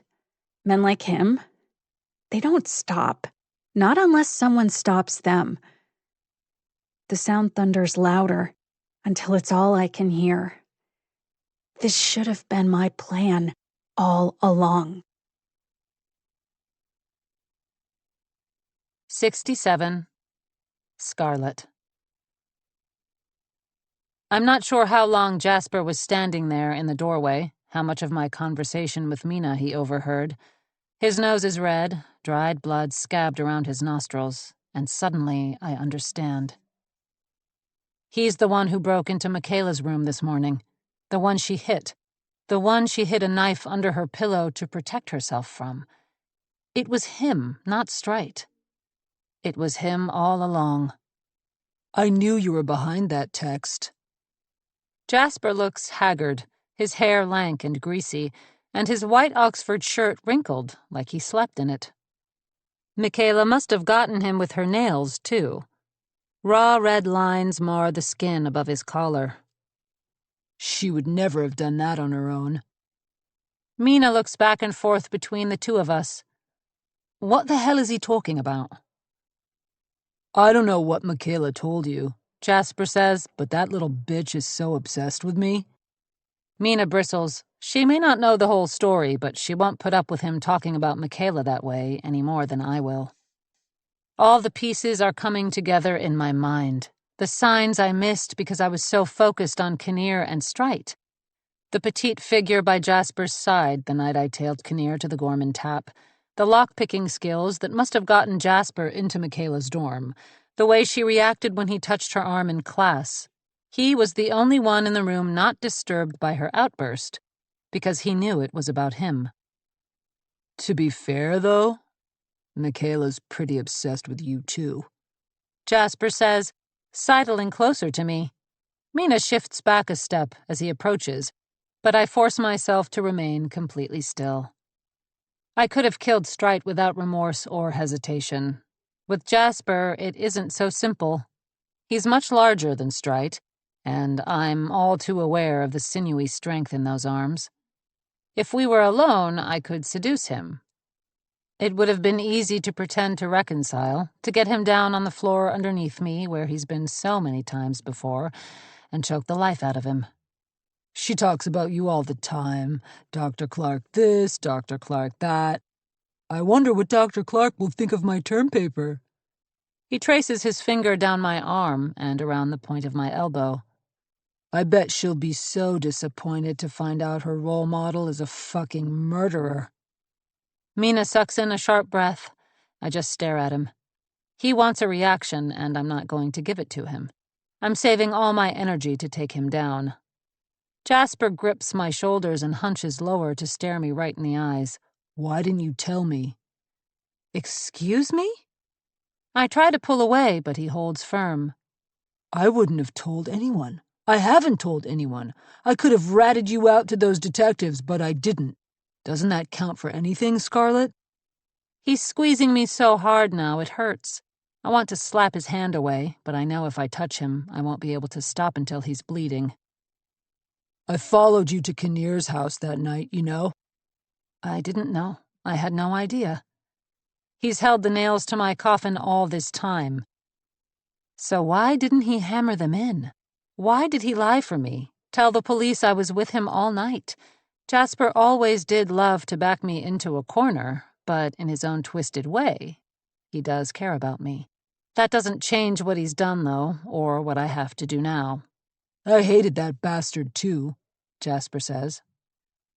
I could have helped you. No, he couldn't. He disgusts me. He's just like every other man I've murdered. Jasper shakes his head. But now... I can't kill him yet. Not in front of Mina. Keeping my eyes trained on Jasper, I reach back for her hand. Mina, you need to leave. No, she says. I'm not going anywhere. I don't want you to see this. I still can't believe Mina is as understanding as she claims to be about my secret life. But knowing I've murdered dozens of men is one thing. Actually witnessing me take a life right before her eyes is something else. I don't want her last memory of me to be with blood on my hands. I'm not leaving you alone with him, she insists. Jasper lets go of me, but only so he can turn on Mina. I've been alone with her more times than I can count. He looms over her, lips stretched into a lascivious grin, and she shrinks away. The things we've done, you have no idea. Jasper, I warn, if you touch her. He laughs. What, Scarlett? You'll kill me too? 68. Carly. Get your hands off her! Wes, he's here on the roof. He's running toward us. Allison right behind him. That thundering sound I heard wasn't just in my head. It was the two of them racing up the fire escape, coming to save me. Bash turns languidly, like he has all the time in the world. My palms are still pressed into his sternum. The fog is so thick now, it's hard to see where the roof ends and the open air begins. Hey, man, Bash says to Wes, a lazy smile stretching across his face. Chill. Wes responds by punching him in the mouth.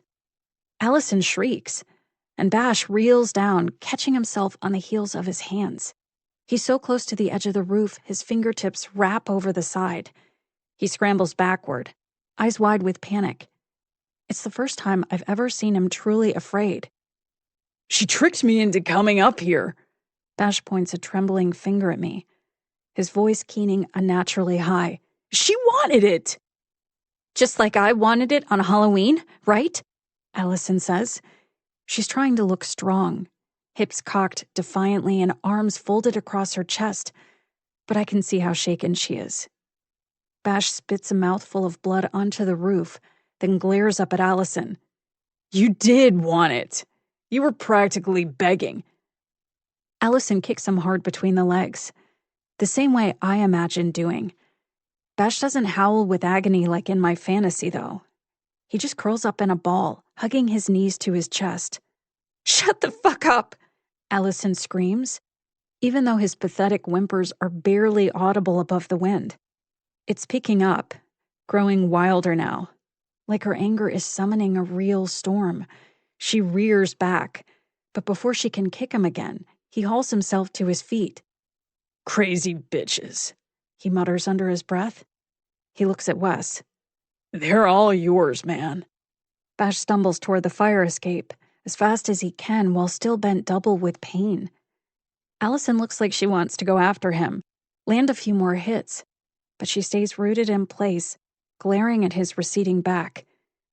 It's okay, Wes says, putting his arm around me. He's gone. It's okay. But the last thing I need is comfort. Wes made Bash bleed. Allison made him cry, and I did nothing. I failed, and Bash just walked away. He has a split lip, maybe some bruises, but that's it. Nothing permanent. Nothing truly damaging. What are you guys doing here anyway?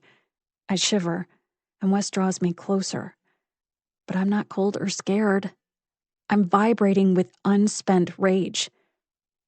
We couldn't find you, Wes says. And Anna Turner told us. Nice dress, by the way. I told you it would look good on you. Allison gives Wes a pointed look, and he tightens his grip on my shoulders. Didn't I tell her? Allie, Wes warns. Did Bash like it too? Her voice is dripping with venom. I bet he did. I bet he couldn't stop staring at you. Just like on Halloween, right? I'm confused at first. Is she jealous? Or just upset that I tried to get revenge on my own without involving her? But that's not what this looks like. It looks like I stole her dress and dolled myself up and tried to hook up with her attacker.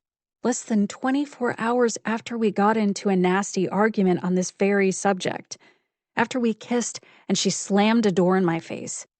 This looks like revenge against her, not Bash. How could you? Allison asks.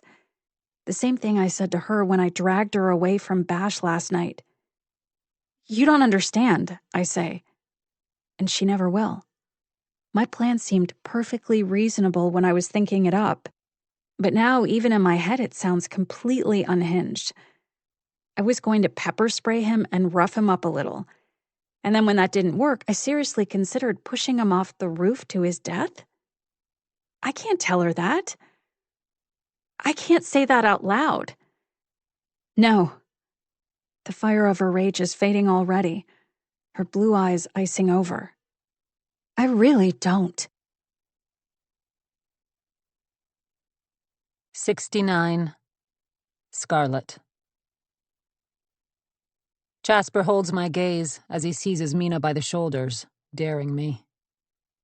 I lunge at him, but Mina doesn't need me to defend her. By the time he slams her up against the whiteboard, she's already shrieking and clawing at his neck and wrists. Then she rams the heel of her hand up into his nose. He wheels back, letting go of her to clutch at his own face. She didn't hit him all that hard, but with the damage Michaela did earlier, it doesn't take much to make him bleed. While Jasper is still reeling, red pouring down his chin, I drive my boots into the backs of his knees, knocking him to the floor. He's thrashing, furious, trying to throw me off as I climb on top of him. I jam my knee against his throat and slip the steak knife out of my boot. Jasper's eyes go wide when he sees the serrated blade aimed at his face, and he finally falls still. I tighten my gloved fingers around the handle, lining the knife up under his jaw. "Stop!" Mina shouts. "Scarlett, don't!" She's down on the floor with us, and she keeps grabbing at me, trying to pull my hands and the knife away from Jasper's throat.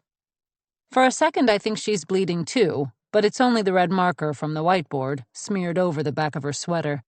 The list of names has been scrubbed into oblivion. Let me take care of this. I press the knife down hard enough to draw a thin line of red from Jasper's neck. Why did I think it would be difficult to kill him? It's so simple. It's always simple, no matter how much careful planning and preparation I have to do. Cut them, and they bleed. Choke them, and they stop breathing. Jasper gulps in a panicked breath, and the knife slices him again, a little slit over his Adam's apple. "You can't," Mina says. "You'll go to jail." She's desperate, pleading, tears running down her cheeks, but I know it's hopeless, and deep down, Mina must too. I'm going to jail no matter what I do now. I killed my boss. I'm attacking a student with a knife. But I can do this. I can take care of him so he doesn't hurt Michaela anymore, so he doesn't have the chance to hurt anyone else. I can't kill them all, but I can kill Jasper. "Please." Mina wraps her fingers around my elbow. "Please." Jasper bucks against me again, knocking me to the side. The knife flies out of my hand, clattering to the floor, and all three of us dive for it. When we scramble back to our feet, I'm between Jasper and the exit, but he has the weapon. He edges toward me, nostrils flaring, blood covering his face like a death mask. "Move, Scarlett. Now." I stand straighter, taking up as much space as possible. He'll have to go through me. Mina tries to make another grab for the knife, but Jasper jabs his elbow back, cracking her in the cheekbone and sending her careening to the floor. She smacked her temple against the corner of the desk on the way down, and she's not getting up. I can't tell if she's unconscious or just stunned. And I can't get to her because Jasper is between us, brandishing the knife. "Move," he says, "or I'll fucking kill you." He levels the blade at me, but his hands are shaking. He's not capable of this. He never was. He's nothing but a cornered animal, and even without a weapon, I'm the dangerous one. Mina stirs, propping herself up, pressing her fingertips against her forehead. They come away stained red, but she's conscious, that's all that matters. She's all that matters to me. Jasper is trembling more by the second. Pathetic. He has no problem intimidating a woman, violating her, but he can't bring himself to commit actual violence. Like Michaela said in class, though, it's all the same crime. "You're a psychotic bitch!" He spits it in my face, his voice as serrated as the knife. My mouth curves up in a smile. Yes, I am. Get away from her! Jasper's grip was already tenuous, and the sudden scream startles him into losing it completely. The knife slashes down across my collarbone and falls at our feet. What the hell is Mina doing? I told her to let me handle this. She's in no shape to... But then I see her out of the corner of my eye. She hasn't gotten up. She's still prone on the floor.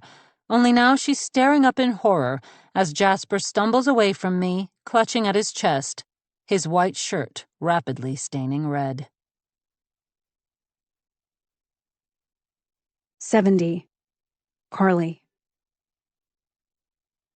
The receding stomp of Allison's feet as she storms down the fire escape sounds like rocks tumbling down a well. I've really lost her this time. I shudder, swallowing a sob, and Wes rubs my back.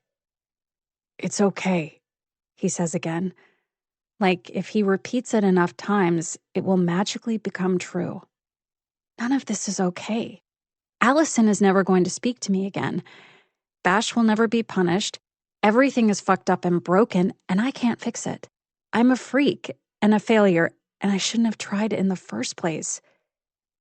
You must be cold, Wes says. I'm hot, actually. Burning up like I have a fever, hair sticking to the back of my neck with sweat. But he's already draping his heavy coat over my shoulders. Wes slips his arm around me again. She'll calm down. She always does.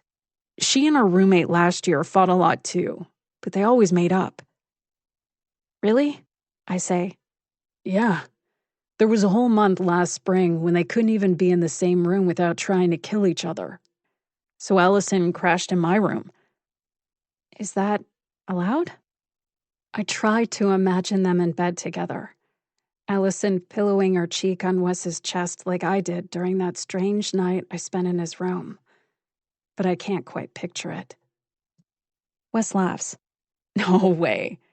But you know rules never stop her. She snuck in and out through the window every night for weeks. He shakes his head and laughs again. But it's a harsher sound. Almost bitter. All our friends thought we were sleeping together. Isn't that funny? It's not funny. And it's not the same thing at all. Allison hates my guts, and she doesn't even know the half of how fucked up I am. Why were you up here with Bash anyway? Wes asks, that bitter note lingering in his voice. I can't tell him about my ridiculous revenge plan either. I don't even have the canister of mace anymore. I must have dropped it. It doesn't matter now. It's a long story, I say instead. And you and Allison kissing at the party last night? Is that a long story too? I know he's referring to the kiss on the dance floor. But my mind immediately goes to our other kiss, the real one. Her hands on my spine and her tongue in my mouth and her breath in my throat. Wes doesn't notice the tears filling my eyes. Not even when he cups my face in his hands. You deserve so much better than her, he says, planting a kiss on my cheek. You know that, right? He kisses my other cheek next, close to the corner of my mouth, but I barely feel it. My thoughts are racing, chasing each other in circles. Then Wes leans in and kisses me for real. It's far from a friendly peck this time. His tongue is already past my teeth, his hands tingling in my hair. I manage to pull away long enough to say his name. Wes, He kisses me again, even harder now, and I feel sick. I can't breathe. I want to scream, but his mouth is covering mine, and how can he think I'm enjoying this? My body is rigid, my hands wrapped around his wrists like manacles, my face wet with tears. Stop it. It's not a plaintive whisper like in Alex's office. I shout the words, shoving Wes off me so hard he stumbles back. Stop! I'm expecting him to apologize, to say he got carried away. He's so sorry. He doesn't know what came over him. This is all just a misunderstanding. Of course he wouldn't want to make me uncomfortable. Of course he'd never pressure me to do anything I don't want to do. Instead, his eyes turn hard and his mouth twists with cruelty. Are you fucking kidding me? He says. 71, Scarlett. You bitch, you fucking bitch! It's not me Jasper is screaming at, or Mina. It's Michaela. After all, she is the one clutching the steak knife smeared from tip to hilt with his blood.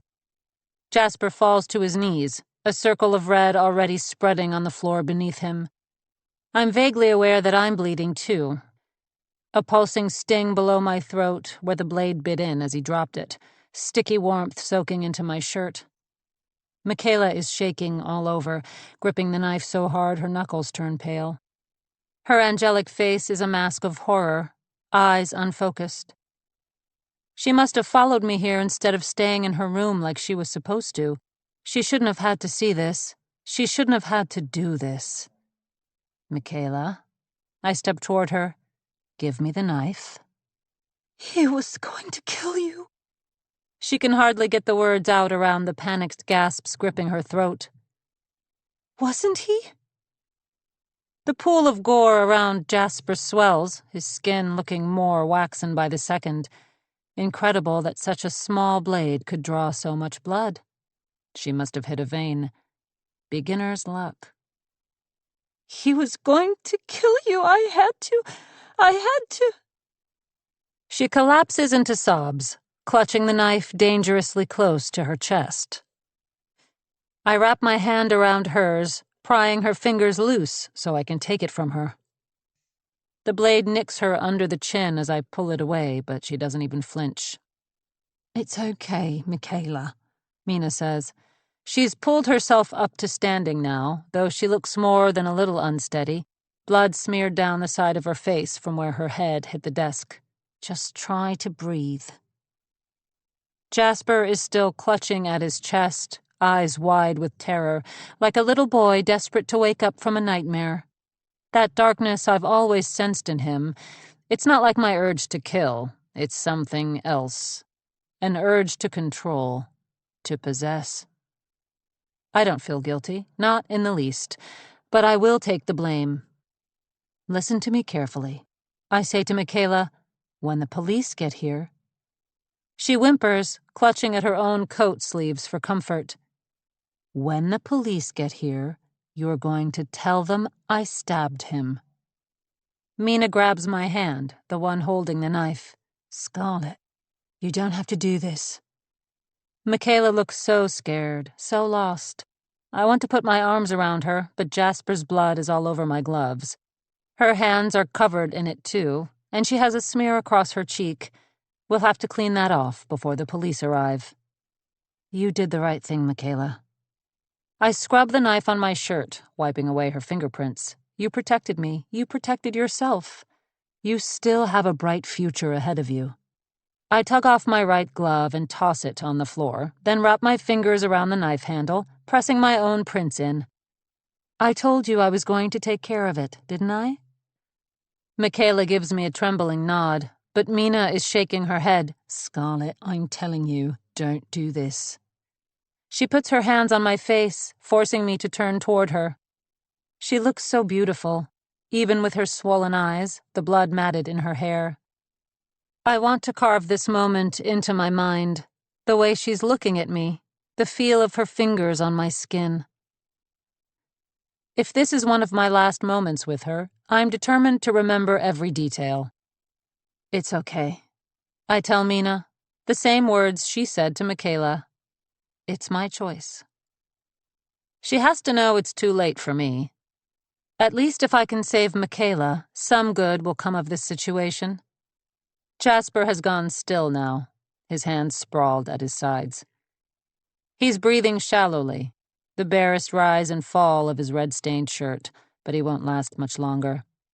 Fine, but it's not your only choice. Mina isn't pleading or desperate anymore. She's strangely calm, looking at me with that loaded gun intensity again. She holds out her hand. Give me the knife. What? I jerk away from her. No way. You're not. Do you trust me? I stare back into her dark brown eyes. She could have turned me in to the police today, but she let me explain myself instead. She listened, and at least on some level, she understood. I do trust her. Mina might be the only person in the world I trust. I let my grip fall open. Mina plucks the knife out of my palm, deliberately pressing her prints in over mine. Then she picks up Jasper's limp hand and wraps his fingers around the handle, too. What are you doing? Michaela watches us, blinking like she's just woken up. Mina smiles at her. Everything's going to be okay, honey. That poor girl is going to need a lot of support to keep this secret, to keep herself together in the aftermath. Whatever Mina's plan is, I know she'll make sure Michaela is safe. That's what matters now. Still clutching the knife, Mina picks up her cell phone and dials 911. As she waits for the operator to pick up, she looks thoroughly, terrifyingly calm. 911, what's your emergency? I'm at Miller Hall, on the Gorman campus, Mina says into the phone. Her eyes stay steady and unblinking, but her voice transforms entirely. She sounds genuinely panicked, her breathing shallow and gasping like she's running for her life. Her grip tightens around the knife, flicking more of Jasper's blood off the tip onto the floor tiles. You have to come right away. He's going to kill us. 72. Carly. I feel the cold now, all the way down to my bones. I really like you, Wes. I lick my lips. They feel bruised from the force of his kiss. But what? He demands. It just doesn't seem... I mean, with Allison and... I can't find the right words. I sound like an insecure little girl, and I hate it. I hate myself. Why? He says. Why are you so obsessed with that fucked up bitch when I'm right here? I really thought Wes was different.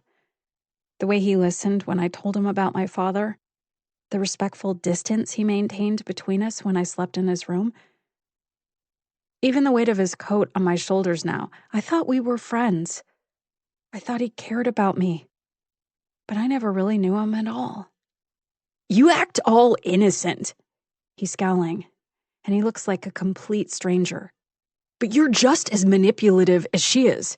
I mean, I just punched a guy for you. I saved you, and now you're like, oh no, don't touch me, how dare you? I wince at his high, mocking impression of me, pulling his coat sleeves over my palms. I'm sorry if I gave you the wrong... Wes scoffs. You're not sorry. He's right. I'm not. He doesn't deserve an apology. But the words keep rising in my throat, hot and urgent as vomit. I'm sorry, I'm so sorry. I shrink away from him, wrapping my arms around myself as another gust of freezing wind rips over the roof. He's pacing right in front of the fire escape, so I can't leave. I'm trapped, and no one's coming to save me this time. If I shouted for help, would anyone even hear me? Wes puts his hands on my shoulders, rubbing up and down like he's trying to warm me up. I could make you happy. I know I could, Carly. He smiles, suddenly his sweet and pleading self again. If you just give this a chance. Maybe a boy like Wes could have made me happy. If I were a different girl, a normal girl, not a freak with a head full of revenge fantasies. If I'd never seen behind his nice guy mask, he's never given a damn about me. Or about Allison. He thought if he was nice to us, eventually we'd fuck him. He thinks we owe him that. This time, when he leans in to kiss me, I don't say stop. I don't push him away. Instead, I grab him by the shoulders, fingers digging in around the bone. Wes takes my aggression for passion, groping at me, pushing his coat off my shoulders. He thinks I want him, when all I want is to hurt him. I want to hurt him so much it overwhelms me, blood shrieking in my ears, louder than the wind, louder than the small, pathetic noises of pleasure he's making at the back of his throat. He's just like the rest of them. Bash, Alex, my father. They want us to bend and bend. Let them say and do whatever they want to us. They get away with it, over and over again. Wes is so close to the edge now. I don't even have to push. All I have to do is let go. 73. Scarlett. The sirens scream up minutes later, but Mina waits until we hear the stomp of police boots pounding down the hall to start crying again. "Oh, thank God!" she sobs when Abbott bursts into the task force office, her weapon trained at Jasper's unmoving form on the floor. "Thank God you're here." Abbott is flanked by her partner and several Gorman Township officers, but only one of the uniforms follows her into the room. There are too many of us crowded in here as it is. He stoops down to feel for a pulse, then looks up at Abbott and shakes his head. Abbott holsters her weapon, surveying the scene. Jasper in a pool of his own blood, the knife abandoned on the floor next to him. Mina, Michaela, and I standing in a row, red-stained hands clasped. "You want to tell us what happened here?" Abbott asks. "Scarlett saved our lives, that's what happened." Mina swipes at her tears, Jasper's blood striping under her left eye like war paint. "He just showed up here and attacked me out of nowhere."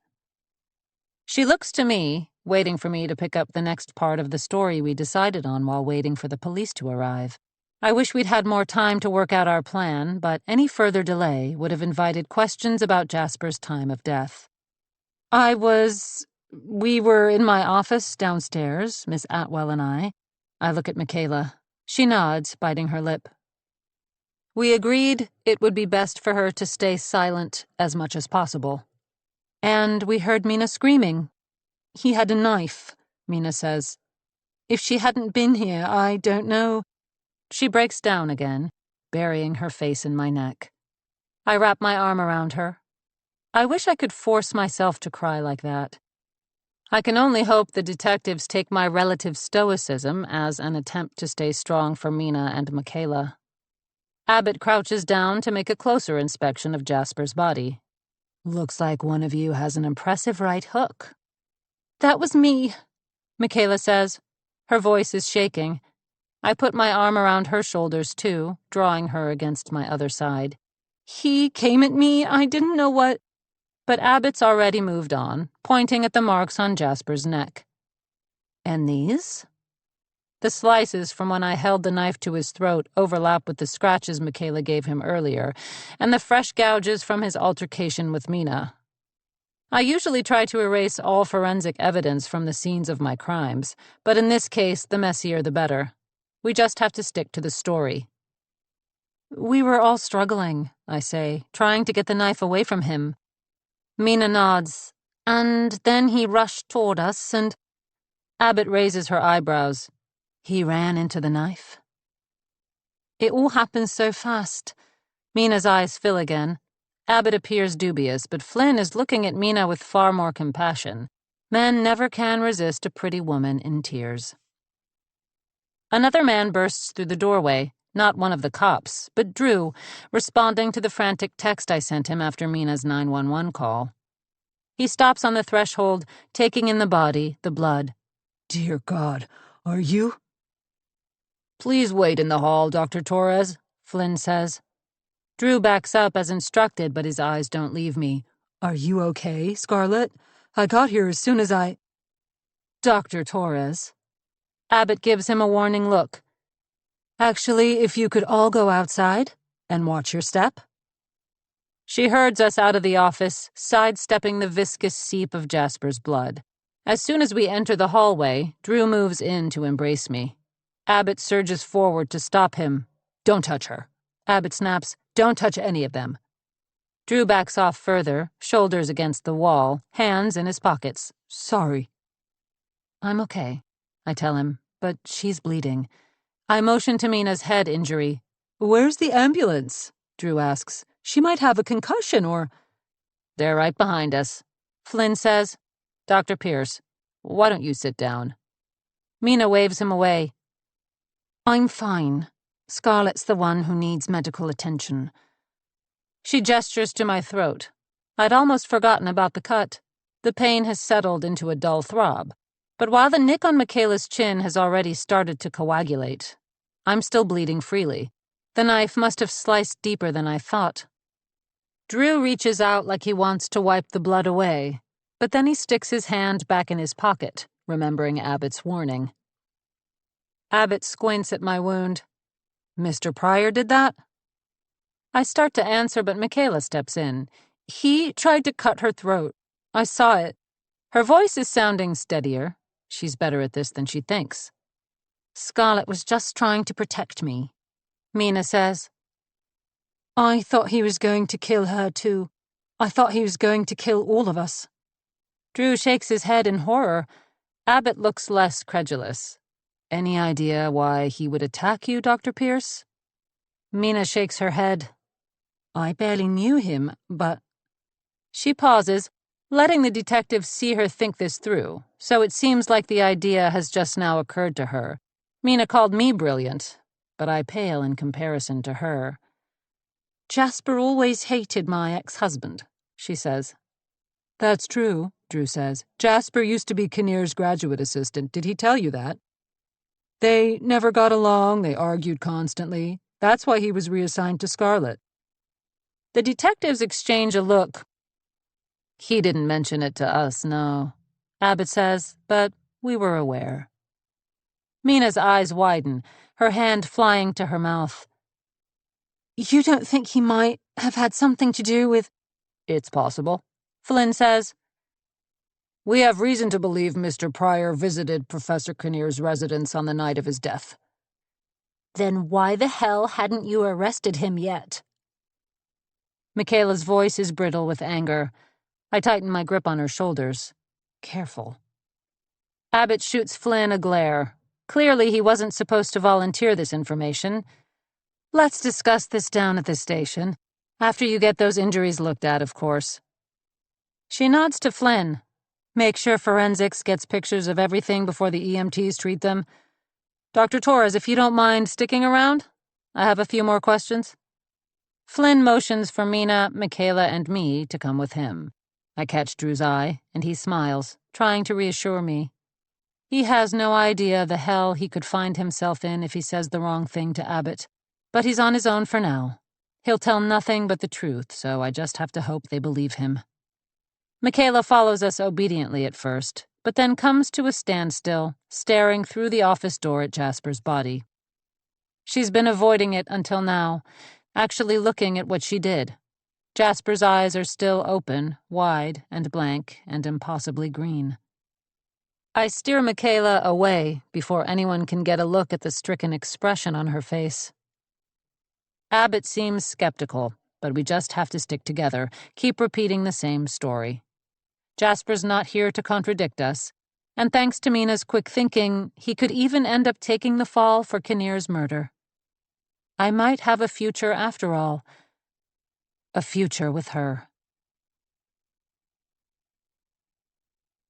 74. Carly. I rush down the fire escape, like I can still save him, but I know it's too late. Wes landed on the pavement beside the building. His neck is bent at an uncanny angle, blood pooling around his skull, eyes wide and empty behind the spider-webbed cracks in his glasses. He's dead. I killed him. I don't cry or scream. Instead, as I stare at his lifeless body, my heart rate slows and my breathing steadies. That strange calm settling over me again. The door slams open. Samantha comes outside, her boyfriend right behind her, rubbing sleep out of his eyes. She glares accusingly at me. Schiller, what the hell are you? She sees Wes, and her eyes bulge in horror. Jesus fucking Christ, her boyfriend shouts, rushing over to where Wes lies. He crouches down, sliding his arm underneath Wes's shoulders as if he's going to pick him up and cradle him like an infant. Don't move him, Samantha shouts. He turns to her with a helpless look. The front of his dealer's sweatshirt is already soaked with Wes's blood. Call 911. Her boyfriend gently lays Wes down on the blood-stained concrete before rushing back inside to get his phone. Samantha stares at me. I know I seem way too calm. I should be freaking out, shrieking, sobbing. We were up on the roof, I tell her. And what the hell were you doing up there? She's trying to sound like her usual bossy self, but her voice is trembling. I told you idiots never to. I know, I say. I'm sorry. You're not sorry. The door swings open again, and Samantha's boyfriend runs back outside, his flip phone pressed to his ear. Several other students file out behind them, including Anna Turner in her bare feet, hair wrapped up in a scarf. She gasps at the gruesome sight, clutching the girl next to her. Then Allison appears in the doorway, pushing past everyone. When she sees Wes, she wails louder than the approaching sirens. She turns on me, eyes red and wild. You did this, she screams. Hadley? Samantha huffs out a breath, white steam obscuring the strange blank look on her face. I can't tell if she doesn't believe my story or she's just in shock. It's all your fault. Allison shoves me so hard I stumble back. You bitch! You did this! You killed him! She shoves me again, and I fall to the pavement, scraping my palms raw. She's right. This is all my fault. But I don't feel guilty. I feel the way I expected to feel after taking revenge on Bash. I feel satisfied. Allison keeps screaming out accusations, but now she's almost as incoherent as she is inconsolable. Some of the other girls, Anna amongst them, close around her like a protective shell and lead her back inside. Samantha stays to help me up. This isn't your fault, Carly, she says, sounding so warm and maternal I almost don't recognize her. It was just an accident. I can't believe it's that simple. But when the authorities come, I repeat Samantha's words to them. We were on the roof, and it was dark, and neither of us could see the edge clearly. Wes got too close, and he slipped and fell. There was nothing I could do. We shouldn't have been up there. We should have known better. I managed to make myself cry for them, too, gradually, slow tears leading to hiccuping sobs. Like the shock is wearing off, like reality is hitting me. The paramedics give me tissues and wrap a blanket around my shoulders. The detectives let Samantha sit with me in the back of their car while they ask me a lot of questions about my relationship with Wes, whether we'd been drinking, why we were up there in the first place. One of them writes down everything I say in a little notebook, while the other focuses on my face like he's trying to memorize it. But they never ask the question I'm dreading. Did you push him? They have no reason to suspect me of doing something so awful. Samantha keeps her arm around me the whole time, holding me in place like an anchor. When my parents get word of what happened, they want to pull me out of school the very next day. I talk them into letting me stay until Thanksgiving break, but they won't hear of me coming back in the spring.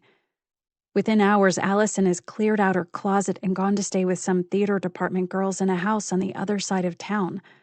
I expect her accusation to spread across campus just as fast as the shocking story of Wesley Stewart's death. I steel myself, waiting for the whispers to start. Crazy, psycho, killer.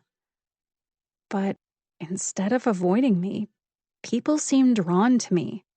They approach me in the cafeteria, the hallways of Miller, the middle of the Oak Grove, just to tell me how sorry they are for my loss. They tell me what a sweetheart Wes was, what a good friend. I smile and thank them, and all the while I'm thinking of that ugly sneer on his face when I told him to stop touching me. I wonder how many other girls got to see that side of him. I wonder if Allison's ever seen it. I don't see her again until the day before Thanksgiving, when I'm standing outside WIT, waiting for my parents to pick me up. The sky is dark. The first flakes of a coming snowstorm starting to fall. I see a car lumbering down the drive, and I pick up my bags. The car gets closer, tires skidding over the slippery pavement, and I realize it's not my parents' vehicle at all. It's a giant brown boat of a thing, with a big dent on the driver's side door and Indiana plates. Wes's car. Allison gets out and starts walking toward Witten. She looks awful, pale and thin, her eyes shadowed and her cheeks hollow. She's changed her hair again. It's red now, much brighter than mine, the blaring red of alarm lights. I set down my bags. When she sees me, her expression turns stone cold. "Don't you dare," she snarls. "I have nothing to say to you." It sounds like a line from a play, her voice ringing out as if we're on stage. The snowflakes swirling between us make the scene feel even more unreal. "It was an accident." The words come so naturally now. "No." Allison shakes her head. "He wouldn't have even been up there if it weren't for you. Wes was careful. He was responsible. I was there," I say. "I saw it." Allison's gaze drops to the pavement under my feet. I'm standing right on the spot where Wes died. The campus grounds crew tried for days to scrub his blood out of the concrete, but the red is still there if you know where to look. Her eyes narrow. "Did you?" Panic flares in my chest, but I squelch it. I'm getting better at that every day. What did I ever find so fascinating about her? She's just a girl. A girl who has no idea who she is, who changes her hair color like she changes her underwear, who's so desperate for attention she'll accept it from men who hate her. I wish I could have done more to protect her, but she made her choice, and I've made mine. "Fuck you, Carly," she says. I smile at her. So cold she actually shivers. "I'll miss you, Allison." Whatever she came to Witten for seems to be totally forgotten. She doesn't take her eyes off me for a second as she backs up to Wes's car and gets inside. I watch her pull away. Even when the car gets to the end of the drive, I can see her red hair through the scrim of the snowflakes, bright as a flame. By the time my parents arrive, the snow is coming down hard, drifts covering the ground. My mother jumps out of the passenger seat before the car has come to a complete stop and runs to me, gathering me in her arms. "Oh, sweetheart," she says. "How are you? Are you all right?" "I'm fine," I say. And it's the truth. Even though it shouldn't be. Since Wes died, since I killed him, I've been sleeping better than ever. No bad dreams, no waking up with all my muscles clenched. "Your hair," she says, touching the red ends. I know what she's thinking. My father will hate it. Good. She takes my bags and loads them into the trunk. Before I get into the back seat, I scrape my boot over the pavement until the red stain on the concrete is visible again. My father doesn't say a word as he steers the car away from Witten Hall, but I can sense his ire just from the set of his shoulders, the way his hands grip the steering wheel, the flash in his eyes when they find mine in the rear view mirror. I meet his gaze. Steady, unblinking. And I think of the way that girl at the restaurant in Pittsburgh laid her long, manicured fingers over his knuckles and laughed. He might be able to fool her and my mother, but he can't fool me. Not anymore.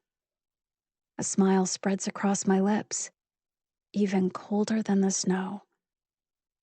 "You're next, motherfucker." Epilogue. Scarlett. "Hold still," Mina says. She tilts my head to the side so she can wind the braid tighter. I lean back against her legs, shutting my eyes. I'll never tire of the sensation of her hands in my hair. We're still settling into our new home in London, boxes of books waiting to be unpacked into the built-in shelves around the fireplace. The one-bedroom flat is cramped and drafty, with pockmarked plaster walls and a scenic view of a soot-stained brick chimney, but it already feels like home, because we're here together. Abbott and Flynn spent months investigating, trying to recreate the exact sequence of our struggle with Jasper. But in the end, they couldn't prove who was holding the knife at the moment it went into his chest, whether it was accidental or intentional, at least not conclusively enough to hold up in court. Following Jasper's death, it seemed like half the campus came forward with their own damning anecdotes about him. Even Strite proved oddly useful. He took every opportunity to regale the police with tales of Jasper's creepy behavior and the protracted grudge he held against Alexander Kinnear. Because Jasper followed me to Kinnear's house on Halloween, his cell phone records placed him right at the scene of the crime, circumstantial at best, but with most of the concrete evidence compromised by the fire I set, and Jasper no longer around to tell his side of the story, it was enough to pin the murder on him, for the sake of the paperwork anyway. By the time both cases were officially closed, Mina was practically living with me, spending every night in my bed, her clothes crammed next to mine in the closet, her favorite brand of tea sitting by the stove. So when I was free to travel to London, I didn't even have to ask her to come with me. She resigned immediately and booked a ticket on a flight a few days after my own. There were many times over the past few months when I thought I was doomed, that I was going down and taking Mina with me, or even that the police would refocus their suspicions on Drew again and I'd have to confess to clear his name. He was promoted to department chair at the start of the spring semester, and he's already proving himself the capable leader I always knew he could be. One of his first acts as chair was introducing a stricter code of conduct to protect students from predatory faculty and staff. It's not enough, but it's a start. I know Sharon Abbott suspects what I am, even if she can't prove it. If she discovers any of my other crimes, I could still face consequences. Mina knows that too, but she stayed by my side through all of this, unwavering. For the first time in my life, I didn't have to account for every detail on my own. Mina finishes tying off the braid and starts coiling it at the base of my skull, her improvement on the hairstyle I used to wear for my kills. She's right. It does stay in place better, even with vigorous movement. I wrote in the Great Court at the British Museum for most of the day, she says as she sticks pins through the knot. I stopped off at Sainsbury's on Tottenham Court Road to buy wine. I was at the archive until 5:52 p.m., then I took the tube straight home. While I work at the Women's Academy, Mina's making progress on a research project of her own, involving statistical analysis of domestic abuse reports to predict future offenses. Despite the distraction of the police investigations, she managed to wrap up the task force's work before joining me in London. Though, of course, her final report to the university administration made no mention of the fact that some of the campus suicides weren't suicides at all. Even though we're across the ocean, we make sure to check in on Michaela weekly, and she's doing as well as can be expected under the circumstances, still excelling in her classwork and seeing a therapist who's proving very helpful, even though Michaela can't share the full story. Mina slides in another pin, tamping down a few stray hairs on the side of my head. We had lamb vindaloo for dinner. I had a cup of tea and you had wine, and we watched a documentary on Netflix about Egyptian tombs. I nod. We've been over all this before, but we agree that you can never be too prepared. We fell asleep by 11. She leans over my shoulder, looking down at me. Will you be home by then? I don't know, I say. I'll do my best. She smooths her hands over my hair. Take the Piccadilly line back. It'll be faster that time of night, and fewer passengers. Mina is the one who brought me this latest target. Edward Victorson, a Southwark barrister she saw screaming at his wife in the middle of Pottersfields Park. The last time I followed the not-so-happy couple, the weather was warmer, and Mrs. Victorson wore a sleeveless dress that showed off the bruises encircling her upper arms like grotesque jewelry. He kept telling her to cover herself up, but she refused. Whenever his back was turned, she glared at him like she wanted to throttle the life out of him. But she doesn't need to worry. I'm going to do it for her. Tonight. I cinch the belt of my black trench coat around my waist, then check my bag to make sure I have everything I need. Mina watches me, her brow pinched with worry. She always worries when I go out hunting. She never wants to discuss the details afterward. She just asks, "Is it done?" And I nod, and we go right back to our cozy academic life until the next one. For me, this work will never truly be done. She opens the door, letting the misty night air seep into our entryway. The fog is so thick you can barely see a foot in front of you. Exactly why I chose to strike tonight. Edward always goes out drinking with his colleagues after work and walks home alone along the Thames. He'll never see me coming. Mina pulls me in for a kiss, fingertips ghosting over the serrated pink scar across my collarbone, my lovely parting gift from Jasper Pryor. "Be careful," she whispers against my mouth. She looks so gorgeous, leaning against the doorframe, eyes glowing in the dim light, ringlets wreathed in fog. Sometimes I can't believe she's real. I can't believe Mina can look at me and see everything, the woman and the monster, and love me anyway. Since the night I pushed Wes off that roof, I thought I had no choice but to live my life in jagged pieces. But for the time being, at least, I can have it all. "Don't wait up," I tell her. Mina smiles. "You know you can't stop me." They Never Learn was written by Layne Fargo and read by Lamise Isaac and Eileen Stevens. Editing and post-production by Common Mode. Paul Fowley, Technical Director. This has been a presentation of Simon & Schuster Audio. They Never Learn is available in print from Scout Press. Also available from Simon & Schuster Audio, Temper by Layne Fargo. Read by Hilary Huber and Jamie Matler.